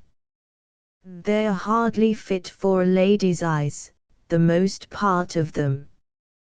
But look here. This is Grimsby's scrawl, only 3 lines, the sulky dog. He doesn't say much, to be sure, but his very silence implies more than all the others' words, and the less he says, the more he thinks, and this is Hargrave's missive. He is particularly grieved at me, because, forsooth, he had fallen in love with you from his sister's reports, and meant to have married you himself, as soon as he had sown his wild oats. I'm vastly obliged to him, observed I, and so am I, said he. And look at this. This is Hattersley's, every page stuffed full of railing accusations, bitter curses, and lamentable complaints, ending up with swearing that he'll get married himself in revenge, he'll throw himself away on the first old maid that chooses to set her cap at him, as if I cared what he did with himself. Well, said I, if you do give up your intimacy with these men, I don't think you will have much cause to regret the loss of their society, for it's my belief they never did you much good. Maybe not, but we'd a merry time of it, too, though mingled with sorrow and pain, as Loughborough knows to his cost, ha, ha. And while he was laughing at the recollection of Loughborough's troubles, my uncle came and slapped him on the shoulder. Come, my lad, said he. Are you too busy making love to my niece to make war with the pheasants? 1st of October, remember. Sun shines out, rain ceased, even Borham's not afraid to venture in his waterproof boots, and Wilmot and I are going to beat you all. I declare, we old uns are the keenest sportsmen of the lot. I'll show you what I can do today, however, said my companion. I'll murder your birds by wholesale, just for keeping me away from better company than either you or them. And so saying he departed, and I saw no more of him till dinner. It seemed a weary time. I wonder what I shall do without him. It is very true that the 3 elder gentlemen have proved themselves much keener sportsmen than the 2 younger ones, for both Lord Loughborough and Arthur Huntingdon have of late almost daily neglected the shooting excursions to accompany us in our various rides and rambles. But these merry times are fast drawing to a close. In less than a fortnight the party break up, much to my sorrow, for every day I enjoy it more and more, now that Messrs. Borham and Wilmot have ceased to tease me, and my aunt has ceased to lecture me, and I have ceased to be jealous of Annabella, and even to dislike her, and now that Mr. Huntingdon is become my Arthur, and I may enjoy his society without restraint. What shall I do without him, I repeat. Chapter XXII October 5th. My cup of sweets is not unmingled, it is dashed with a bitterness that I cannot hide from myself, disguise it as I will. I may try to persuade myself that the sweetness overpowers it, I may call it a pleasant aromatic flavor, but say what I will, it is still there, and I cannot but taste it. I cannot shut my eyes to Arthur's faults, and the more I love him the more they trouble me. His very heart, that I trusted so, is, I fear, less warm and generous than I thought it. At least, he gave me a specimen of his character today that seemed to merit a harder name than thoughtlessness. He and Lord Loughborough were accompanying Annabella and me in a long, delightful ride. He was riding by my side, as usual, and Annabella and Lord Loughborough were a little before us, the latter bending towards his companion as if in tender and confidential discourse. "Those two will get the start of us, Helen, if we don't look sharp," observed Huntingdon. "They'll make a match of it, as sure as can be. That Loughborough's fairly besotted. But he'll find himself in a fix when he's got her, I doubt. And she'll find herself in a fix when she's got him," said I, "if what I've heard of him is true." "Not a bit of it. She knows what she's about, but he, poor fool, deludes himself with the notion that she'll make him a good wife, and because she has amused him with some rhodomontade about despising rank and wealth in matters of love and marriage, he flatters himself that she's devotedly attached to him, that she will not refuse him for his poverty, and does not court him for his rank, but loves him for himself alone. But is not he courting her for her fortune? No, not he. That was the first attraction, certainly, but now he has quite lost sight of it. It never enters his calculations, except merely as an essential without which, for the lady's own sake, he could not think of marrying her. No, he's fairly in love. He thought he never could be again, but he's in for it once more. He was to have been married before, some 2 or 3 years ago, but he lost his bride by losing his fortune. He got into a bad way among us in London. He had an unfortunate taste for gambling, and surely the fellow was born under an unlucky star, for he always lost thrice where he gained once. That's a mode of self-torment I never was much addicted to. When I spend my money I like to enjoy the full value of it. I see no fun in wasting it on thieves and blacklegs, and as for gaining money, hitherto I have always had sufficient. It's time enough to be clutching for more, I think, when you begin to see the end of what you have. But I have sometimes frequented the gaming houses just to watch the ongoings of those mad votaries of chance, a very interesting study, I assure you, Helen, and sometimes very diverting. I've had many a laugh at the boobies and bedlamities. Loughborough was quite infatuated, not willingly, but of necessity. He was always resolving to give it up, and always breaking his resolutions.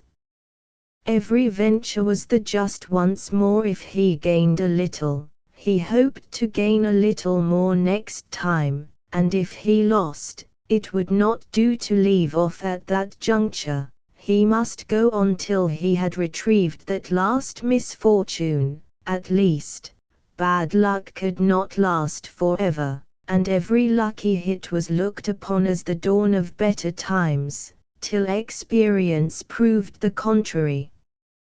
At length he grew desperate, and we were daily on the lookout for a case of fellowdus. No great matter, some of us whispered, as his existence had ceased to be an acquisition to our club.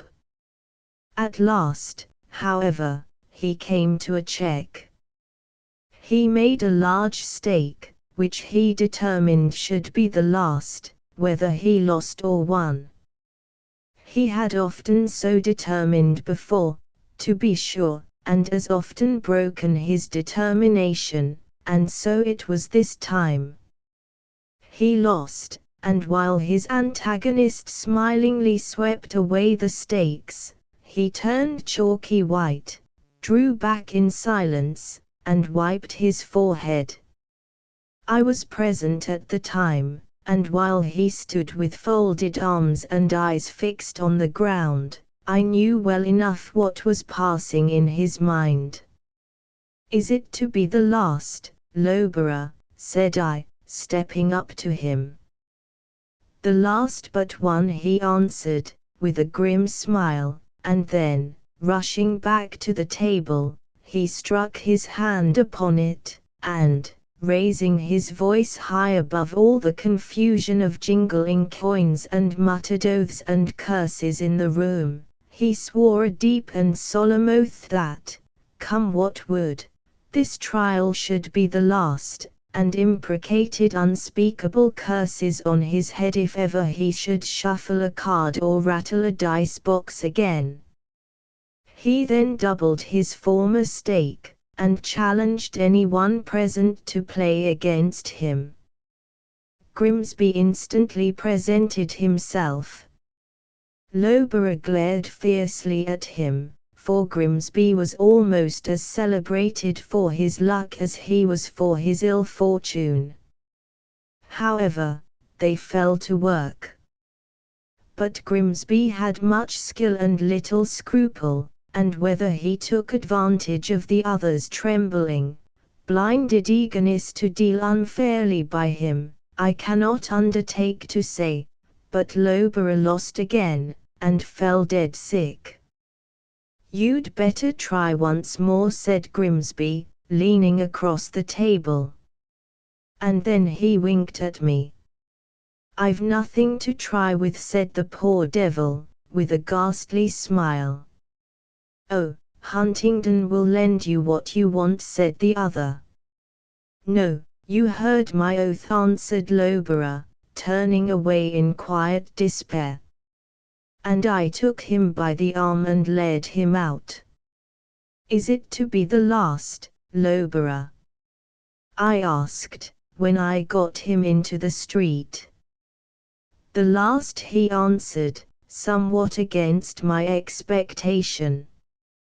And I took him home, that is, to our club, for he was as submissive as a child, and plied him with brandy and water till he began to look rather brighter, rather more alive, at least. "Huntingdon, I'm ruined," said he, taking the third glass from my hand. He had drunk the others in dead silence. "Not you," said I. "You'll find a man can live without his money as merrily as a tortoise without its head, or a wasp without its body." "But I'm in debt," said he, "deep in debt.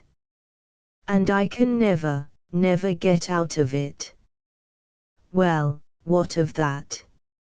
Many a better man than you has lived and died in debt, and they can't put you in prison, you know, because you're a peer." And I handed him his fourth tumbler. "But I hate to be in debt," he shouted. "I wasn't born for it, and I cannot bear it." "What can't be cured must be endured," said I, beginning to mix the fifth. "And then, I've lost my Caroline." And he began to snivel then, for the brandy had softened his heart. "No matter," I answered, "there are more Carolines in the world than one." "There's only one for me," he replied, with a dolorous sigh. "And if there were 50 more, who's to get them, I wonder, without money?" "Oh, somebody will take you for your title, and then you've your family estate yet, that's entailed, you know." "I wish to God I could sell it to pay my debts," he muttered. And then said Grimsby, who had just come in, "You can try again, you know. I would have more than one chance, if I were you. I'd never stop here." "I won't, I tell you," shouted he. And he started up, and left the room, walking rather unsteadily, for the liquor had got into his head. He was not so much used to it then, but after that he took to it kindly to solace his cares. He kept his oath about gambling, not a little to the surprise of us all, though Grimsby did his utmost to tempt him to break it. But now he had got hold of another habit that bothered him nearly as much, for he soon discovered that the demon of drink was as black as the demon of play, and nearly as hard to get rid of, especially as his kind friends did all they could to second the promptings of his own insatiable cravings. Then, they were demons themselves, cried I, unable to contain my indignation. And you, Mr. Huntingdon, it seems, were the first to tempt him. Well, what could we do, replied he, deprecatingly. We meant it in kindness, we couldn't bear to see the poor fellow so miserable, and besides, he was such a damper upon us, sitting there silent and glum, when he was under the threefold influence of the loss of his sweetheart, the loss of his fortune, and the reaction of the lost night's debauch, whereas, when he had something in him, if he was not merry himself, he was an unfailing source of merriment to us. Even Grimsby could chuckle over his odd sayings. They delighted him far more than my merry jests, or Hattersley's riotous mirth. But one evening, when we were sitting over our wine, after one of our club dinners, and all had been hearty together, Loughborough giving us mad toasts, and hearing our wild songs, and bearing a hand in the applause, if he did not help us to sing them himself, he suddenly relapsed into silence, sinking his head on his hand, and never lifting his glass to his lips.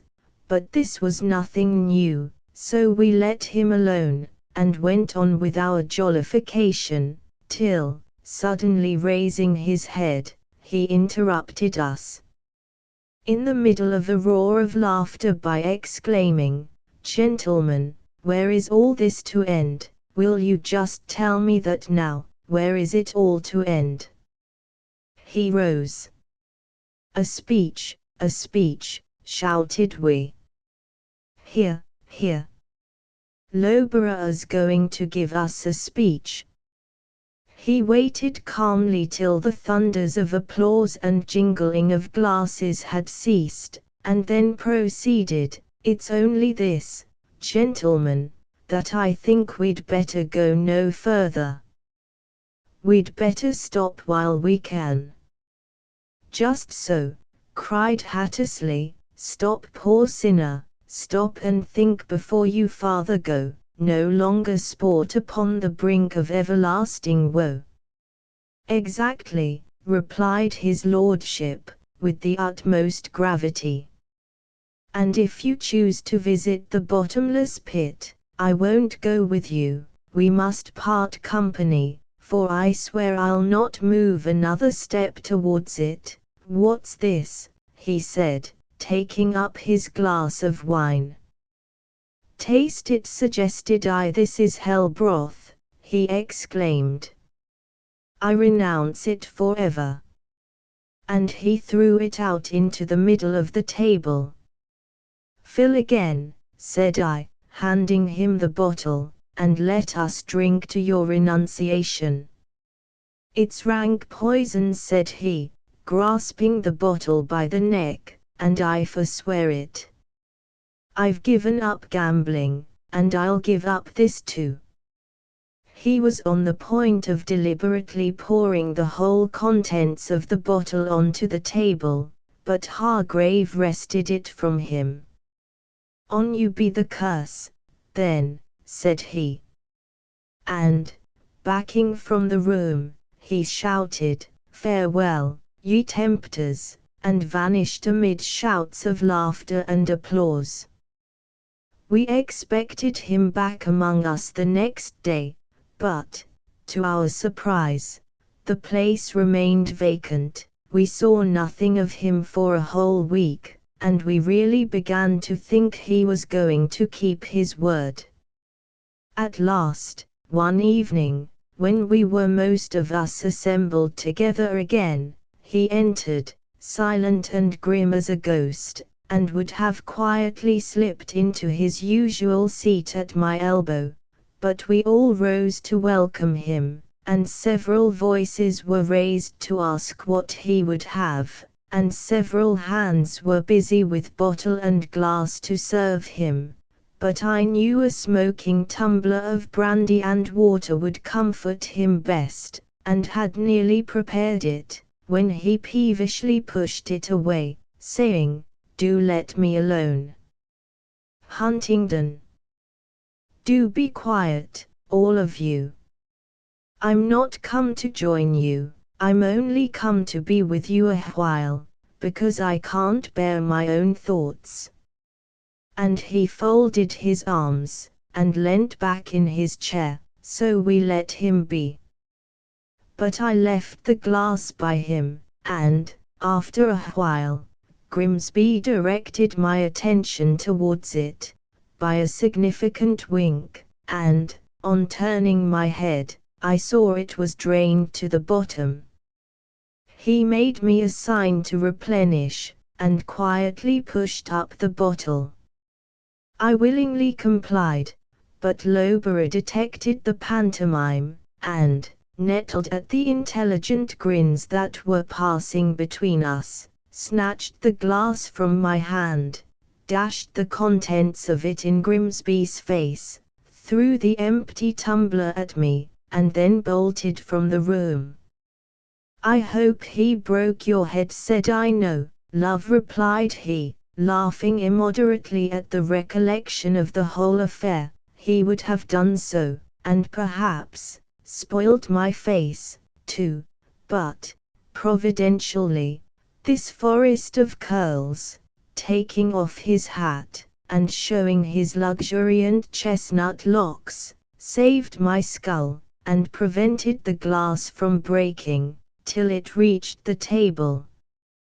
After that, he continued, Lowborough kept aloof from us a week or two longer.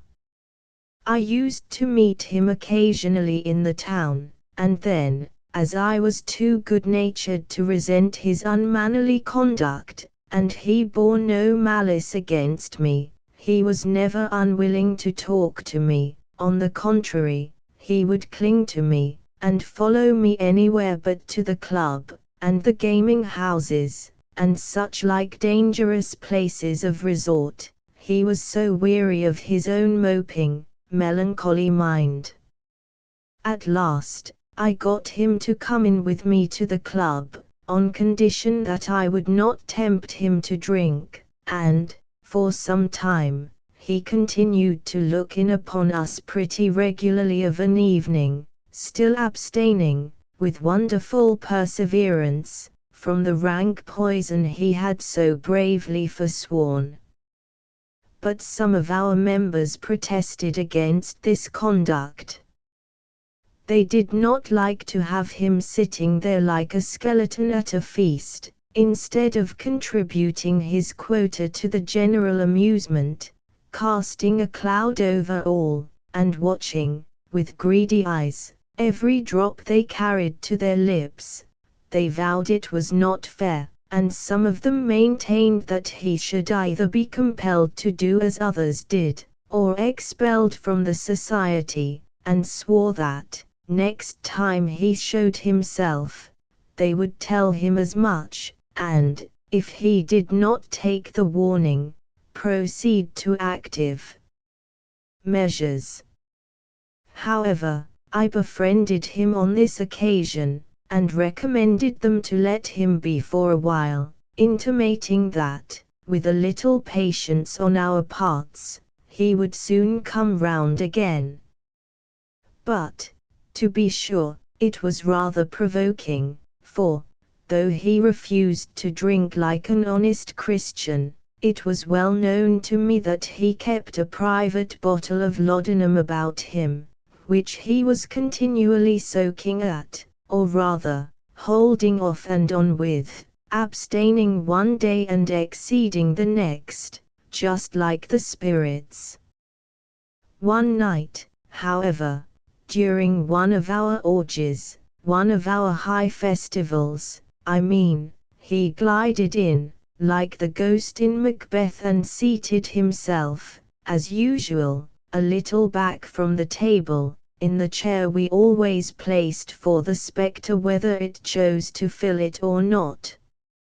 I saw by his face that he was suffering from the effects of an overdose of his insidious comforter, but nobody spoke to him, and he spoke to nobody. A few sidelong glances, and a whispered observation, that the ghost was come, was all the notice he drew by his appearance, and we went on with our merry carousals as before, till he startled us all by suddenly drawing in his chair, and leaning forward with his elbows on the table, and exclaiming with portentous solemnity, "Well, it puzzles me what you can find to be so merry about. What you see in life I don't know, I see only the blackness of darkness, and a fearful looking for of judgment and fiery indignation."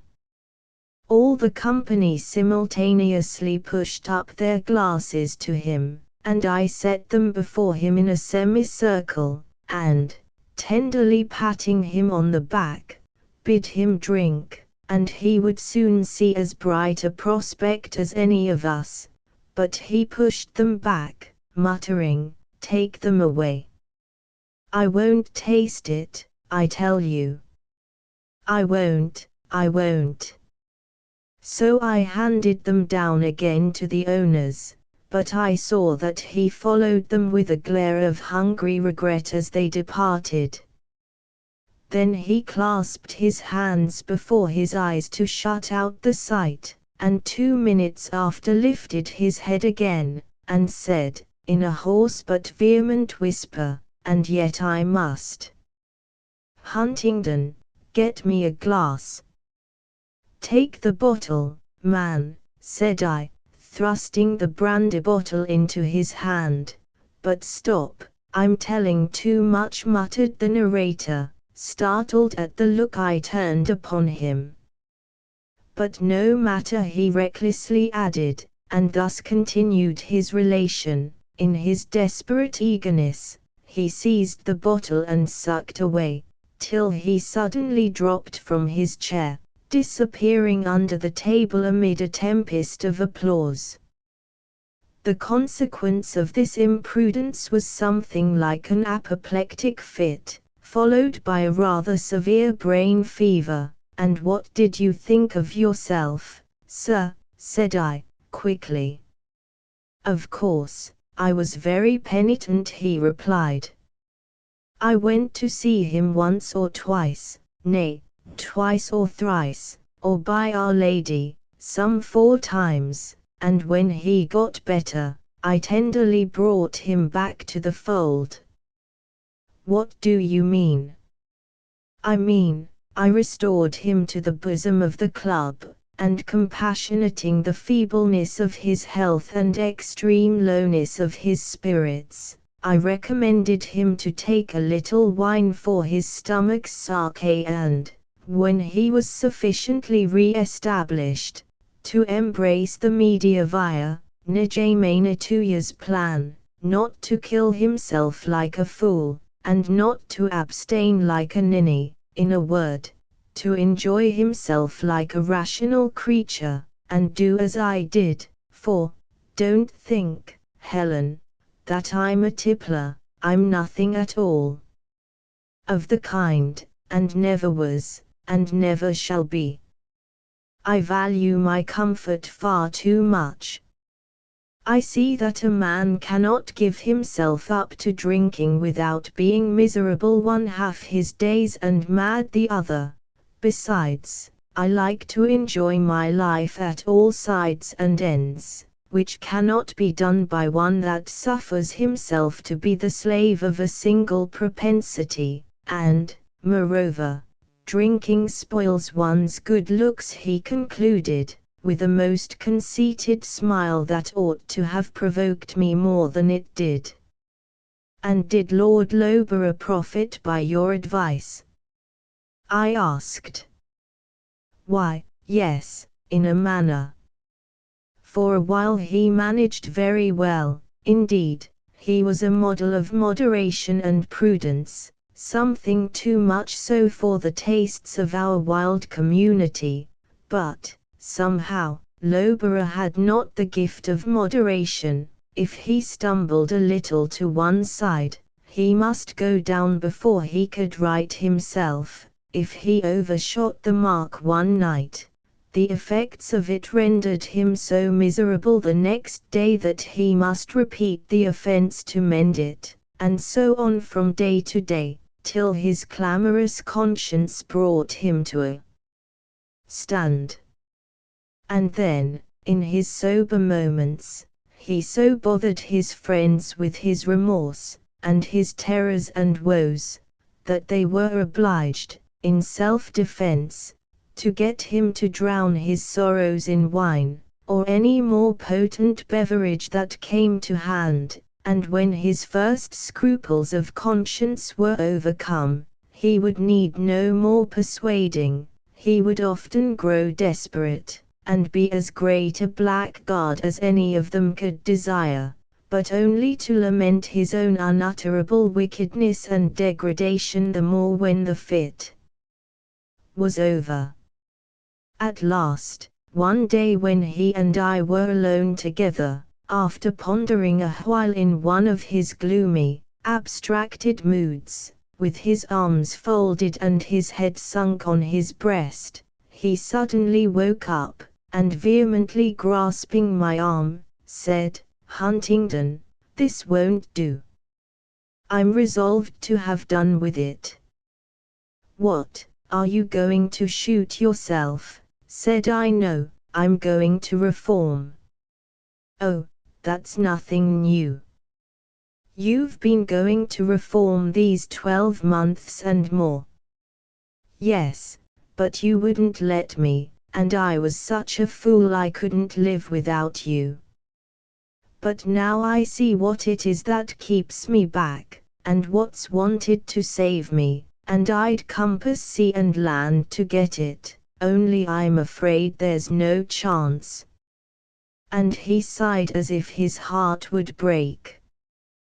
"What is it, Loughborough?" said I, thinking he was fairly cracked at last. "A wife," he answered, "for I can't live alone, because my own mind distracts me, and I can't live with you, because you take the devil's part against me." "Who, I?" "Yes, all of you do, and you more than any of them, you know. But if I could get a wife, with fortune enough to pay off my debts and set me straight in the world, to be sure," said I, "and sweetness and goodness enough," he continued, "to make home tolerable, and to reconcile me to myself, I think I should do yet.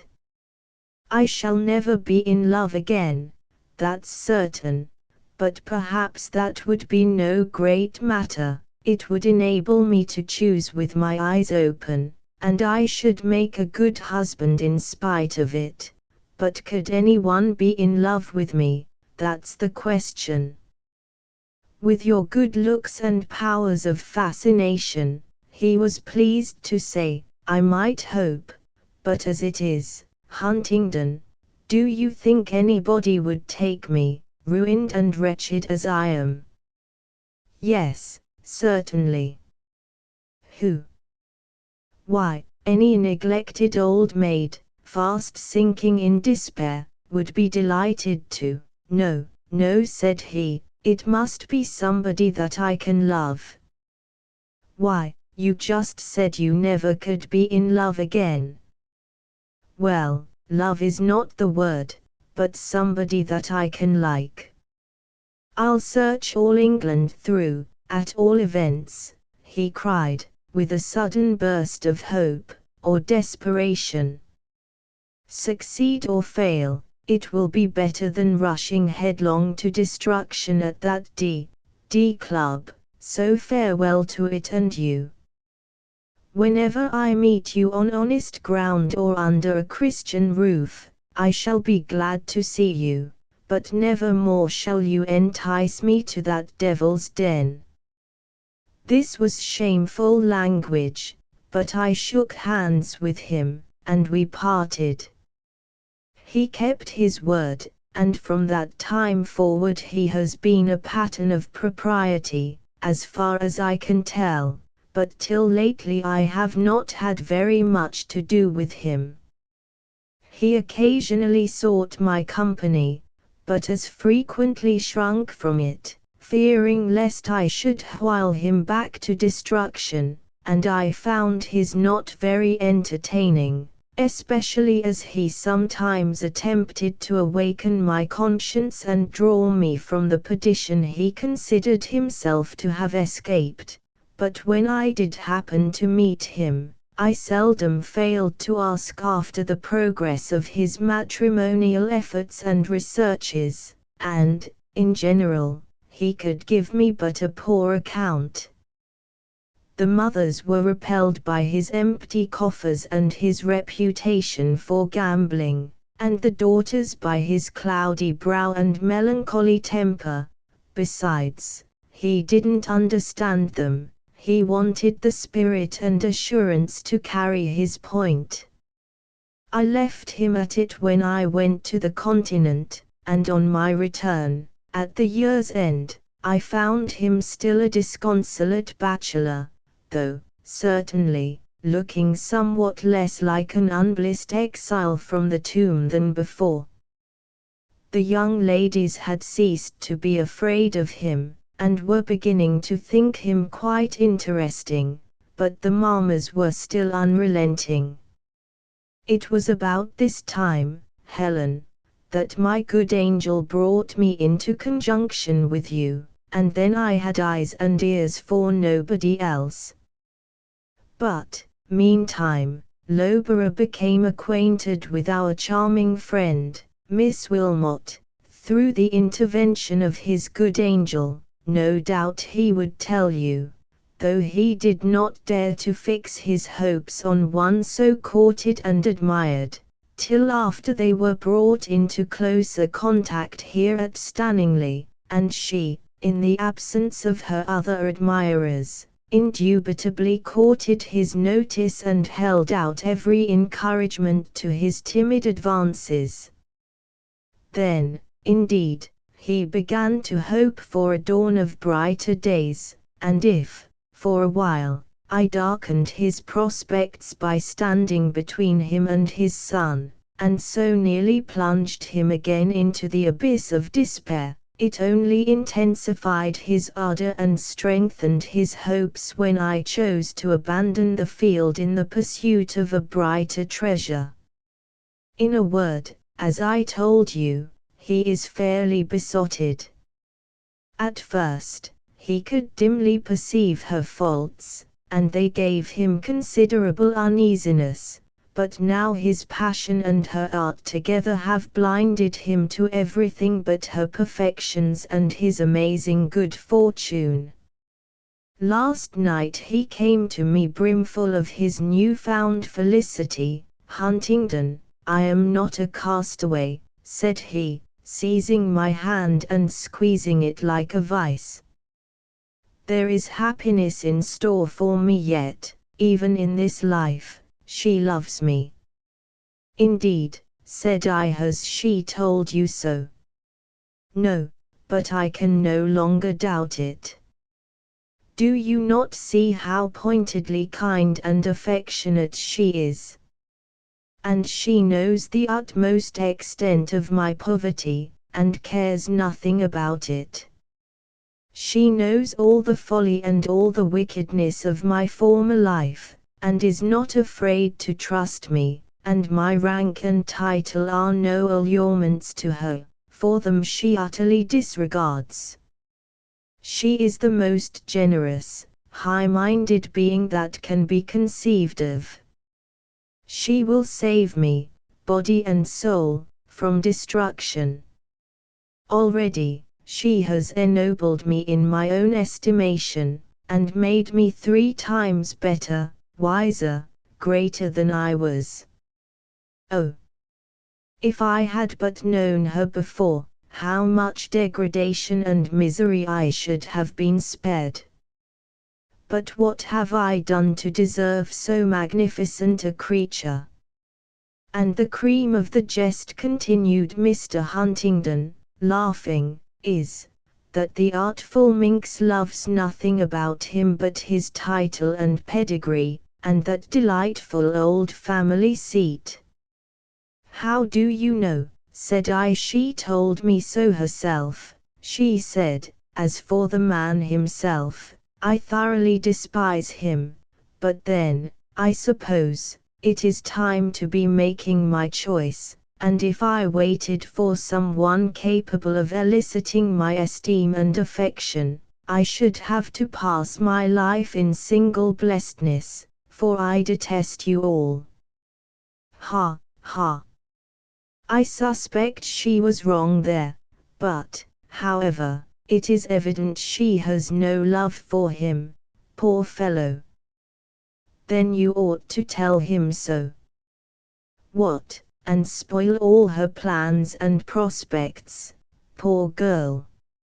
No, no, that would be a breach of confidence, wouldn't it, Helen? Ha, ha! Besides, it would break his heart. And he laughed again. Well, Mr. Huntingdon, I don't know what you see so amazingly diverting in the matter. I see nothing to laugh at. I'm laughing at you, just now, love, said he, redoubling his machinations. And leaving him to enjoy his merriment alone, I touched Ruby with the whip, and cantered on to rejoin our companions, for we had been walking our horses all this time, and were consequently a long way behind. Arthur was soon at my side again, but not disposed to talk to him. I broke into a gallop. He did the same, and we did not slacken our pace till we came up with Miss Wilmot and Lord Loughborough, which was within half a mile of the park gates. I avoided all further conversation with him till we came to the end of our ride, when I meant to jump off my horse and vanish into the house, before he could offer his assistance, but while I was disengaging my habit from the crutch, he lifted me off, and held me by both hands, asserting that he would not let me go till I had forgiven him. I have nothing to forgive, said I. You have not injured me. No, darling, God forbid that I should, but you are angry because it was to me that Annabella confessed her lack of esteem for her lover. No, Arthur, it is not that displeases me, it is the whole system of your conduct towards your friend, and if you wish me to forget it, go now, and tell him what sort of a woman it is that he adores so madly, and on whom he has hung his hopes of future happiness. I tell you, Helen, it would break his heart, it would be the death of him, besides being a scandalous trick to poor Annabella. There is no help for him now, he is past praying for. Besides, she may keep up the deception to the end of the chapter, and then he will be just as happy in the illusion as if it were reality, or perhaps he will only discover his mistake when he has ceased to love her, and if not, it is much better that the truth should dawn gradually upon him. So now, my angel, I hope I have made out a clear case, and fully convinced you that I cannot make the atonement you require. What other requisition have you to make? Speak, and I will gladly obey. I have none but this, said I, as gravely as before, that, in future, you will never make a jest of the sufferings of others, and always use your influence with your friends for their own advantage against their evil propensities, instead of seconding their evil propensities against themselves. I will do my utmost, said he, to remember and perform the injunctions of my angel monitress, and after kissing both my gloved hands, he let me go. When I entered my room, I was surprised to see Annabella Wilmot standing before my toilet table, composedly surveying her features in the glass, with one hand flirting her gold-mounted whip, and the other holding up her long habit. She certainly is a magnificent creature, thought I, as I beheld that tall, finely developed figure, and the reflection of the handsome face in the mirror before me, with the glossy dark hair, slightly and not ungracefully disordered by the breezy ride, the rich brown complexion glowing with exercise, and the black eyes sparkling with unwonted brilliance. On perceiving me, she turned round, exclaiming, with a laugh that savoured more of malice than of mirth, "Why, Helen, what have you been doing so long?" "I came to tell you my good fortune," she continued, regardless of Rachel's presence.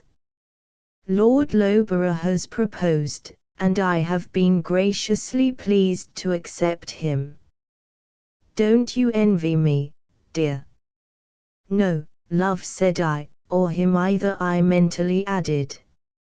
"And do you like him, Annabella?"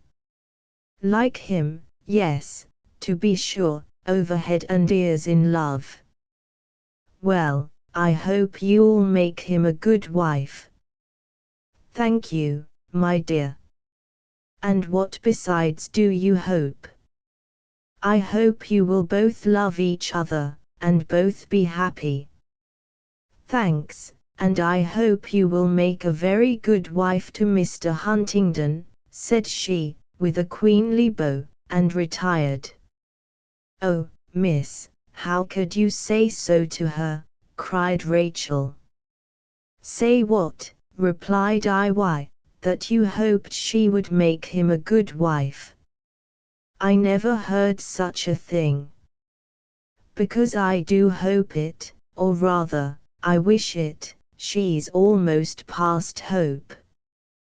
"Well," said she, "I'm sure I hope he'll make her a good husband. They tell queer things about him downstairs." "They were saying, I know, Rachel. I've heard all about him, but he's reformed now. And they have no business to tell tales about their masters." "No, mum, or else, they have said some things about Mr. Huntingdon too." "I won't hear them, Rachel, they tell lies." "Yes, mum," said she, quietly, as she went on arranging my hair. "Do you believe them, Rachel?" I asked, after a short pause. "No, miss, not all. You know when a lot of servants gets together they like to talk about their betters, and some, for a bit of swagger, likes to make it appear as though they knew more than they do, and to throw out hints and things just to astonish the others. But I think, if I was you, Miss Helen, I'd look very well before I leaped. I do believe a young lady can't be too careful who she marries." "Of course not," said I, "but be quick, will you, Rachel? I want to be dressed." And, indeed, I was anxious to be rid of the good woman, for I was in such a melancholy frame I could hardly keep the tears out of my eyes while she dressed me. It was not for Lord Loughborough, it was not for Annabella, it was not for myself, it was for Arthur Huntingdon that they rose. ***13th. They are gone, and he is gone. We are to be parted for more than 2 months, above 10 weeks. A long, long time to live and not to see him. But he has promised to write often, and made me promise to write still oftener, because he will be busy settling his affairs, and I shall have nothing better to do. Well, I think I shall always have plenty to say. But oh, for the time when we shall be always together, and can exchange our thoughts without the intervention of these cold go-betweens, pen, ink, and paper. ***22 ND. I have had several letters from Arthur already. They are not long, but passing sweet, and just like himself, full of ardent affection, and playful lively humor, but there is always a but in this imperfect world, and I do wish he would sometimes be serious. I cannot get him to write or speak in real, solid earnest. I don't much mind it now, but if it be always so, what shall I do with the serious part of myself? Chapter 23, the 18th of February, 1822. Early this morning Arthur mounted his hunter and set off in high glee to meet the hounds. He will be away all day, and so I will amuse myself with my neglected diary, if I can give that name to such an irregular composition. It is exactly 4 months since I opened it last. I am married now, and settled down as Mrs. Huntingdon of Grassdale Manor. I have had 8 weeks' experience of matrimony. And do I regret the step I have taken? No, though I must confess, in my secret heart, that Arthur is not what I thought him at first, and if I had known him in the beginning as thoroughly as I do now, I probably never should have loved him, and if I loved him first, and then made the discovery, I fear I should have thought it my duty not to have married him. To be sure I might have known him, for everyone was willing enough to tell me about him, and he himself was no accomplished hypocrite, but I was willfully blind, and now, instead of regretting that I did not discern his full character before I was indissolubly bound to him, I am glad, for it has saved me a great deal of battling with my conscience, and a great deal of consequent trouble and pain, and, whatever I ought to have done, my duty now is plainly to love him and to cleave to him, and this just tallies with my inclination. He is very fond of me, almost too fond. I could do with less caressing and more rationality. I should like to be less of a pet and more of a friend, if I might choose, but I won't complain of that. I am only afraid his affection loses in depth where it gains in ardor. I sometimes liken it to a fire of dry twigs and branches compared with one of solid coal, very bright and hot, but if it should burn itself out and leave nothing but ashes behind, what shall I do? But it won't, it shan't, I am determined, and surely I have power to keep it alive. So let me dismiss that thought at once.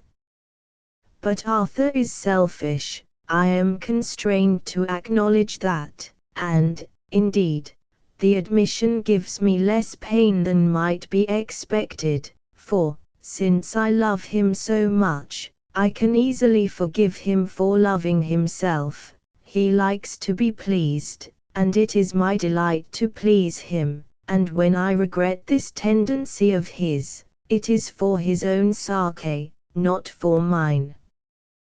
The first instance he gave was on the occasion of our bridal tour. He wanted to hurry it over, for all the continental scenes were already familiar to him. Many had lost their interest in his eyes, and others had never had anything to lose.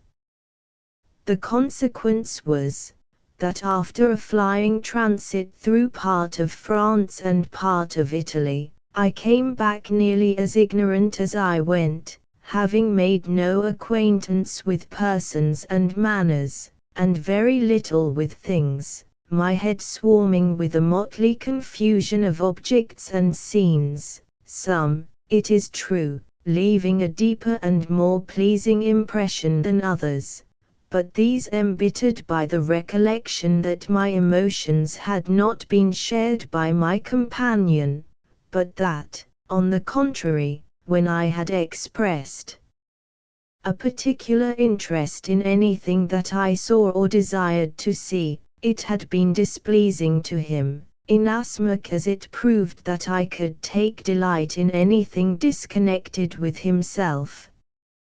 Illustration: Blake Hall, The Approach, Grassdale Manor. As for Paris, we only just touched at that, and he would not give me time to see 1/10 of the beauties and interesting objects of Rome. He wanted to get me home, he said, to have me all to himself, and to see me safely installed as the mistress of Grassdale Manor, just as single-minded, as naive, and piquant as I was, and as if I had been some frail butterfly. He expressed himself fearful of rubbing the silver off my wings by bringing me into contact with society, especially that of Paris and Rome, and, moreover, he did not scruple to tell me that there were ladies in both places that would tear his eyes out if they happened to meet him with me. Of course I was vexed at all this, but still it was less the disappointment to myself that annoyed me, than the disappointment in him, and the trouble I was at to frame excuses to my friends for having seen and observed so little, without imputing one particle of blame to my companion. But when we got home, to my new, delightful home, I was so happy and he was so kind that I freely forgave him all, and I was beginning to think my lot too happy, and my husband actually too good for me, if not too good for this world, when, on the second Sunday after our arrival, he shocked and horrified me by another instance of his unreasonable exaction. We were walking home from the morning service, for it was a fine frosty day, and as we are so near the church, I had requested the carriage should not be used. "Helen," said he, with unusual gravity, "I am not quite satisfied with you." I desired to know what was wrong. "But will you promise to reform if I tell you?"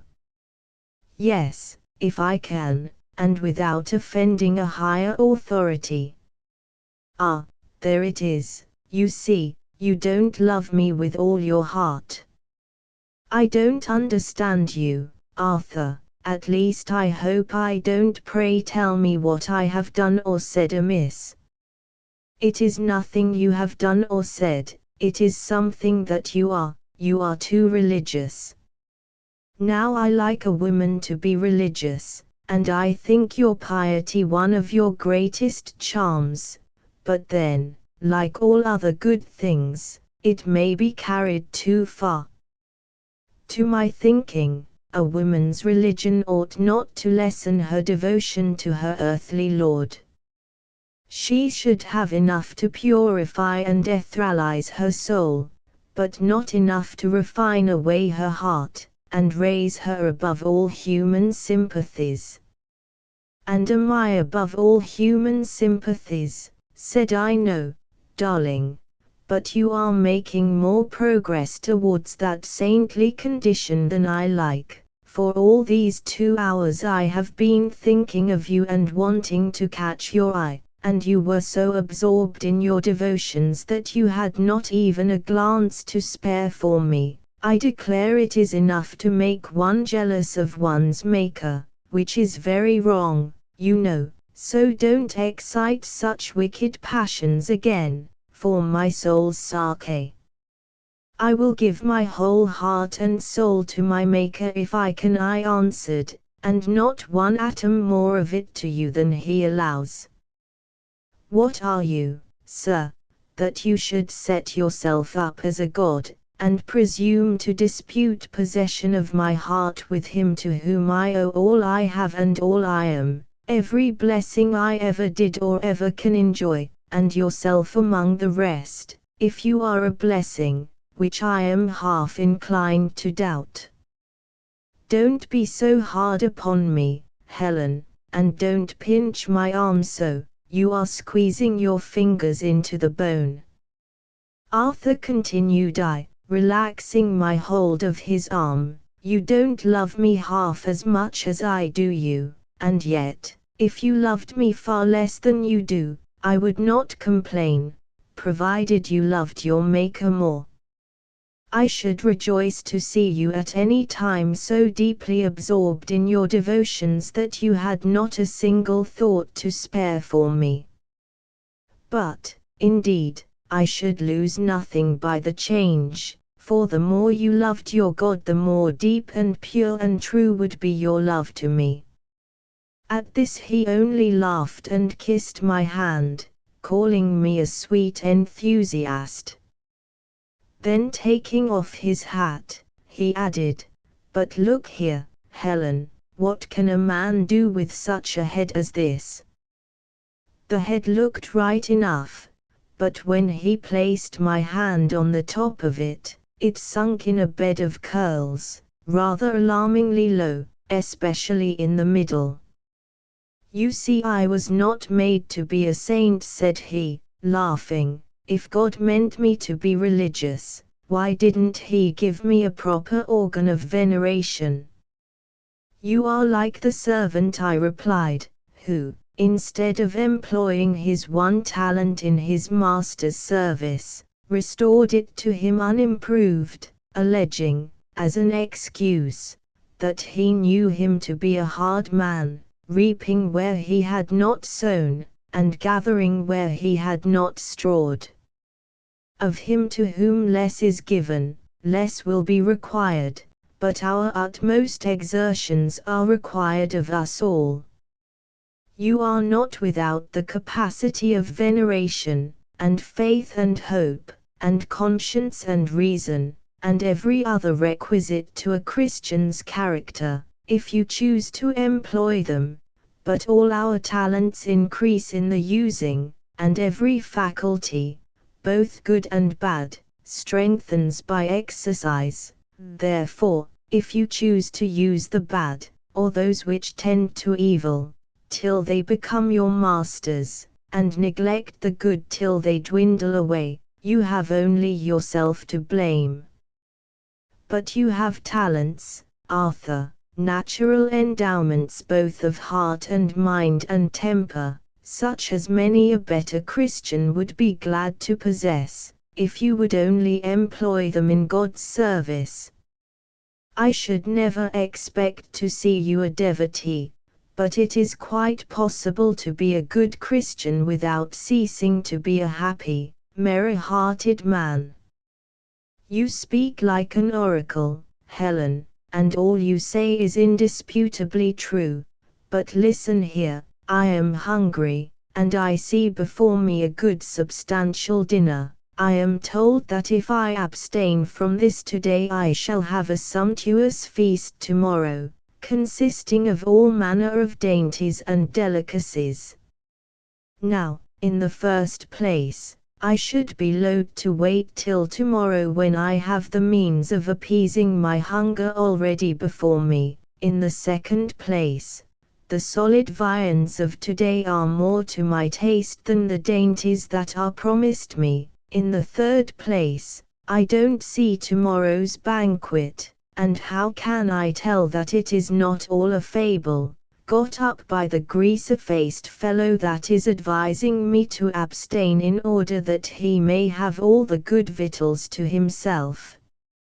In the fourth place, this table must be spread for somebody, and, as Solomon says, who can eat, or who else can hasten herein to more than I? And finally, with your leave, I'll sit down and satisfy my cravings of today, and leave tomorrow to shift for itself.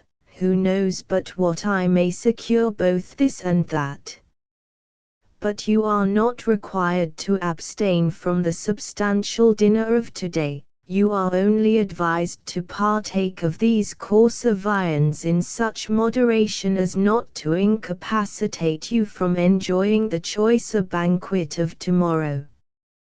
If, regardless of that counsel, you choose to make a beast of yourself now, and overeat and overdrink yourself till you turn the good victuals into poison, who is to blame if, hereafter, while you are suffering the torments of yesterday's gluttony and drunkenness, you see more temperate men sitting down to enjoy themselves at that splendid entertainment which you are unable to taste? Most true, my patron saint. But again, our friend Solomon says, there is nothing better for a man than to eat and to drink, and to be merry. And again returned I, he says, rejoice, O young man, in thy youth, and walk in the ways of thine heart, and in the sight of thine eyes. But know thou, that for all these things God will bring thee into judgment. Well, but, Helen, I'm sure I've been very good these last few weeks. What have you seen amiss in me, and what would you have me to do?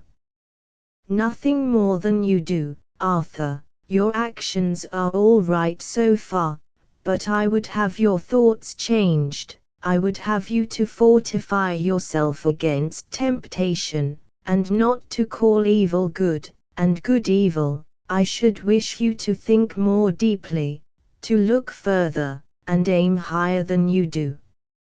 Chapter XIV March 25 th. Arthur is getting tired, not of me, I trust, but of the idle, quiet life he leads, and no wonder, for he has so few sources of amusement.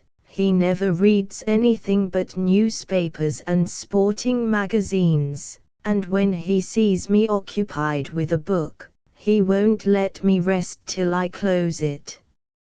In fine weather he generally manages to get through the time pretty well, but on rainy days, of which we have had a good many of late, it is quite painful to witness his ennui.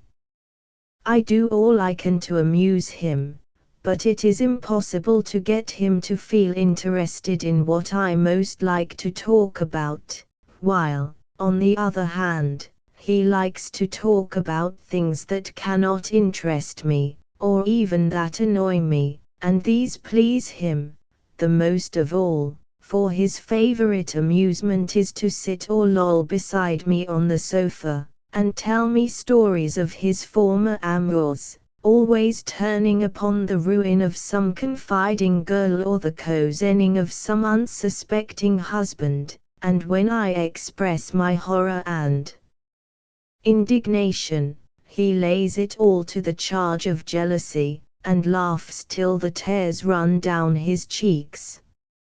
I used to fly into passions or melt into tears at first, but seeing that his delight increased in proportion to my anger and agitation, I have since endeavored to suppress my feelings and receive his revelations in the silence of calm contempt, but still he reads the inward struggle in my face, and misconstrues my bitterness of soul for his unworthiness into the pangs of wounded jealousy, and when he has sufficiently diverted himself with that, or fears my displeasure will become too serious.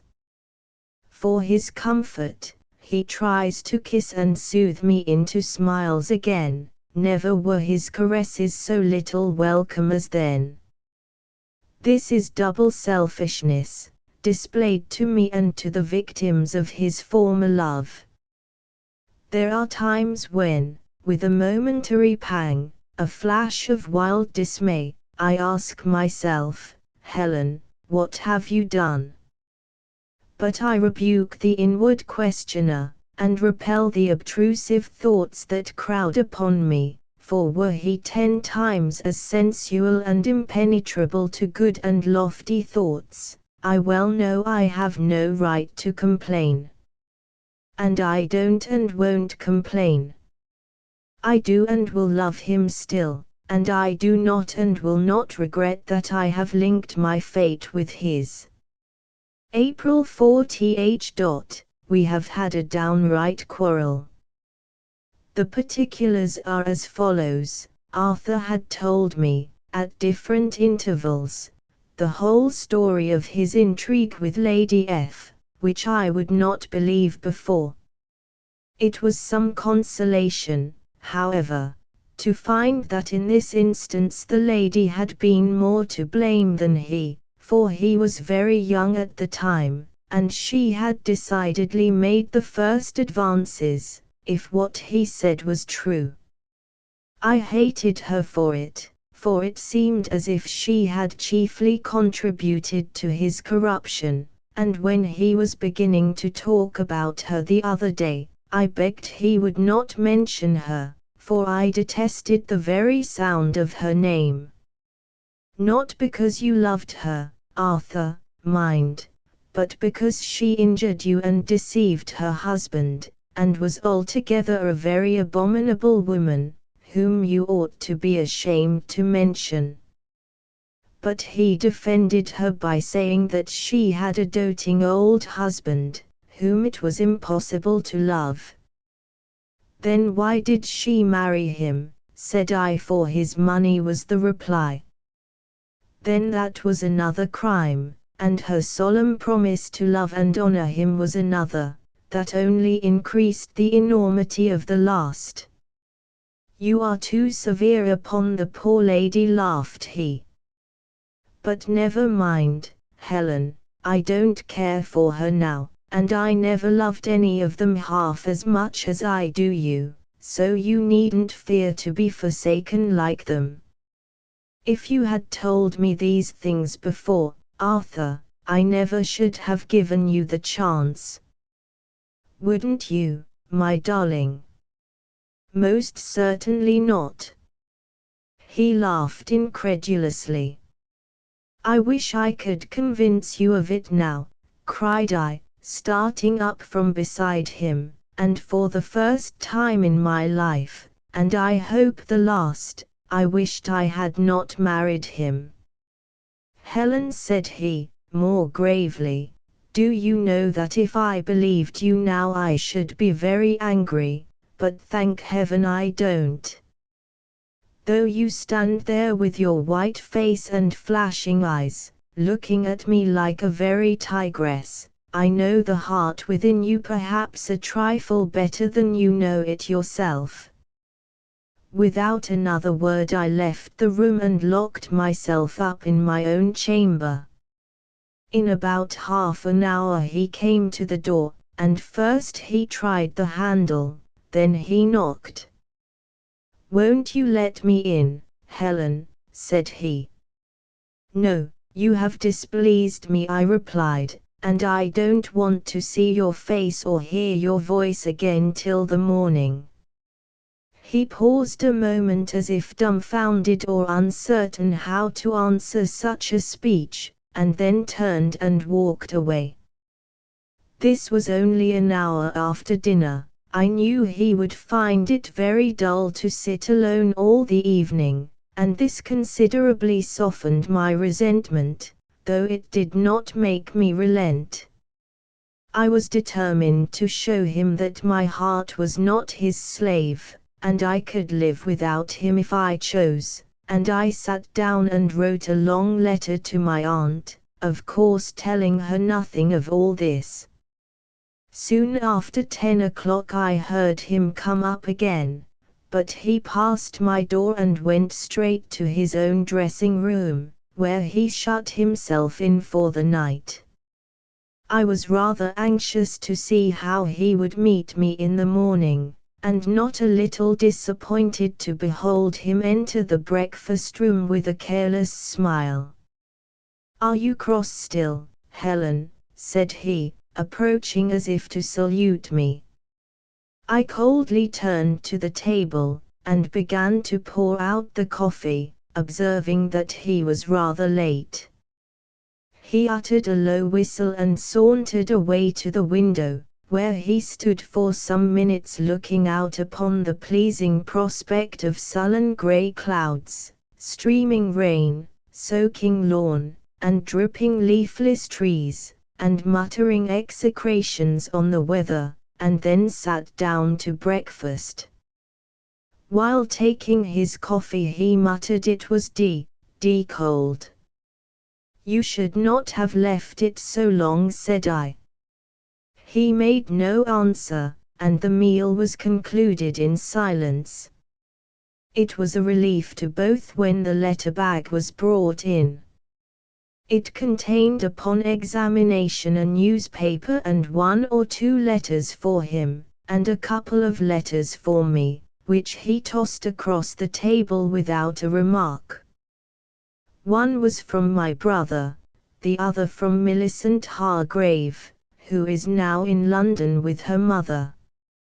His, I think, were business letters, and apparently not much to his mind, for he crushed them into his pocket with some muttered expletives that I should have reproved him for at any other time. The paper he set before him, and pretended to be deeply absorbed in its contents during the remainder of breakfast, and a considerable time after.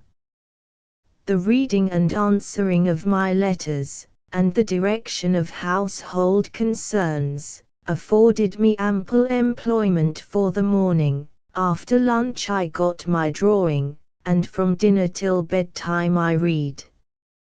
Meanwhile, poor Arthur was sadly at a loss for something to amuse him or to occupy his time. He wanted to appear as busy and as unconcerned as I did. Had the weather at all permitted, he would doubtless have ordered his horse and set off to some distant region, no matter where, immediately after breakfast, and not returned till night. Had there been a lady anywhere within reach, of any age between 15 and 45, he would have sought revenge and found employment in getting up, or trying to get up, a desperate flirtation with her, but being, to my private satisfaction, entirely cut off from both these sources of diversion, his sufferings were truly deplorable. When he had done yawning over his paper and scribbling short answers to his shorter letters, he spent the remainder of the morning and the whole of the afternoon in fidgeting about from room to room, watching the clouds, cursing the rain, alternately petting and teasing and abusing his dogs, sometimes lounging on the sofa with a book that he could not force himself to read, and very often fixedly gazing at me when he thought I did not perceive it, with the vain hope of detecting some traces of tears, or some tokens of remorseful anguish in my face. But I managed to preserve an undisturbed though grave serenity throughout the day. I was not really angry, I felt for him all the time, and longed to be reconciled, but I determined he should make the first advances, or at least show some signs of an humble and contrite spirit first, for, if I began, it would only minister to his self-conceit, increase his arrogance, and quite destroy the lesson I wanted to give him. He made a long stay in the dining room after dinner, and, I fear, took an unusual quantity of wine, but not enough to loosen his tongue, for when he came in and found me quietly occupied with my book, too busy to lift my head on his entrance, he merely murmured an expression of suppressed disapprobation, and, shutting the door with a bang, went and stretched himself at full length on the sofa, and composed himself to sleep. But his favorite cocker, Dash, that had been lying at my feet, took the liberty of jumping upon him and beginning to lick his face. He struck it off with a smart blow, and the poor dog squeaked and ran cowering back to me. When he woke up, about half an hour after, he called it to him again, but Dash only looked sheepish and wagged the tip of his tail. He called again more sharply, but Dash only clung the closer to me, and licked my hand, as if imploring protection. Enraged at this, his master snatched up a heavy book and hurled it at his head. The poor dog set up a piteous outcry, and ran to the door. I let him out, and then quietly took up the book. "Give that book to me," said Arthur, in no very courteous tone. I gave it to him. "Why did you let the dog out?" he asked. "You knew I wanted him." "By what token?" I replied. "By your throwing the book at him, but perhaps it was intended for me."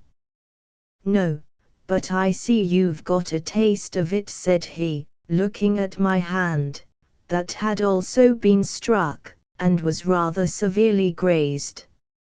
I returned to my reading, and he endeavored to occupy himself in the same manner, but in a little while, after several portentous yawns, he pronounced his book to be cursed trash and threw it on the table. Then followed 8 or 10 minutes of silence, during the greater part of which, I believe, he was staring at me. At last his patience was tired out. "What is that book, Helen?" he exclaimed. I told him. "Is it interesting?" "Yes, very." I went on reading, or pretending to read. At least, I cannot say there was much communication between my eyes and my brain, for, while the former ran over the pages, the latter was earnestly wondering when Arthur would speak next, and what he would say, and what I should answer. But he did not speak again till I rose to make the tea, and then it was only to say he should not take any. He continued lounging on the sofa, and alternately closing his eyes and looking at his watch and at me, till bedtime, when I rose, and took my candle and retired. "Helen," cried he, the moment I had left the room. I turned back, and stood awaiting his commands. "What do you want, Arthur?" I said at length. "Nothing," replied he. "Go." I went, but hearing him mutter something as I was closing the door, I turned again. It sounded very like "confounded slut," but I was quite willing it should be something else. "Were you speaking, Arthur?" I asked. "No," was the answer, and I shut the door and departed. I saw nothing more of him till the following morning at breakfast, when he came down a full hour after the usual time. "You're very late," was my morning's salutation. "You needn't have waited for me," was his, and he walked up to the window again. It was just such weather as yesterday. "Oh, this confounded rain," he muttered. But, after studiously regarding it for a minute or two, a bright idea seemed to strike him, for he suddenly exclaimed, "But I know what I'll do," and then returned and took his seat at the table. The letter bag was already there, waiting to be opened. He unlocked it and examined the contents, but said nothing about them. "Is there anything for me?" I asked. No. He opened the newspaper and began to read. "You'd better take your coffee," suggested I, "it will be cold again." "You may go," said he, "if you've done. I don't want you." I rose and withdrew to the next room, wondering if we were to have another such miserable day as yesterday, and wishing intensely for an end of these mutually inflicted torments. Shortly after I heard him ring the bell and give some orders about his wardrobe that sounded as if he meditated a long journey.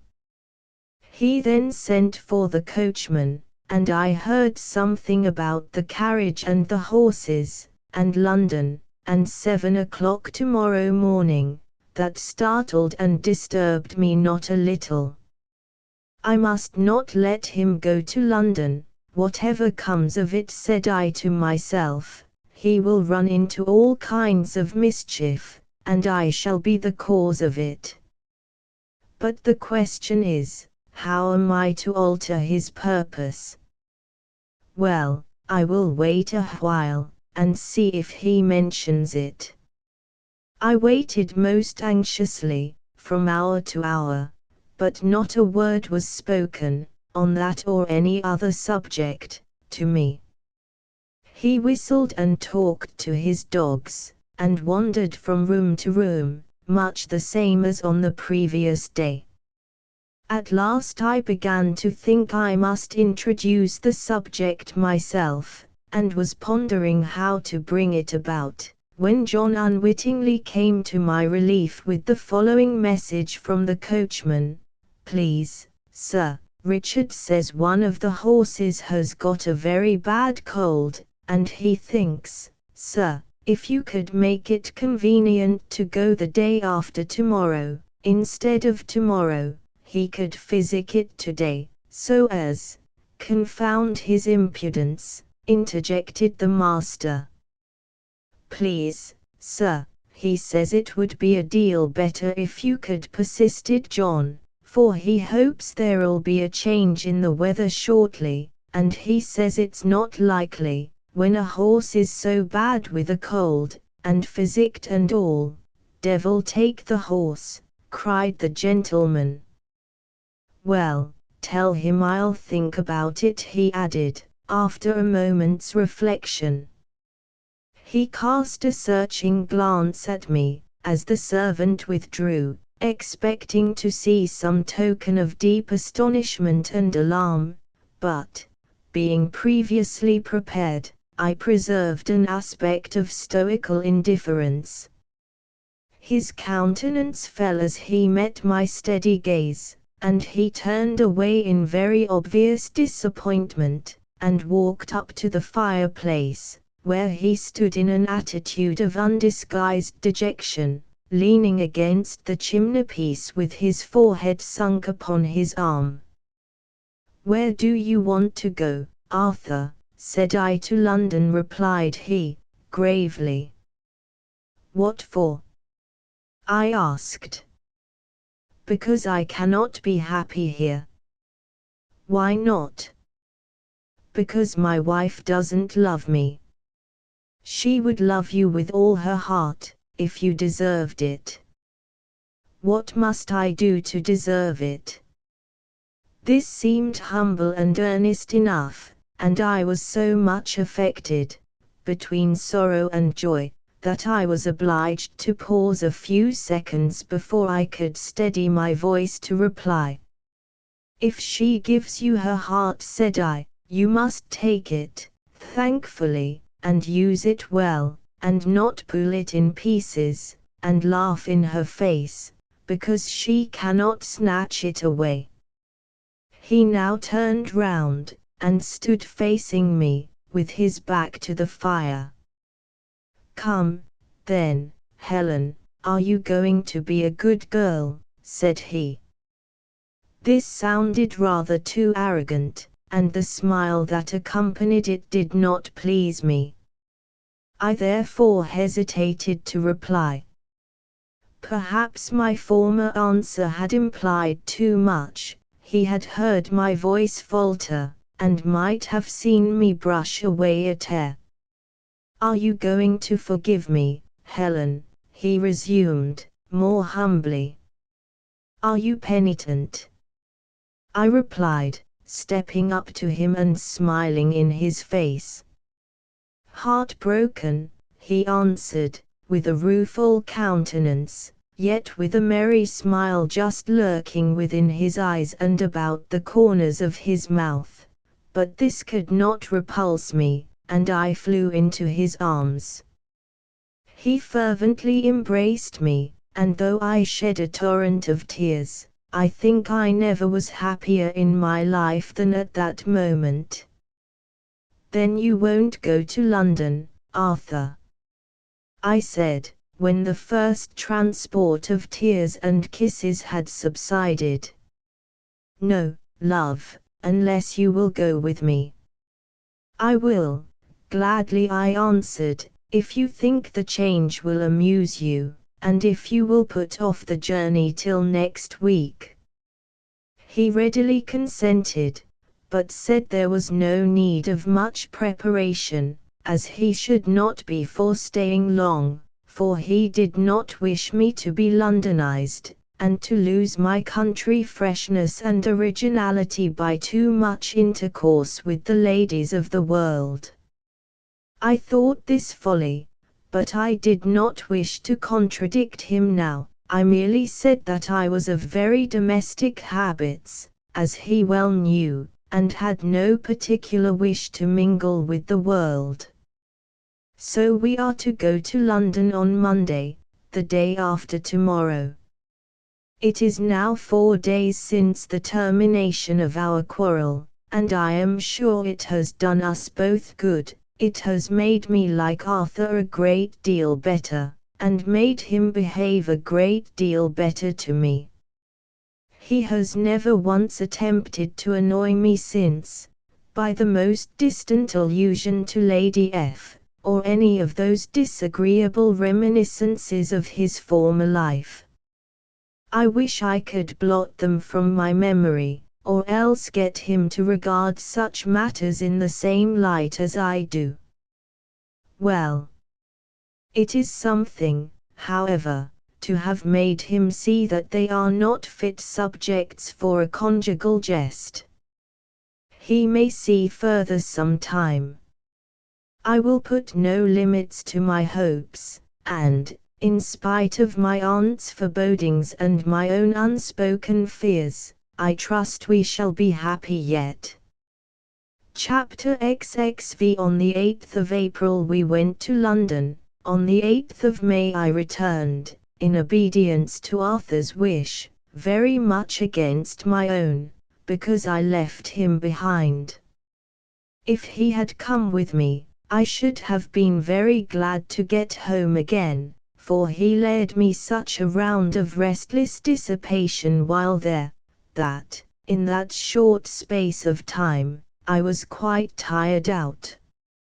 He seemed bent upon displaying me to his friends and acquaintances in particular, and the public in general, on every possible occasion, and to the greatest possible advantage.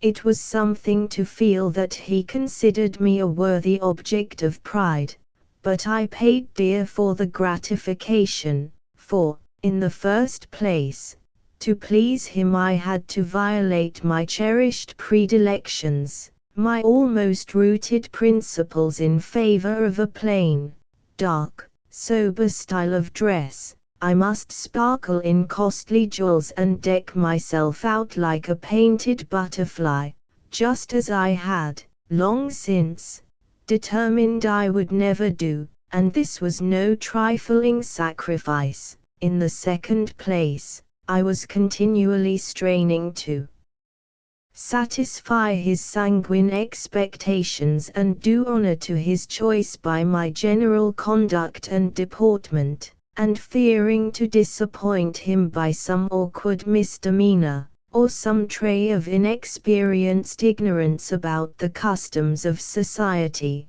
especially when I acted the part of hostess, which I was not unfrequently called upon to do, and, in the third place, as I intimated before, I was wearied of the throng and bustle, the restless hurry and ceaseless change of a life so alien to all my previous habits. At last, he suddenly discovered that the London air did not agree with me, and I was languishing for my country home, and must immediately return to Grassdale. I laughingly assured him that the case was not so urgent as he appeared to think it, but I was quite willing to go home if he was. He replied that he should be obliged to remain a week or two longer, as he had business that required his presence. Illustration: Blake Hall, front, Grassdale Manor. Then I will stay with you, said I. But I can't do with you, Helen, was his answer. As long as you stay I shall attend to you and neglect my business. But I won't let you, I returned. Now that I know you have business to attend to, I shall insist upon your attending to it, and letting me alone, and, to tell the truth, I shall be glad of a little rest. I can take my rides and walks in the park as usual, and your business cannot occupy all your time. I shall see you at meal times, and in the evenings at least, and that will be better than being leagues away and never seeing you at all. But, my love, I cannot let you stay. How can I settle my affairs when I know that you are here, neglected? I shall not feel myself neglected, while you are doing your duty, Arthur. I shall never complain of neglect. If you had told me before, that you had anything to do, it would have been half done before this, and now you must make up for lost time by redoubled exertions. Tell me what it is, and I will be your taskmaster, instead of being a hindrance. No, no, persisted the impracticable creature, you must go home, Helen. I must have the satisfaction of knowing that you are safe and well, though far away. Your bright eyes are faded, and that tender, delicate bloom has quite deserted your cheek. That is only with too much gaiety and fatigue. It is not, I tell you, it is the London air. You are pining for the fresh breezes of your country home, and you shall feel them before you are 2 days older. And remember your situation, dearest Helen. On your health, you know, depends the health, if not the life, of our future hope. Then you really wish to get rid of me? Positively, I do, and I will take you down myself to Grassdale, and then return. I shall not be absent above a week or fortnight at most. But if I must go, I will go alone. If you must stay, it is needless to waste your time in the journey there and back. But he did not like the idea of sending me alone. Why, what helpless creature do you take me for? I replied, that you cannot trust me to go 100 miles in our own carriage, with our own footman and a maid to attend me. If you come with me I shall assuredly keep you. But tell me, Arthur, what is this tiresome business, and why did you never mention it before? It is only a little business with my lawyer, said he, and he told me something about a piece of property he wanted to sell, in order to pay off a part of the encumbrances on his estate, but either the account was a little confused, or I was rather dull of comprehension, for I could not clearly understand how that should keep him in town a fortnight after me. Still less can I now comprehend how it should keep him a month, for it is nearly that time since I left him, and no signs of his return as yet. In every letter he promises to be with me in a few days, and every time deceives me, or deceives himself. His excuses are vague and insufficient. I cannot doubt that he has got among his former companions again. Oh, why did I leave him? I do intensely wish he would return. June 29 th. No Arthur yet, and for many days I have been looking and longing in vain for a letter. His letters, when they come, are kind, if fair words and endearing epithets can give them a claim to the title, but very short, and full of trivial excuses and promises that I cannot trust, and yet how anxiously I look forward to them. How eagerly I open and devour one of those little, hastily scribbled returns for the 3 or 4 long letters, hitherto unanswered, he has had from me. Oh, it is cruel to leave me so long alone. He knows I have no one but Rachel to speak to, for we have no neighbors here, except the Hargraves, whose residence I can dimly descry from these upper windows embosomed among those low, woody hills beyond the dale. I was glad when I learned that Millicent was so near us, and her company would be a soothing solace to me now, but she is still in town with her mother.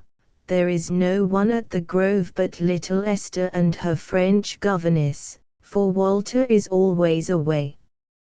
I saw that paragon of manly perfections in London. He seemed scarcely to merit the eulogiums of his mother and sister, though he certainly appeared more conversable and agreeable than Lord Loughborough, more candid and high-minded than Mr. Grimsby, and more polished and gentlemanly than Mr. Hattersley, Arthur's only other friend whom he judged fit to introduce to me. Oh, Arthur, why won't you come? Why won't you write to me at least? You talked about my health. How can you expect me to gather bloom and vigor here, pining in solitude and restless anxiety from day to day? It would serve you right to come back and find my good looks entirely wasted away.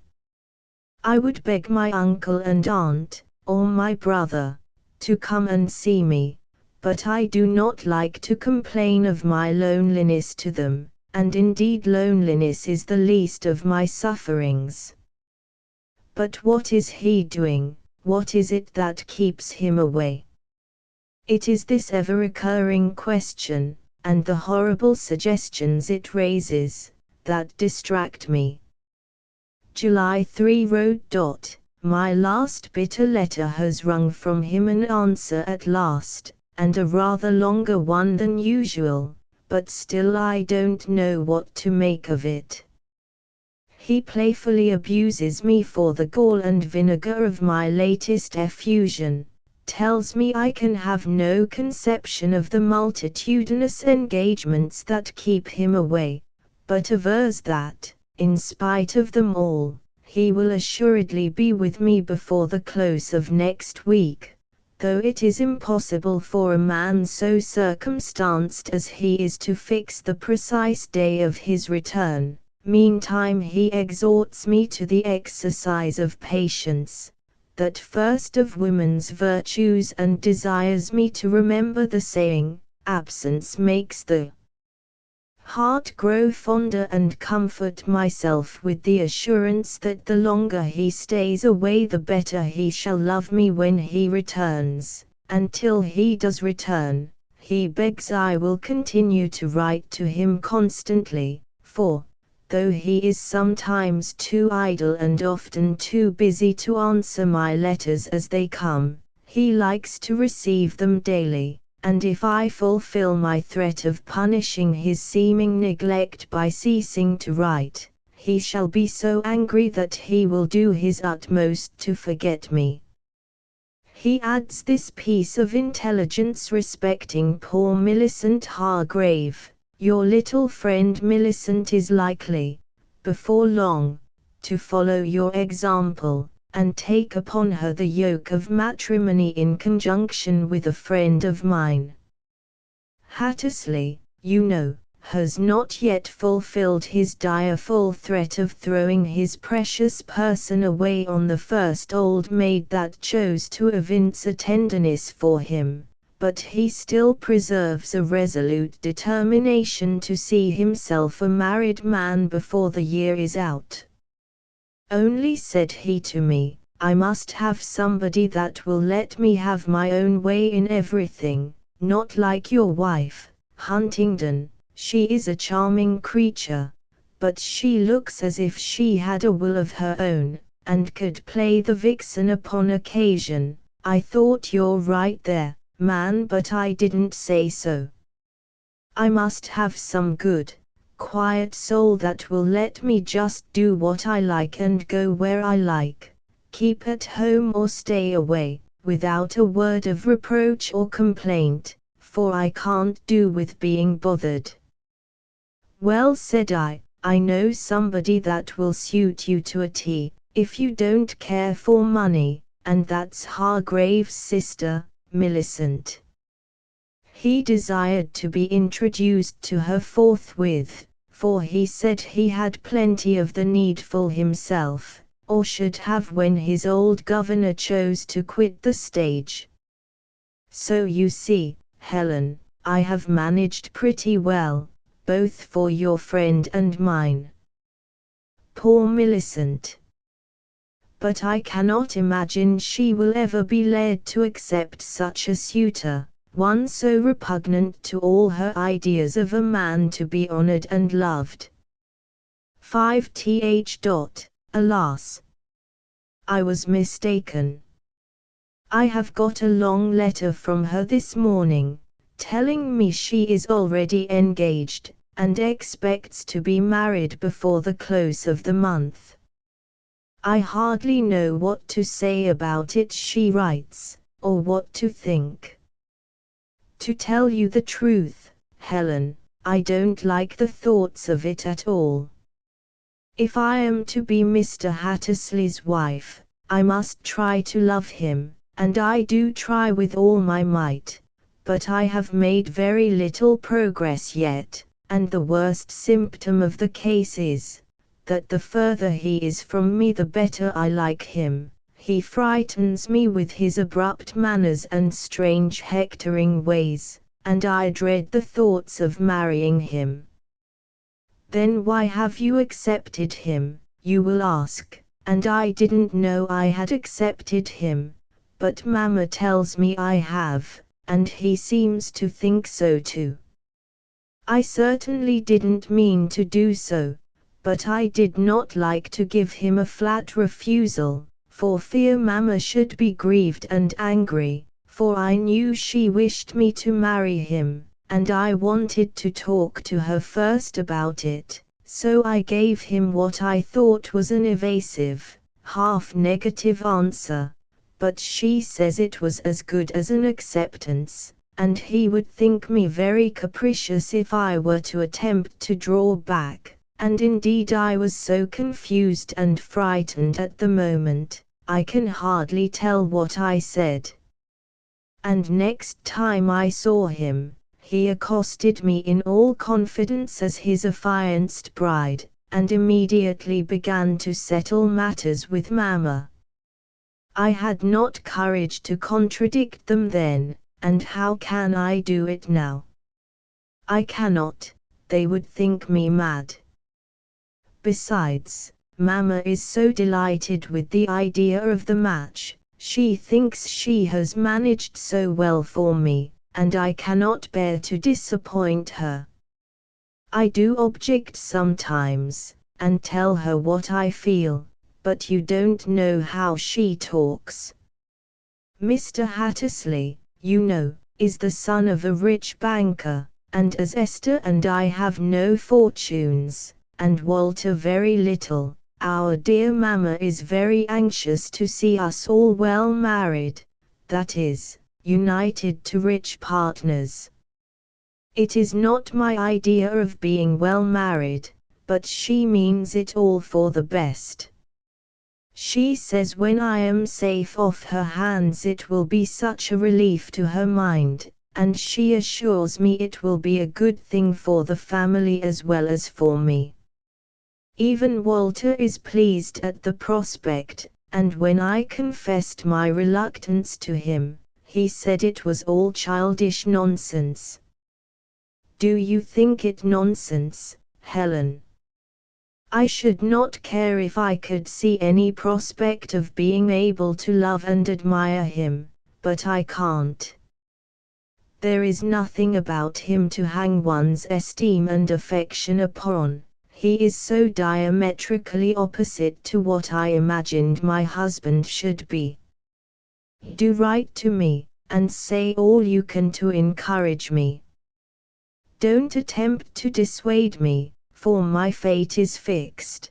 Preparations for the important event are already going on around me, and don't say a word against Mr. Hattersley, for I want to think well of him, and though I have spoken against him myself, it is for the last time. Hereafter, I shall never permit myself to utter a word in his dispraise, however he may seem to deserve it, and whoever ventures to speak slightingly of the man I have promised to love, to honor, and obey, must expect my serious displeasure.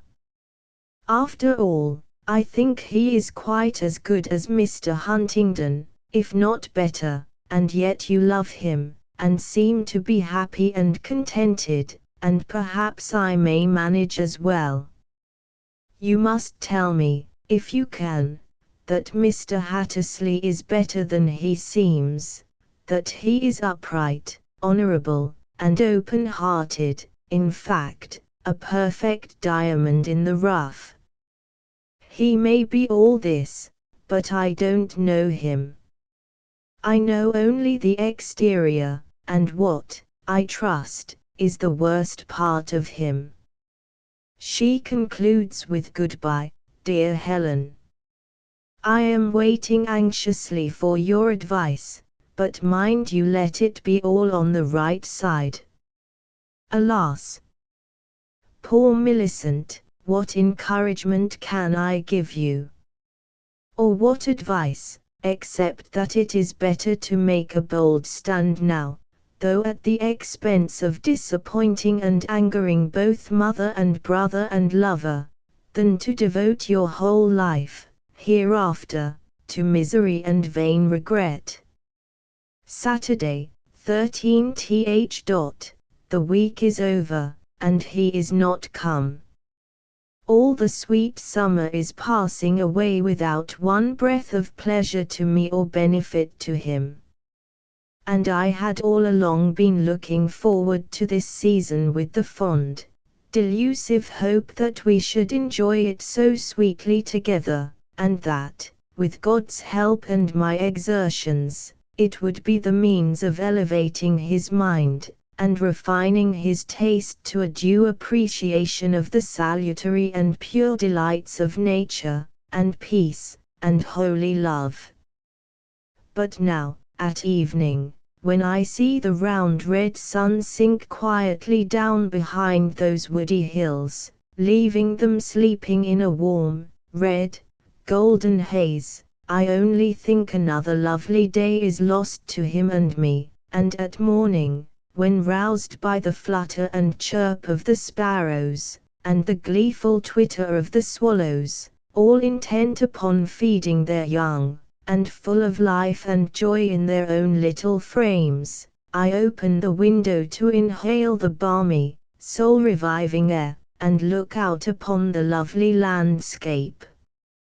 Laughing in dew and sunshine, I too often shame that glorious scene with tears of thankless misery, because he cannot feel its freshening influence, and when I wander in the ancient woods, and meet the little wild flowers smiling in my path, or sit in the shadow of our noble ash trees by the waterside, with their branches gently swaying in the light summer breeze that murmurs through their feathery foliage, my ears full of that low music mingled with the dreamy hum of insects, my eyes abstractedly gazing on the glassy surface of the little lake before me, with the trees that crowd about its bank, some gracefully bending to kiss its waters, some rearing their stately heads high above, but stretching their wide arms over its margin, all faithfully mirrored far, far down in its glassy depth,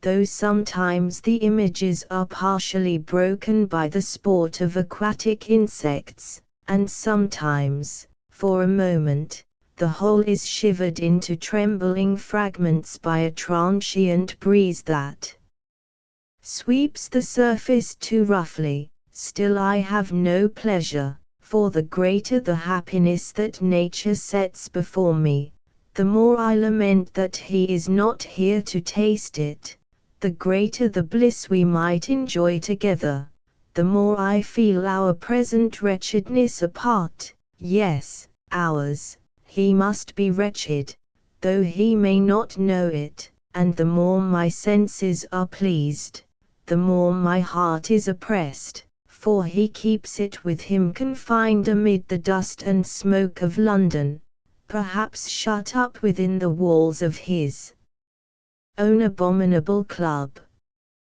But most of all, at night, when I enter my lonely chamber, and look out upon the summer moon, sweet regent of the sky floating above me in the black-blue vault of heaven, shedding a flood of silver radiance over park, and wood, and water, so pure, so peaceful, so divine, and think, where is he now, what is he doing at this moment?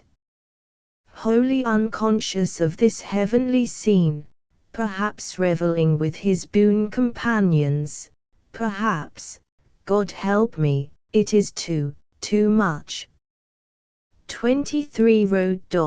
Thank heaven, he is come at last. But how altered!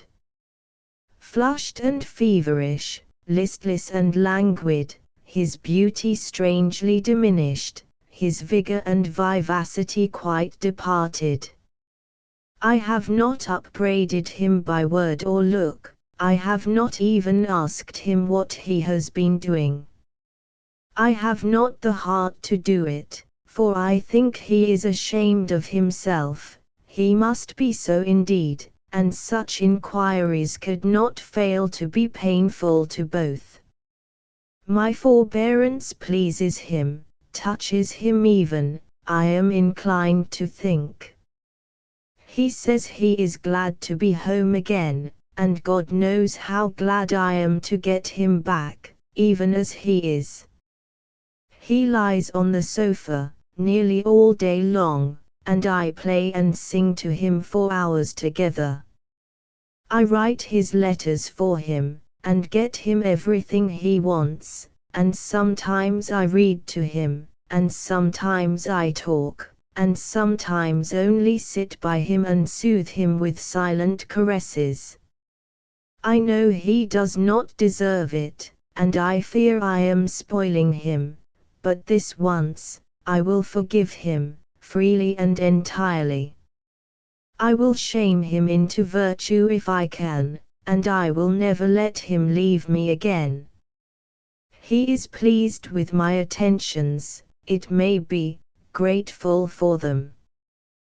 He likes to have me near him, and though he is peevish and testy with his servants and his dogs, he is gentle and kind to me. What he would be, if I did not so watchfully anticipate his wants, and so carefully avoid, or immediately desist from doing anything that has a tendency to irritate or disturb him, with however little reason, I cannot tell. How intensely I wish he were worthy of all this care. Last night, as I sat beside him, with his head in my lap, passing my fingers through his beautiful curls, this thought made my eyes overflow with sorrowful tears, as it often does, but this time, a tear fell on his face and made him look up. He smiled, but not insultingly. "Dear Helen," he said, "why do you cry? You know that I love you," and he pressed my hand to his feverish lips, "and what more could you desire? Only, Arthur, that you would love yourself as truly and as faithfully as you are loved by me." "That would be hard, indeed," he replied, tenderly squeezing my hand. August 2040. Arthur is himself again, as lusty and reckless, as light of heart and head as ever, and as restless and hard to amuse as a spoiled child, and almost as full of mischief too, especially when wet weather keeps him within doors. I wish he had something to do, some useful trade, or profession, or employment, anything to occupy his head or his hands for a few hours a day, and give him something besides his own pleasure to think about. If he would play the country gentleman and attend to the farm, but that he knows nothing about, and won't give his mind to consider, or if he would take up with some literary study, or learn to draw or to play, as he is so fond of music, I often try to persuade him to learn the piano, but he is far too idle for such an undertaking. He has no more idea of exerting himself to overcome obstacles than he has of restraining his natural appetites, and these two things are the ruin of him. I lay them both to the charge of his harsh yet careless father, and his madly indulgent mother.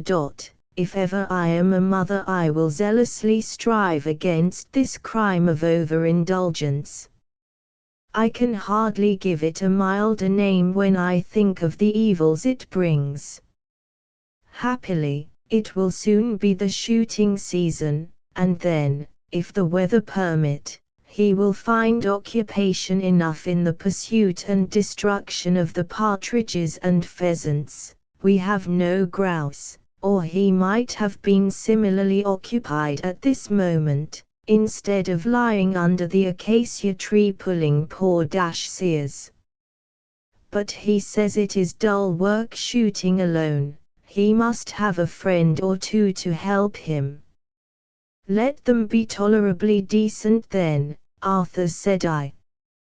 The word friend in his mouth makes me shudder. I know it was some of his friends that induced him to stay behind me in London, and kept him away so long. Indeed, from what he has unguardedly told me, or hinted from time to time, I cannot doubt that he frequently showed them my letters, to let them see how fondly his wife watched over his interests, and how keenly she regretted his absence, and that they induced him to remain week after week, and to plunge into all manner of excesses, to avoid being laughed at for a wife-ridden fool, and, perhaps, to show how far he could venture to go without danger of shaking the fond creature's devoted attachment.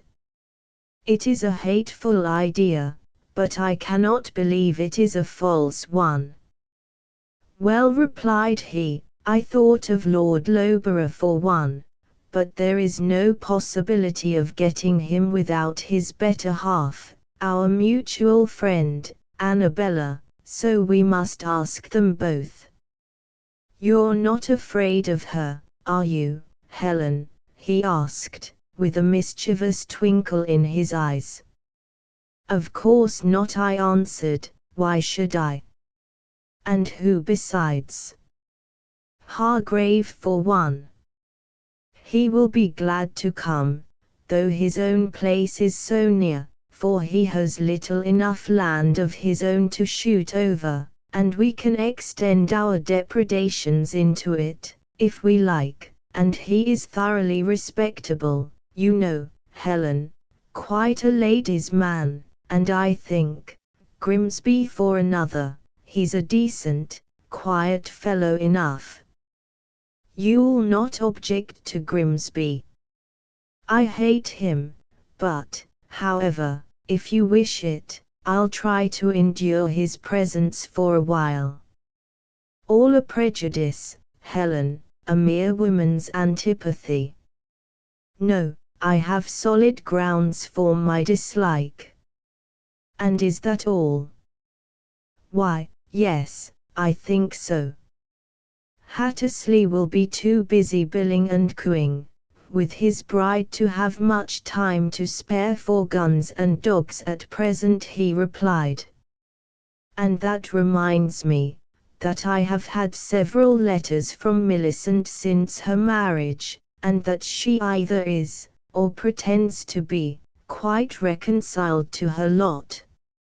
She professes to have discovered numberless virtues and perfections in her husband, some of which, I fear, less partial eyes would fail to distinguish, though they sought them carefully with tears, and now that she is accustomed to his loud voice, and abrupt, uncourteous manners, she affirms she finds no difficulty in loving him as a wife should do, and begs I will burn that letter wherein she spoke so unadvisedly against him, so that I trust she may yet be happy, but, if she is, it will be entirely the reward of her own goodness of heart, for had she chosen to consider herself the victim of fate, or of her mother's worldly wisdom, she might have been thoroughly miserable, and if, for duty's sake, she had not made every effort to love her husband,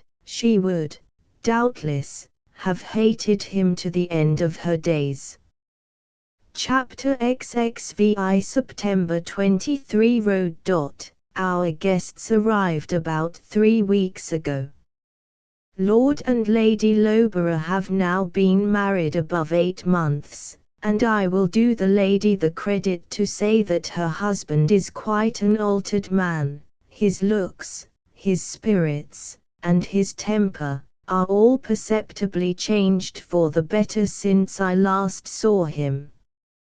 But there is room for improvement still. He is not always cheerful, nor always contented, and she often complains of his ill humor, which, however, of all persons, she ought to be the last to accuse him of, as he never displays it against her, except for such conduct as would provoke a saint. He adores her still, and would go to the world's end to please her. She knows her power, and she uses it too, but well knowing that to wheedle and coax is safer than to command, she judiciously tempers her despotism with flattery and blandishments enough to make him deem himself a favored and a happy man. But she has a way of tormenting him, in which I am a fellow sufferer, or might be, if I chose to regard myself as such. This is by openly, but not too glaringly, coquetting with Mr. Huntingdon, who is quite willing to be her partner in the game, but I don't care for it, because, with him, I know there is nothing but personal vanity, and a mischievous desire to excite my jealousy, and, perhaps, to torment his friend, and she, no doubt, is actuated by much the same motives, only, there is more of malice and less of playfulness in her maneuvers. It is obviously, therefore, my interest to disappoint them both, as far as I am concerned, by preserving a cheerful, undisturbed serenity throughout, and, accordingly, I endeavor to show the fullest confidence in my husband, and the greatest indifference to the arts of my attractive guest.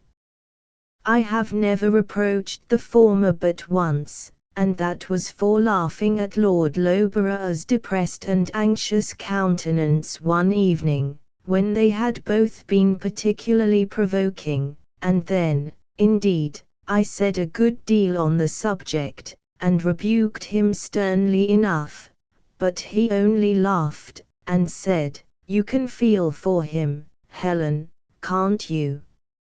"I can feel for anyone that is unjustly treated," I replied, "and I can feel for those that injure them too." "Why, Helen, you are as jealous as he is," cried he, laughing still more, and I found it impossible to convince him of his mistake. So, from that time, I have carefully refrained from any notice of the subject whatever, and left Lord Loughborough to take care of himself. He either has not the sense or the power to follow my example, though he does try to conceal his uneasiness as well as he can, but still, it will appear in his face, and his ill humor will peep out at intervals, though not in the expression of open resentment. They never go far enough for that. But I confess I do feel jealous at times, most painfully, bitterly so, when she sings and plays to him, and he hangs over the instrument, and dwells upon her voice with no affected interest, for then I know he is really delighted, and I have no power to awaken similar fervor. I can amuse and please him with my simple songs, but not delight him thus. 28th. Yesterday, we all went to the Grove, Mr. Hargrave's much neglected home. His mother frequently asks us over, that she may have the pleasure of her dear Walter's company, and this time she had invited us to a dinner party, and got together as many of the country gentry as were within reach to meet us. The entertainment was very well got up, but I could not help thinking about the cost of it all the time. I don't like Mrs. Hargrave. She is a hard, pretentious, worldly-minded woman. She has money enough to live very comfortably, if she only knew how to use it judiciously, and had taught her son to do the same, but she is ever straining to keep up appearances, with that despicable pride that shuns the semblance of poverty as of a shameful crime. She grinds her dependents, pinches her servants, and deprives even her daughters and herself of the real comforts of life, because she will not consent to yield the palm in outward show to those who have 3 times her wealth, and, above all, because she is determined her cherished son shall be enabled to hold up his head with the highest gentlemen in the land. This same son, I imagine, is a man of expensive habits, no reckless spendthrift and no abandoned sensualist, but one who likes to have everything handsome about him and to go to a certain length in youthful indulgences, not so much to gratify his own tastes as to maintain his reputation as a man of fashion in the world, and a respectable fellow among his own lawless companions, while he is too selfish to consider how many comforts might be obtained for his fond mother and sisters with the money he thus wastes upon himself, as long as they can contrive to make a respectable appearance once a year, when they come to town. He gives himself little concern about their private stintings and struggles at home. This is a harsh judgment to form of dear, noble-minded, generous-hearted Walter, but I fear it is too just. Mrs. Hargrave's anxiety to make good matches for her daughters is partly the cause, and partly the result, of these errors. By making a figure in the world, and showing them off to advantage, she hopes to obtain better chances for them, and by thus living beyond her legitimate means, and lavishing so much on their brother, she renders them portionless, and makes them burdens on her hands. Poor Millicent, I fear, has already fallen a sacrifice to the maneuverings of this mistaken mother, who congratulates herself on having so satisfactorily discharged her maternal duty, and hopes to do as well for Esther. But Esther is a child as yet, a little merry romp of 14, as honest-hearted, and as guileless and simple as her sister, but with a fearless spirit of her own, that I fancy her mother will find some difficulty in bending to her purposes.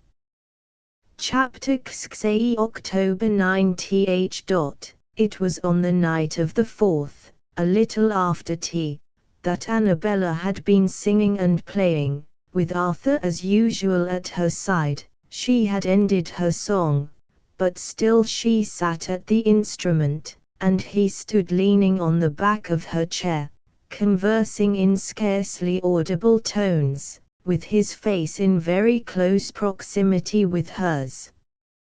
I looked at Lord Loughborough. He was at the other end of the room, talking with Messrs. Hargrave and Grimsby, but I saw him dart towards his lady and his host a quick, impatient glance, expressive of intense disquietude, at which Grimsby smiled.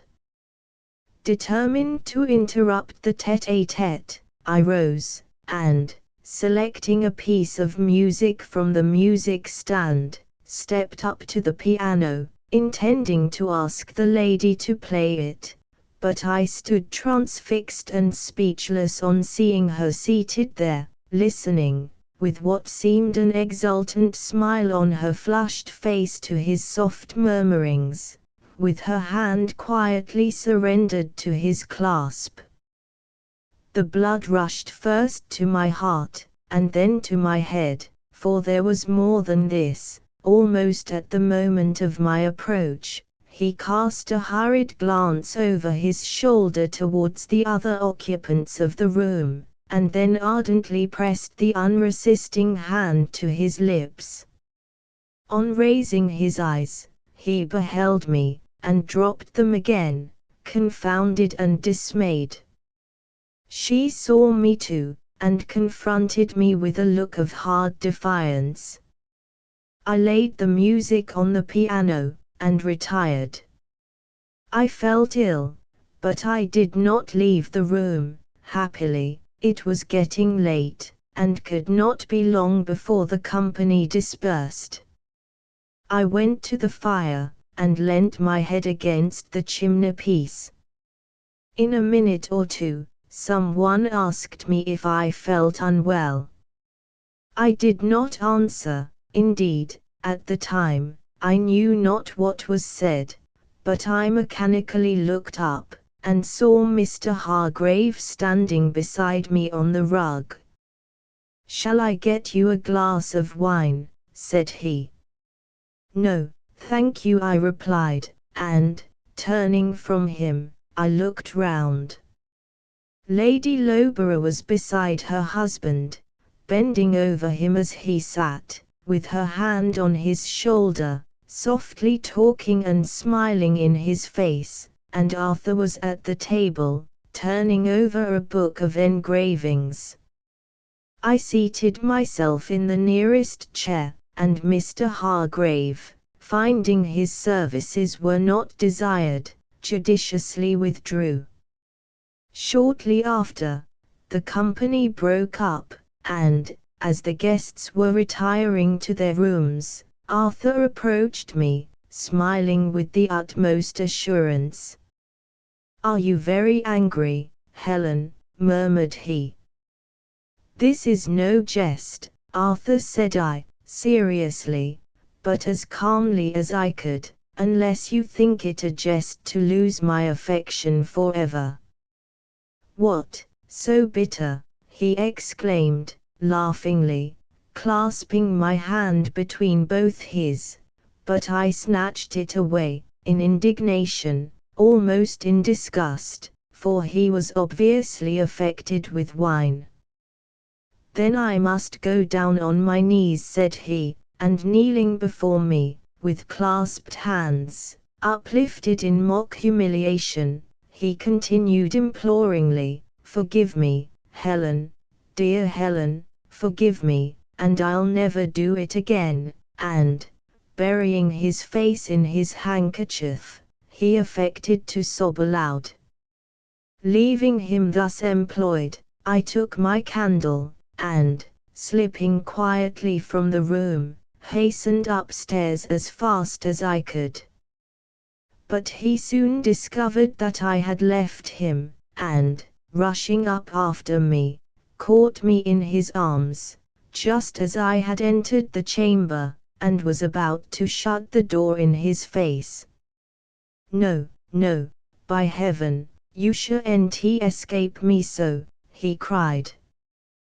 Then, alarmed at my agitation, he begged me not to put myself in such a passion, telling me I was white in the face, and should kill myself if I did so.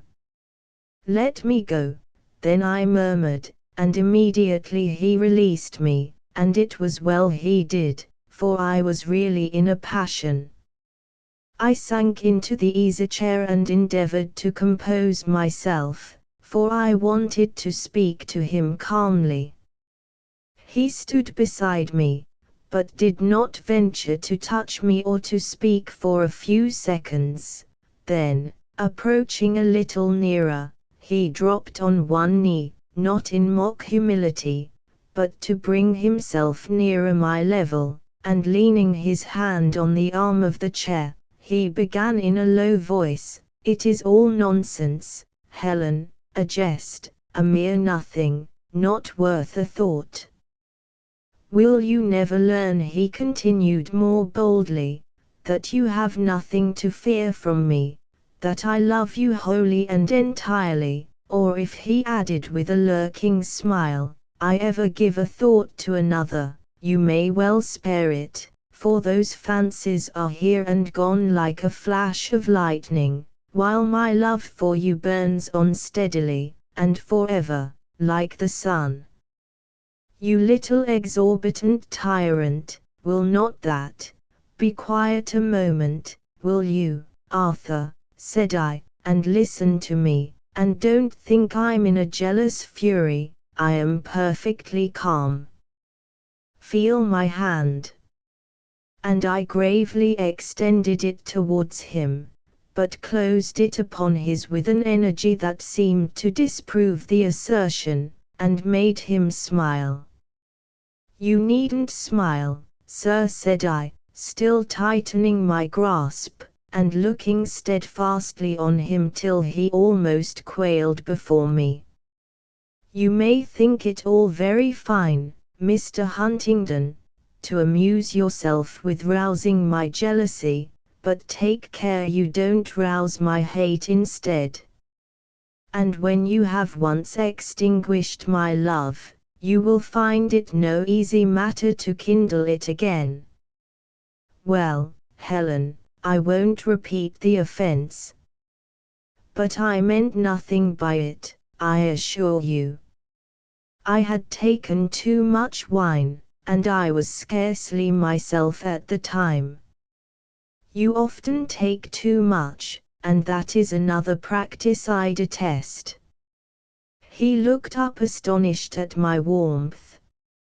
Yes, I continued, I never mentioned it before, because I was ashamed to do so, but now I'll tell you that it distresses me, and may disgust me, if you go on and suffer the habit to grow upon you, as it will if you don't check it in time. But the whole system of your conduct to Lady Loughborough is not referable to wine, and this night you knew perfectly well what you were doing. Well, I'm sorry for it, replied he, with more of sulkiness than contrition. What more would you have? You are sorry that I saw you, no doubt, I answered coldly. If you had not seen me, he muttered, fixing his eyes on the carpet, it would have done no harm. My heart felt ready to burst, but I resolutely swallowed back my emotion, and answered calmly, you think not? No, replied he, boldly. After all, what have I done? It's nothing, except as you choose to make it a subject of accusation and distress. What would Lord Loughborough, your friend, think, if he knew all, or what would you yourself think, if he or any other had acted the same part to me, throughout, as you have to Annabella? I would blow his brains out. Well, then, Arthur, how can you call it nothing, an offense for which you would think yourself justified in blowing another man's brains out? Is it nothing to trifle with your friend's feelings and mine, to endeavor to steal a woman's affections from her husband, what he values more than his gold, and therefore what it is more dishonest to take?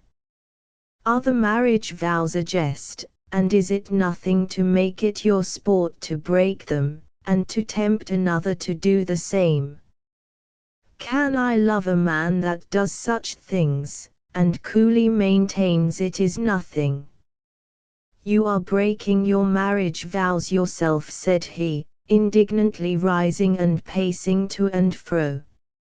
You promised to honor and obey me, and now you attempt to hector over me, and threaten and accuse me, and call me worse than a highwayman. If it were not for your situation, Helen, I would not submit to it so tamely. I won't be dictated to by a woman, though she be my wife. What will you do then? Will you go on till I hate you, and then accuse me of breaking my vows? He was silent a moment, and then replied, you never will hate me. Returning and resuming his former position at my feet, he repeated more vehemently, you cannot hate me as long as I love you. But how can I believe that you love me, if you continue to act in this way? Just imagine yourself in my place. Would you think I loved you, if I did so? Would you believe my protestations, and honor and trust me under such circumstances? The cases are different, he replied. It is a woman's nature to be constant, to love one and one only, blindly, tenderly, and forever. Bless them, dear creatures, and you above them all, but you must have some commiseration for us, Helen. You must give us a little more license, for, as Shakespeare has it, however we do praise ourselves, our fancies are more giddy and unfirm, more longing, wavering, sooner lost and won than women's are. Do you mean by that your fancies are lost to me, and won by Lady Loughborough? No. Heaven is my witness that I think her mere dust and ashes in comparison with you, and shall continue to think so, unless you drive me from you by too much severity. She is a daughter of earth, you are an angel of heaven, only be not too austere in your divinity, and remember that I am a poor, fallible mortal.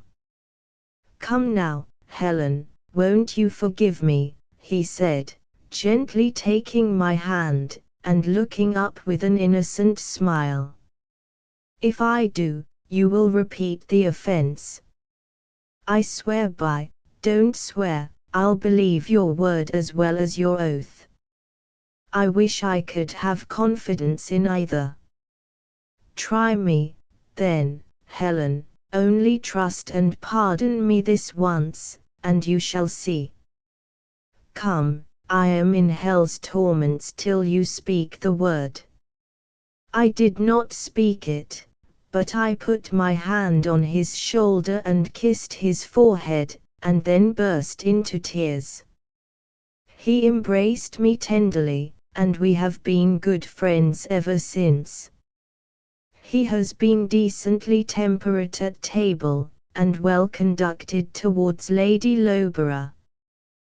The first day he held himself aloof from her, as far as he could without any flagrant breach of hospitality, since that he has been friendly and civil, but nothing more, in my presence, at least, nor, I think, at any other time, for she seems haughty and displeased, and Lord Loughborough is manifestly more cheerful, and more cordial towards his host than before.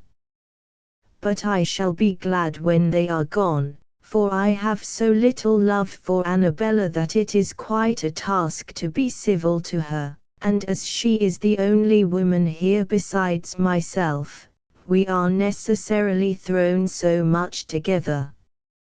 Next time Mrs. Hargrave calls I shall hail her advent as quite a relief.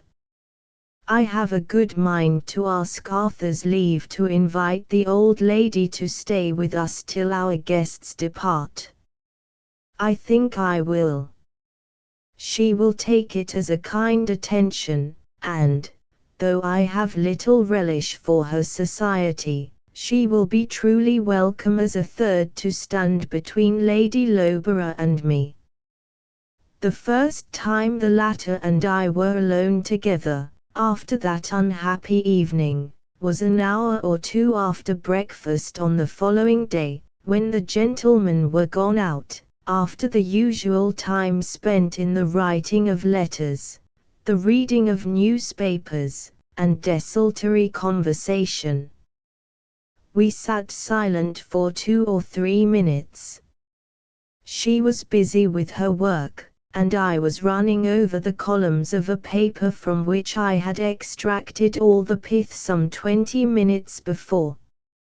It was a moment of painful embarrassment to me, and I thought it must be infinitely more so to her, but it seems I was mistaken. She was the first to speak, and, smiling with the coolest assurance, she began, "Your husband was merry last night, Helen, is he often so?" My blood boiled in my face, but it was better she should seem to attribute his conduct to this than to anything else. "No," replied I, "and never will be so again, I trust." "You gave him a curtain lecture, did you?" "No, but I told him I disliked such conduct, and he promised me not to repeat it." "I thought he looked rather subdued this morning," she continued, "and you, Helen, you've been weeping, I see, that's our grand resource, you know. But doesn't it make your eyes smart? And do you always find it to answer?" "I never cry for effect, nor can I conceive how anyone can." "Well, I don't know, I never had occasion to try it, but I think if Loughborough were to commit such improprieties, I'd make him cry. I don't wonder at your being angry, for I'm sure I'd give my husband a lesson he would not soon forget for a lighter offense than that. But then he never will do anything of the kind, for I keep him in too good order for that. Are you sure you don't arrogate too much of the credit to yourself? Lord Loughborough was quite as remarkable for his abstemiousness for some time before you married him, as he is now, I have heard. Oh, about the wine you mean, yes, he's safe enough for that. And as to looking askance to another woman, he's safe enough for that too, while I live, for he worships the very ground I tread on. Indeed, and are you sure you deserve it? Why, as to that, I can't say, you know we're all fallible creatures, Helen, we none of us deserve to be worshipped. But are you sure your darling Huntingdon deserves all the love you give to him? I knew not what to answer to this. I was burning with anger, but I suppressed all outward manifestations of it, and only bit my lip and pretended to arrange my work. At any rate, resumed she, pursuing her advantage, you can console yourself with the assurance that you are worthy of all the love he gives to you. You flatter me, said I, but, at least, I can try to be worthy of it. And then I turned the conversation. Chapter 8 December 25 th. Last Christmas I was a bride, with a heart overflowing with present bliss, and full of ardent hopes for the future, though not unmingled with foreboding fears. Now I am a wife, my bliss is sobered, but not destroyed, my hopes diminished, but not departed, my fears increased, but not yet thoroughly confirmed, and, thank heaven, I am a mother too. God has sent me a soul to educate for heaven, and give me a new and calmer bliss, and stronger hopes to comfort me.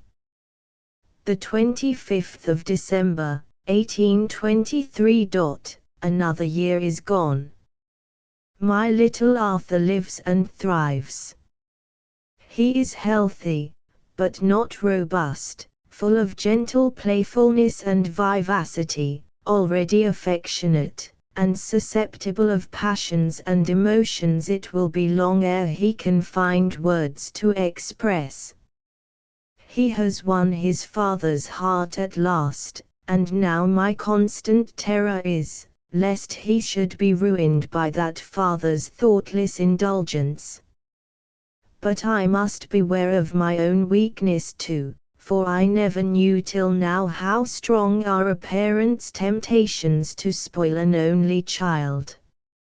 I have need of consolation in my son, for, to this silent paper I may confess it, I have but little in my husband. I love him still, and he loves me, in his own way, but oh, how different from the love I could have given, and once had hoped to receive. How little real sympathy there exists between us, how many of my thoughts and feelings are gloomily cloistered within my own mind, how much of my higher and better self is indeed unmarried, doomed either to harden and sour in the sunless shade of solitude, or to quite degenerate and fall away for lack of nutriment in this unwholesome soil. But, I repeat, I have no right to complain, only let me state the truth, some of the truth, at least, and see hereafter if any darker truths will blot these pages. We have now been full 2 years united. The romance of our attachment must be worn away. Surely I have now got down to the lowest gradation in Arthur's affection, and discovered all the evils of his nature. If there be any further change, it must be for the better, as we become still more accustomed to each other, surely we shall find no lower depth than this. And, if so, I can bear it well, at least, as I have borne it hitherto. Arthur is not what is commonly called a bad man. He has many good qualities, but he is a man without self-restraint or lofty aspirations, a lover of pleasure, given up to animal enjoyments. He is not a bad husband, but his notions of matrimonial duties and comforts are not my notions. Judging from appearances, his idea of a wife is a thing to love one devotedly, and to stay at home to wait upon her husband, and amuse him and minister to his comfort in every possible way, while he chooses to stay with her, and, when he is absent, to attend to his interests, domestic or otherwise, and patiently wait his return, no matter how he may be occupied in the meantime. Early in spring he announced his intention of going to London. His affairs there demanded his attendance, he said, and he could refuse it no longer. He expressed his regret at having to leave me, but hoped I would amuse myself with the baby till he returned. "But why leave me?" I said. "I can go with you, I can be ready at any time." "You would not take that child to town?" "Yes, why not?" The thing was absurd. The air of the town would be certain to disagree with him, and with me as a nurse. The late hours and London habits would not suit me under such circumstances, and altogether he assured me that it would be excessively troublesome, injurious, and unsafe. I overruled his objections as well as I could, for I trembled at the thoughts of his going alone, and would sacrifice almost anything for myself, much even for my child, to prevent it. But at length he told me, plainly, and somewhat testily, that he could not do with me. He was worn out with the baby's restless nights, and must have some repose. I proposed separate apartments, but it would not do.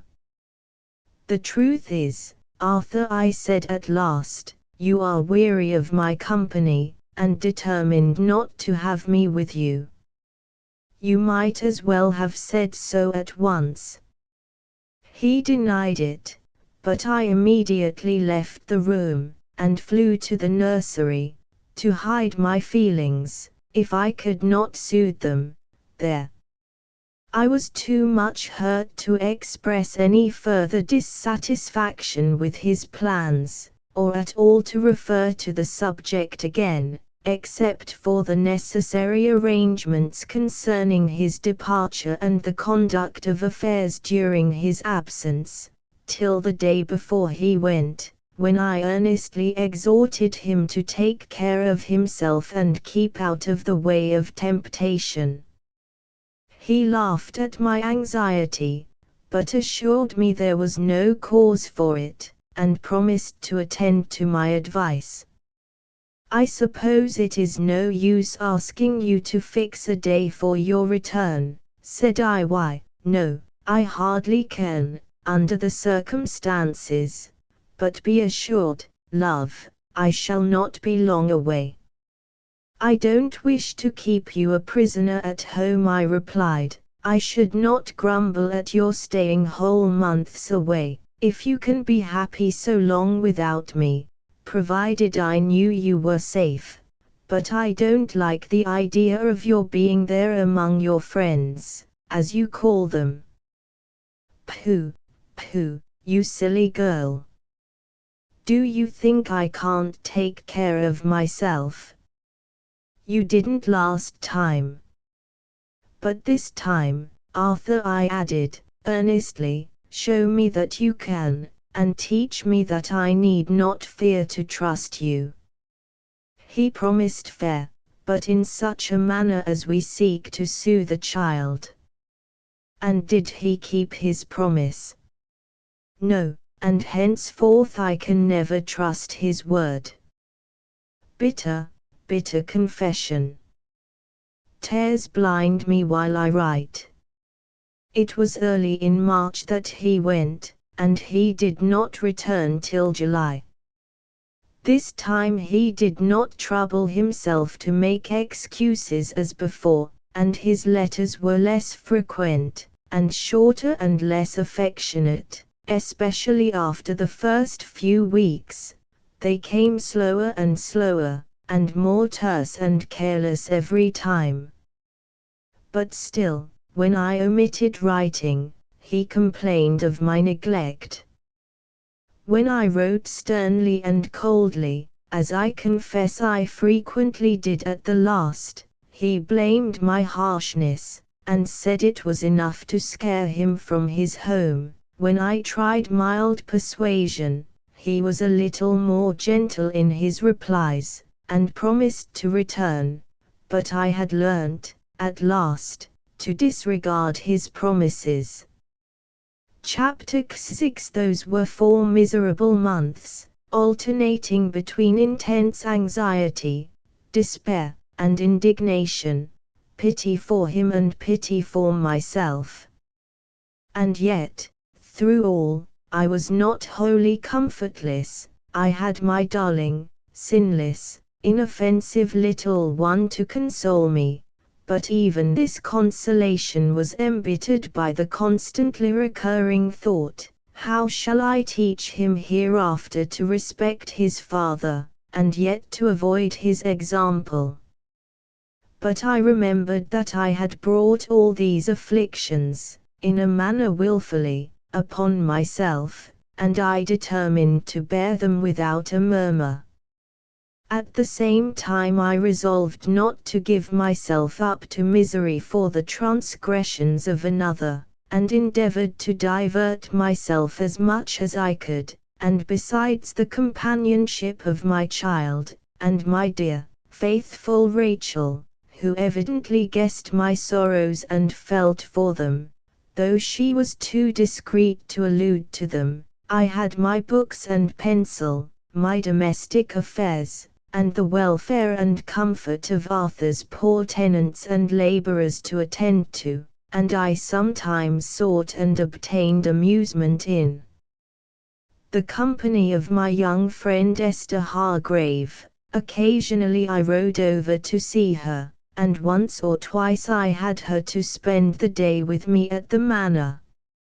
Mrs. Hargrave did not visit London that season. Having no daughter to marry, she thought it as well to stay at home and economize, and, for a wonder, Walter came down to join her in the beginning of June, and stayed till near the close of August. The first time I saw him was on a sweet, warm evening, when I was sauntering in the park with little Arthur and Rachel, who is head nurse and lady's maid in one. For, with my secluded life and tolerably active habits, I require but little attendance, and as she had nursed me and coveted to nurse my child, and was moreover so very trustworthy, I preferred committing the important charge to her, with a young nursery maid under her directions, to engaging anyone else. Besides, it saves money, and since I have made acquaintance with Arthur's affairs, I have learned to regard that as no trifling recommendation, for, by my own desire, nearly the whole of the income of my fortune is devoted, for years to come, to the paying off of his debts, and the money he contrives to squander away in London is incomprehensible. But to return to Mr. Hargrave. I was standing with Rachel beside the water, amusing the laughing baby in her arms with a twig of willow laden with golden catkins, when, greatly to my surprise, he entered the park, mounted on his costly black hunter, and crossed over the grass to meet me. He saluted me with a very fine compliment, delicately worded, and modestly delivered withal, which he had doubtless concocted as he rode along. He told me he had brought a message from his mother, who, as he was riding that way, had desired him to call at the manor and beg the pleasure of my company to a friendly family dinner tomorrow.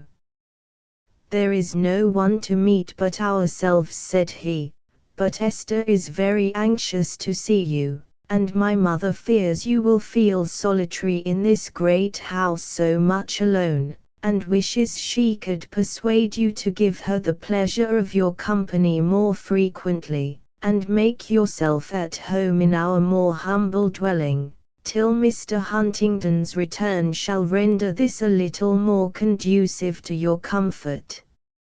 "She is very kind," I answered, "but I am not alone, you see, and those whose time is fully occupied seldom complain of solitude." "Will you not come tomorrow, then?" "She will be sadly disappointed if you refuse."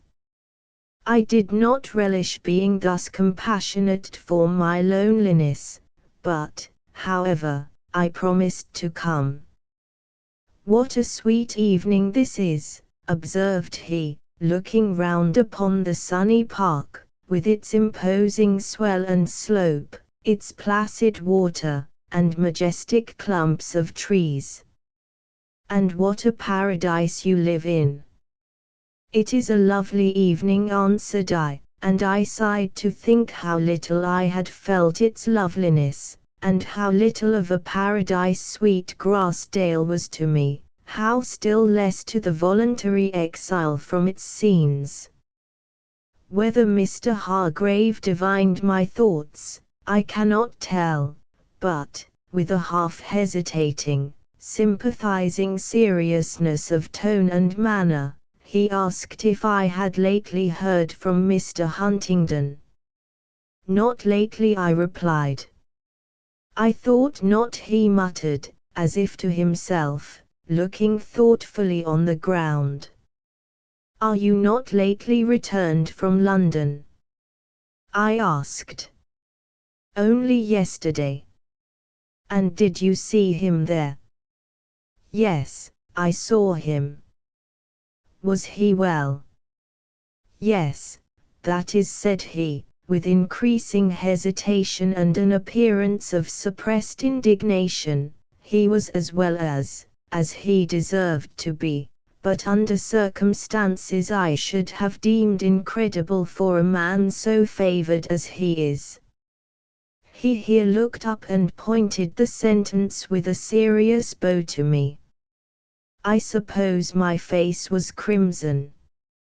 "Pardon me, Mrs. Huntingdon," he continued, "but I cannot suppress my indignation when I behold such infatuated blindness and perversion of taste.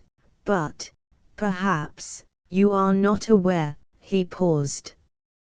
"I am aware of nothing, sir, except that he delays his coming longer than I expected, and if, at present, he prefers the society of his friends to that of his wife, and the dissipations of the town to the quiet of country life, I suppose I have those friends to thank for it. Their tastes and occupations are similar to his, and I don't see why his conduct should awaken either their indignation or surprise." "You wrong me cruelly," answered he. "I have shared but little of Mr. Huntingdon's society for the last few weeks, and as for his tastes and occupations, they are quite beyond me, lonely wanderer as I am. Where I have but sipped and tasted, he drains the cup to the dregs, and if ever for a moment I have sought to drown the voice of reflection in madness and folly, or if I have wasted too much of my time and talents among reckless and dissipated companions, God knows I would gladly renounce them entirely and forever, if I had but half the blessings that man so thanklessly casts behind his back, but half the inducements to virtue and domestic, orderly habits that he despises, but such a home, and such a partner to share it. It is infamous, he muttered, between his teeth. And don't think, Mrs. Huntingdon, he added aloud, that I could be guilty of inciting him to persevere in his present pursuits. On the contrary, I have remonstrated with him again and again. I have frequently expressed my surprise at his conduct, and reminded him of his duties and his privileges, but to no purpose. He only, enough, Mr. Hargrave, you ought to be aware that whatever my husband's faults may be, it can only aggravate the evil for me to hear them from a stranger's lips. Am I then a stranger? Said he in a sorrowful tone. I am your nearest neighbor, your son's godfather, and your husband's friend. May I not be yours also? Intimate acquaintance must precede real friendship. I know but little of you, Mr. Hargrave, except from report. Have you then forgotten the 6 or 7 weeks I spent under your roof last autumn? I have not forgotten them. And I know enough of you, Mrs. Huntingdon, to think that your husband is the most enviable man in the world, and I should be the next if you would deem me worthy of your friendship. If you knew more of me, you would not think it, or if you did you would not say it, and expect me to be flattered by the compliment. I stepped backward as I spoke. He saw that I wished the conversation to end, and immediately taking the hint, he gravely bowed, wished me good evening, and turned his horse towards the road. He appeared grieved and hurt at my unkind reception of his sympathizing overtures. I was not sure that I had done right in speaking so harshly to him, but, at the time, I had felt irritated, almost insulted by his conduct. It seemed as if he was presuming upon the absence and neglect of my husband, and insinuating even more than the truth against him. Rachel had moved on, during our conversation, to some yards' distance. He rode up to her, and asked to see the child. He took it carefully into his arms, looked upon it with an almost paternal smile, and I heard him say, as I approached, "And this, too, he has forsaken." He then tenderly kissed it, and restored it to the gratified nurse. "Are you fond of children, Mr. Hargrave?" said I, a little softened towards him. "Not in general," he replied, "but that is such a sweet child, and so like its mother," he added in a lower tone. "You are mistaken there, it is its father it resembles." "Am I not right, nurse?" said he, appealing to Rachel. "I think, sir, there's a bit of both," she replied. He departed, and Rachel pronounced him a very nice gentleman. I had still my doubts on the subject. In the course of the following 6 weeks I met him several times, but always, save once, in company with his mother, or his sister, or both. When I called on them, he always happened to be at home, and, when they called on me, it was always he that drove them over in the phaeton. His mother, evidently, was quite delighted with his dutiful attentions and newly acquired domestic habits. The time that I met him alone was on a bright, but not oppressively hot day, in the beginning of July. I had taken little Arthur into the wood that skirts the park, and there seated him on the moss-cushioned roots of an old oak, and, having gathered a handful of bluebells and wild roses, I was kneeling before him, and presenting them, one by one, to the grasp of his tiny fingers, enjoying the heavenly beauty of the flowers, through the medium of his smiling eyes, forgetting, for the moment, all my cares, laughing at his gleeful laughter, and delighting myself with his delight, when a shadow suddenly eclipsed the little space of sunshine on the grass before us, and looking up, I beheld Walter Hargrave standing and gazing upon us. "Excuse me, Mrs. Huntingdon," said he, but I was spellbound. I had neither the power to come forward and interrupt you, nor to withdraw from the contemplation of such a scene. How vigorous my little godson grows! And how merry he is this morning!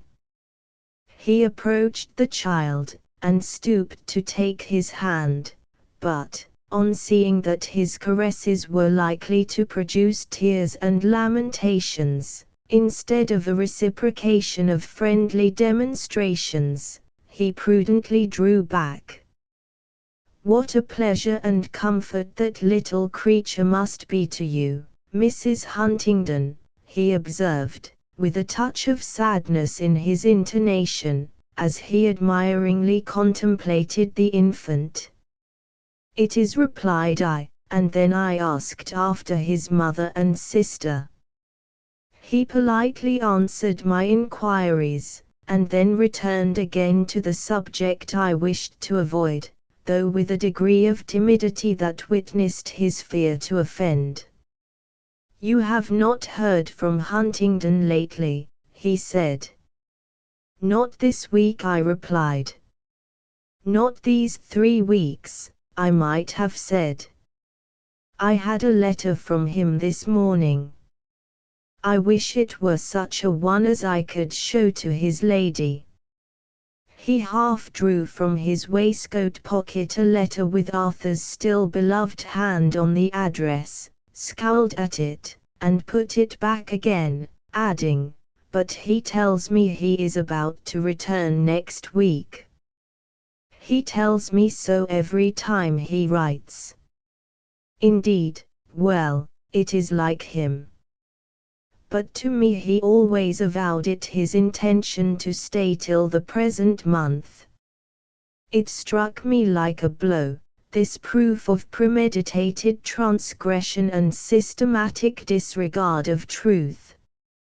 It is only of a piece with the rest of his conduct," observed Mr. Hargrave, thoughtfully regarding me, and reading, I suppose, my feelings in my face.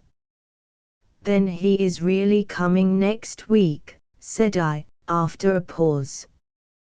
"You may rely upon it, if the assurance can give you any pleasure." "And is it possible, Mrs. Huntingdon, that you can rejoice at his return?" he exclaimed, attentively perusing my features again. "Of course, Mr. Hargrave, is he not my husband?" "Oh, Huntingdon, you know not what you slight," he passionately murmured. I took up my baby, and, wishing him good morning, departed, to indulge my thoughts unscrutinized, within the sanctum of my home. And was I glad? Yes, delighted, though I was angered by Arthur's conduct, and though I felt that he had wronged me, and was determined he should feel it too. Chapter XXX. On the following morning I received a few lines from him myself, confirming Hargrave's intimations respecting his approaching return. And he did come next week, but in a condition of body and mind even worse than before.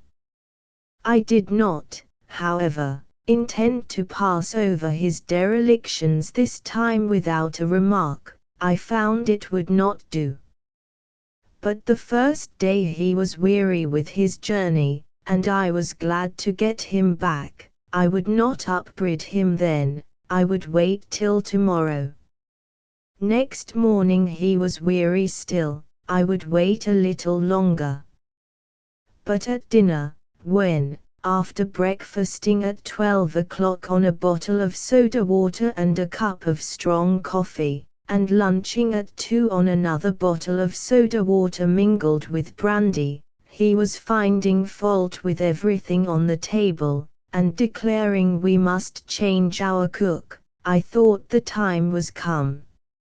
"It is the same cook as we had before you went," Arthur said. "You were generally pretty well satisfied with her then. You must have been letting her get into slovenly habits, then, while I was away. It is enough to poison one, eating such a disgusting mess." And he pettishly pushed away his plate, and leant back despairingly in his chair. "I think it is you that are changed, not she," said I, but with the utmost gentleness, for I did not wish to irritate him.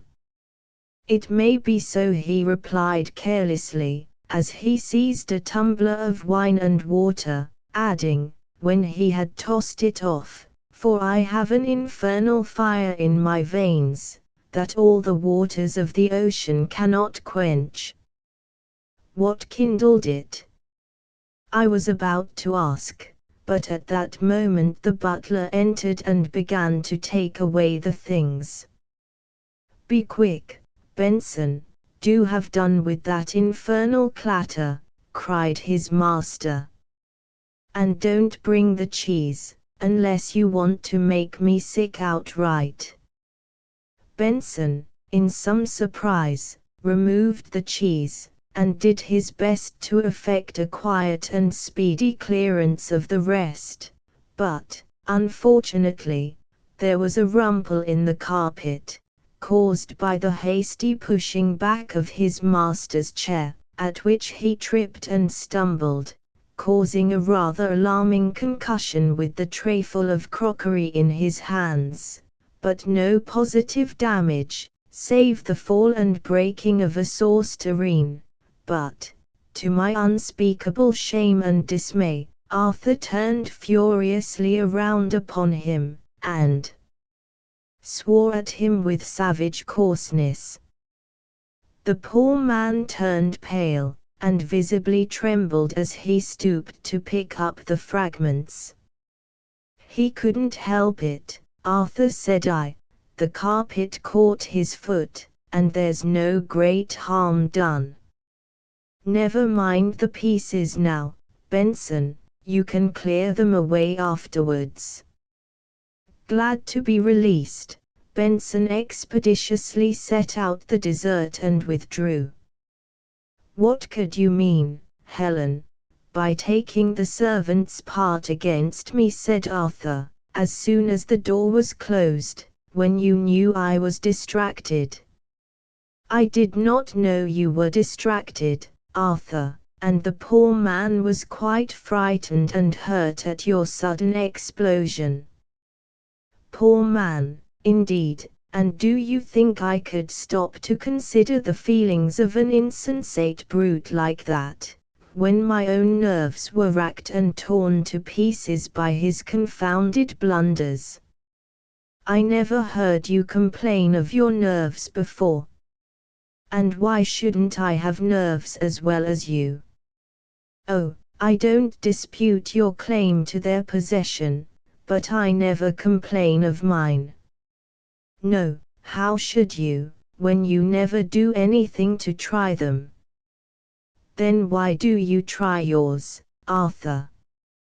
Do you think I have nothing to do but to stay at home and take care of myself like a woman? Is it impossible, then, to take care of yourself like a man when you go abroad. You told me that you could, and would too, and you promised. Come, come, Helen, don't begin with that nonsense now, I can't bear it. Can't bear what? To be reminded of the promises you have broken. Helen, you are cruel. If you knew how my heart throbbed, and how every nerve thrilled through me while you spoke, you would spare me. You can pity a dolt of a servant for breaking a dish, but you have no compassion for me when my head is split in two and all on fire with this consuming fever. He leant his head on his hand, and sighed. I went to him and put my hand on his forehead. It was burning indeed. Then come with me into the drawing room, Arthur, and don't take any more wine. You have taken several glasses since dinner, and eaten next to nothing all the day. How can that make you better? With some coaxing and persuasion, I got him to leave the table.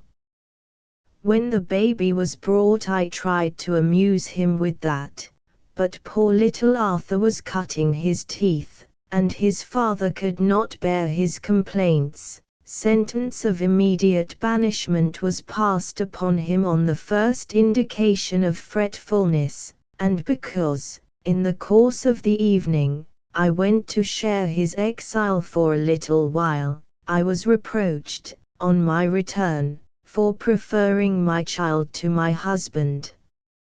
I found the latter reclining on the sofa just as I had left him. Well, exclaimed the injured man, in a tone of pseudo-resignation. I thought I wouldn't send for you, I thought I'd just see how long it would please you to leave me alone. I have not been very long, have I, Arthur? I have not been an hour, I'm sure. Oh, of course, an hour is nothing to you, so pleasantly employed, but to me, it has not been pleasantly employed, interrupted I have been nursing our poor little baby, who is very far